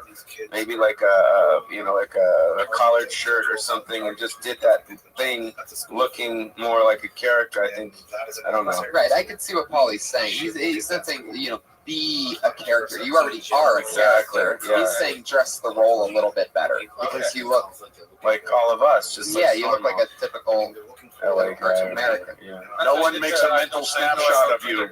No one goes and makes a mental picture of you. There's no snapshot of you, right, from the way you're dressed. There's nothing that stands out about the way you were dressed, and so it just helps everyone imprint you when they look at you. Right. Like if you just did a big, huge showcase and everybody was like, "Who's that guy that killed?" And they'd be like, "What guy? The guy that was dressed like." Put it this way. Get the nothing. My mom told Roseanne Barr to wear overalls. Right. And look what that did for her when she did the Tonight Show. Yeah. Do you guys remember her on the Tonight Show? She did like 6 minutes in her fucking overalls as the domestic goddess. That's the same shit. Yeah. If he came out on Letterman dressed as, you would kill. Right. You'd fucking kill. I'll try. All right, no, that's it. I'm not going to argue with you anymore. Okay, thank you. Radu, unbelievable. Great meeting you. Please come back again soon, Radu. You're always welcome here. Be here in April. Thank you very much. April, we'll see you then. He's on Twitter at Radu Isac. That's RADU ISAC. They have Twitter in Romania. So for those of you that were wondering, it's there. Yeah, very, very funny. God, that line about Indiana came out of nowhere. That's hilarious. It is like less people and not as much fun. I'd imagine how Indiana is. Dead on with his description of Indiana. It really is the south of the north. All right, Radu, that's fun. Fucking Romanian, funny Romanian. It's crazy. Put your hands together for Byron Valino. A lot of new names. Byron Valino, everybody. This is the second Asian minute of the night, guys. Now, I do have a lot of Asian friends. I got a Vietnamese friend who's addicted to junk food. It's pretty disgusting. His name is Tran Fat. But I do love Asian food. Every time I go to an Asian restaurant, I always put my phone into airplane mode because the sign on the wall says no MSG. Okay. But I'm Asian, so you can't tell that I'm getting old. The only way I can tell is by feeling. Like, I'm starting to see the value in things. Like, when I go to the grocery store, I see the self-checkout line. I never used to see the value in that. But now, I do, because the normal checkout line, organic tomatoes rings up as $3.99 a pound. But in the self-checkout line, organic tomatoes rings up as grapes. Organic food tastes way better when it's 79 cents a pound. And all my dreams are starting to shift. Like, when I was young, my dream in life was... Brought out the bear. What's changed in your dreams in life? Well, when I was younger, my dream in life was to be a millionaire by 30. But now that I'm in my 30s, my big dream in life is to be out of debt by 40. I think the bear saved you on that one. How did you create your own debt? Not saving, splurging a lot. So how's the 30s part set up again? You set it up well, when you're Asian, you look a lot younger than you really are. So I mean, the one you just said that transitions to 40s. Oh, my big dream in life was to be a millionaire by 30, because that really was. And then now my big dream is just to make it to my 40s, just to live to my 40s, something like that. You know, make more of a switch on what the expectation is on it, maybe. Yeah. You know, it's always hard when you're talking yourself up in a bit, and it's always a little easier when you're putting yourself down. It sets up a relatability factor, you know. But if you start bragging about yourself too much in an act, that's dodgy territory. That's Andrew Dice Clay. Oh! What's in the bowl, bitch? Is most of your material Asian based? No, I just wanted to start out that way. There's a lot of old jokes, but now it's a lot more age and more. How long have you been doing stand-up?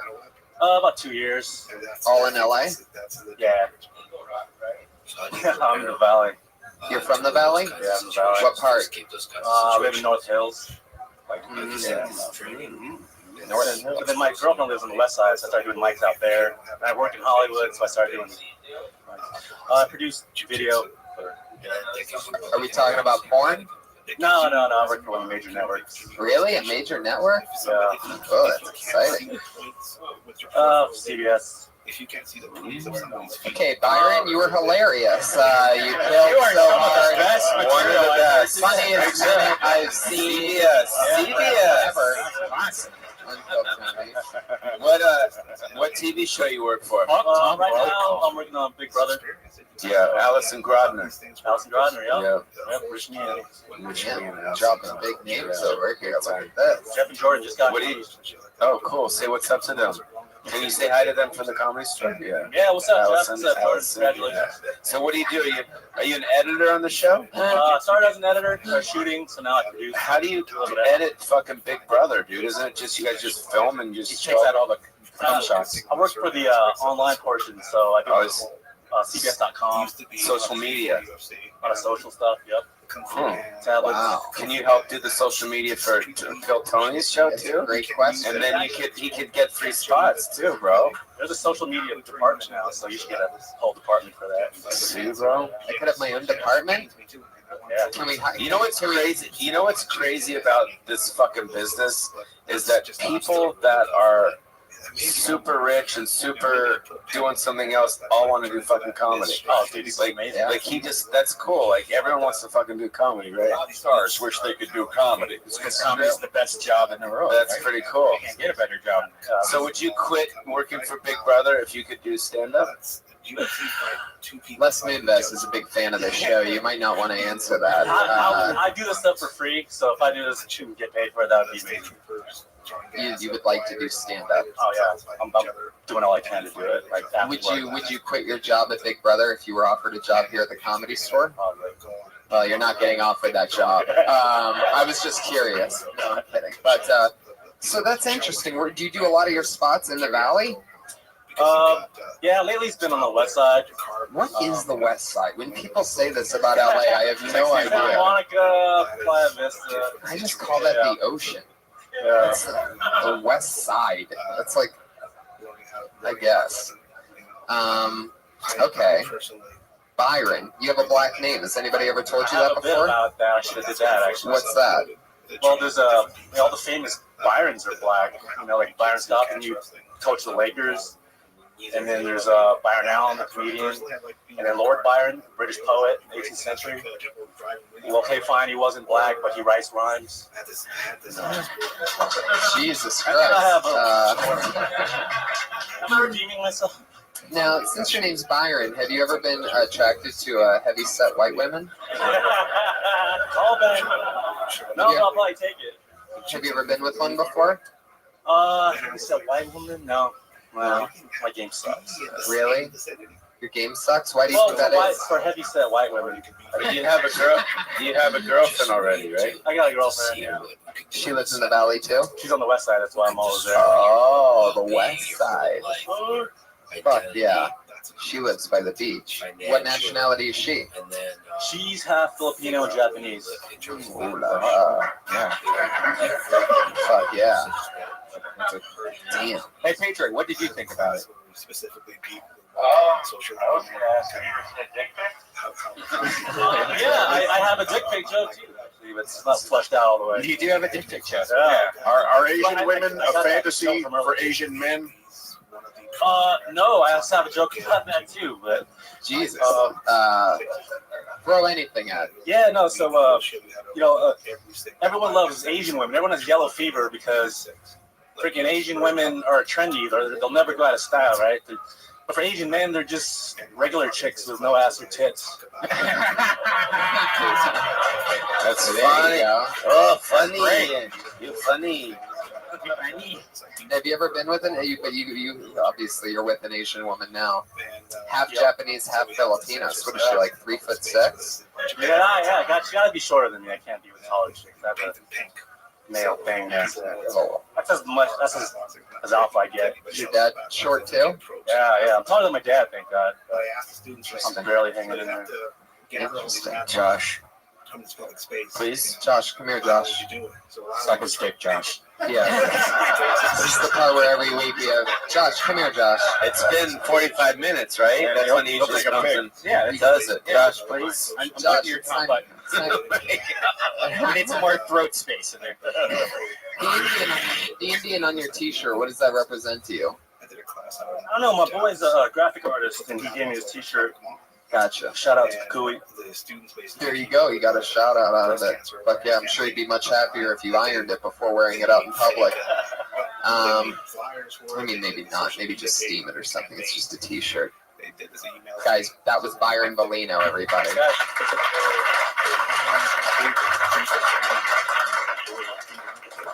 Luke, how you doing over there? The Muscle Patriot. You feeling good?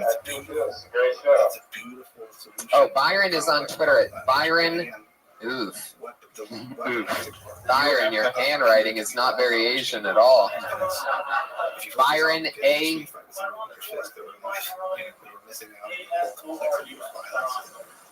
Tyrannosaurus. Oh my God. So it's. We always have a terrible Twitter handle on this show, and this is definitely Byronosaurus, everybody. BYRONASUROUS.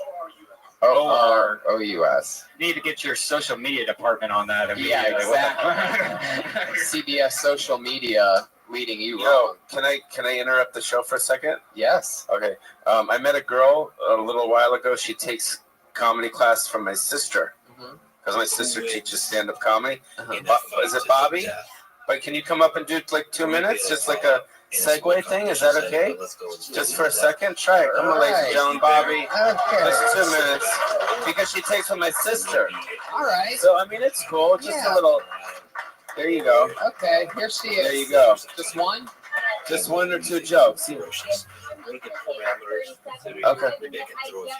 Talking to the mic. Yesterday was my first time to ever speak into the mic. Oh. And I did it in this room. I don't want to take up anyone. What did you say into the mic yesterday? Just do it again. Here she is, everybody. Hi, I'm Bobby. That's what I said. Wow.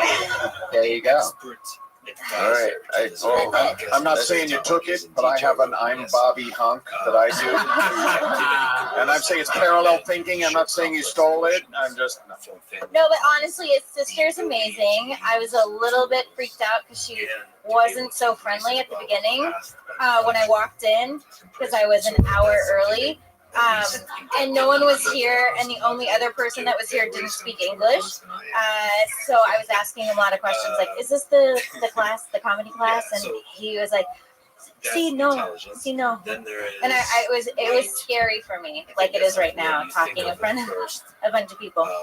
Holly, don't you also offer a class? Very nice. Midnights. I teach special course. Stand up upstairs in my office. Yeah. It's all right. But I will say this is the only reason I signed up was for stage fright. So another step. You signed up for this show tonight? No, Oh. no way. I signed up for the To do stand up so you can get over your stage fright. yes, because it was like something that was really scary to me. So I was like, I'm gonna do that. Hell yeah. Attack your fears. Yeah. Fuck yeah. There you go. That's it. There you go. There's she. What's your name? Bobby with a Y. Bobby with a Y. Or Bob. A lot of people call me just Bob. Guys, give it up for Jeff. Keep it going for Bob, everybody. Getting over stage fright. You know, that actually is fun because it leads us right into our part because, Bob, you know, we actually have had two regulars. The only two regulars on our show that go on every week are both young ladies. And they develop a brand new minute each week, and they come on and do it again. So let's get right into that. Bob, to show you how easy it is to get over stage fright, this first young lady you're about to see actually started stand-up on this show, doing a minute on this show. She's been doing a brand new minute every single week since. This is Kimberly Condon.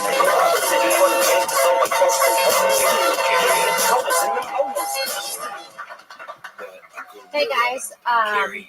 So growing up, my mom worked full time, and my dad was a stay away from home dad.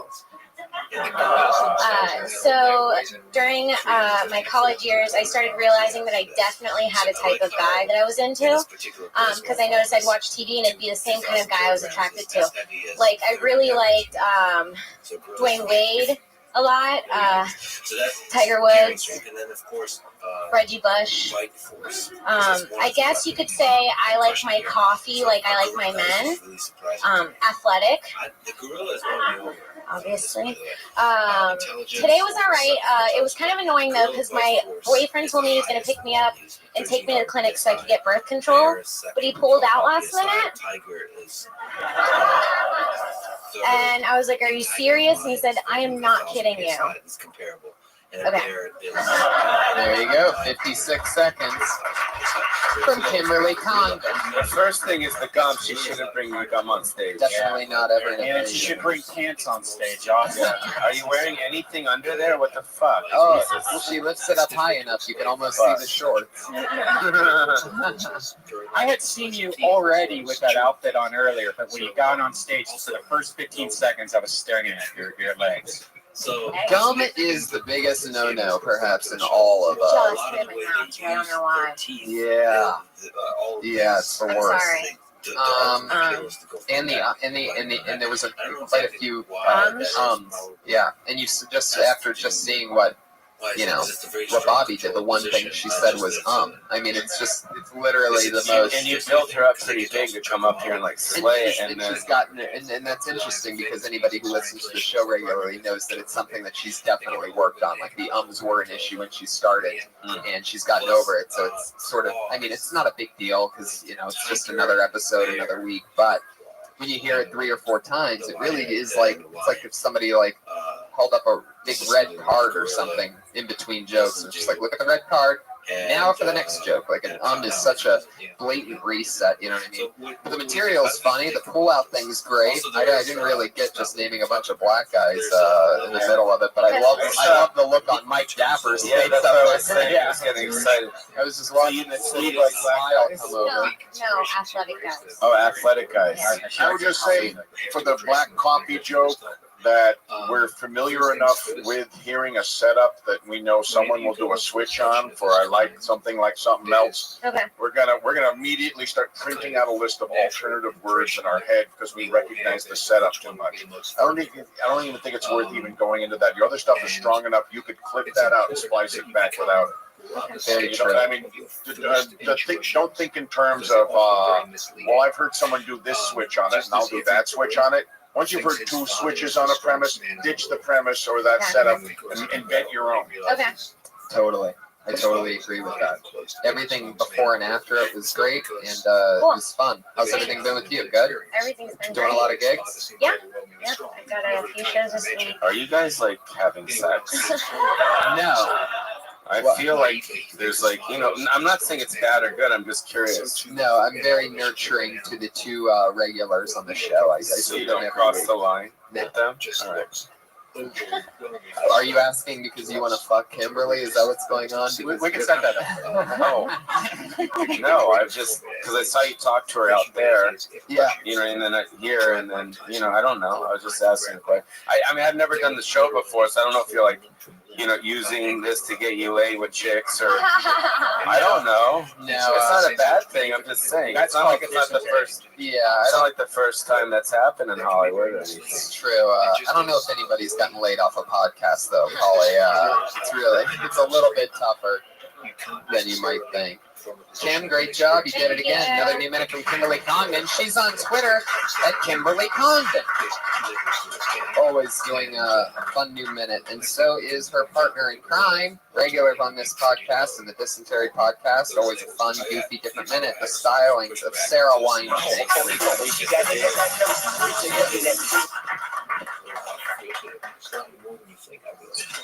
What's up?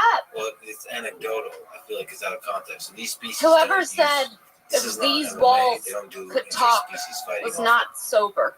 Yeah. That is not a sober thought. Whoever said that was probably wearing tie-dye.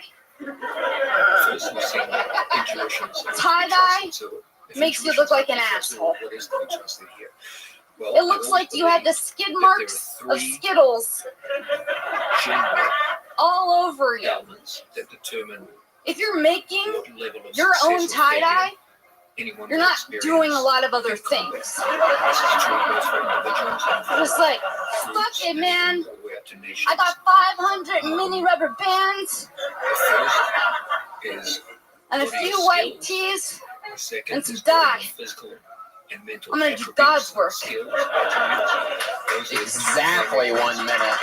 Unbelievable.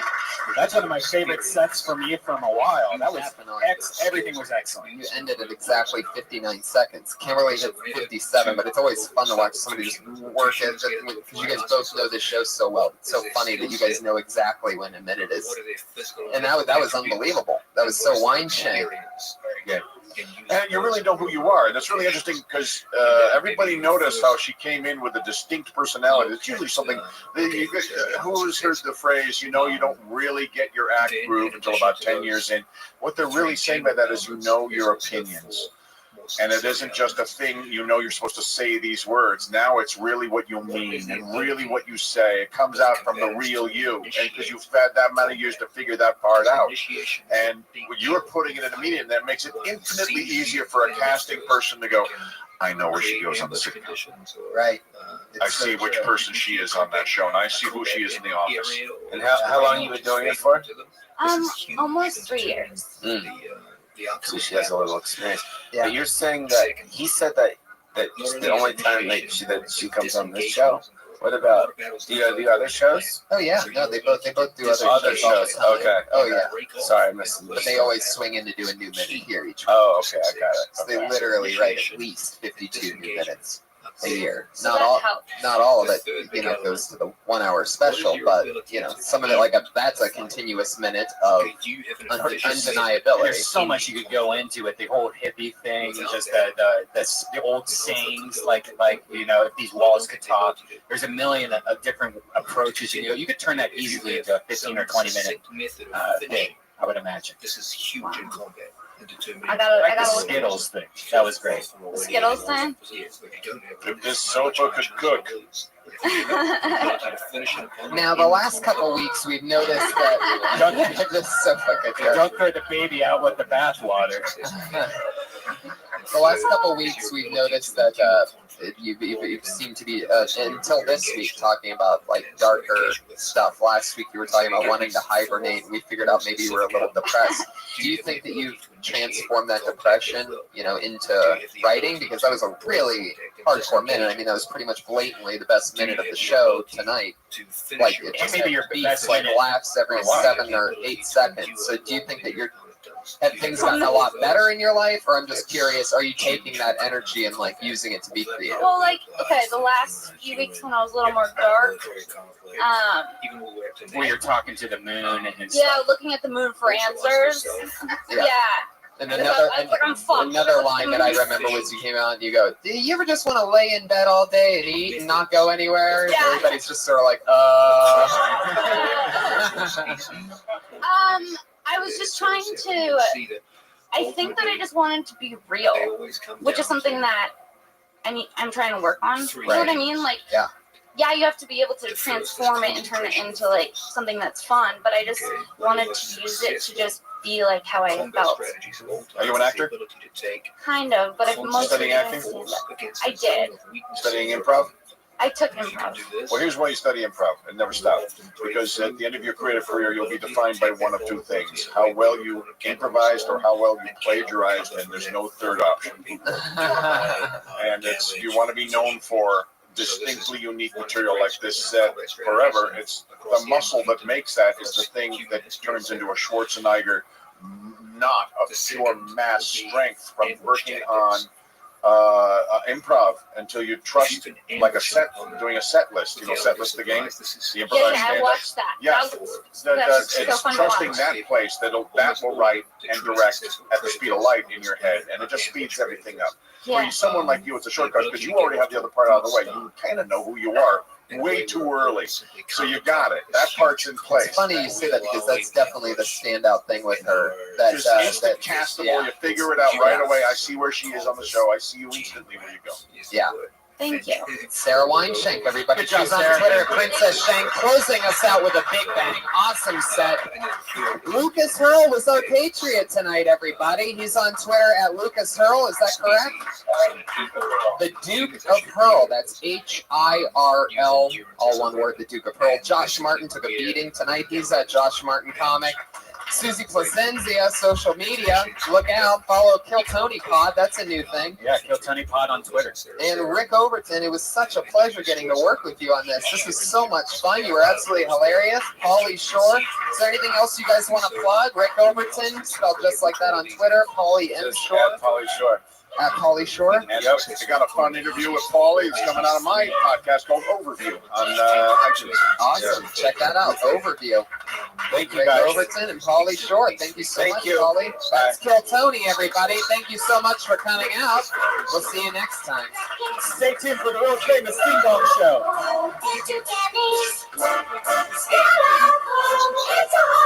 In terms of the light of what we've just discussed, what is their skill set? What are their attributes, both mental and physical? And from the world famous comedy store for a brand new episode of Kill Tony Volume 2. Get up for Tony Hitchcock. Yeah, what the fuck is up, everybody? Here we are again. Happy Monday to you. What did I do with that piece of paper? Hi, everybody. How are you guys? Fuck yeah. It's good to be here, guys. Happy Monday to you. We're back again. It's been another exciting week. Fun times. I'm glad that you guys made it out. This is a very, very fun, packed, exciting Monday night Belly Room show. It's very, very hot outside. We finally just closed the back door, and hopefully it'll chill down some more in the next few minutes. Yeah, How is it in Burbank? Your neck of the woods today, Brian. I think it was 109 at one point. Burbank, people. Yeah. Burbank. It was so bad that I had bought a Coke, like a bottle of Coke Zero, and I left it in my car. And I was like, oh shit, I should get that out of my car. I went outside, it had blown up. And oh no! It was a bottle of Coke? It was like one of these. A plastic bottle? The whole thing just blew up. Wow. Everywhere. Holy shit. And if you know anything about Coke, that's just awful. It's like my car had herpes all day today. Now you're replenishing the fuel that you missed out on that Coke with a Powerade White Cherry. That's right. Why do these power energy drinks come out with semen-colored refreshments? Like, there's only one thing in the world that's that color. I tell you why I always buy it. Like Gatorade has one. What's Gatorade's called? Like Glacier Ice, right? Yeah, it is. And I always buy it because I'm like, oh, it seems colder and refreshing. It looks like a block of ice. but it's not. No, it's always cherry, which is completely because they always have fruit punch also, which is red. But they always make cherry white for some reason, which makes sense. It's true. The insides of cherries are white. I do believe everybody. Yeah. White on the inside. Guys, we have a sponsor. You haven't even eaten your sandwich yet. We have a gourmet chef that cooks for myself and the guests each week, and she's sitting right over there. Everybody, put your hands together for the great Elise Lane. Everyone, there she is. She's a gourmet chef. She's a little bit sad today. She lost a friend, and we're also calling this episode we're dedicating it to her lost friend. She made us delicious food after finding out that her friend died.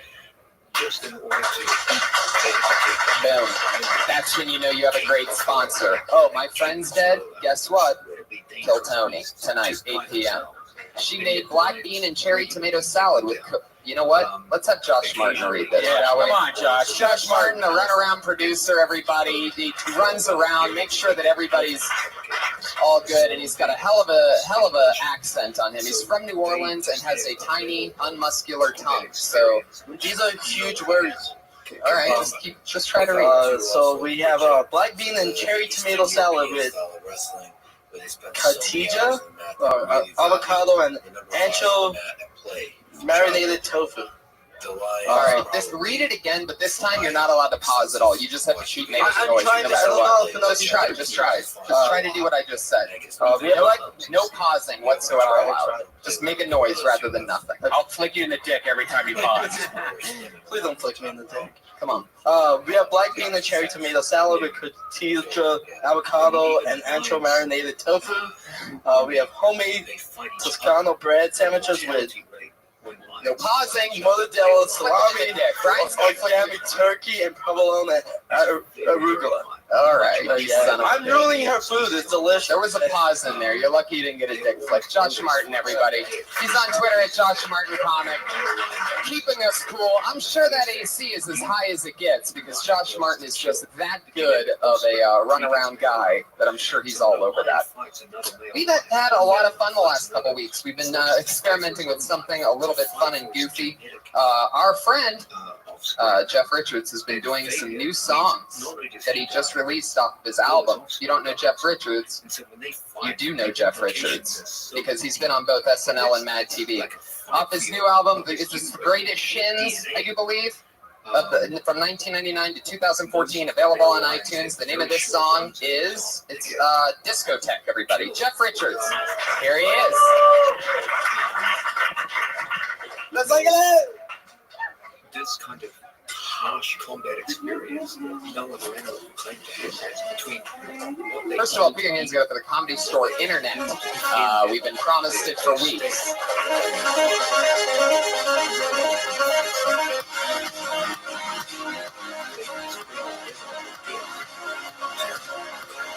Put your hands together, people. Let's kill Tony. Monday night at the Comedy Store. Discotheque. This is a song from a discotheque. Discotheque. This is a song from a discotheque. All my life I've been between the sheets. I was hard, you were easy, such a tasty treat. I gave you all I could. I gave you all I had. $7.45. Be glad. Be glad I'm not your dad. Be glad I'm not that rad. Get out of this and prosperous. You got to control the lights. Sweet, sweetie girl. They flash and they slash. This is a song from a discotheque.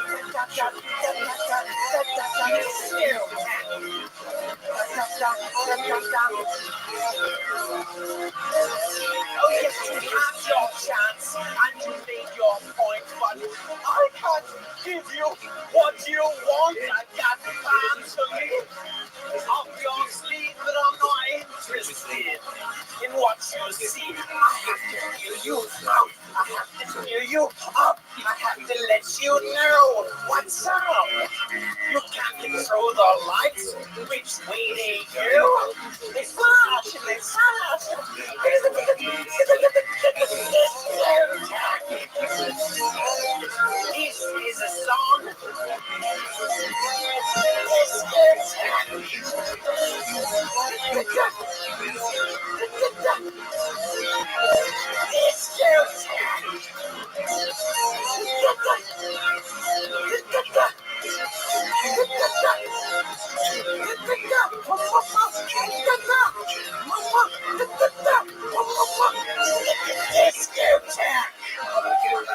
Wow, Jeff Richards, ladies and gentlemen. Grab his album off iTunes. How exciting. It's been fun having him here the last 3 weeks. Another great job, Jeff Richards, Discotheque. Get it while you can. He's on Twitter at Tasty Jeff. Josh Martin's on Twitter at Josh Martin Comic. And I forgot to say, Elise Lane is on Twitter, our amazing chef. Her name is spelled ELYSELAIN. She's on Facebook and Instagram at The Girl with the Pan. There she is. One more time for Elise Lane, everybody. Yes.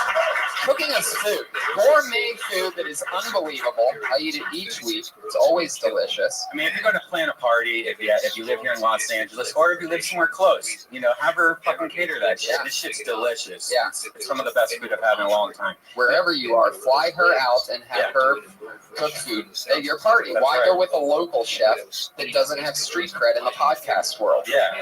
I mean, do they even death squad? They don't even death squad. That's right. You see this right here? He death squads. That's my muscle, everybody, and that's from eating Elise Lane's cooking. If you want a fucking body like this, like a 13-year-old baby, go with Elise Lane. Oh, my new show's out. Fox. Red Band Society. I saw these billboards. Yeah, September 17th, my new show. What I love is that there's 15 people in the billboard, and none of them are you. No, that's the death squad. You'll see. I'm so waiting to, by the way, every time I drive by one of these, I'm so waiting for you to go graffiti out the D and just have it say Red Band Society. D stands for Death Squad. That's all I'm saying. There's a twist to this. I hope they didn't change the original storyline. It's about a young podcaster. Podcaster likes to smoke weed and eat poop. There he is. All right. Well, there's your E2 moment of silence for the evening. There it was. And an unfortunate turn of events, I just want to mention, even though it's a huge bummer, I will not be able to make it to the Kiltony in the middle of October in Columbus, Ohio. I got this crazy writing gig that signed me to a 6-week deal, and that we shoot the day after that was scheduled, and it was the main thing that I could not possibly get out of. And I'm so bummed, and Brian's bummed. So for those of you listening in Columbus, you probably already know, but I'm not going to be there. Sorry, and we're going to be there again very, very, very, very soon. But we replaced Tony with what people are saying is almost the exact same person. So, you guys are not even going to realize if you're listening to this. You're not even going to realize. We didn't even have to tell you because, when the guy that we replaced Tony with is so similar. When we replaced him with Dean Delaray, and there you go. Basically, like my mirror image. But yeah, it's going to be cool though. We're still coming. We're going to be in Michigan on the 15th, on the 16th, Columbus, Ohio, and on the 17th, we're going to be in Indiana at Morty's. So check it out, deathsquad.tv. Yes. And back to the goodness, everybody. Each week on this show, we always have a head of security to keep us safe. This week it's this guy's 4th time being the Patriot for this show. For those of you that might be new here, we once had a head of security who had a $5,000 suit built like a superhero. After about 30 episodes, he said he got too big for the show and that he wasn't going to come back until it was owned by Comedy Central or another internet company that I can't remember, but he compared that to Comedy Central.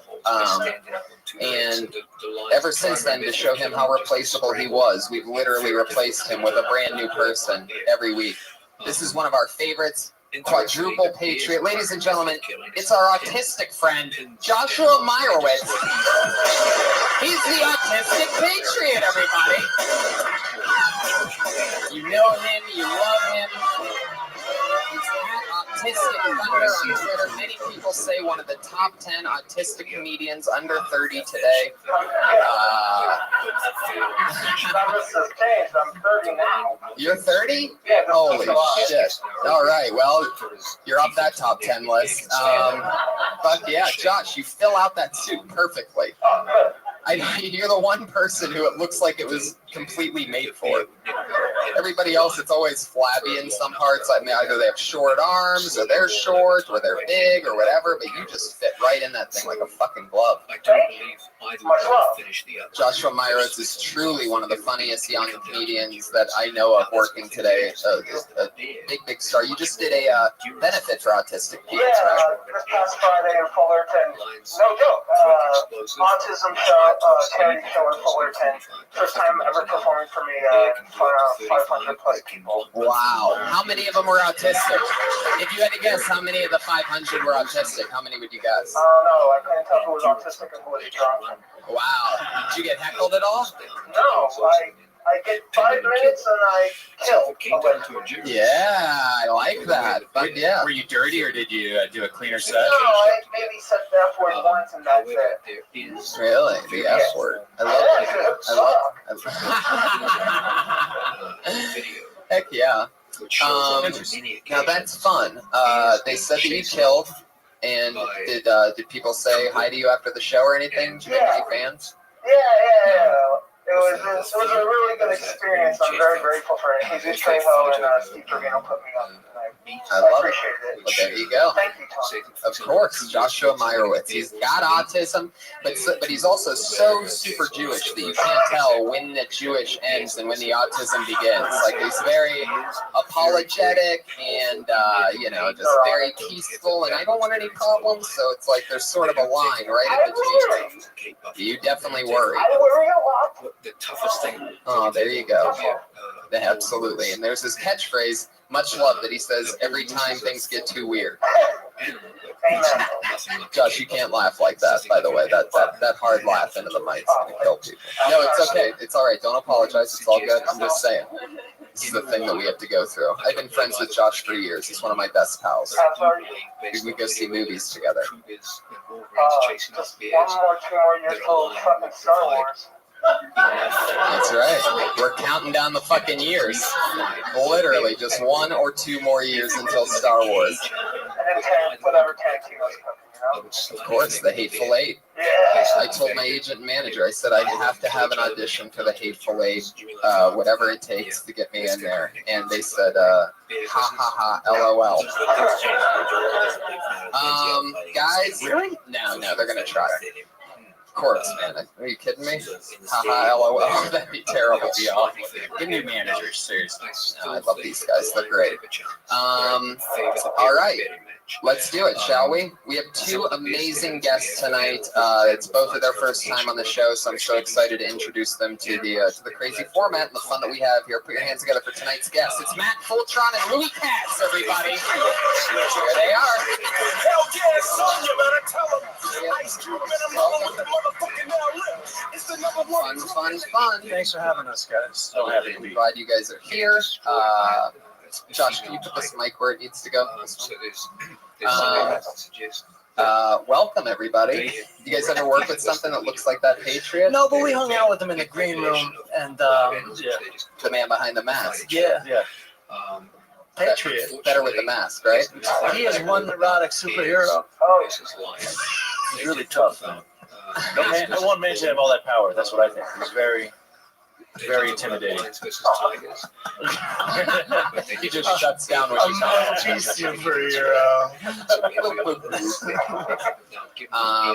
Welcome, guys. I'm Matt. You've seen the show before. You know what's going on. I explained it to you. Yeah. I'm really excited to have you guys here. 2 of my funniest, most reputable pals. Well, thanks. Everybody loves you guys. Oh, thank you so much. You guys are sort of dressed alike tonight. It's like Sean John's collection. The panel of flannel. Is that what's going on? No, I'm lucky I didn't wear my glasses. Otherwise, it'd be fucking. Now, every week, the Patriot always asks our guests a little question, so we could find out a little bit more that we may not have known about them. So why don't you fire away? But any way you want to do it, Patriot, go right ahead. Let's go left ahead. Yes, sir. You have been writing since you were 9 years old. And you even said jokes to Johnny Carson, and this is true. Have he read his jokes while on air? So here's some of those jokes. The ones I read for Carson. Yes. You wrote for Carson. I did. How old were you when this happened? I was 9 years old. So yeah, we got in there early. This is a popular question with radio DJs. It's in my bio, and it's what you can read about me online. It's because I grew up here in LA, so they would go and they bring kids say the wackiest things. So they went to my school here, and they just had us answer a bunch of wacky questions. And I answered them in a hilarious fashion. Got 2 jokes read on air. Other kids got the jokes read on air too, but none of them went on to do stand-up comedy. So it's not really a credit you can use for any kind of normal job. I'd also like to quickly ask, you're originally from Los Angeles. Yes. Now you live in New York. You're a fellow Jew. True. Now that you're away from New York for even just a little bit, do you miss the bagels? Super Jewish question from 3-point range by the Patriot. It sounded Jewish. I mean, you know how it is. Any morning that I can't start without a bagel, I can't Jew right. You know, I just don't even feel right. I feel like my nose is shrinking. I don't even feel right, dude. It's horrible. I can't. Good one. Patriot, what's your question from Matt Fulchon? You've been on Craig Ferguson. You've had a Georgia Central Presents. Yeah. And you are known as the Full Charge. True. What does the Full Charge mean? Great question. I don't know the answer to this one. It's a slightly ironic nickname. I don't have a lot of energy, but people still call me the Full Charge. Some black kid called me the Full Charge. He couldn't pronounce full Sharon, and history was written that that's how it happened. Patriot. I propose this. I'm known as Autistic Thunder. You're known as Full Charge. I'm more energetic than you. Maybe I should have Full Charge, and you could try on the Autistic Thunder. I don't like Autistic Thunder so much. Maybe Crazy Lightning or something. Crazy Lightning. And it's the Full Charge. Thank you very much. Crazy Lightning. Oh, you're gonna have a tough time. You're gonna have a rough time trying to trade away that nickname, by the way. I love it. Well, fuck yeah. Let's get into it, shall we? Over 20-some comedians signed up for the chance to get on stage for a minute and chat with us. It's gonna be a blast. You guys know how it works. You get 60 seconds. You know your time's up and you hear the sound of a kitty cat. Oh, how cute. You gotta know how it works in showbiz. That's your time. You gotta wrap it up then, or else you bring out the angry West Hollywood bear. It's gonna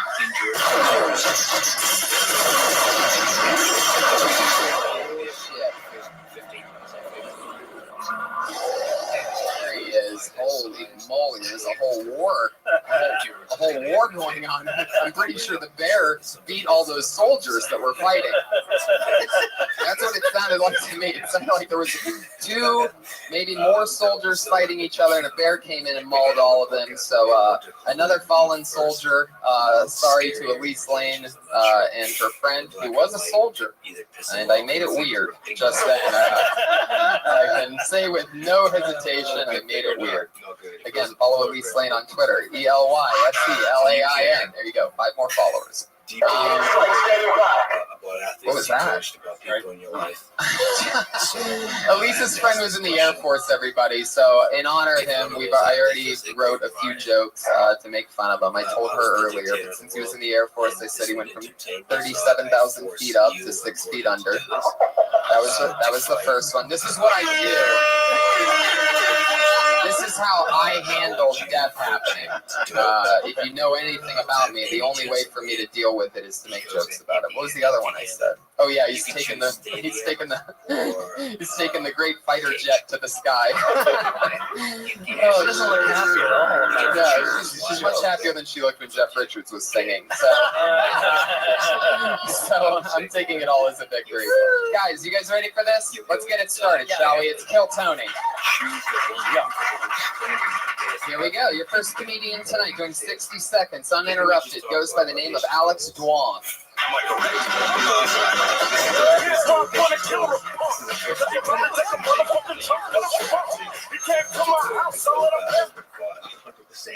My condolences and beasts, by the way. You're amazing. I made it weird now. Guys, I'm tired of my friends asking about Asian girls. If I know any, yeah, my mom, my sister, I got cousins, but I'm not going to introduce you to them if you ask them about them like a used Prius. Come on. And it's like never been a decent way. They're always like, I mean, Asian girls, and I'm like, no, get away. And then they'll continue like, like indulge me. So why with the Asian girls? And they're like, well, you're so docile and obedient. I'm like, oh, like a slave. And they're like, no, whoa. Slavery happened to all of us. Like you're white, it happened because of you. Technically. I mean, I think that's why black people and Asian people get along so well. We built the railroad, they moseyed on under it. Like the beginning of a great relationship. Now it's nail salons. Fuck yeah, there you go. I definitely never. I don't know if the nail salon part's gonna take off, but fuck yeah, the rest of that was fun. What's up with the shirt, man? What are you doing? You look like you just escaped from a Japanese prison. You have camouflage cargo shorts on and a French mime shirt. What do you keep in that pocket of that shirt? A better shirt? He's got the braces. Alex Duong's got it all. He's got accessories. He's all blinged up. Fuck yeah. I'm a mess. That was good, Alex. You seem really comfortable on stage again. This is your second or third time on Kill Tony? Third time on Kill Tony. I really liked, like I said, what was that last joke again about the nail salon? I didn't catch that one. I think that's why black people and Asian people get along so well, because we built the railroads and they moseyed on under it. Yeah, we got that one. And now it's like nail salons, keeping you guys beautiful. Oh, okay. That checks out. I got you. Keeping you guys beautiful would be a better tag than this nail salon. Like you, I would say, something after nail salon. Wig, nail and wig. Oh yeah, maybe something. Yeah, I like it. Are your friends really hitting you up about Asian girls? They are. It's always they come to my shows too, and they're like, oh, great set. By the way, Asian girls. I'm like, the fuck? What the hell am I? They don't just see if there's Asian girls there and not. Or they can't. No, they feel like I'm an ambassador or something. Well, do you live in Chinatown or something? Like, do you live in one of those areas? No, I live in Pasadena. Do you live in Chinatown? That's fucked up. It's called Koreatown, right there. So do you live in Ding Dong Dong Town? Oh my! Okay. Yeah, I guess it was sort of a silly question. It was. But I'm trying to figure out why they would ask you that. Like, I mean, I would ask you that if you lived in Chinatown. But they're just assuming that you would like go to Asian meetup groups or something. I would absolutely probably have said that exact same question if he didn't ask this or say this already on stage after the show. I'd be like, hey, do you know any Asian girls? Like, I mean, that's just a typical thing. It really is. People that like Asian girls, they find an Asian and they go, that's my in. You know, because like I'm gonna co-sign. Yeah, the only thing else you do is go to it's a co-signer. That's better than the pre. Well, on the expanded version, it's like a 4 to 6 minute set. I go off on my whole like culture and like bringings and like gentrification and all that all together. And do white people actually say we all were slaves? What was that line? Relax, like slavery. Like I'm like, what are you looking for? A slave? Like relax, like it happened to everybody. It's one of those, like I guess trying to downplay. You've heard that a lot, though. You got Jewish friends, huh? They love to bring up the Egypt shit. And they love to bring up the Egypt shit. My reps. Yeah, your reps. They're not your friends. Always remember that. They're not your friends. Are you from LA, Alex? No, I'm from Texas, Dallas. How long have you lived in LA? About 7 years. Wow. How old are you? I'm 30. Wow. God damn it, man. Oh, it sucks being white. It is the worst. You look beautiful. So much. Seriously. You could pass. I bet you could. You get carded for cigarettes and shit? I get carded for everything. Really? Man. I still run for like high school roles. Nickelodeon loves me, apparently. He just keeps the braces on to get casted. Yeah, they're ornamental. Takes 15 years off. Thank you. You don't want to smoke with braces on though. They take them off. You got little squares on your teeth. Remember that? I have the low electronic cigarettes. So I use that. Fuck yeah, I bet you do. Patriot, you want to say something? You got your hands up over there. Oh no. Just go. Oh, very good. I'm not Korean, motherfucker. What are you? What kind of damn this talking shit to a superhero? What kind of Asian are you? Mixed. My mother's Vietnamese, French, dad's Chinese. Vietnamese French. Yep. Wow, so that's where you got the shirt from. Perfect. Yeah, it is. It's a mind. Yeah, it's got a mind vibe to it for sure. That's the old lady is here. It's some egg roll. Dudes really think like I don't think that's you. Really, your friends are also like if they're hoping these Asian girls would be docile. Yeah, they're like. Have they met Asian women before? Because I've never experienced that. It's really a thing. What? You know, Asian women, or that's what my mom says. I go to Asia to find you a nice Vietnamese girl. She cook clean everything for you. You don't have to worry about nothing. I'm like, yeah, that's slave. And that's also you got to go to Asia because these Asian women around here are not fucking having that shit. My experience. Or they go after Jewish guys. Yeah, they do go after Jewish guys. You are kind of fucked even for hooking up with Asian girls yourself. You should ask yourself where the Asian girls hang out because they just hang out with all Jewish dudes. That's kind of, I know, like it's hard, right? They're all in like Brentwood. The Asians are? Yeah. USC. I mean, USC. UCLA. I'm sorry. Yeah. Wow, you're going for the college chicks, huh? Alhambra. You've been to Alhambra? Yeah. Boiling crab. It's fucking gold mine. That was just funny the way you I don't said ask that. anybody where the Asians are. I just go to Alhambra. Are you, bro? Get some pho, bro. Are you into Asian girls? For a while I was. Now I just date a woman that can make me laugh and look good. Jesus, look at this guy looking for personality, everybody. So for all you chicks that like real bullshitters, I think you have a bachelor up here. You know, I just like a woman that'll make me laugh, long walks on the beach, and lick my gooch. No, sorry. Are you into that? Really? What? Yeah. Into what? Butt play. Gooch licking? Yeah. Gooch licking. You know, a woman goes down and they just go a little further downtown and you're just like, oh, hello. No. I hate that. When I'm at the massage parlor and they're sticking a finger in my butt, Oh, no. That's violation. Yeah. How far downtown are we talking? Like USC Coliseum or not USC? I said that wrong. Dodger Stadium or Alhambra. Nothing past the 110.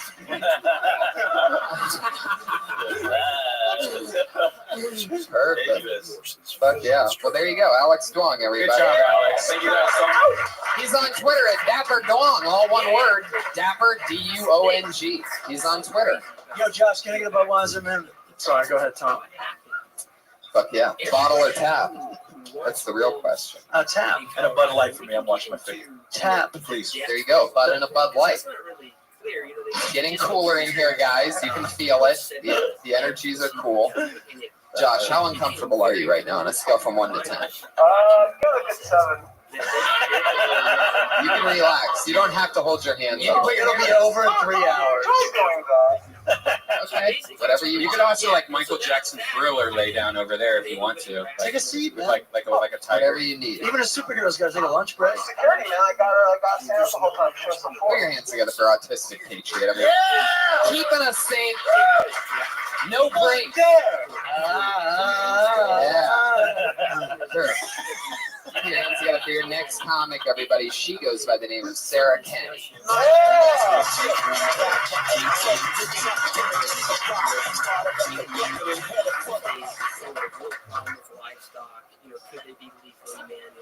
There's this cliche that there's a lot of women that like to date assholes.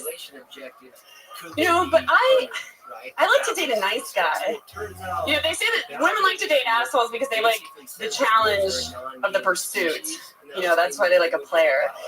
But I like the challenge of turning a guy into an asshole. I don't want to brag, but I'm pretty good at it. You know, if you want to conserve water, you shouldn't flush the toilet every time you go to the bathroom. That's why there's that saying, if it's yellow, let it mellow. And then sometimes for me, it's like, if it's red, oh thank God. And that kind of month, you know. I swung by the sperm bank earlier today. I'm not trying to have a kid. I just like to keep a sample of decoy semen on me in case I want to commit a crime. You know, like I might dine and ditch later. Whoa, she brought out the bear at a minute 7 seconds. That was a pretty lenient bear. That's probably the most lenient I've ever seen the bear, by the way. I gave it 2 meows because I like her little baby meows. If I really like her. Yeah. No, I'll give you 2 meows. I didn't hear the meow. Oh, I didn't hear the meow at all, no. I didn't either. Because you were too focused looking on those legs. Whoa. Hey now. That was fun, Sarah. You've done the show quite a bit, and that's probably the best set I've seen you have. That's so fun. What was that first one? It was about assholes. Oh yeah, nice guys to assholes. That's really smart. That was great. Yeah. Thank you. The yellow is mellow one. You can almost just do like the mellow yellow theme or jingle there, like if it's mellow yellow. Or add a little sing. Yeah. There's a flush tie in there too. Like, aren't you flushing your body and you need to flush? Like, I can't write it for you exactly, but it's the same word. Like a purge kind of thing happening. Yeah.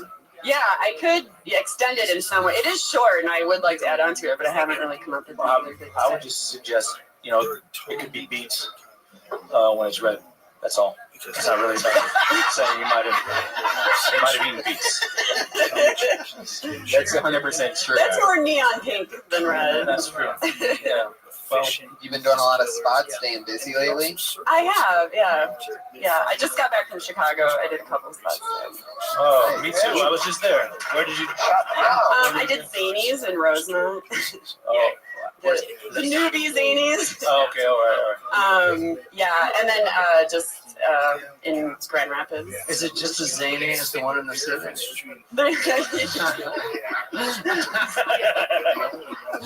It may be a little less zany. Oh man, that's tough. Heck yeah. So there was turn them into assholes, and you got to laugh on that. You're sort of just announcing a premise, really. Like that's the start of. I feel like that's not the whole thing. You know, there's a lot more that you could delve into there about, like how do you turn them into assholes? How would you do that in real life? Not as a joke, like in real. I'm just asking. Well, no, I think that. But I mean, they all do, right? Well, a lot of people have ended up in relationships where like somebody brings out the worst in you. Of course, that's always or how you bring out the worst in them. Right. That's how it happens. Yeah, right. That's why everybody laughs. So you connect to it, but you're the one saying it. So I'm asking you, like, if you notice those things, you're gonna be just like they laugh then. You talk about something that affects everybody. If you mention the actual like things and progress of it, those are all more laughs to come. Right. I thought of even saying like I ran into the last guy I dated and he won't even make eye contact with me or something. Yeah, like some crappy thing that now is signifying the horrible trajectory that happened after he became. And I think it's like when you first met him, examples of how he was nice, and then the examples of how he examples of what you did. Yeah, that's true. That would be, and then you can flip it and bag on him after that. Yeah. No one's that innocent. Not even a nice guy. You know, autistic patriot Josh Meyerowitz is single, and he's. Are you looking to become an asshole? He literally, he's autistic, so he couldn't be an asshole if he tried. He's all apologies. Oh, look at that! You set yourself up on that one. I'm romantic. I literally get hard on romantic thoughts. I feel so. Wait a second, what? I literally get hard on romantic thoughts. I'm feeling. If you get a boner at any point during the show, just let us know, and we'll know. That would be all the lights get brighter on his hands. So when he's already got a mic up to his dick. Yeah, we're just gonna hear it. Can't talk. Sarah, do you date a lot, or you're like? Less so since I started comedy. It tends to eat up a lot of time. This is a real comic, ladies and gentlemen. Congratulations. But I had a lot of dating prior to that I can work off of. Right. Josh, would you ever date Sarah? Yeah. Where would Okay, you? now let's not do this. Okay, thank you. No, you stay right there. Josh, where would you take Sarah on your first date? I'll keep it casual. I know a good Japanese ramen place down the street. Hollywood Boulevard. No. There's some shitty places there. No, there's a nice one on, can I plug a place? Or, Yeah, sure, go ahead. There's a really good place. It used to be known as Sakara Ramen. I guess at least changed their name to Urban Ramen on Sunset near, like, Martel. It's very good. Okay. Yeah, you can have Alex Dwong wait on you. Yeah. Maybe those chopsticks. He brings the silverware, and I'm not just talking about when he smiles.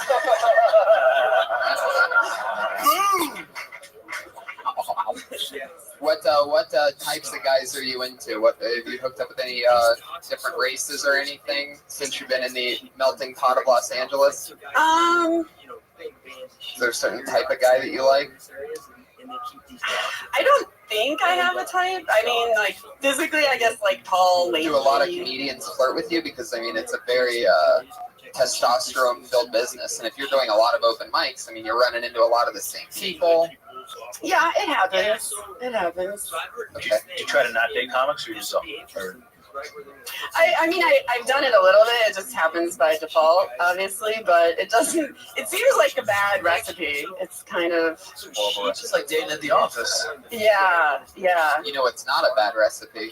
Anything that Elise likes cooks, everybody. That's right. Still in the pocket.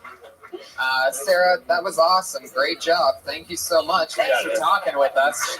Sarah Kenny, everybody. That was definitely your best set. Blatantly showing great improvement, which I think is one of the coolest things about this show is you get to see a lot of different things. Sometimes it's somebody's first time ever doing stand-up and they kill. Sometimes it's the first time and it's not so great, bobbity-ba, and there's all these different situations, but to watch somebody constantly get better, it's always fun. So one more time for Sarah Kenny, everybody. Yeah. She's on Twitter at SKenny Comedy. That's all one word, no underscores. SKenny, as in Skenny Comedy, all one word.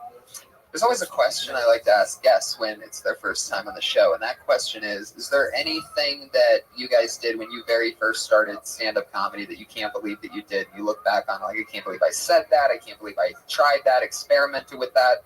Like, you know, it's sort of like out of your wheelhouse, and you can't believe that you did it back then, but maybe in the first couple months or something. I had a joke about, like, getting a tattoo of an M on each ass cheek and then bending over and it said mom, which is fucking horrible, right? But then I read it in like a George Carlin, like a book of George Carlin material. Yeah. So I thought it was awful. The audience thought it was awful, but George Carlin had the same idea. Yeah. So fuck it. Yeah, no, it's true.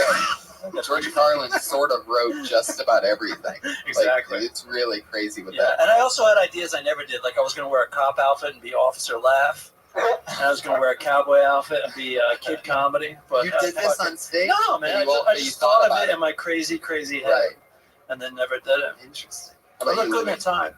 I had concepts and costumes for characters, and I actually did them. And I don't regret it, but I just wouldn't do it again. It involved wearing a gold diaper and a cape and high heels, and it would be very awkward at the open mics to change in the bathroom into this diaper.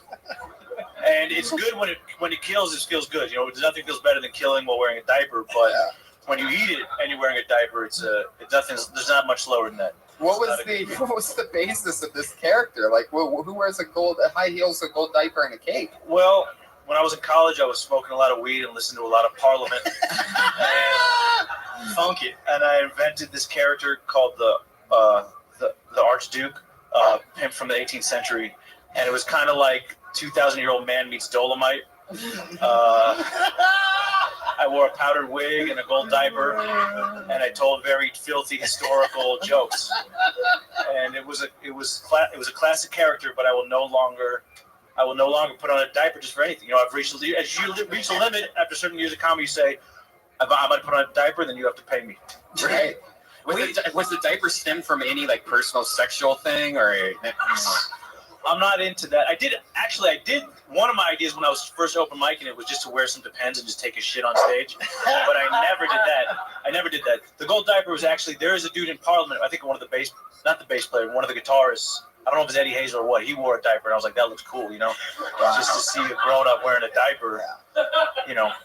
I actually wore Depends and shit in a Target, and I talk about it on stage, but I've never shit on stage in Depends. Wow. We had the luxury of starting comedy before camera phones and the internet. Yeah. So that's a beautiful thing. Yeah. You know, no one can put him in a diaper up on Josh, you've been doing comedy a few years, and you've been the Patriot 4 times. I probably never asked you that. Is there anything you did when you very, very first started that you can't believe you did? I was just thinking back as you were asking them the question. Honestly, I didn't start out good, but I never had anything that was too, like, shit.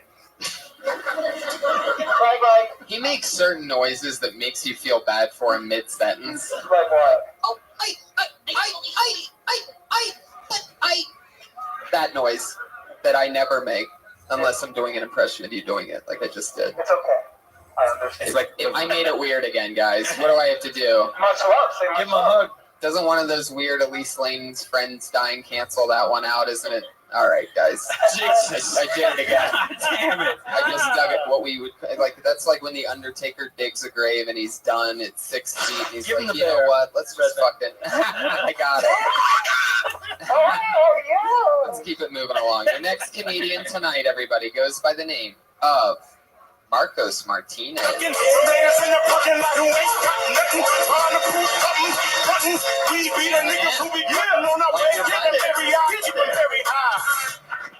Second time on the microphone. My name is Marcos Martinez. Marcos. For you white people, black people can't really see you. Sorry. Oh, holy shit. So I moved to Hollywood. Just a couple months, you know, whatever. Hanging out on Hollywood, meeting girls, sexy drinking. Awesome. Bring them back to my place. All right, that's a lie. I took her back to her place, and it did not turn out good. First, she had a cat. That's one issue. Where, guys, if you go home with her and she has a cat, strike one, okay? I'll start there. But why? Because the story gets worse. It starts with a cat, okay? So I'm there. She has a cat. I'm like, fuck it. We're still gonna fuck. That's one of my rules. But fuck it. I'm gonna fuck her. We're doing it. You know, and we're going at it. We're both like, we don't know who's gonna finish first, me or her. And we're still going. And it's like, what the fuck? There's a rooster. I thought it was a cat. She was a guy. In Hollywood. Oh my God, you got to be kidding me. Is that actually how that ends, or did you just get scared when you heard the bear? No, that was it. She was a guy. Is this a true story? Really? No. I mean, because I know for a fact, like, trannies are afraid of cats. Something that. Oh, we both know that. That's why strike one. Transgenders, Tony. Okay. Sure. So Marcos. Thank you. Yes. Second time on stage. Second time. We know that because you said that right when you got up on stage. I got a fucking. This is what I wrote down for the rest of your career. Yeah. You should announce which time it is on stage. Like, I think that would be really fucking funny. 683rd time on stage. It fucks up. And by the time it gets to fucking 4 digits, it's gonna be fucking. There's gonna be some confidence there that it's gonna be unbelievable, and the audience is gonna fucking know. Fuck you. I've done it 1,000 times. I got my 10,000 hours. Motherfuck y'all. I'll fuck a tranny. I don't give a shit. That part was awesome. You had us laughing in 3 seconds. When you go on to say, black people, I can't see you, don't say that anymore. Don't ever say it again. The last thing you need to be doing while looking like a baby Carlos Mencia is say something that's been said 1,000 times before. Although I do appreciate that, like, you got like a business casual, and you still are kind of dirty and kind of racist. That kind of makes me laugh. You know what I mean? So I think, like, we're not saying don't be racist. Never saying that. There's a lot of humor in that. Just be original. You know what I with mean? it. But that one, it wasn't as original as it could be. Yeah. But I say stick with this look. Announce how many times you've been on stage, and fucking tell rude goddamn jokes. Yeah. I think you're headed in the right direction. To be I honest with noticed you. at one point when you were talking about the cat, Louie and I both organically like leaned forward, wondering when you were going to get to why the cat is a strike one. Yes. And you really never acknowledged it. You said cat is strike one because there's more you got to know. The audience is dying for you to shit on girls with cats. Right. Like that's all we want out of life. Yeah. You know. So just give us a little bit more. You know. Without making a pussy joke. Yeah. And you call something sexy drinking, which I don't know what that is or if that's a way to drink, but I would be into that if That could be a hashtag eventually. You know. Sexy drinking. How old are you? 22. Wow. 22. Bam. That's right. Wow. And you just moved to Hollywood? Yeah, I'm in Riverside right now, so I travel. I come in. You guys hear that? Get here. Get here. You're here right now. Yeah. That's how fast your confidence drops when you live in Riverside, by the way. I'm 22. Bam. You live in LA? 30 miles away. That's your O face sound. Sort of Riverside. Oh boy, that was depressing. You are the best dressed young man to ever come out of Riverside. So like, they must be really surprised. Like, what's that thing around that guy's neck? Where's his tattoo? That's a collar, Trevor. What gang is that guy in? Oh, if I saw myself in clothes like those, I'd have to kick my own ass. Whoa, look at that. Whoa. Fuck yeah. Who is that? Adam Sandler. Happy Gilmore. Oh yeah. Sorry. Autism. Sorry, everybody. When you're wondering, hey, this guy doesn't seem that autistic. Sorry, Throw out a fucking movie line, see if he's not autistic. Has anybody told you that you look like a baby Carlos Mencia? No, that's the first time. You need to be talking about that. Yes. And about what a curse that I'm gonna is. start stealing jokes then. No, don't do that. That That's steals what you our were jokes. gonna do. Oh. Yeah, you just gotta, I would mention it because maybe not actually. Fuck that guy. Yeah, don't Mention mention it. it. Mention it late in the set and see how You're it goes. so happy and positive. Your energy on stage is really fun. You can pretty much talk about anything. Just make sure there's a point. Don't just babble. And I think you're going to work great because you have a very likable feeling on stage. I would just start wearing t-shirts and jeans though when you're on stage.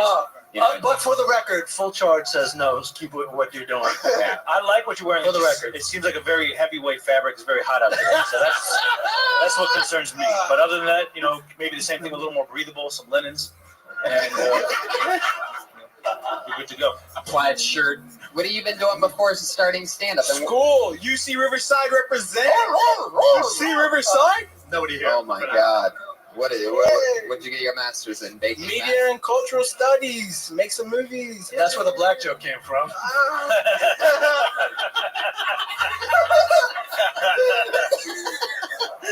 So you graduated from UC Riverside. I just did recently, last summer. And when did you do your first spot on stage? Where was that at? Right here at the Comedy Store. Is that tonight? No. 2 weeks ago, right here. Yeah. 2 weeks ago. How'd that go? Worse than this. I got last this time, so it's good. Yeah, it's getting better. That other room's really tough. Yeah. These are the givers. Thank you, givers. Yeah. Well, there you go. 22-year-old Marcos Martinez, his second time ever on stage, everybody. Good job, man. You're going to know when it's his third time because he's going to say it to open up his set. Do that. Please do that. If you don't do that, I'm fucking doing it. He's on Twitter at Oompa61. UN. Yeah, I got it, fucko. UNPA61. There he goes. Ned Holcomb Jr., everybody. Yeah. Yes. So I've been thinking back during that guy's set of the jokes I started out with that weren't that good. I did one about I like Chipotle so much. I came with my own tagline, Chipotle, because some of that shit ain't gonna be. Oh, fuck. See, that. Or if I was RoboCop, what kind of gadgets I'd have on me, like knives. If you were RoboCop. Are you running another unfinished bit on us? He is RoboCop. I'm finished. I just haven't done it. Never. So, RoboCop, gadgets, I had knives for feet or a mighty penis being. Okay, all right. That guy doesn't work. Can you do all the dialogue from Billy Madison? Go. You're gonna make his head explode. All right, credits roll. Norm Macdonald walks in with a pickle. Am I getting the right movie? I don't fucking know.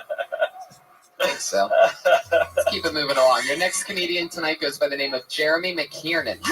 Shake 'em up, shake 'em up, shake 'em up, shake 'em. Roll 'em in a circle of niggas and watch me break 'em. Hello. I recently saw my ex-girlfriend on Tinder while I was browsing, and it surprised me because we had just broken up a couple weeks ago. It was a pretty bad breakup. We stopped talking. So then I see her. She's back. And I didn't know what to do, so I just clicked like. Oh, no. And we had a lot of mutual friends. And the crazy thing is, the next thing that happened is it said that she hit like too. So we matched. So I'm pretty sure we're back together. I spent a few days trying to figure out like what message to send her that to be something good. And I wanted to write like how I was feeling. So I wrote hi and then a sad face. And she blocked me instantly.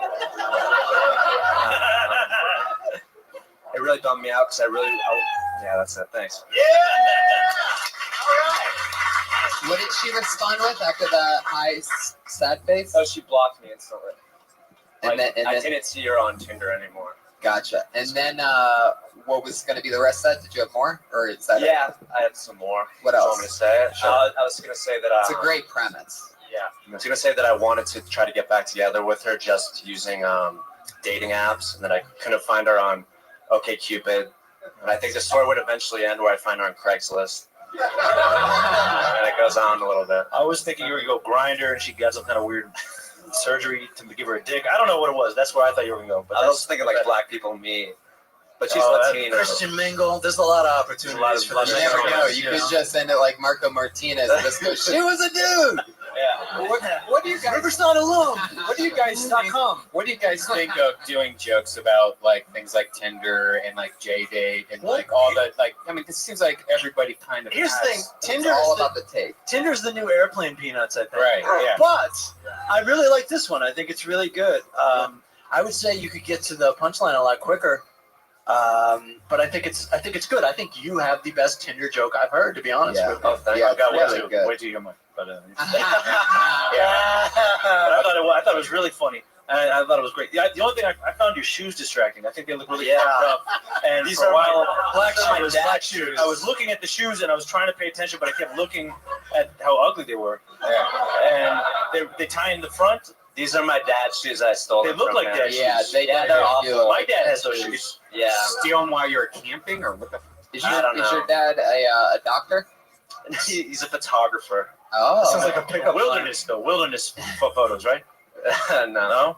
You should also say like what time it is, like how many times you've been on stage as soon as you walk out. So people know where you're coming from. I know. You know what I mean? He did have 56. He did have really nice shoes, though. So I would say that's one thing you can learn from. Yeah. I gotta get my shoe. I mean, they're really they're distractingly fucked up. I'm serious. They're like open on the sides, but green, right? So it sort of blends in. They're kind of like hiking gesture shoes. I That's feel a lot of like a lot of ventilation going on there. Am I don't right? have to tie them though. Seriously though, I would go Velcro then if that's if that's your issue is you can't tie shoes. That's also a reason to just wear socks, but you shouldn't do that either. you should Google like the 100 top dating sites or whatever, and just fucking write a joke for each, and hopefully you get like 20 out of that. Right. Like I really think you could go forever with this one. And I think it's the gift that's going to keep on giving, to be honest with you, because there's always going to be a newer, scummier website. It's gonna fucking hook you up, and you can go porn on this one, right, Red Band? Farmers go only. straight to XXNX. Is that what it's called? You fucking farmers only. Farmers only. You could end up in a DP with Louis Katz. Like you can fucking. All right, that's an inside joke, but whatever. How long you been doing comedy? Like 4 months. Wow, you're very comfortable on stage. I've been doing improv for about 4 years. Okay, that's it. Yeah. 100%. Okay, so quit improv. Yeah, and, fuck improv. Where were you doing it at? Out here? Yeah. No, I mean, Io West. Yeah. You No from one LA? knows. From Boston originally. Gotcha. Yeah, but I've been here for a while. Your dad's a photographer. Photojournalist, yeah. He has a photojournalist agency. That's awesome. Oh, that's cool. What's the difference between a photojournalist and a photographer? I mean, photojournalist is Employment, right? It's more like paparazzi, but there's like tasteful photojournalists if it's a story going on, you know. Right. And then photography could be anything from like studio stuff to nature or whatever. Is he a big stoner? He actually is, yeah. Yeah. You know how I know? How? The shoes. It's gotta be the shoes. There's no doubt about it. Those are such stoner hippie shoes because there's so much ventilation. They wrap around on the top and the bottom, but on the sides, if you look, they're just little tiny screens. So like that's like a shoe for a guy with a stinky foot, and you probably have genetically stinky feet. That's why you took them. Am I correct? It's a hot day in Los Angeles. You're like, I need to wear the fucking Nike Vents. And I got orthotics, and these fit well with the orthotics. Oh, wow. There's a lot. I mean, you didn't have to talk about the accessories that you have inside of this shoe. Sorry to brag. Fuck yeah. Well, very funny, Jeremy. Yeah, Great man. stuff. Great job. Yeah, thanks, keep coming guys. back. There you go, people. You could go do improv all you want, but the truth is you're just going to keep coming to Big Daddy stand-up at the end of the day.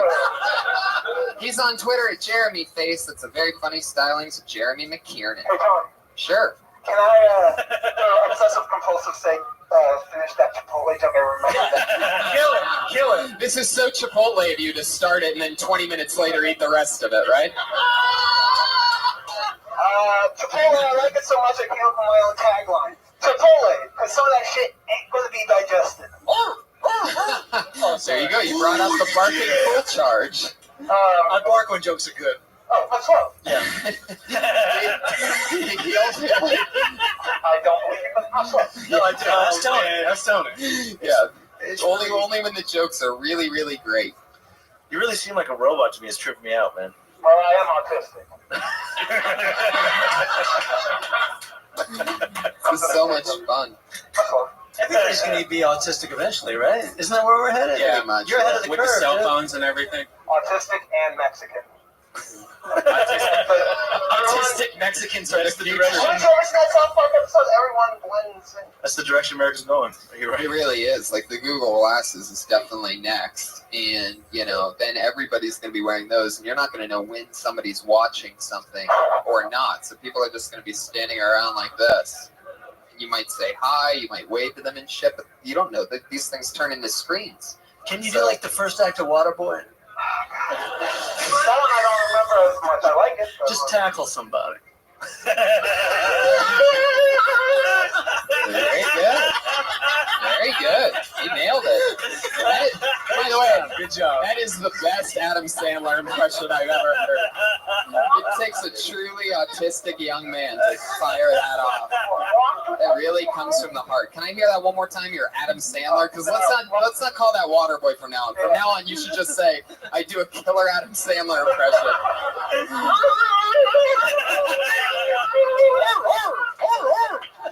Oh my God, yes. All right. Don't do that part. Just do only the moaning part. Put your hands together for your next comedian. It's Jeff Kubler. Yeah!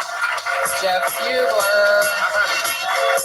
Oh, shit. You know what that means? Jeff, you just got blacklisted.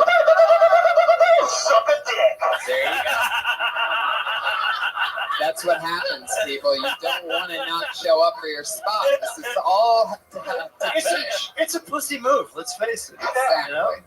Ooh, put your hands together for your next comic, Watt Smith. We all the count It's a cool sounding name. the only fuck that swim in here. Watt Smith. Got your daughter doing shit you don't think she ought to. So I'm 27 now, but when I was 15, I was the dry humping king.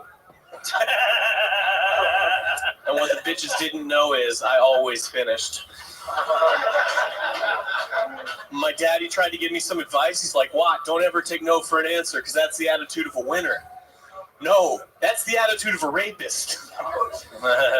Dad, thanks for the advice, but now I'm in jail. Yeah, and my cellmate has the attitude of a winner. I had to be on Ritalin when we were learning about Christopher Columbus.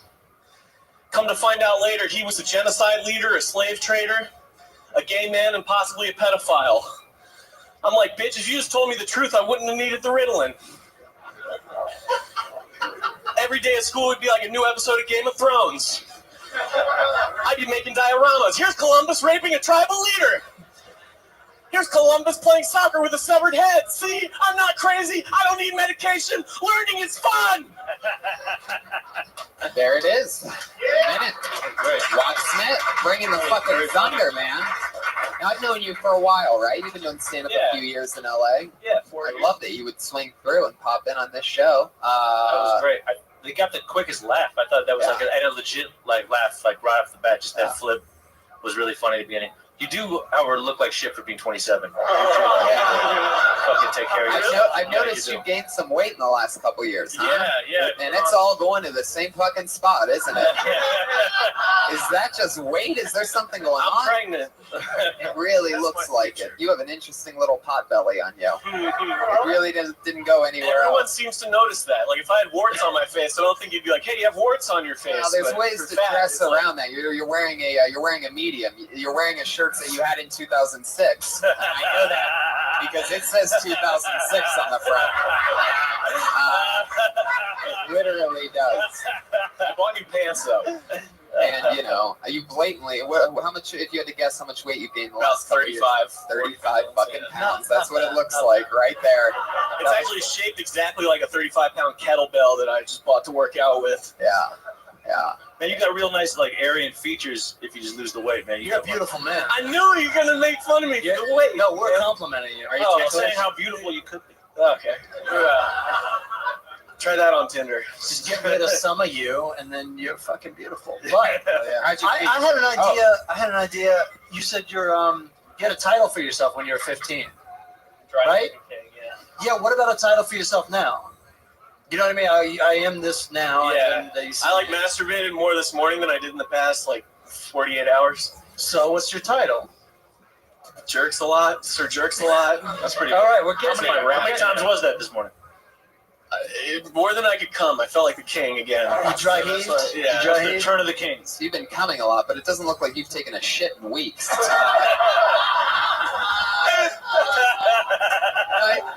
We were talking about shoes before, guys. What do we think about this open toe? Hide the toes. Darker pants, hide the toes. Yeah, I was just joking because we were talking. You guys were all like, "You guys should lose weight. You're pretty if you lose weight." And then I was like, "How's your feet?" And then I look over and I'm like, "Oh shit, there's his feet right there." That you can't. My toes are skinny. You can't have that in life, and definitely not on stage. Like, are you married to the idea of flip flops, or is it just because it's 102 today? Yeah, I live in Venice, and I was going to ask you. I've never seen somebody with a pot belly and kettle feet before. I knew that wouldn't work. I do like the feet. I think you got a very Brian Wilson, like I'm kind of crazy. I live in the beach kind of vibe. I'm friends with Manson. Yeah. A very Brian Wilson. Yeah. That's what I'm talking about. I think that was Dennis. Whatever. I support the sandals. It's hot out, man. You live your life. Word. That's all I want. What about that? There's one line in the Ritalin thing where I got confused. Then you brought it back around with the dioramas. I love any reference to a diorama. I support that. But then there was something before that where you're like, I just didn't understand. It was confusing to me. But I like the joke, so I'm just saying maybe that line is a little. You said the word rape twice in 1 minute. That was fucking amazing. Yeah, well. I think for this audience it's fine, but it might be more subtle way, or maybe save it for the end. Blah blah blah. Keep in mind, you were really funny. Yeah, it's a good joke. Funny. Very, very funny. Yeah, do you talk about the recent weight gain?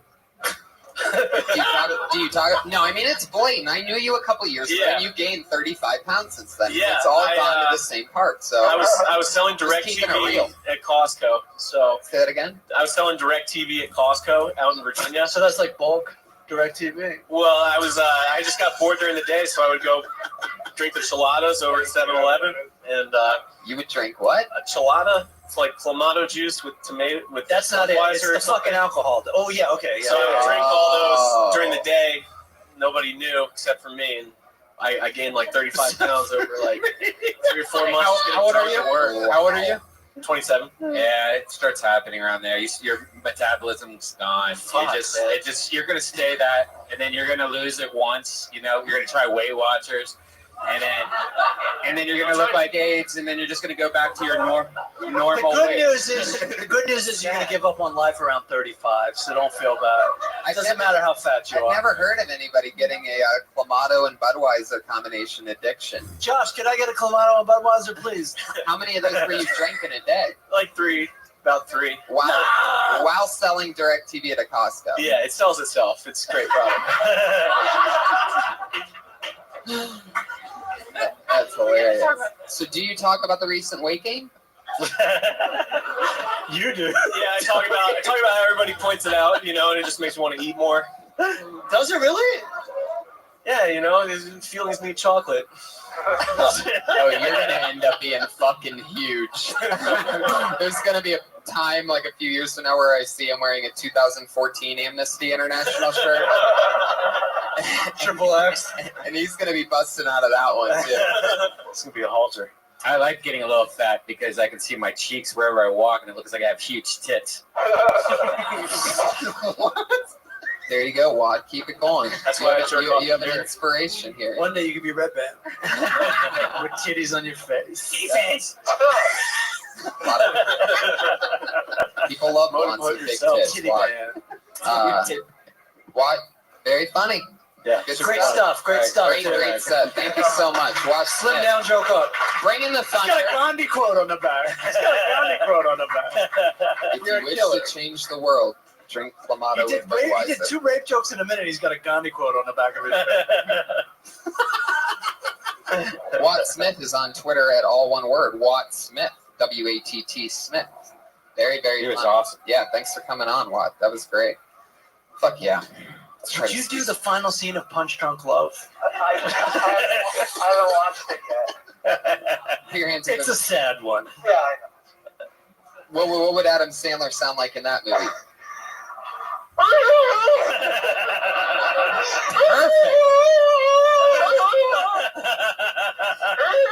You fucking dunked that alley-oop. You monster. Cold-blooded killer you are. Put your hands up for your next comic. Another new name. This is exciting. Matt Nino, everybody. Matt Nino.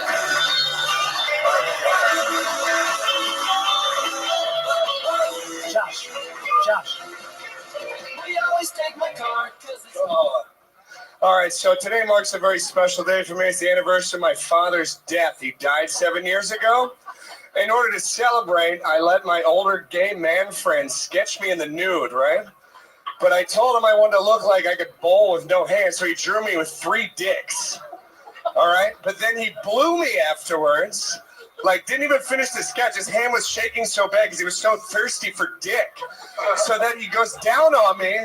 It's like he's moving way too fast. Like, and I'm not saying like he put the moves on too fast. I was fine with that, but it just like his movement was just like there was teeth involved. So afterwards, I left, right, and I was feeling kind of gay. So I called this girl I'm fucking, but she's on her period. And I was like, "Fucking, I'm gonna fuck you anyway." Like, there's blood on my hands. I'm streaking it on my face like it's fucking war paint. I don't know why I'm looking at you with the glasses because you haven't made a move quite yet in the shadows, there, pal. Fuck it, give me the bear. I want it. I want it.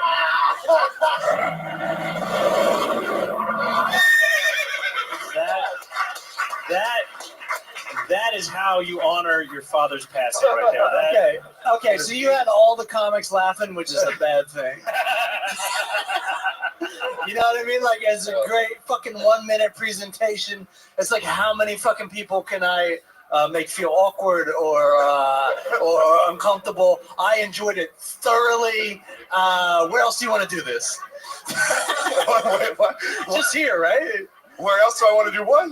That's set. Like, where else do you want to do it? You know what? I thought of that as I was walking the stage. Like, what can I really say to honor my dad's death? Because he actually today really is the anniversary. Okay. I got the impression this was authentic, but I don't think you really fucked or got your dick sucked. You know what? Actually, it's it's 3 true stories, but it didn't all happen today. Like, Okay, So it was- a gay guy drew you with 3 dicks and then I sucked swear, your dick? would you like to see the picture? No. Yes. Just tell me if it's true or not. Yes. No, that actually happened. And then you called the girl and she was on her period. That's not that hard to believe. Well, no, you know what? That actually happened last month. I'm like dating this girl, but Is that an anniversary too? It should be now, but a cycle And we you, call it. and when you always do that joke, do you always bash a guy in the corner with glasses, not laughing? No, I just he was just looking at me like he got real uncomfortable. And I mentioned the blowjob from the man, and he was just kind of like. So you got mad at the guy. He was the objective. I'm like, how dare you get offended by gay blowjobs, pal? Like, how dare you get offended by this offensive set? Fuck, man. Like, what's everyone else seems to be enjoying it, and he's just kind of. You weren't even drinking. You let go of your beverage and just kind of like sank into the shadows back there, pal. I want to experience this for real. When was the last time you were on? I forget. I think in June, actually, like literally 2 days after I moved back to LA. I talked about taking methamphetamine on my road trip and doing cocaine in bathroom stalls. Oh, I remember That's now. a beautiful story. That's good. I guess I thought I like the first 3 lines were like fucking beautiful, like poetry. Like every line, I was like, what? Because there was like, your dad's dead, you're getting drawn on the nude, you got 3 dicks to bowl without your hands. And then after that, I felt like it got kind of into some standard territory. We got some period jokes. It went from 0 to 100 and then it hit a tree. Yeah, exactly. You know, like keep it more on that surreal. Those first, and they were timed really well. It was like the rhythm was perfect. You know, The next thing you know is bitches be shopping. Yeah, exactly. You didn't like the war paint thing that like streaking across like war paint? Period blood war paint? No. I want to say I've heard that before, but it's very shock humor. I want to Like say I've blatant. heard it before. See, that's like a punchline, not a premise. Yeah, like Red Wings, war paint. Yeah. It's all together. Right. I would have liked if you hadn't changed locations. Maybe if you were still with the gang, because then I was like, oh, he's just making it up. Like for a while I was with you. I'm there. You're actually getting drawn. Can you sucking paint? your dick? Can you paint with the blood? I mean, on the campus? I never thought about it, but What about- I know she has paintbrushes. Are you a fan of the Redskins? No, Eagles all day. There you go. Did you see the score? We're not talking football. I'm sorry. What the fuck are you? We're not doing that. Yeah. You could be watching that right now. What if the artist bites your nipples off and you use that for paint, like the blood coming out from that? I'm just throwing. You haven't even brought up shit yet. To be honest with you, this is the first time I've actually used those jokes. Okay. Like, this was all We new. can tell. We can tell. What I love is that, like, how hard you perform it, and you're working it out here. Like, I can almost picture you at an open mic somewhere else, and you're not exactly sure what to close with, and you're just in front of strangers, and you're just like, "Give me the bear." I was There's not going to be a bear to save you. I was picturing you like in Des Moines somewhere, just like fucking tanking. Luckily, you were here with like-minded individuals. Yeah, thank God. Thank God. Matt, you said it perfect. The first thing you said that the comics love you. If you did that exact same set, say Flappers, 8 o'clock on a Friday, with 0 comics, you would feel what you would go home and go, all right, I need to figure this shit out. You feel like you had 3 dicks growing out of your head. But how you presented it was amazing. So if you can add a story and jokes and have an end, and you're good, I think. I feel like we're judging the right. What's all this talk about set and jokes? This is on some other shit. You know what I mean? It was like this was beautiful a art, performance. beautiful consciousness, beautiful art. It was like beautiful art. Yeah. I know you don't want to see the picture, but I will tag you in the Twitter post when I sit back down. I will There you tag go. Kill Matt Tony Nino, so you can see everybody. the dicks. And he is on Twitter at Nino Zonin. NINOZONIN. Good job, man. You want to follow him on Twitter? Maybe tell him you like his set. Maybe buy some crystal meth. He's available on Twitter. Can Phantom do the breakfast versus lunch scene from Big Daddy? You know how to do that. You know that scene from Big Daddy.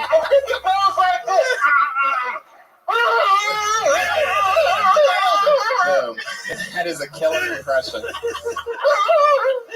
Guys, this is the part of the show where we have our 2 awesome, fun regulars that write a brand new minute each week on this show. It's always fun to watch them grow, do new stuff, give it a shot. They're the only people that I know that writes a brand new minute each week for sure, guaranteed each week. And you can find all those on all the Kill Tonys. Going up first this week, she's a college dropout. She was just about to finish in Florida. She did kill Tony for the first time, her first time on stage, fell in love with it. She's been back every episode since with a brand new minute. Her name is Kimberly Condon.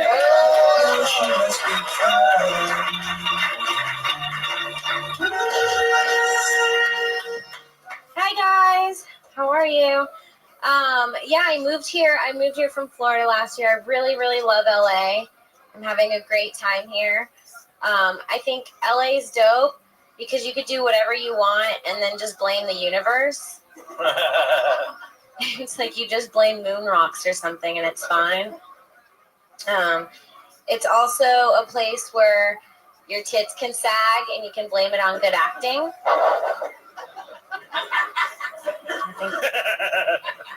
It's really hard to be broke in LA though. Sometimes I like to treat myself. I'll go to the Starbucks drive-thru, and my biggest fear right now is to be caught in a pay it forward. It's like, pay it forward, bitch, I can't pay it now. This guy got a venti. I just get like the regular coffees, nothing special. I'm not buying his. I feel like if that ever happens, I'll just tell him, it's opposite day. Let's pay it backwards.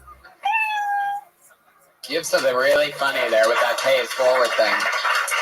I've never actually been caught in one of those. At least I don't think so. Yeah, it's been in the news lately. I actually had no idea what that meant until I saw it on the news, and then I heard some guy was like, "You know what? I'm sick of this. This is like an advertising gimmick." He just paid $100 to a Starbucks employee and said, "Fuck it, give me a coffee." Well, what's weird about Pay It Forward is it was a shitty movie that no one saw. I never saw it either. But the title has been used ever since. But do you think maybe if you're going to use that joke, you should give at least a brief pay it forward means? There's lots I of kind of jokes. want to do a whole bit on the joke because the whole pay it forward thing's completely changed because, like you were saying, it's just you come up to the window and they're like, the person in front of you paid it forward. Do you want to pay it forward too? And it's like, that's not the point.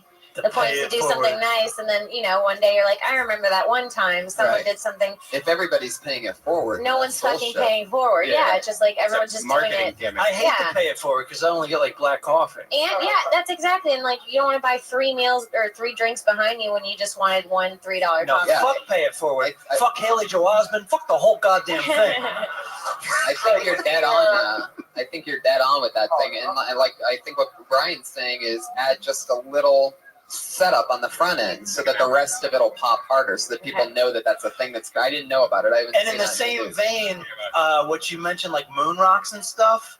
There's a lot more philosophies out here. There's a bunch of stuff that you can go into with that. Totally. And I know you write a new minute every week or whatever, but there's more to explore with that. And by the way, very comfortable on stage. Thank you. Very good. Thank you. Very good. What was the titty sagging? That's great. I like said it. it's the only place where your tits can sag and you can blame it on good acting. Like you're researching a role. Like Screen Actors Guild. That's all right. I didn't get it. Okay, there we go. Oh, I got it. But Now I guess I have to reword that differently. I got it, but I was thinking of that too. The word union might help. I don't know. No, I get it now. Yeah. Thank you. Thank you. Yeah, I didn't think you were going for the SAG thing either. I thought you were literally saying that your acting is so good that you can play saggy tit. Like not you, but I'm saying people can These say tits. Right. I can don't be really old. have saggy tits. That's just my acting. Or you know. Or you could just say that, oh, she's a great actor. Look at them She's after old. titties. I'm sorry. You reminded me of a very young Elvis from Kiss. Okay. All right, Josh. Let's just stick with Sandler from here on out. Yeah, but there is definitely more wording you could do with the Starbucks one, like, maybe be paying for it backwards later, or whatever coffee jokes, you can do there. But Which you did a coffee setup. I like my blank like I like my blank last week. So that those probably connect like a little jigsaw puzzle. Yeah. Look at them Taft-Hartley nipples. There's a good runner there. There's Aftra, Taft-Hartley. It's a good thing we taped these. There is those will only work in Hollywood, but you'll be performing. But that's where we are. Yep. And fuck the Midwest if you haven't picked up on that. Exactly. They'll laugh at it anyway. They don't get it. Just kidding, Midwest. Love you. They're drunk. Kim, you killed. Thank There you. she goes. Great. Kimberly Very Condon, great. everybody. She's on Twitter at Kimberly Condon. Hey, Yeah, what's up? You know what's my favorite part of the movie Pay It Forward is? What? When Haley Joel Osment gets stabbed to death. Is that what happens? Yeah, yeah. And then, Spoiler alert, dude. Because no one's ever seen that movie. It doesn't matter. But what I do know is Adam Sandler has a cameo in the movie. This is what. Hold on, I thought Bruce Willis was dead the whole time. No, that's a success. Okay. Well, Adam Sandler's in it? Yeah, yeah. No. Exactly. Wait a Something like. That's All Little right. Nicky. Fuck yeah. This could be a whole spin-off called Adam Sandler Beats a Dead Horse. Your final comedian of the night is our only other regular. She also writes a new minute each week. Always fun, goofy stylings of Sarah Weinstein.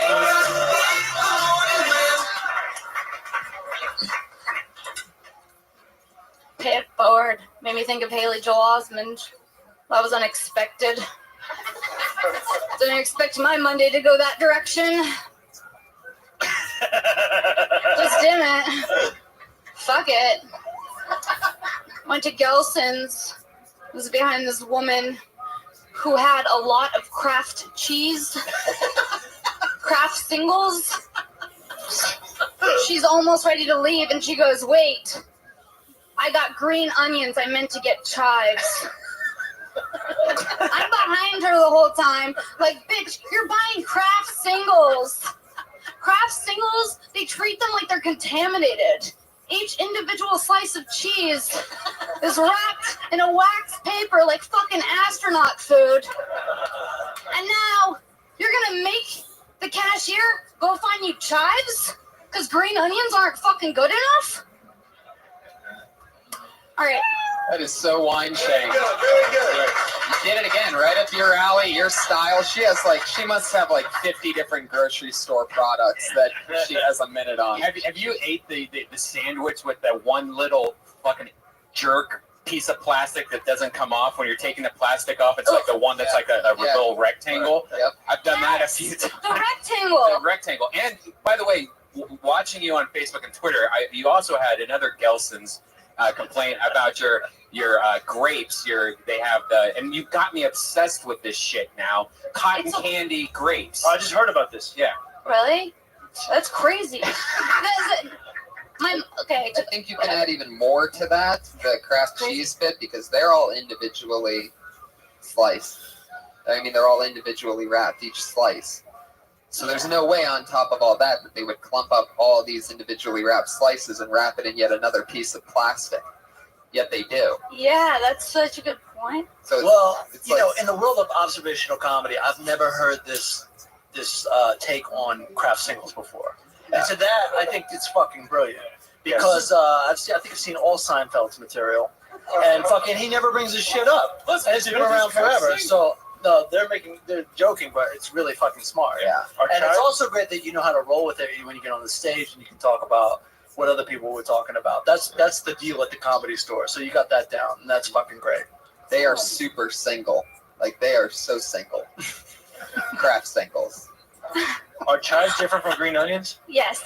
Okay, well that's new. What's the difference? It's very confusing. Very close. They taste the same, right?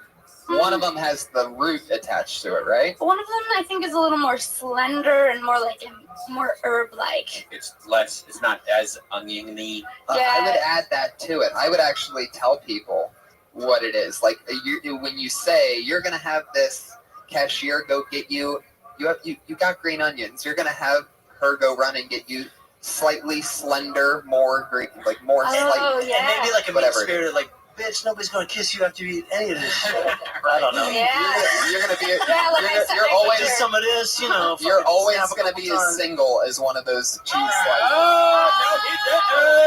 There it is. She's on Twitter at Princess Shank. Kimberly Congdon, Princess Shank, Instagram, Twitter. Joshua Meyerowitz destroyed tonight as both the Autistic Patriot and Adam Sandler. Follow him on Twitter at Autistic Thunder. That's all one word, no underscore. Elise Lane is Elise Lane, ELYSELAIN, and Facebook and Instagram at The Girl with the Pan. Louis Katz, LOUISKATZ on Twitter, all one word. Matt Fulltron. At the Full Charge. At fullcharge.com. The Full Charge everything. Go to thefullcharge.com. Anything else you guys want to promote? Any dates coming up? Yeah, I'm headlining in Irvine on October 2nd, so come on out. Awesome. Is that right now? What? Is it happening right now? No, it's happening on October 2nd. No, is this live right now? No. Hold on. I'd say like 3 weeks. Yeah. 3 weeks? Yeah. I mean, I'm going to be a whole bunch of places in 3 weeks. What's your website? Listen to Louis Katz. You got my name. You can look me up. Awesome. I'm Tony Hinchcliffe. Brian. I'm Brian Redden. Come see us in Phoenix, guys. That's the real. Yeah, that's the that's real gonna be one. fun, That's man. going to be It's gonna be magical.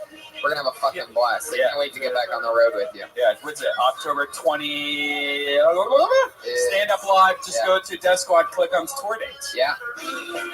Thank you to everybody. Thank you to all of you people. We had a blast. Susie Placencia on the social media. Follow at Kill Tony Pod and at Kill Tony Fan Club just popped up. I don't even know who's running that, but it sure is exciting. We have a fan club, and I clicked on it, and I was going to retweet what it said, but it seemed too depressing because I don't want anybody to know that it only has 4 followers right now. Yeah, because it just started. Thank you guys so much.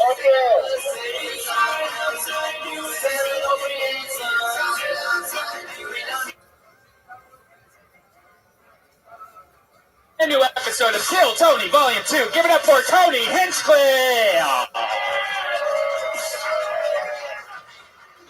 Fuck yeah, everybody. Here we are.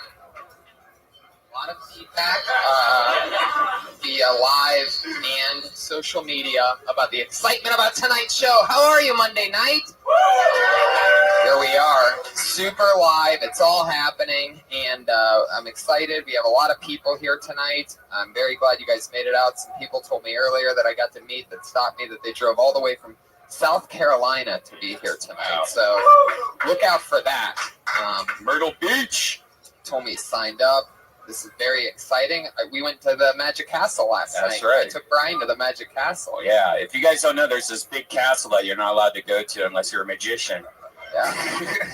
Yep. And it's been here forever, and you drive by it, and you just get, it just looks amazing from the outside. But we got to go in there last night. Tony took me, and wow, it's amazing. You enter through this. You have to like talk to an owl. Yeah. You have to be like, open sesame, and suddenly this bookshelf opens up, and then there's just that's tons just of bars. the first thing. Like if you walk through the lobby, that's your way in, because you have to tell an owl open sesame. Lainey, you ever been there? Yeah, you're Hollywood royalty. Of course you've been there. Yeah. It's all people that look like Lainey and Jerry and me and Red Band in there, stoned to the gills. So imagine that. Imagine what that looks like. But we look good. Oh, yeah. If Kill Tony ever goes to the Emmys, we're going to rock that fucking red carpet. You have to dress up to go to the Magic Castle. So I got to see Brian Red Band's doppelganger. That's right. Brian Reichel. Yeah. That's with no hat on, combed hair, shirt tucked in. Like amazing. You went from a 5 to a 9. Thanks. I've heard a 9 to 5, but 5 to 9. 5 to 9.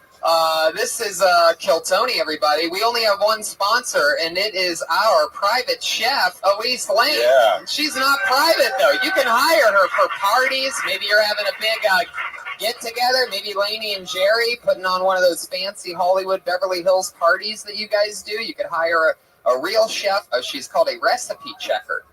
She checks other people before somebody releases a recipe book. She tries their food and tells them, like, no, I don't think so. Like that. That's actually a job, and she does it. She's Elise Lane. She's on Twitter at Elise Lane, ELYSELAIN.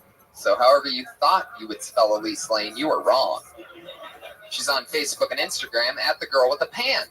Now, lately, I always tell her to write out exactly what she made. And for the first couple times, I read it, and that was fun. It's sort of hard to read, really fancy recipes, sometimes. They have crazy French words in them. This one isn't this tough tonight. However, for the last couple weeks, what we've been doing is I've had my speech impediment prone associate producer of the show, the runaround man that makes Kill Tony happen, hangs up the balls that you see, sets the camera, makes sure that the sword is sharpened. His name's Josh Martin. He's standing right up there. Josh, why don't you come up and read what Elise Lane made tonight? He's on Twitter at Josh Martin Comic if you ever want to see some of his humor without the speech impediment. Now, we're doing something extra fun tonight. Last week he read it, and he made many pauses so that he could figure out the next word and how to say it correctly. So every time he kept pausing, I kept saying, this is podcasting, you got to keep talking, make any noise in the world. Now this week, what we're going to do is if he pauses at any moment while reading this recipe, Brian gets to flick him in the nuts. Now, I told him anything's better than a pause, so he could technically make like a noise, or he can do anything at any given point, so be prepared for that. Are you ready, Josh? Oh, yeah, you better cough it up. Josh, are you ready? Wait, just say yes. That's a yes or no. No pausing. There's no pausing. Once you start reading the recipe, you have to continue. Okay? Are you ready? Yes. Are you ready? Yes. First, before we start, guys, put your hands together for this situation that we created for you tonight. This is live. Anything can fucking happen right now. All right, tonight, Elise Lane made for us sesame ginger steak and tofu stir fry with baby bok choy and silver almonds and sticky rice. And go fuck yourself. Whoa, he did it! I think we figured out. Josh, I need that. I think we figured out how to stop your speech impediment, Josh. You always have to have somebody there ready to flick you in the nuts. I fucking love it. Follow Elise Lane on Facebook and Instagram at The Girl with the Pan. Another fun thing that we've been doing lately for the last few episodes is one of our funniest friends released a music comedy album, which is absolutely hilarious. It's available on iTunes. It's called The Shingles. He's here to perform another song from that album that we haven't heard yet. From Saturday Night Live and Mad TV, put your hands together for Jeff Richards, everybody, doing the new song, Def Wanna F, off his new album, The Shingles, available everywhere online. This is based on a true story.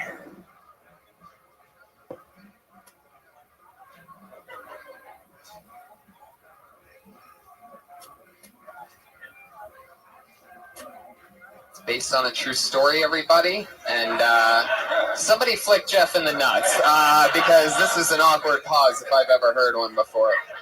What's wrong with your phone, Jeff? Is it not working?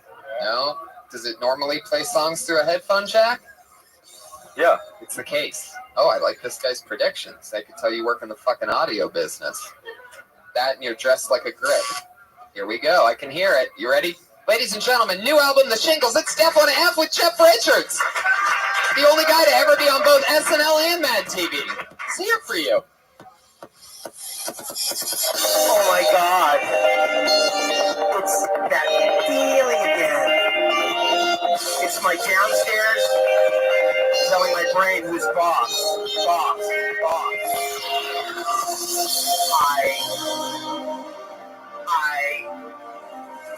I just wanna have just wanna have.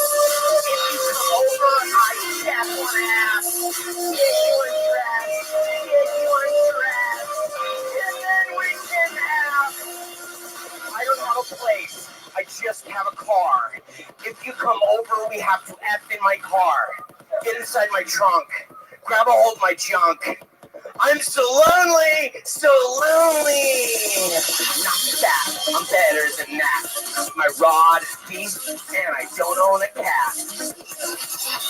How could I own a cat? I live in my car. That just wouldn't be fair to the cat. Seriously. Ass. Yeah, wanna ass.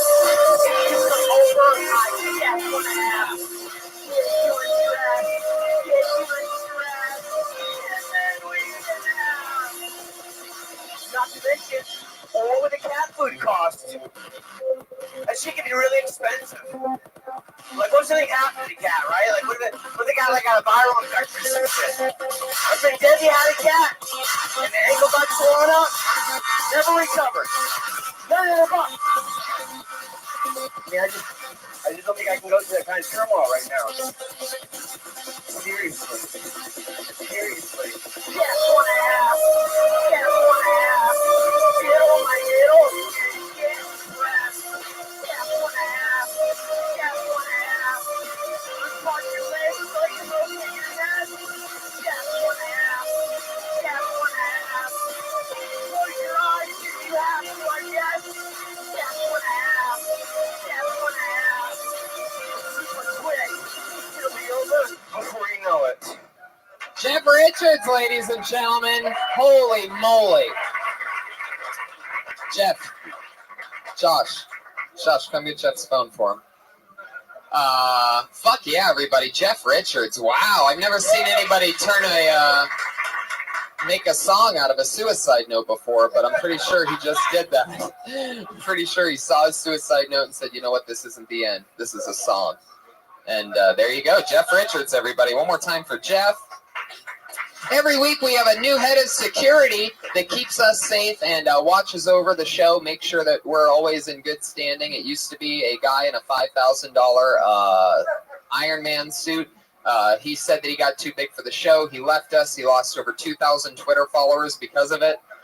And now he's making music videos for Tony Hinchcliffe. Right, he made a creepy music video this week that he tagged me in, and I clicked on it, and it's this weird song of his old bands.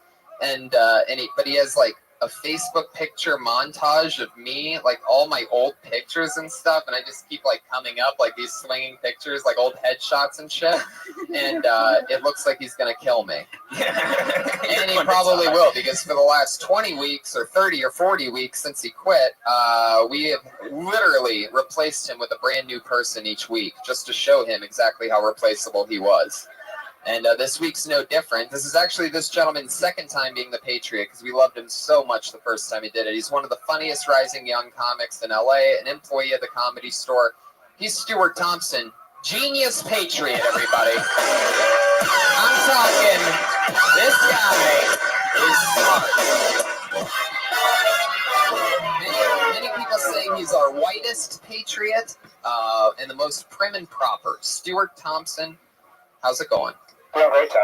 How are you? Great. You look fantastic tonight. Thanks, man. Thanks for keeping us safe. Everything good? I'm doing all right. Anything I can do to help? Very good. Fuck yeah. You are the opposite of Josh Martin. You know that? You enunciate every word so clearly, and you always have an answer. Just doing what I can. I love it. Put your hands together for the Patriot, everybody. He's going to be keeping us safe. A big part of the show. Don't know what we do without you, Stuart. Thank you. Thank you, Tony. So let's do this, shall we? Everybody, you know the name of the game. I always have two of my funniest comedian friends on the show, and we talk to comedians that do a minute each. After their minute, we figure out a little bit about them, and then we delve into it. Maybe we add something to their jokes. Maybe we give bad advice. Maybe we give good advice. Maybe we talk to them about anything. Maybe something else they could be working on. Maybe we make fun of the way they're dressed. Anything can happen. It's Kill Tony, and tonight's two guests, two of my favorites. Put your hands together for Lana Turner and Ralphie May. Yeah,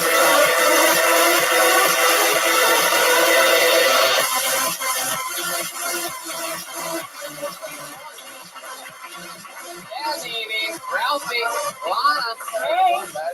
Hello. How's it going? Welcome, bud. The great Ralphie May, everybody. Hi, everybody. Hey. How are you? Ralphie, thank you so much for making it. I know you just flew in, and one of the busiest guys in the business. So. Thank my wife. She's the one who got me motivated. Get the fuck out. Let's go. Yeah, let's go, fatty. I think that's what the words. I love it. You ever been on a stage with something like the Patriot this close to you? No, but I love it. Good for you. I like how the Patriots rocking Chuck Taylor All-Stars. Yeah. That's awesome. He's one hit Patriot. Yeah. He believes it. He believes in himself. Those shoes go pretty well with that outfit, though, I must say. They do. Yeah, right. Lana, this is your first time on the show as well. How's everything been going? Awesome. Thank you for having me. You guys been on the road, right? I just got back from New Jersey, which is and Lana was here all weekend. Yeah, I was here. Holding down the fort. Yeah. I love it. How about you, Red Man? Hey, how you doing, buddy? I'm good. Oh, you guys know each other? Oh yeah, Ooh, we've known Ralphie for a long time. Oh yeah. Yeah, I dig it, man. We're on the game. Well, what's with all these stiffs? What's the story? You guys, y'all ready for some comedy? Hell yeah. Every week, our head of security always asks the two guests a question. It could be about anything. I'm sure this week's no different. Stuart, go right ahead. First for Lana, I hear you do music in your act, and I was wondering if you've always been musical, or if you started doing comedy with music, or if you just sort of transitioned into it. No, I started out with writing songs. I wrote some dirty songs, and then next thing you know, I got paid to do that, and I was like, this is ridiculous. And then that's where it all started. When somebody pays you, like, I got $20 for playing a night of comedy, and I was like, what is this for? And then that was it. So You were surprised that you could. I was get paid. shocked. Yes. Right. Are you kidding? Yeah. And then 16 years later, I'm still shocked. No, So, I know it's it is. awesome. It is amazing. Yeah. Do you you play guitar, correct? Uh-huh. Do you play anything else? Do you ever make an album or anything? Yeah, I just had my special come out on iTunes about Awesome. 3 weeks ago. What's 1 that hour called? special. So What's that called? So people can find it. So I wrote a song about it, and yeah. So I wrote a song about it. Yeah. Available on iTunes. Just People came out on want it. iTunes, anywhere you download stuff, and then in a few months it'll be on Hulu and hopefully Netflix. I love it. Yeah. Awesome. Yeah. Stuart, how about for Ralphie? Ralphie, I'm wondering, you're going to be seeing a lot of new comics going up tonight, a lot of beginners, and I'm wondering if there's something you see with new comics that you, that sort of, that bothers you or really excites you. I don't know how much you keep your pulse on new comedy. It's when they make dumb fucking mistakes. It just bugs the shit out of me, you know. You're Like, going to see young, a few of young those. comics look down all the time. Yeah. That's the fucking worst. Yeah. You know, it's just like, fucking believe in your jokes. You wrote them. Yeah. You know?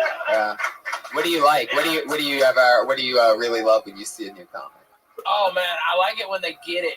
When they write something and they get it. Yeah. They like, oh, okay, this is funny. Yeah. Yeah, it is. It is interesting because a well-written joke can happen from, sort of anybody, but when they can't perform it, when they're looking down and they're saying it at the same time, it's crazy how they cancel each other out. Well, you're going to see a lot of both of those things tonight, because sometimes magic happens, sometimes it's a slaughter fest, and sometimes things get weird. And but we're going to keep it up. We'll have fun tonight. You guys ready to start this shindig? Comedians, you know how it works. You get 1 minute on stage. You know your 1 minute's up when you hear the sound of a kitty. Aw, how cute. That means wrap it up, because this is show business. You can't go over your time, or else you're going to bring out the angry West Hollywood bear.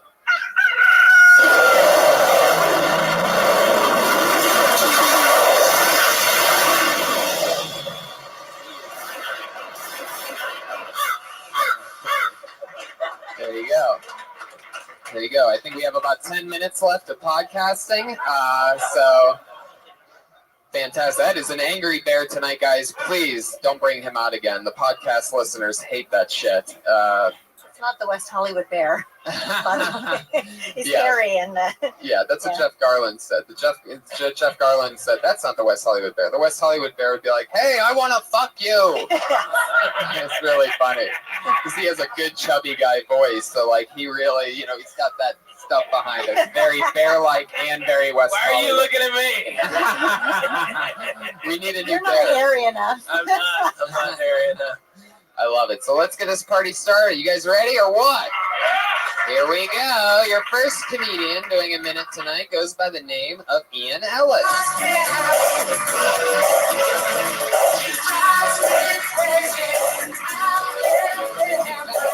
Ellis, everybody. Come on, he made it. Ian Ellis.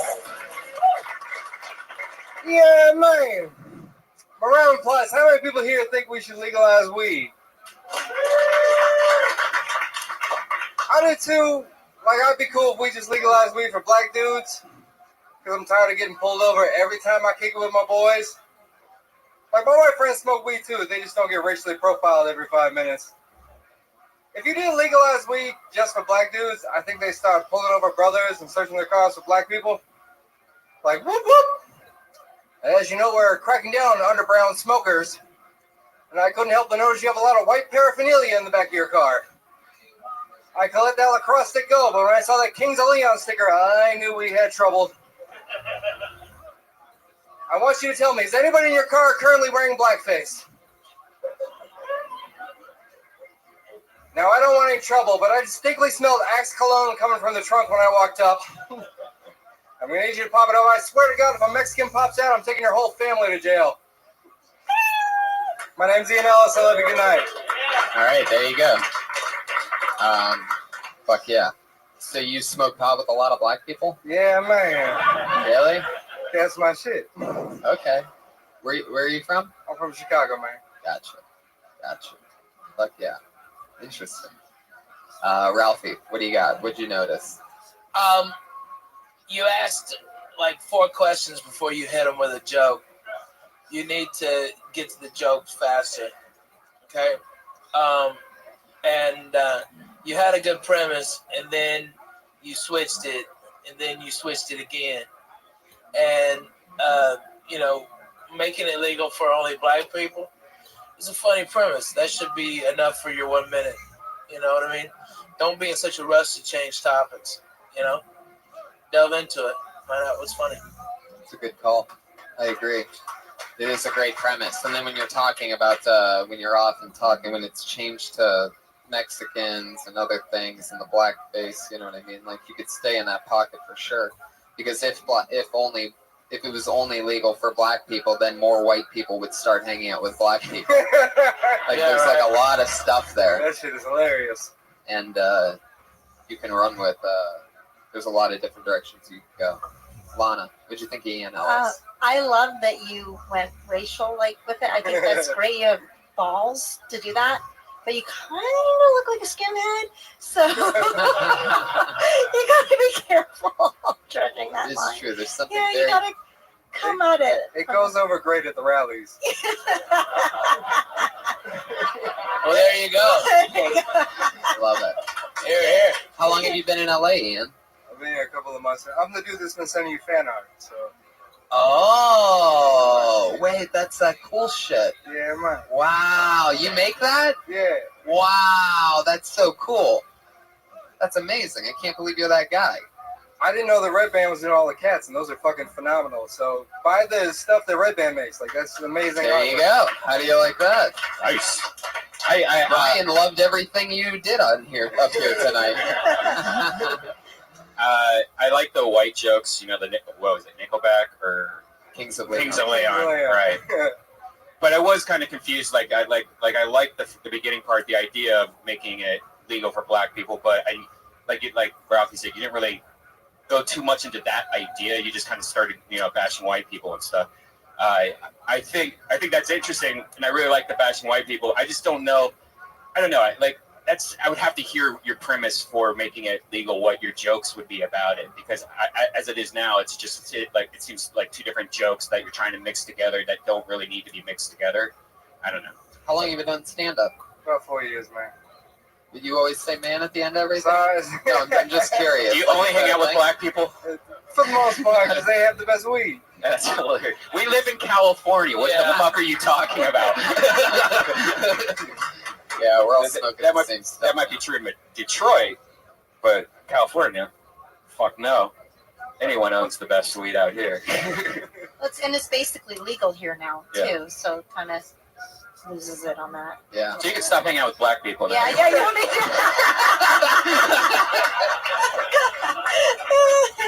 Woo, just in the nick of time. What are you, my mother? Did your mom tell you that? She's like, what are you doing with the blacks? Whoa! Wow, you really are from Chicago. You should talk about that. That's interesting. That's interesting. Because my sister, that's how I grew up growing up. My sister just hung out with black guys all the time. And got Jet Magazine. And my poor mom, it's just like, what the fuck? I thought I was reading Jet Magazine. And she's shaving her eyebrow line.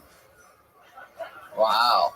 Both dead giveaways. Your sister's getting killed. I know. Your sister's getting that black date.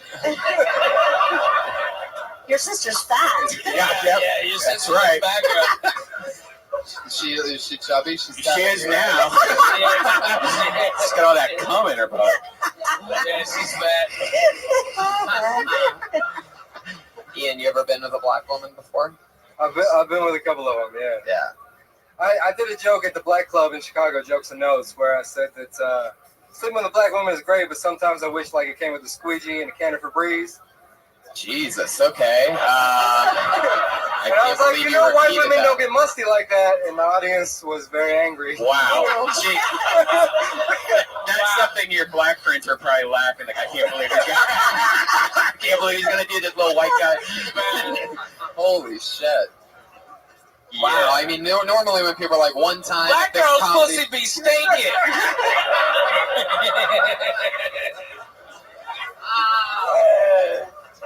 Oh my God, that's exactly what you're saying. Well, why are you beating around the bush when you could just say that line?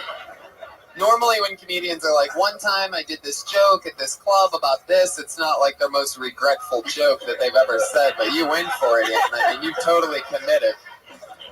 Wow, like that was the whole thing, that was the setup and the punch, everything you said? I try to be memorable. Yeah, you're definitely that. Ian Ellis, everybody, thank you so much for that artwork. You got to check out his original Kill Tony artwork. It's a few of the last things that I posted on my Instagram. If you're listening, you'll see. He's at Chicago Open Mic. That's right. That's you. Because I tagged you. Because I'm a nice guy. Because you made that. He's at Chicago Open Mic. I never would have guessed that that's what that artist would have been like. Like, it's a very intricate drawing, and I'm very surprised. And while he's drawing it, he's thinking, black girl's pussy's Febreze and a squeegee. Squeegee and Febreze. Yeah. Holy shit, man. That's a 1-2 punch. Fuck. I love it. Well, there you go. We just learned a lot about Ian Ellis in a few minutes. And pussy. Gotta clean it up. Yeah, right. You know what I always do? I always ask guests that are on for their first time if there's something that they did when they first started that they can't believe that they ever did on stage, like a line or, anything. I've gotten all kinds of answers. Some people tell me they used to go up and with a ventriloquist puppet, and they can't believe they did that. Some guys would take off their shirt and do an impression of the letter C, one of them said. And so I'm wondering, any regrets from your very early on, like the first few months or anything crazy you did? You can't believe you said or did? No, man. I had a good run, man. Yeah. When I started open mic, I was in college and high school at the same time, and I got a blowjob from an unattractive girl after my set, and I said, "Fuck college." I love that. That's perfect. How about you? Any regrets? Anything crazy you can't believe you did? A song about you get blown by an unattractive girl? One time. No, I you used ever to forget to tune struggle. your guitar or something crazy? No, I just would struggle with what to wear. Sometimes, like as a chick, I think that's a hard thing to know, like how you're perceived. So I would wear these try these cat print outfits and stuff. Just look like, and I regret that a little bit. But yeah, you try it, but nothing like too crazy. Because I think anytime you try something on stage, even if it didn't go well for you, that's like how you learn, how you get better. So yeah, totally. Yeah. Stuart actually had the same thing. He wore cat print outfits when he first started. Long time ago. Guys, I pulled another name out. This looks like a new name to me, and I am always excited when new people are on. Put your hands together for Tam Fam. There it is, Tam Fam, everybody.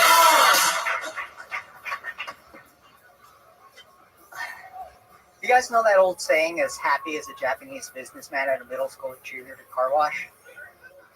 I'm not happy right now. I'm not saying that I like little girls, no, I'm just saying that. Anyway, so it's good to be up here. I'm not expecting this to go well. Weird coincidence, those are the exact words I use right before I have sex. Anyway, yeah, I'm not exactly a ladies' man. What? No way. Yeah, no, it's true, believe it or not. I always worry when I do these because I'm an introvert. I don't really belong on a stage. It makes about as much sense as being homophobic and shopping at Whole Foods, or having a cologne allergy and attending an Armenian bachelor party. All right, I guess that's good. Thanks, everyone. There you go. 59 Sacramento Thunder. Tam Fam. I know, right? Fuck yeah, he's already got his own shirt made. I dig it. I guess you do that first and figure out the rest later, huh? How long have you been doing stand-up? 3 months. Oh, cool. Wow. Yeah. Yeah, That's great. Yeah. You actually have some jokes, man. Yeah. Totally. Yeah, it's very fun. Yeah. Don't talk about yourself in the third person on stage and act like someone else is talking. Yeah. You're better than that part where you heckle yourself. That no way thing. Yeah. Just let somebody heckle you or don't, or to just plow through like it's not happening. But you don't have to heckle yourself. And really talking in the mic and project your voice because it was really quiet. I had to turn you up a lot. Just to, Well, unless you really heard somebody talking to you. You hear like voices. Not today. Yeah. No. Okay. It is the comedy You store. never know. Yeah, man. Yeah. Could be his thing. I love it. Where are you from? Yeah. I'm from the Valley. I've lived here my whole life. I'm Vietnamese. Yeah, the Japanese part. I was like, you're not Japanese. Like that threw me off. I mean, you're very Asian because you put your comedy thing on your shirt. That was very Asian of you. Yeah, but different Asian. Thai, right? Huh? You're Thai? Vietnamese. Vietnamese? Yeah. Vietnamese, of course. That's how we got the shirt. Did Yeah. Your brother make it for you? Yeah. Okay. I like that they groaned you. That's hilarious. Like, oh, wait a minute. We're supposed to be assholes. Oh, okay. I'm sorry. Oh, we're thinking China. Sorry, it was made in China by a child. They were mad at that. They were got the thing wrong. I tell you, man, you had some jokes, dude. Yeah, You had some fucking jokes. Who knew? Yeah. Who knew? I was impressed.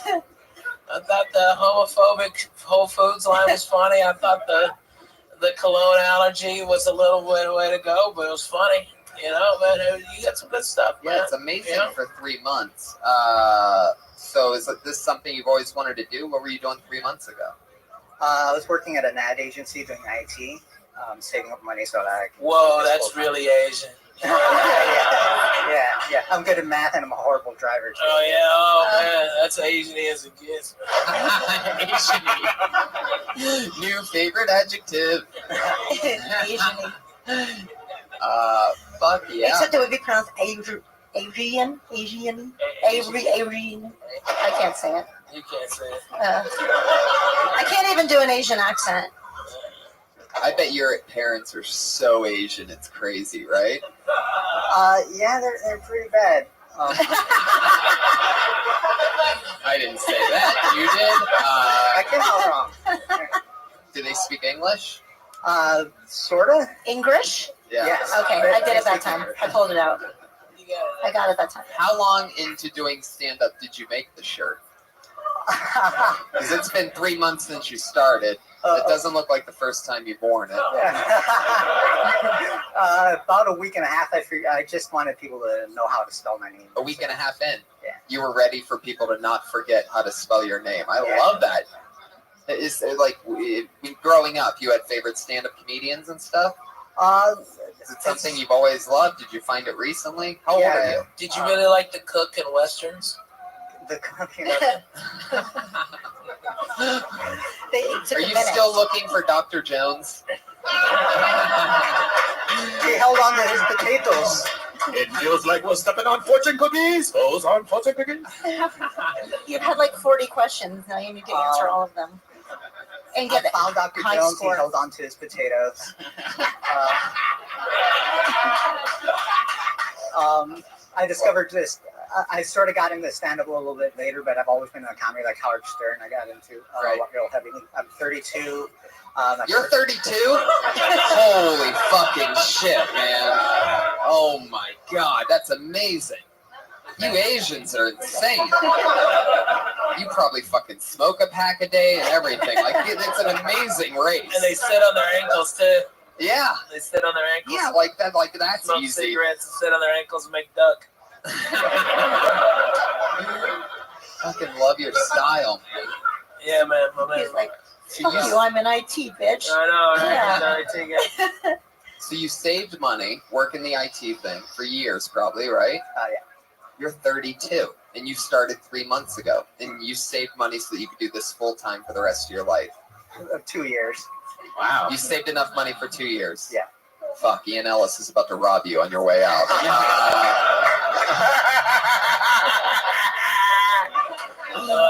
He hangs with black people. Their pussies be stinking. Do you get up a lot? I mean, do you go try to do different kinds of spots around town? I do a lot of open mics, but I don't get like booked. Right. Well, of course, you've only been doing it a few months, but like, are you going up a lot? Yeah, I go to like 6 a week. I get up maybe 2 or 3 times. You got to go to ones where you can, no matter how long you wait or whatever, at least you know you're going to get up. You know what I mean? Except for this show, which is perfect for it because it's like crazy what could happen.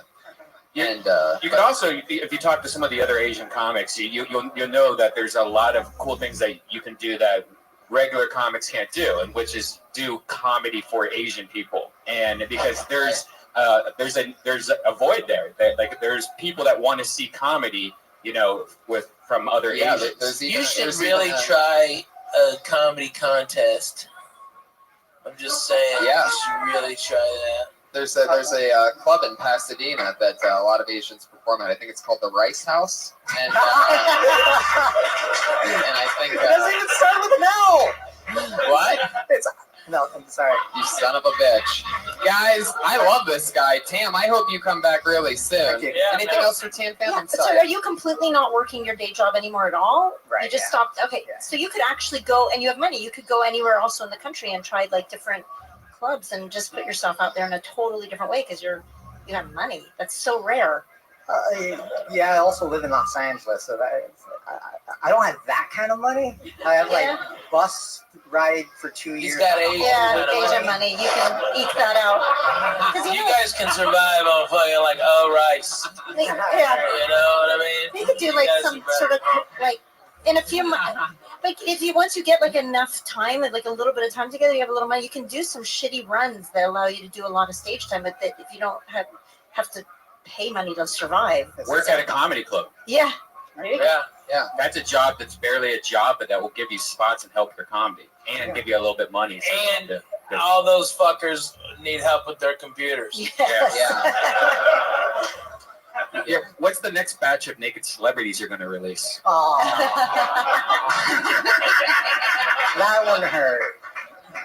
Fuck yeah. By the way, I heard it's guys. I guess I heard that the next batch, those people that are releasing all the naked photos, I guess now they're releasing the Brad Pitts, and then I guess that's the next wave. It's just all the guy celebrities. Thank God. Oh my God. That's gonna be creepy. George Clooney with a cummy cock. Ugh.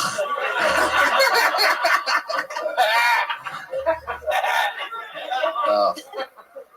That'd be creepy. You just wanted to say that, right? George Clooney with the coming cock. Say that 3 times fast. George That'd Clooney. be, that would be a crazy vine if that got released. Tam Fam, there he goes, everybody. Tam Fam. He's on Twitter at Tam Fam Comedy. For those of you that didn't read his shirt, Tam Fam is spelled TAMPHAM. Word to that. Oh yeah. Heavy on the PH. Heck yeah. Tam Fam, not to be confused with Dat Fam. You dealt with Dat Fan, right? Yes, I did. Right. That's insane. That guy's already funnier than Dat Fan. You want to hear an amazing Dat Fan story that I've Yes, never told I'd love before to. that I'd love to tell? And this is via one of my good buddies, Comedy Central roast writer Jesse Joyce. He was once hanging out at the Hollywood Improv, and this is right after Dat Fan won Last Comic Standing, which if you know anything about the history of it is insane. Because he beat supposedly Ralphie May, a monster comedian, and has come out, with a new hour pretty much every year or 2 a year. Like you're one of the most productive and hilarious comedians. And Dat Fan's done nothing since then. But anyway, the point being this, you're gonna fucking love this. So here we go. A bunch of people are at a packed Hollywood Improv. There's like a big bar there, in the front. Everybody walks through the front, this front bar, and you see who comes in. Now Dat Fan. It's like a packed Friday night. He had just won Last Comic Standing. He walks into the Improv. Now, Dat Fan's like one of the least respected comedians, okay? So Dat Fan walks in. Now, what year was that this all happened? 2003. Okay, 2003. So imagine this. This is a true story. Dat Fan walks in. Behind him, without Dat Fan knowing it, 2003, in a robe, Rodney Dangerfield walks in behind him. Now, people at the bar start like freaking out, like, "Oh my God, you see fucking Rodney Dangerfield!" And everybody starts this slow clap and starts standing up so excited because they're all looking at Rodney Dangerfield in this, robe, sort of just like straggling around Melrose. But he knows the Improv's a comedy club, even though he's a little bit old, maybe a little bit out of it, who knows? But the whole place is going insane. He goes, yeah, because Rodney Dangerfield's there, and Dad fans in front of him, not knowing that Rodney Dangerfield's right behind him. So he's going, oh, thank you, everybody's like, fuck you, Dad fan. Rodney Dangerfield's playing. He turned around and he's just like, oh, God. And he scurried away. And the people that were there, it's like ingrained in their brain forever. It was like the 9/11 of perfect timing. And, so it's like, Jesse Joyce can't even tell that story without like choking on a lung because it's just so funny to him because he actually has the video image of it in his head of the experience. So that's a great example though for younger comics because he got so successful so fast off that show without really earning it that it just killed any opportunity he would have of being a respected, legitimate. I mean, if that had happened 10 years from when it did, he might actually have more of a career. I don't know what he's doing right now, but he was always really nice. Right. That's one thing that he was nice, Oh yeah, he was weird. Yeah. Jay was London, great. Jay London once gave me a great piece of advice off of that on that note, which was have all the fun and learn and develop as much as you can now because once they know who you are, you have to. It's all work from that point on. So, like Ralphie was so ready when he got that show. He was just ready. Yeah. And that was not ready. Right. Yeah, he has an opener. Yeah. Tam Fam. Yeah, there you go. So wait. Actually, Tam Fam was funny. Yeah, totally. Yeah, more original, right? Yeah. No doubt. Come back, Tam Fam. We love you. Yeah. Your next comedian goes by the name of Eric Levi Hackett. That's a serial killer name, so I'm pretty excited to see what happens. Whoa. No Eric Levi Hackett here? Well, that means he just got, Stuart, blacklisted. Make noises. Louder. Josh, we need help with... Yeah, your sound's out. Super weird. That's never happened before. He said it might go out of batteries. Just go right ahead. Make some noises into the mic. Pew, pew, pew, pew. Wow. One of my favorite blacklistings ever. Just everything going wrong. Pew, pew. Earl Levi Hackett sounds like somebody who's like trying to assassinate the president, right? Okay, your next comedian goes by the name of Johnny Stewart. There we go. There he is, right out of the middle. Might be South Carolina, isn't it? No, that's it. No, that's not the other guy. Hi, I'm Johnny. I got a minute. I'm going to get right into it. I think that buying a car is a lot like adopting a kid. I just went to the car dealership and they were trying to really hard sell me. And then I realized, this dude should be selling children with this kind of intensity. He was because color affects the price a lot more than you think when you're trying to adopt a kid. You know what I mean? Reliability, that's going to cost you big time. But it's worth it. You don't want to get one of them salvage models. Swear to God, the owner before it didn't take good care of it at all. That's going to mean costly repairs in the future. And, wow, they went a lot quicker than I thought it was. I kind of starstruck. I got the perfect 10 right here. I didn't even expect that shit. Can I tell a bit I got about Ralphie May real quick? You have 14 seconds left. Damn it. All right. Jumping that the next one in line is Ralphie May. That's not even a fucking joke, you people. No. Because I got him at the booker was telling me that if... Oh, no. Johnny. Oh, sorry, man. I love you guys. I have so much respect. It's not even a joke. No, it was a joke, but it's not a 14-second joke.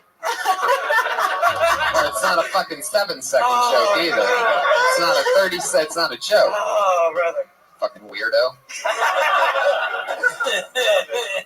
Johnny, what did you even talk about? What's your deal, Johnny? Where are you from? You've never been on San stage. Bernardino. You've never been on stage before, correct? No, 2 months. Oh, okay. Yeah. How many spots a week you been doing? About 3 or 4. Interesting. It's hard to get down to a minute. A lot of my things are longer storytelling type things. Oh, jeez. Yeah. You should not be doing stories right now. Right. You should just be concentrating on jokes. Yeah. Man, you kind of blew our mind when you came up here. You look like... Oh, John. Yeah. Yeah. Oh, my God. John Westling. Yeah, John Wesley. Yeah. I don't know who When that we is. first Comic Houston from comic. Houston. Both of us. I was Yeah. like, look at the hat backwards, and these names even. Yeah. Yeah. The hat. You should look moving him the hat backwards is a smarter move than what you know. Yeah, because the shadow. Yeah. Right. It blocks off your face. Always move it away. That's why it's hard for like the big thing now is like facial hair. I mean, it's the same thing. You don't see guys on TV with a lot of facial hair in like sitcoms and stuff like that. And the reason is that people don't believe them. They don't believe in them. They don't think they're being honest. They have something to hide. And the same thing with a hat. It's like you have something to hide. And so they'll Is that why I'm not on TV? I just need to shave and take this hat off? It would help, but yeah, I mean, it's not a miracle. You know, I did a hat thing. Like I still do the hat thing because I remember. You get really defensive about this. No. I remember people telling Rogan that back in the day, and Rogan would come out on stage with wearing hats, and I remember going, "He's doing it. It's not affecting him. People are still connecting with him."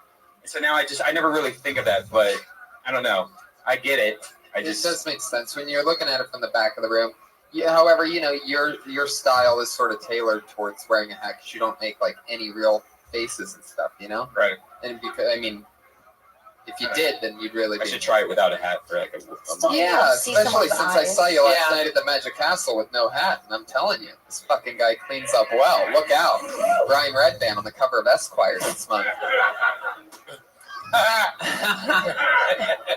Now, Johnny, let's talk about it. What were you even trying to say during that? You were the beginning was how buying a kid is a lot like adopting a kid is a lot like buying a car. It's like an extended metaphor type thing.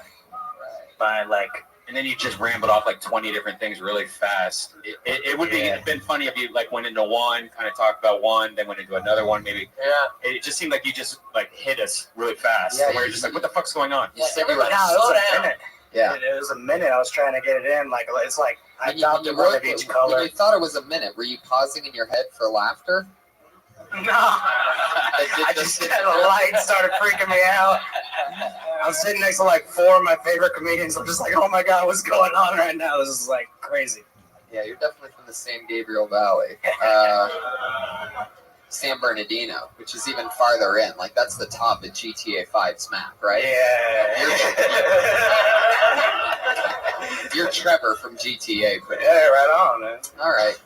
Well, I like your style. Do you talk about working at a gas station, or? I'm actually like an engineer and an accountant and stuff. Really? Yeah. 22, I have like a wife and a kid and a mortgage. And wow. Get out of comedy. No, that's why I wanted to get into comedy. It's just soul drenching. It's the other way around, man. You should drop out. No, it's the truth. Before he fucks his life up, he's got kids. Can't be going waka waka waka when he's got kids. Well, it destroys marriages. Y'all got kids? Yeah, but we were together forever, and I'm successful. You're not. You know, I mean, I'm sorry about the failed copy page joke. It's all right. No. It's not that. It's just that comedy is such a brutal mistress. I mean, you have to, you know, every night you should be doing 2 or 3 sets, and in clubs, and that doesn't leave a lot of time for a family. And then your wife, she didn't get into this with you when you were already doing stand-ups. You're going to be out at night, away from her. Yeah, it's hard, man. Maybe you don't make as much money as you could in your other job, or you start letting. We've seen a lot of people lose their marriages. Yeah, I know I'm like, don't quit your day job type yet, but it's just fun. It's like, this is probably the best minute of my week, to be honest. It's just like, I love it. Now, you're from San Bernardino. You're 22. Right. You have a kid. Right. I'm guessing the kid's what, 12? She's like 1. Wow, 1-year-old, huh? Yeah. Interesting. Well, fuck yeah, man. It seems like an interesting time to be getting into stand-up. I don't know, that's a tough one. What does the wife do? She works from home doing computers and stuff like that. Like we pull together like pretty good videos. What are we talking about? What's computers? She make more money if we were doing that. Not like computers, so like remote desktops type stuff. Fixes your computer from the other side of the Yeah, the country. kid and the wife's hard. You know, you're 22. That Tam Fam has 10 years on you, but he's got no kids, right? Right? There you go. See how excitedly he said that from the back of the room? He couldn't wait to talk about not having kids. Yeah. My man Tam Fam. Yeah, just having a relationship and being a comedian, not even being married with kids, is one of the hardest things. Unless because the time that you're at a comedy club's late at night till 1 in the morning till 2. And the only way you could do it is like if you date a stripper. So I recommend doing that. There you go. It's good to know. If he wasn't, we met long before we had kids, right? And so we were both in get it, you know, we both know what we're doing. But if he wasn't making a decent income, we couldn't be living in LA doing what we're doing. It'd be a completely different picture. I mean, we'd still probably be doing comedy. We'd be living in someplace else, just figuring it out. It's a weird thing. Yeah, I'm not thinking career yet about it. It's just like find like a place to let my ADHD out for like a couple minutes a week. It's like great. I gotta work in the morning and then school and then do this and then hang out with the kids on the weekends and stuff. And it's like, it's just fucking jam it all in. My wife's super supportive. I love it. Hey, baby. You're an nobody's there. She will be. You're an engineer and accountant, but you're still going to school? Yeah, because when I got into the warehouse, so they keep paying me shit warehouse money for like a 6-figure job. So I'm trying to get a degree. I'm like, you know, they see me as a kid and shit, but, you know, fuck it. There you go. Because you're kind of a kid. Yeah, I'm a kid with a kid. It's rough.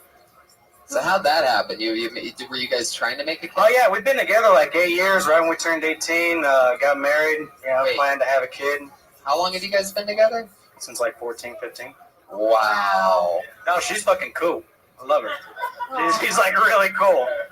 She was like really like subjectable as like when we were younger, so it's just like build a bitch workshop. You just like get her right into whatever you like to do. She's got tattoos and shit now. Well, I want to hear you talk more about She her. fucking hates that joke. That's exactly what you should be talking about. Yeah, is that that's real really stuff. nice.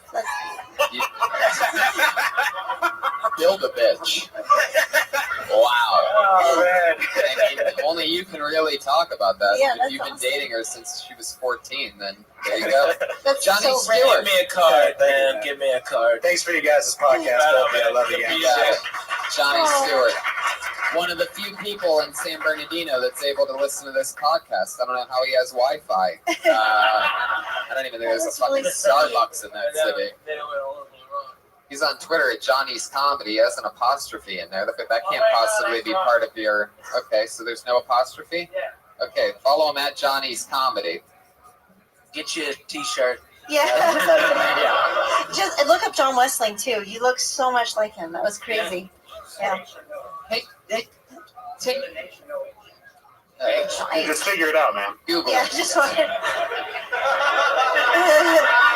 Hey, Tam Fam, how many different Tam Fam shirts do you have? Do you only have one? Oh, okay. You wear that every night when you could do stand-up? When he was young. You son of a bitch.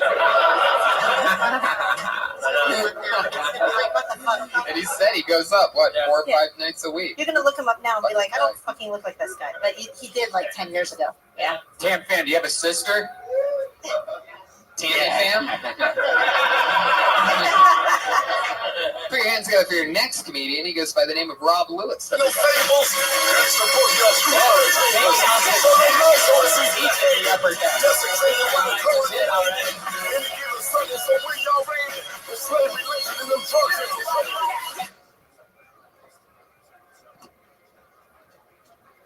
Guys, I'm going to talk about something really serious. I just moved here from Philadelphia and feeling a little homesick.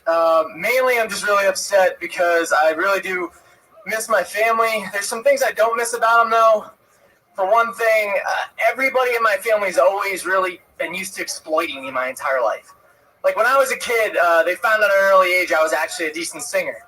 So I started singing, like, Michael Jackson, Stevie Wonder, all sorts of things. My family loved listening to, like, old R&B. It was great. And then they realized, like, my favorite song to sing was You Are the Sunshine of My Life. And they wanted me to sing that at almost every single family gathering. it got really annoying really quick. Like, I was singing at funerals, I was singing at birthday parties, I was singing at bar mitzvahs. Guys, singing You Are the Sunshine of My Life at a fucking funeral is really fucking awkward. I'm just not gonna... and singing it to my aunt as her husband's being lowered, like, this just... Whoa, Rob. Whoa, there's some birds in there, too. Hi, Rob. One punchline in 1 minute.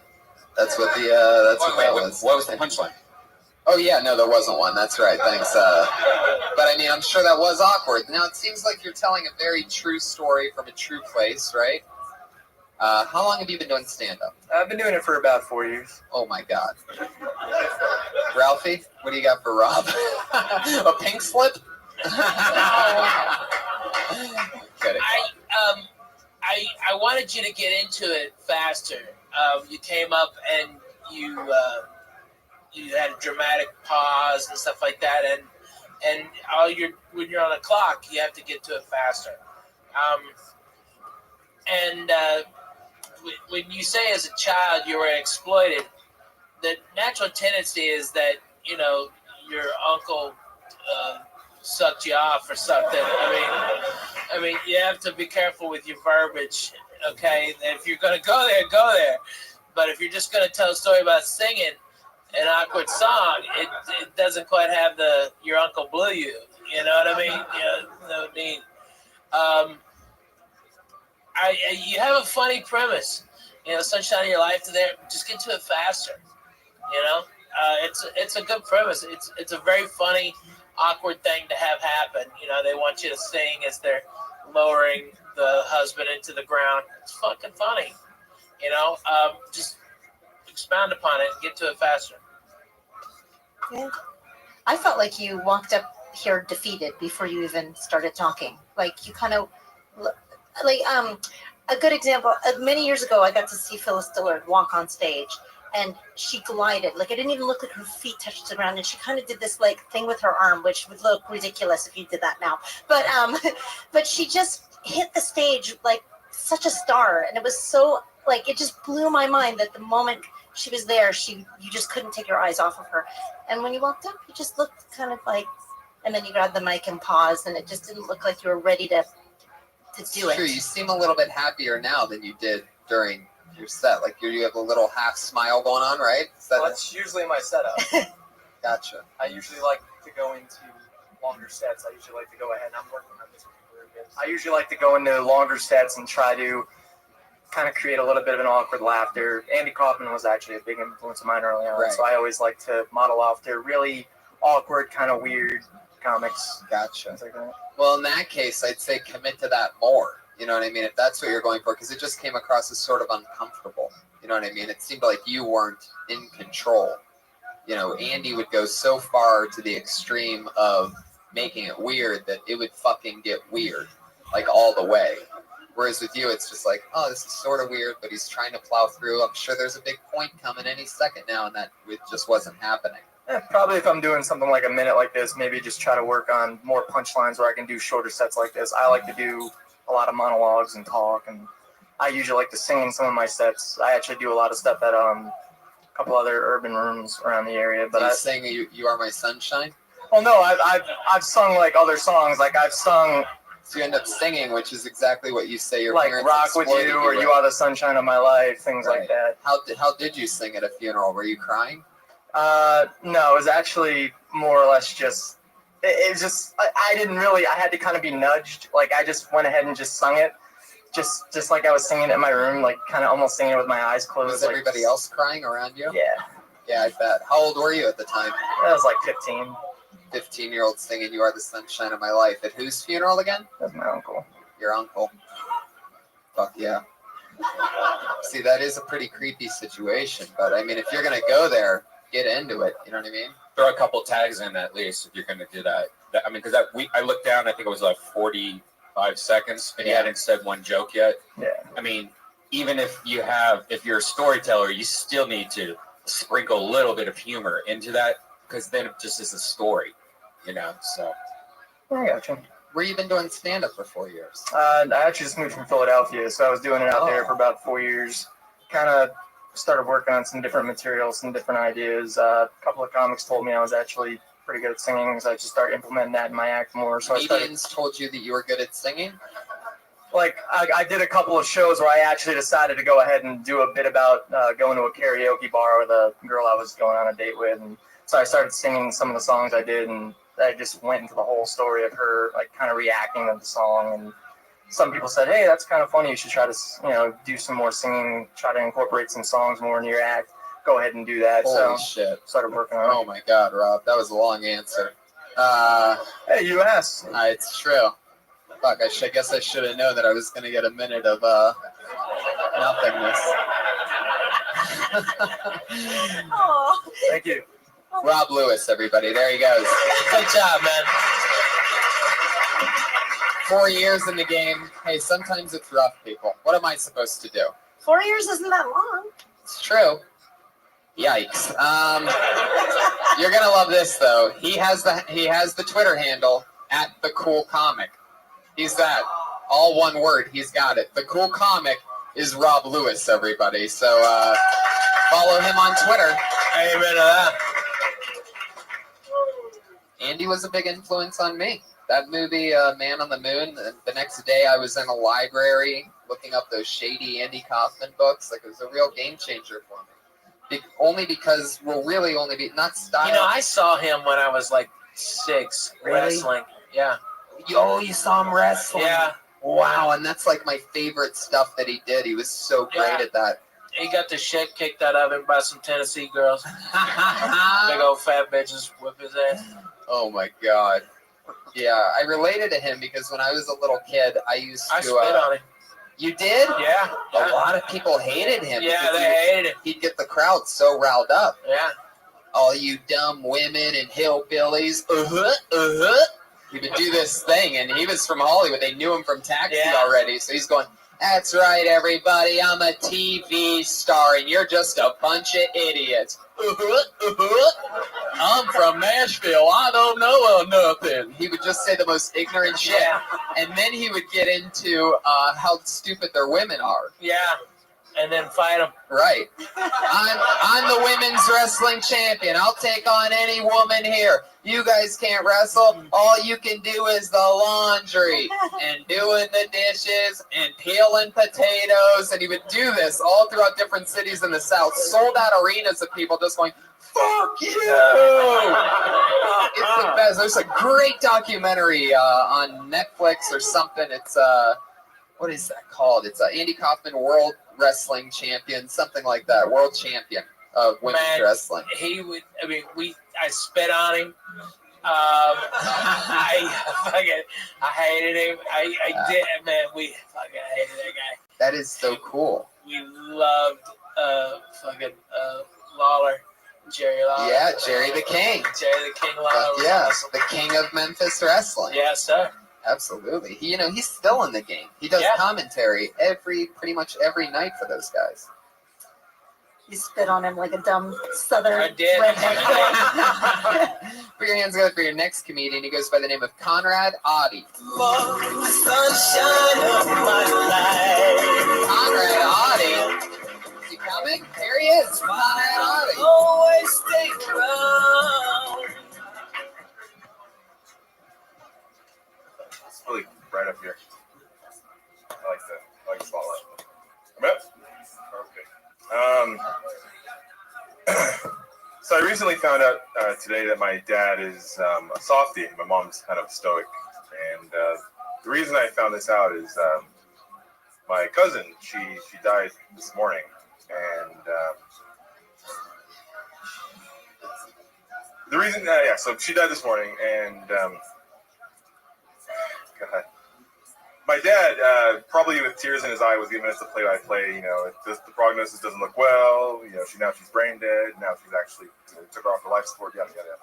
And so I call my mom. I call him, and he's not picking up. So I call my mom, and I say to her, what's going on? Is everything okay? And she says, I go, I heard about our cousin. She said, yeah, they'll take care of it tomorrow. But you've gotten some tickets in the mail. You should take care of them. And it made me realize that my mom, she's very good at compartmentalizing her emotions. That's soft. Wow. Fuck yeah. Your cousin died this morning? Yeah. Wow. Well, luckily I know a guy that sings at funerals, so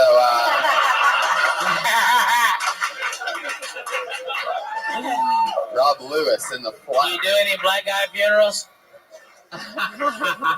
You do black Ian Ellis does. Yes, Ian Ellis does black guy everything. Yeah. He might bring some Febreze and a squeegee to the event, but Man, you and Rob Lewis went mono-y monologue. That was something else. What were you getting at here? What was the big? What were we winding up for? Yeah, it slipped my mind. I wrote it this morning, but it's. I bet you did. Your cousin died this morning. You couldn't have written that yesterday. Ahead of the news over here. Last time you were on, you were on before, right? No, it's my first. No, first time. Oh, okay. Oh shit! It's the Brian moment of accidental racism.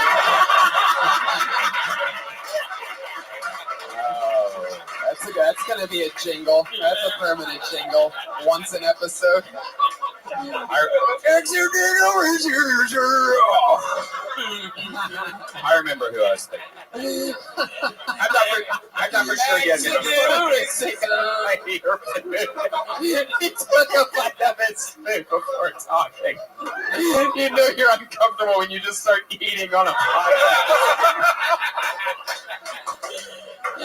Oh my god, I fucking love it. Fuck yeah, Conrad. So let's talk about it. Where are you from? What's going on? I am from San Diego, and been here since November. Accidentally ended up here. You're out of it today, aren't you, man? You're having a hard day, right? Were you close to this cousin, or is it like one of those black cousins? You know what I mean? Or it's like eighth cousin, but you say you're cousins, like you're really friends. All right, I made it weird, guys. That was not accidental racism. That was on purpose racism. Tony purposeful racism. We were pretty close, and I felt this would be a great way to vent a little bit. Really? You thought this would be great? This is not great. give your best 1 minute. It's topical. Yeah, I'm retiring this job, but yeah. You know, it's hard. You know, what you did was important as a comedian, that you took some tragedy, and in spite of it, you got on stage and you attempted to make something funny. Yep. And that is a huge step in the right direction of being a comic. You can't be shaken. The show must go on. You got to handle stuff even when it's the hardest of all time. Yep. You know, you're brave. Good for you. No doubt about it. I really do love that. You know, and to try to roll with something new, to take that chance instead of trying to phone it in with something, you know, it's better to work that muscle of having balls than it is to not have balls. You know what I mean? Yeah.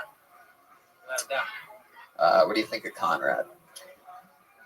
I thought that was a rough set to come up, but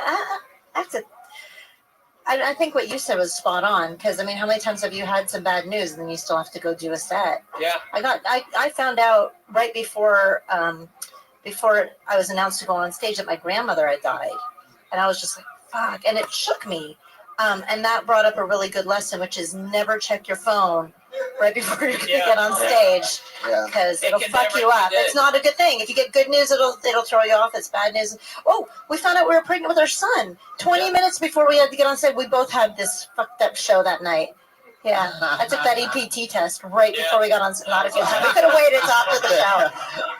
That was a fucking bad move, man. Wow. That's crazy. The good news is I think you wrote your cousin an obituary tonight, and your father's a softie? I don't know. You guys didn't like that? All right. I was gonna say you have 99 problems and an obituary ain't one. I've been waiting 12 years to say that joke, and finally found the right opportunity. Are you sure? No. Okay. No, I wrote it 7 seconds before I said it. Conrad, welcome, man. Come back anytime. Very fun. Well, if he does, you'll just think he was another black guy that had been here It's before. true. It's true. Brian's pretty certain this is your 40th time on the show.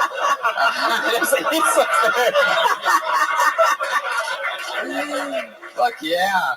You know, I was thinking about pregnant. I was thinking about that live with his grandma. That works at the strip I know club. what you're talking about. Yeah, I don't know why. they do look alike. No, they really do. I'm from Youngstown, Ohio. I know when they look alike. Conrad Audie, everybody. He's on Twitter at Capt Conrado, like short for captain, but Conrad with an O at the end. C-A-P-T Conrad O. There he goes. Conrad Audie, everybody. This is the part of the show where we move into our two fantastic regulars. We have two young ladies that have been doing a new minute every single week. They're the only two people that get automatic spots. That's awesome. They go with us on the road when we go, and it's always fun to see them watch them grow. And this week's no different, I do believe. Okay, great. You know this first girl as the college dropout from Florida. She quit college right before graduating because she came up on Kill Tony for her very first time on stage, and she's been doing comedy ever since, all around town, and a new minute every single week. It's Kimberly Condon, everybody.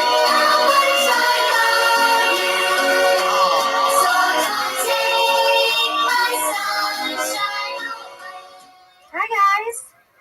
Hey, what's up? Guys, guess what? I've been seeing someone lately. Really excited. All right, I'll take that. That's a confidence booster. Thank you. I'll see you all after the show. I have been seeing him, and I think pretty soon here, he's gonna start seeing me back. He's really gonna, because I'm walking past a lot, so he's gonna pick up the hint pretty soon. It's gonna happen. I hate when my boyfriend says, "Stop calling me that. I don't know you." That's super weird. Stop freaking out. I knocked. You didn't hear it. I'll get out of your house. Okay, I'm going. Yes, it's your t-shirt.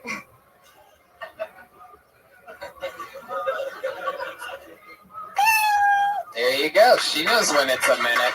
That's awesome. Yeah. That's great. That was punchlines, comedians. Yep. 4 or 5 of them in a minute.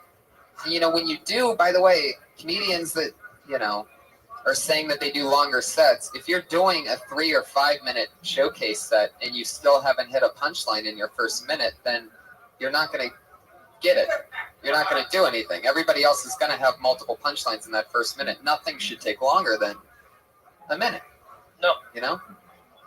Kim, that was fun. You're in crazy girlfriend mode this week, huh? Writing about this. So is this an imaginary boyfriend? Are you really seeing somebody? Well, I got really creepy last weekend, and so I figured I should write about how creepy I've been getting. I didn't even meet a guy. I saw a guy at an improv show and found him online. Oh, yeah. I saw this whole thing. Oh, yeah. And did you track him down? Well, okay, see, a lot of guys are telling me not to say anything to him because I'll look desperate. Brian said that, so I didn't give him my number. Crazy. But it does. A girl's not supposed to give you your why? number. If I didn't say anything to him that night and I just saw him, he's never going to come up for my number, right? So I have to ask him, or no? What are Guys? you talking about? What the fuck is wrong with you? You think you like Why fell in not? love with this guy based on No, like I just want his number. Why can't I do that? You're totally gonna because get I want it. Yeah, you're totally gonna get dicked. And that's fine. I know, right? I just thought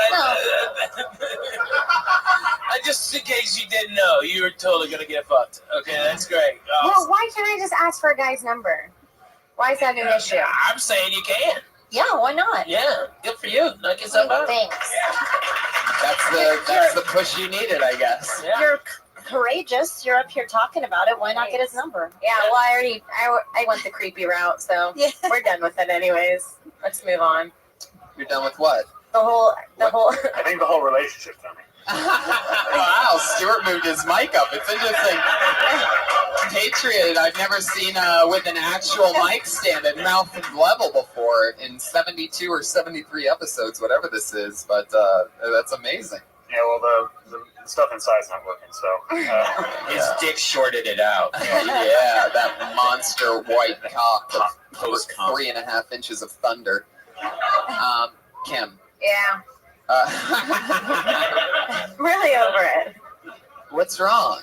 Nothing. I'm never the creepy one. I'm just amazed that I like the creepy. Yeah, you see so many guys, and you're in Hollywood. You're doing a lot of spots. You're getting around town. So I'm just surprised that like you saw some guy and based off of like this look, like I you're know, 'cause I hate them What's he look all. like? What does he look like? He's just hot. Yeah, okay. White or black? Is it He's a Tam little bit Fam? of both. He's a little bit both. All right. The short hair, long hair, clean cut. I don't think know. you're asking about a dog, Red Band. Yeah, actually, Has he been fixed? I've been through enough with having to message him. I've been through a lot, guys. Wow. All right. Fuck yeah. She'll be here next week performing Def Wanna F.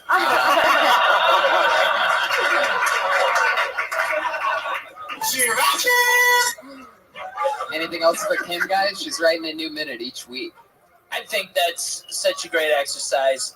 Comedians, when the first time they go up on stage, they have 5 new minutes, and they never get back to that type of courage for years, where they just go up with 10 minutes they've never done before.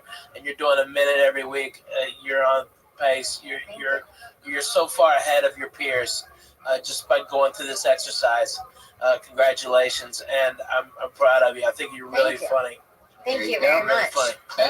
Thank you. Lana? I would get crazier, get more into the stalking part. I liked it. I like even think of some creepier things that you did. Oh, I've done creepy things. Right. Like printed out the photo and framed it or something like that. Yeah. From Facebook. Right. I like looking at the first profile picture. You click and then you go left, and you always get the first one. And then you see what they're really about. Wow. Okay, bye. There she goes. She's going crazy, everybody, and I like it. I think we're about to see big breakthroughs on the front of Kimberly Congdon. She's on Twitter at Kimberly Congdon, guys. Her egg is swole. Yeah, she's got that. That Latina clock is ticking loud. I'm pretty sure the big hand is moving faster than the little hand. That makes no sense. Guys, our other regular, always goofy stylings of a regular on this podcast and on Dysentery. Put your hands together for Sarah Wineshank, everybody.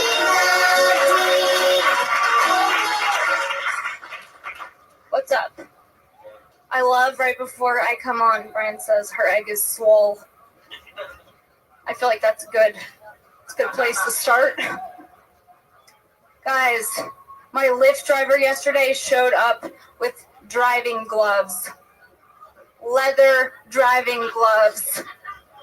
My first thought was not, oh, he takes driving seriously. My first thought was, fuck, this is some O.J. Simpson shit right here. But I'm still here. So it turns out he does take driving seriously. Fooled me. He might also have light OCD. Debatable. Alright. So I have a problem with these blogger bitches in LA referring to themselves as gypsies. It's something that I keep saying, like on Instagram, gypsy, gypsy. It's like, do you know what a gypsy is, bitch? You're not. Was there more to that? Well, go on. Yeah, I was gonna go into what a gypsy is. It's like a nomadic, Romanian woman I traveling think you around. saw one blog that called it themselves a No, gypsy. lots of blogs. Really? Fashion blogs, yes. Reading a lot of blogs, huh? Lot of blogs. Fuck. I love your attitude. Yeah. You're just like, Thank you. yeah, look at me. I'm snarky and I'm. That's great. My dad used to buy me isotoner gloves every year as a stocking stuffer. What? And they used to be really popular in the 80s. They like isotoner gloves. Everybody had them for some reason. In Ohio, a lot of people wear them because it's so cold that you want to be able to hold the steering wheel without freezing. But you should look into isotoner. There's a lot of funny there. Isotoner. Isotoner. All right. Form-fitting gloves. Form-fitting gloves. Did you just tell her to work in isotoner? That's hilarious. Don't ever do that. Okay. I don't know what the He's fuck fucking we're talking with about. you.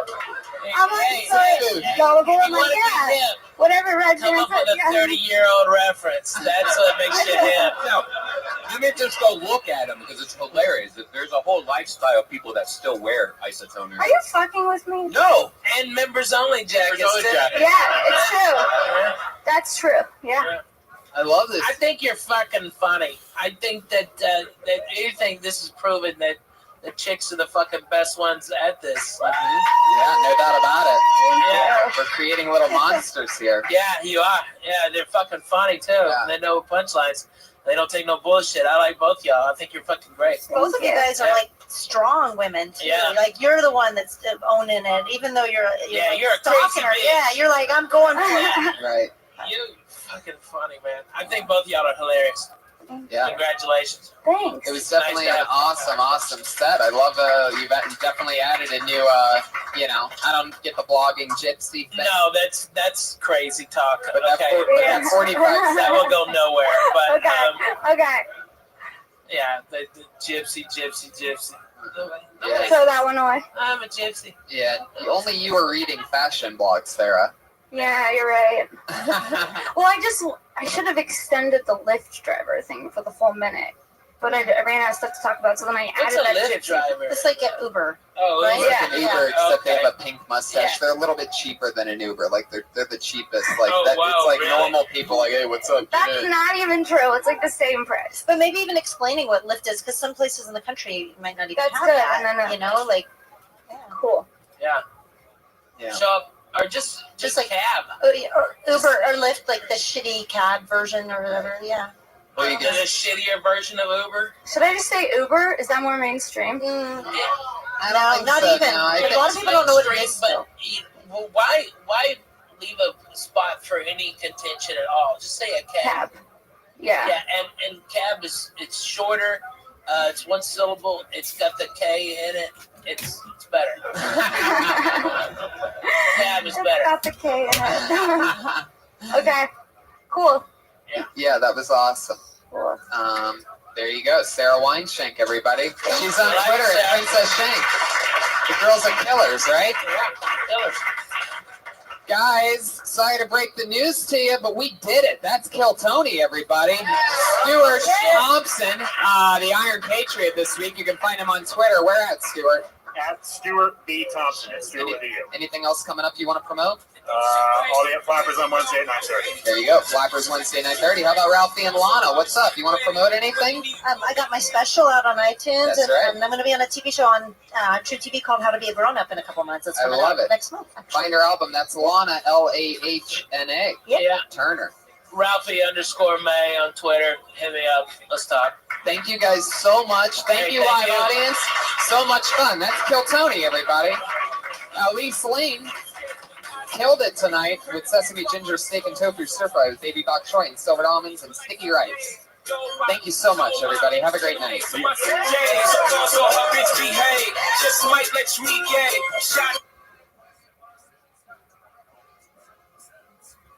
The already on stage, Hinge Clip! Yeah, hi everybody and welcome. Holy moly, how exciting.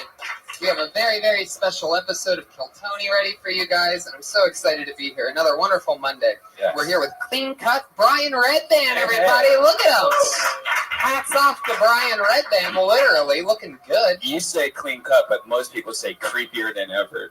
Who says that? Anyone that sees this mustache. Who prefers Brian's new look over the hidden under the ball cap? See? Oh, I'm only doing this because I'm about to go on the road with Dean Del Rey, and if you know Dean Del Rey, he has a really big mustache like this, and I bought vests, so You're gonna dress up. I'm like dressing up. I'm Wow. becoming a Del Raiser when I'm on the road with him. Wow, I'm gonna raise some Dell, huh? Yeah. Well, that should be interesting. Who would have thought that people get double the Dean Del Rey that I they know. pay for? With the Tiffany Haddish in the middle. That's right. That's right. Which is the opposite of Dean Del Rey. Exactly. That's more like Dean Del Rey, Jay. That's really funny if you know Tiffany Haddish, but since some of you don't, just laugh now. Google it and then laugh later. Yeah. Exciting show coming up on Wednesday. Oh, yeah. Death Squad Secret Show number 2 is going to be here Wednesday. We have Mark Maron, Steve-O, Joey Diaz, Neil Brennan, Bobby Lee, Rory Albanese, which is used to be the producer of The Daily Show and the writer, and Mike Black, Tiffany Haddish, Tony Hinchcliffe. We're all going to be here. It's going to be Main big. stand-up comedy Wednesday night. Yeah. Is that at 10? 8 o'clock, and there's a couple surprise guests, too. Ooh, surprises on top of Marin, Steve-O, Joey Diaz, Tony Hinchcliffe, Neil Brennan, Bobby Lee, Rory Albanese, Tiffany Haddish. Mike Black. And it's Mike Black's birthday. Wow. So, yeah, it's going to be a fun show. That's going to be exciting. Yeah. I was just in Toronto this weekend and performed in front of 3,400 people at the Sony Center and had an amazing set. Got heckled by a crazy Canadian lady. Handled it extremely well for 7 minutes and lit her ass up, and now I'm famous in Toronto, everybody. That's what happens if you have one good set in front of 3,400 Did you people. catch it on video, or did anyone catch it on video or audio? I'll bet you there was a few creepy YouTubers out there. Out of 3,400, yeah, there has to be one. at least a few. But I got it all audio recorded, and it's pretty amazing. Yeah, Death Squad's so huge in Canada. It's insane. It's A ridiculous. lot of Kill Tony fans stuck around afterwards for the long meet and greet. So thank you, Toronto, for an amazing time. And some exciting news perhaps being announced next week about something about Red Band and Tony in Toronto. Oh, yeah, that's right. Let's not make it official just yet, but there could be a special announcement in the next episode. Next Monday. That has to do with Toronto and us. That's right. Man, your breath smells like fish. That's because we just had delicious fish tacos, everybody, from our one and only sponsor. Put your hands together for her. There she is, right over there, the lovely Elise Lane. Before I jump into that, I will say, even though they're not our official sponsor, a cool t-shirt company called Homage, based out of Columbus, Ohio, sent me this amazing Ohio State Buckeyes shirt and asked me to wear it on Kill Tony, and of course I will. This company's really cool for anyone that grew up in Ohio because they pretty much take old designs and they reprint them. Like they have a lot of Surf Ohio shirts that are one of my favorites growing up, and a lot of the old logos and designs of old Ohio stuff. They sent me 3 amazing Buckeye shirts that I'm going to be wearing over the next however long, and also a, you know what? I'll keep that as a surprise too. I will tell you, it's a professional wrestler on a t-shirt because they heard that crazy Rogan episode. Now, Elise Lane made us fish tacos, but I always tell Elise, you know, you're a gourmet chef. You're a professional recipe checker. She is a top-of-the-line 5-star chef, people, and she cooks us gourmet meals. What I used to do is I used to tell her, write it out fancy like you would, you know, for a recipe. Menu. And I'll read it. And I had trouble reading it a couple times because they're weird French words sometimes, you know, this or that. And then I realized, why should I say what she made us tonight when our associate runaround producer, Josh Martin, notorious for his speech impediment, notorious for his commitment to Kill Tony, why don't I have him read it into the microphone? And then the week after that, we realized, instead of Josh taking his time reading it, what if he had to read it all at once without stopping, or else he gets flicked in the nuts? And then this week I decided, why not use this ninja star to flick him in the nuts since it's been sitting on the table? We could lose our first penis tonight on Kill Tony. And that, if that's not, you can't get that on NBC or ABC or Fox, everybody. You guys excited about this at all? Josh is shaking his head no in the back. Put your hands together for Josh Martin, everybody. Here he is. He's on Twitter at Josh Martin. Another new thing that we updated for this week is this is his first time getting to look at it right now. This is his first time getting to look at it. If you have any questions, other than enunciation questions, if you have any problem with the handwriting, let us know now. Do you think you have a ballpark of it? Don't ask the word. Are you ready? Yeah, I think I got this. Okay, wait.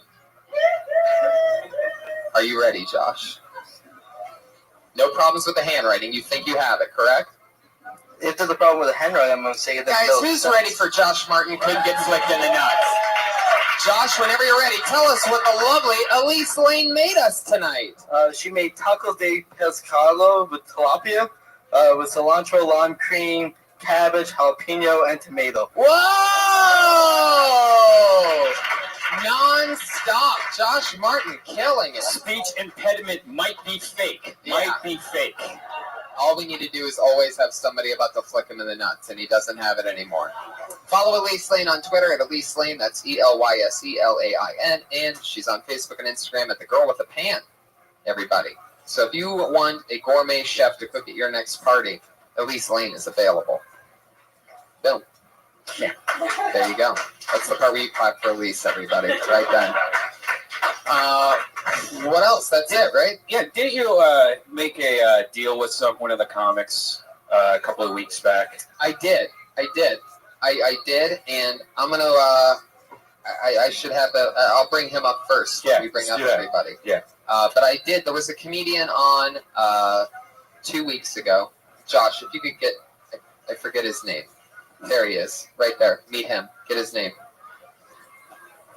All right, fuck it. That didn't go as smoothly as I thought it was going to go. But anyway, I realized I've seen him for the last few years doing stand-up comedy, and actually, I'm going to wait for this. I'm going to wait for that. We're going to bring up our weekly head of security.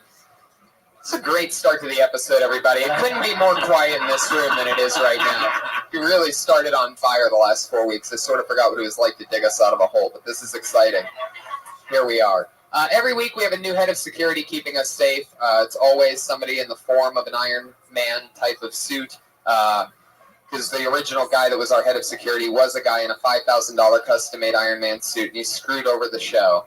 And he said that he got too big for the show and that he's not coming back until it's a show on Comedy Central. We told you, you're replaceable. He said, no, I'm not. So what did we do? We've replaced him every single week since then with a new superhero based off of his original character, loosely based.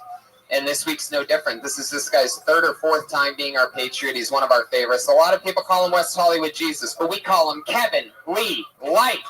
Jesus Patriot, everybody. There he is. Live in the flesh. Resurrection. There he is.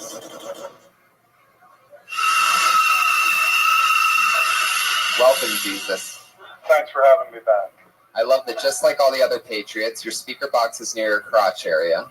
You know, the strap that holds it on usually is missing this time. So this is double stick taped to my pubes.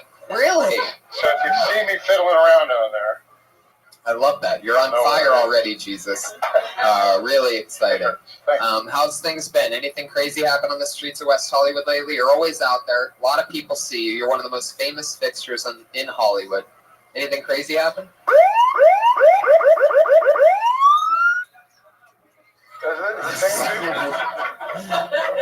We had a pipe break down the street the other day, clogged up Sunset Boulevard. Were you there? 100-year-old water main. Did you turn it into wine? Was it a wine main after that? Well, I don't know. You want to bring up wine and fish and loaves and all that? I had my fish on a tortilla tonight. I want to thank that chef. That's right. She's sitting right next to you, directly to your right. Very fine, delicious meal.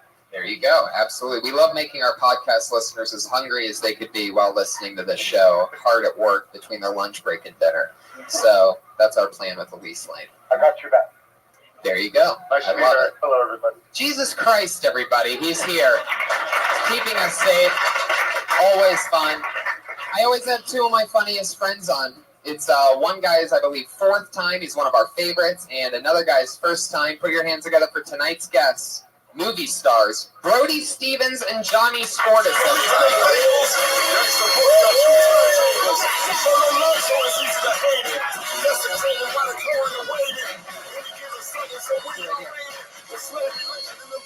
Brody has been on so many times. Johnny's first time.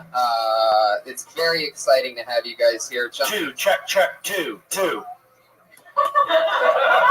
Welcome back, Brody. Great to be back here in Southern California. I was in Toronto the past week, and before that, all over America. And it's always good to be here up in the belly room doing Kill Tony. Yes, you got it. Push and believe, never forget.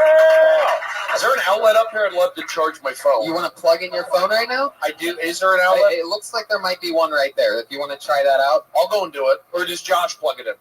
Yeah, Josh, you want to just do it? Can you do it? I'll do it, Josh. No, let Josh do it. All right, do you know how to do? Okay, thank you. There he goes, charging it up. He's at Josh Martin. Just keep an eye on it. Thank you. Welcome to Kill Tony. Thank you. Yeah, Stephen Brody Stevens. Thank you. And Johnny Skordas is here, everybody. His first good time on Lord. Kill Tony.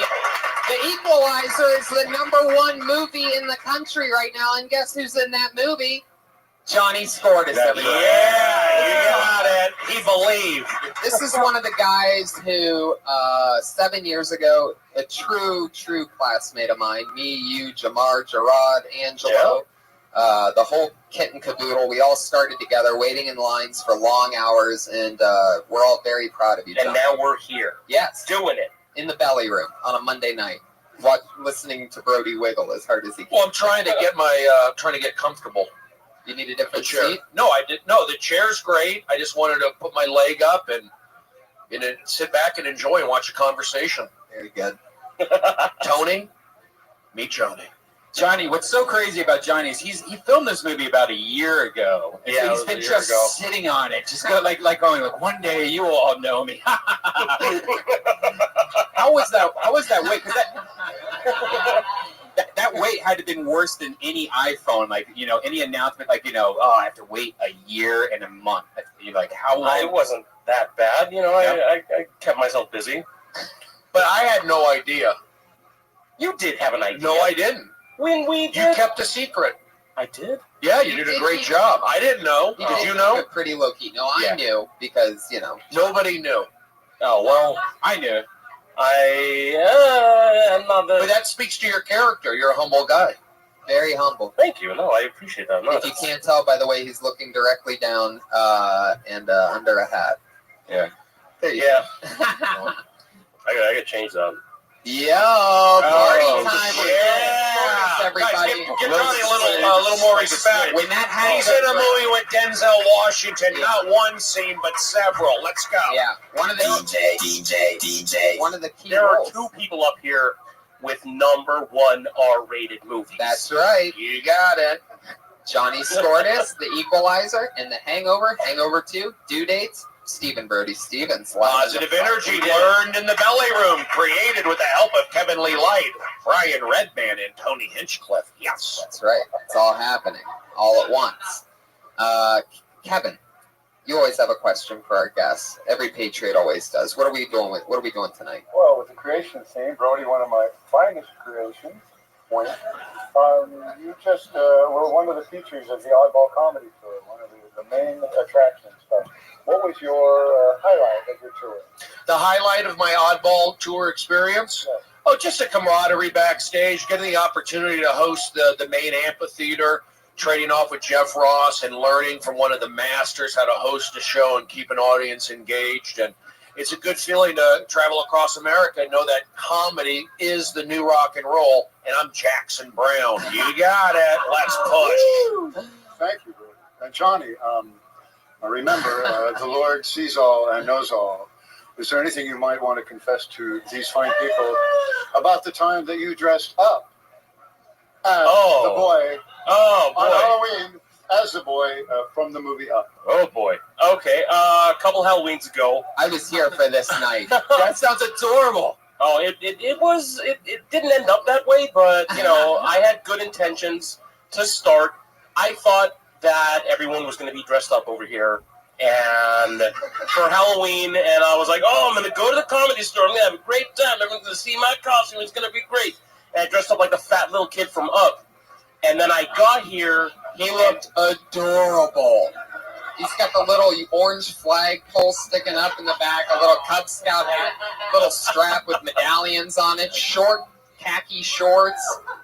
But I was the only person in costume. That's hilarious. And so then you got I drunk. proceeded to I was throwing back like little mini bottles of Jack Daniels, and then I ended up throwing up on the piano downstairs in He front of everybody. projectile vomited in front of all of us while we were smoking pot. And when... I got my barf badge and that that's day. always funny. But when the buddy is dressed up like the little boy from Up and he's projectile vomiting on Halloween night after a long night of drinking, that was perfect. Just humble pie everywhere. It was actually DiGiorno's pizza that I had at my brother's house down the street. Share with us. Do they deliver? It must be delivery. Johnny, share with us something cool about working with Denzel Washington. I mean, something everybody must wonder. You've been there. You worked with him. What was that like? It was really cool. It was really intense. He's very focused on his craft, but in between takes, he likes to fuck around. And there was one time where there's like all this sawdust on the floor, and I started like doing like the James Brown dance, and he comes in. He's like, "Oh, you're doing James Brown dance?" I was like, "Yeah." He's like, "Oh, okay." And then he starts doing the dance, and then we have like a dance-off in front of the whole crew. Wow. And, you know, he ended up winning. Of course, it's Denzel Washington. Clearly. He was on Soul Train, so he had a... Is that true? No. Oh. We'll just do that in. You know what's funny? In the film, he actually has a joke about being on Soul Train. Are you serious? Yeah. Positive push. There you go. Are you serious? Yeah. There you go. See, we believe things happen. You haven't seen The Equalizer yet, huh? No, I've not. The only Equalizer I've seen has been on my iPod. You got it. Volume limit on. What was that? Is that a foghorn from Long Beach? Guys, this is so exciting. We're going to have so much fun. You know the deal. Comedians signed up for the chance to do a minute in front of you guys and then chat with us on a live podcast afterwards. So, you know the deal, comedians. You get 60 seconds of uninterrupted stage time, but you know that 60 seconds is up when you hear the meow of the kitty. Here it comes.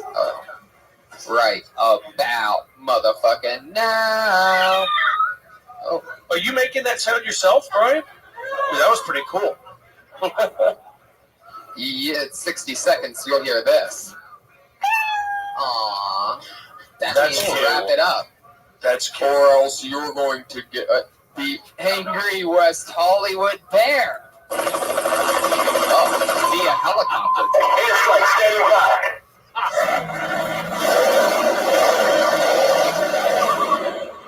Who are you, Rusty Dooley? That was quite the production on that one.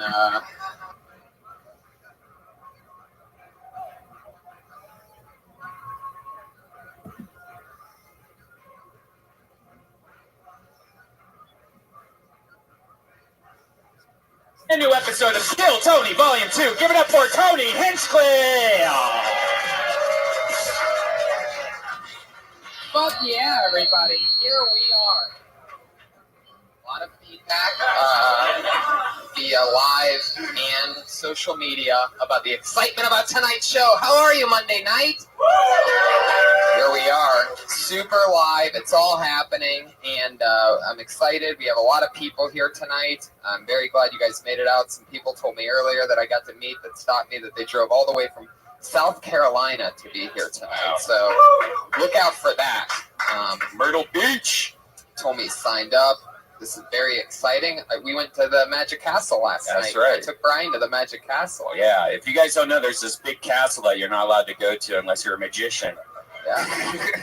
Yep. And it's been here forever, and you drive by it, and it just looks amazing from the outside. But we got to go in there last night. Tony took me, and wow, it's amazing. You enter through this. You have to like talk to an owl. Yeah. You have to be like, "Open sesame," and suddenly this bookshelf opens up, Yeah.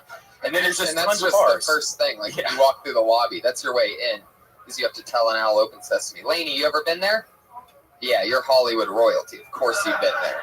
Yeah. It's all people that look like Lainey and Jerry and me and Red Band in there, stoned to the gills. So imagine that. Imagine what that looks like. But we look good. Oh, yeah. If Kill Tony ever goes to the Emmys, we're going to rock that That's fucking red right. carpet. You have to dress up to go to the Magic Castle. So I got to see Brian Red Band's doppelganger. That's right. Brian Reichel. Yeah. That's with no hat on, combed hair, shirt tucked in, like Amazing. Ugh. You went from a 5 to a 9. Thanks. I've heard a 9 to 5, but 5 to 9. 5 to 9. This is Kill Tony, everybody. We only have one sponsor, and it is our private chef, Elise Lane. Yeah. She's not private, though. You can hire her for parties. Maybe you're having a big get-together. Maybe Lainey and Jerry putting on one of those fancy Hollywood Beverly Hills parties that you guys do. You could hire a real chef. She's called a recipe checker. She checks other people before somebody releases a recipe book. She tries their food and tells them like No, I don't think so. Like that, that's actually a job, and she does it. She's Elise Lane. She's on Twitter at Elise Lane, ELYSELAIN. So however you thought you would spell Elise Lane, you were wrong. She's on Facebook and Instagram at the girl with the pan. Now lately, I always tell her to write out exactly what she made, and for the first couple times I read it, and that was fun. It's sort of hard to read, really fancy recipes. Sometimes they have crazy French words in them. This one isn't this tough tonight. However, for the last couple weeks, what we've been doing is I've had my speech impediment prone associate producer of the show, the runaround man that makes Kill Tony happen, hangs up the balls that you see, sets the camera, makes sure that the sword is sharpened. His name's Josh Martin. He's standing right up there. Josh, why don't you come up and read what Elise Lane made tonight? He's on Twitter at Josh Martin Comic if you ever want to see some of his humor without the speech impediment. Now, we're doing something extra fun tonight. Last week he read it, and he made many pauses so that he could figure out the next word and how to say it correctly. So every time he kept pausing, I kept saying, this is podcasting. You got to keep talking. Make any noise in the world. Now, this week, what we're going to do is if he pauses at any moment while reading this recipe, Brian gets to flick him in the nuts. Now, I told him anything's better than a pause, so he could technically make like a noise. He can do anything at any given point, so be prepared for that. Are you ready, Josh? Oh, yeah, you better cough it up. Josh, are you ready? Just say yes. Yes or no. No pausing. There's no pausing. Once you start reading the recipe, you have to continue. Okay? Are you ready? Yes. Are you ready? Yes. First, before we start, guys, put your hands together for this situation that we created for you tonight. This is live.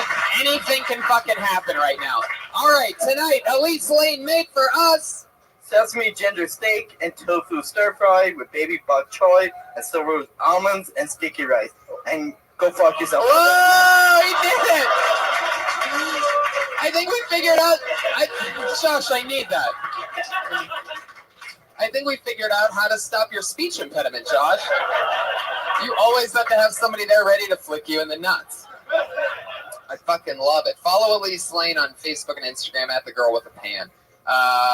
Another fun thing that we've been doing lately for the last few episodes is one of our funniest friends released a music comedy album, which is absolutely hilarious. It's available on iTunes. It's called The Shingles. He's here to perform another song from that album that we haven't heard yet. From Saturday Night Live and Mad TV, put your hands together for Jeff Richards, everybody, doing the new song, Def Wanna F, off his new album, The Shingles, available everywhere online. This is based on a true story.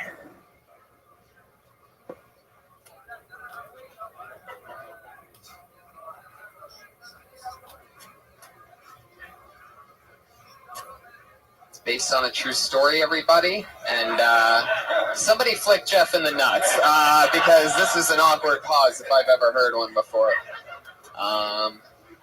What's wrong with your phone, Jeff? Is it not working? No?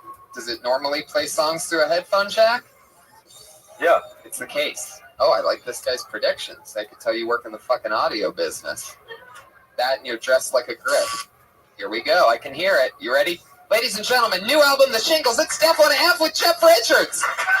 The only guy to ever be on both SNL and Mad TV. It's here for you. Oh my God. It's that feeling again. It's my downstairs telling my brain who's boss. Boss. Boss.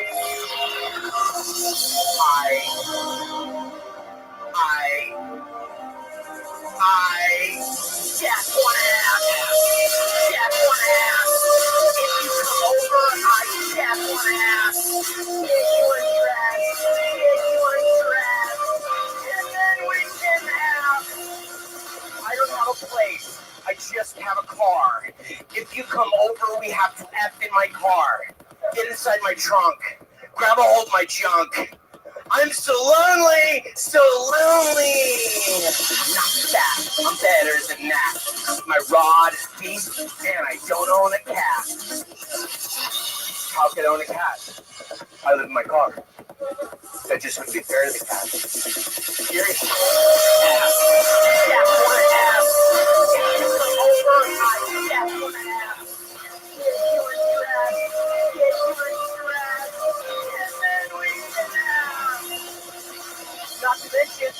what would the cat food cost? That shit could be really expensive. Like, what if something happened to the cat, right? Like, what if the cat like got a viral infection or some shit? What if Desi had a cat and the ankle got swollen up, never recovered? None of the bucks. I mean, I just don't think I can go through that kind of turmoil right now. Seriously. Yes, 1.5. Yes, 1.5. Get on my heel. Get pressed. Yes, 1.5. Yes, 1.5. Uncross your legs so you rotate your head. Yes, 1.5. Yes, 1.5. Close your eyes if you have to, I guess. Yes, 1.5. Yes, 1.5. Super quick. It'll be over before you know it. Jeff Richards, ladies and gentlemen. Holy moly.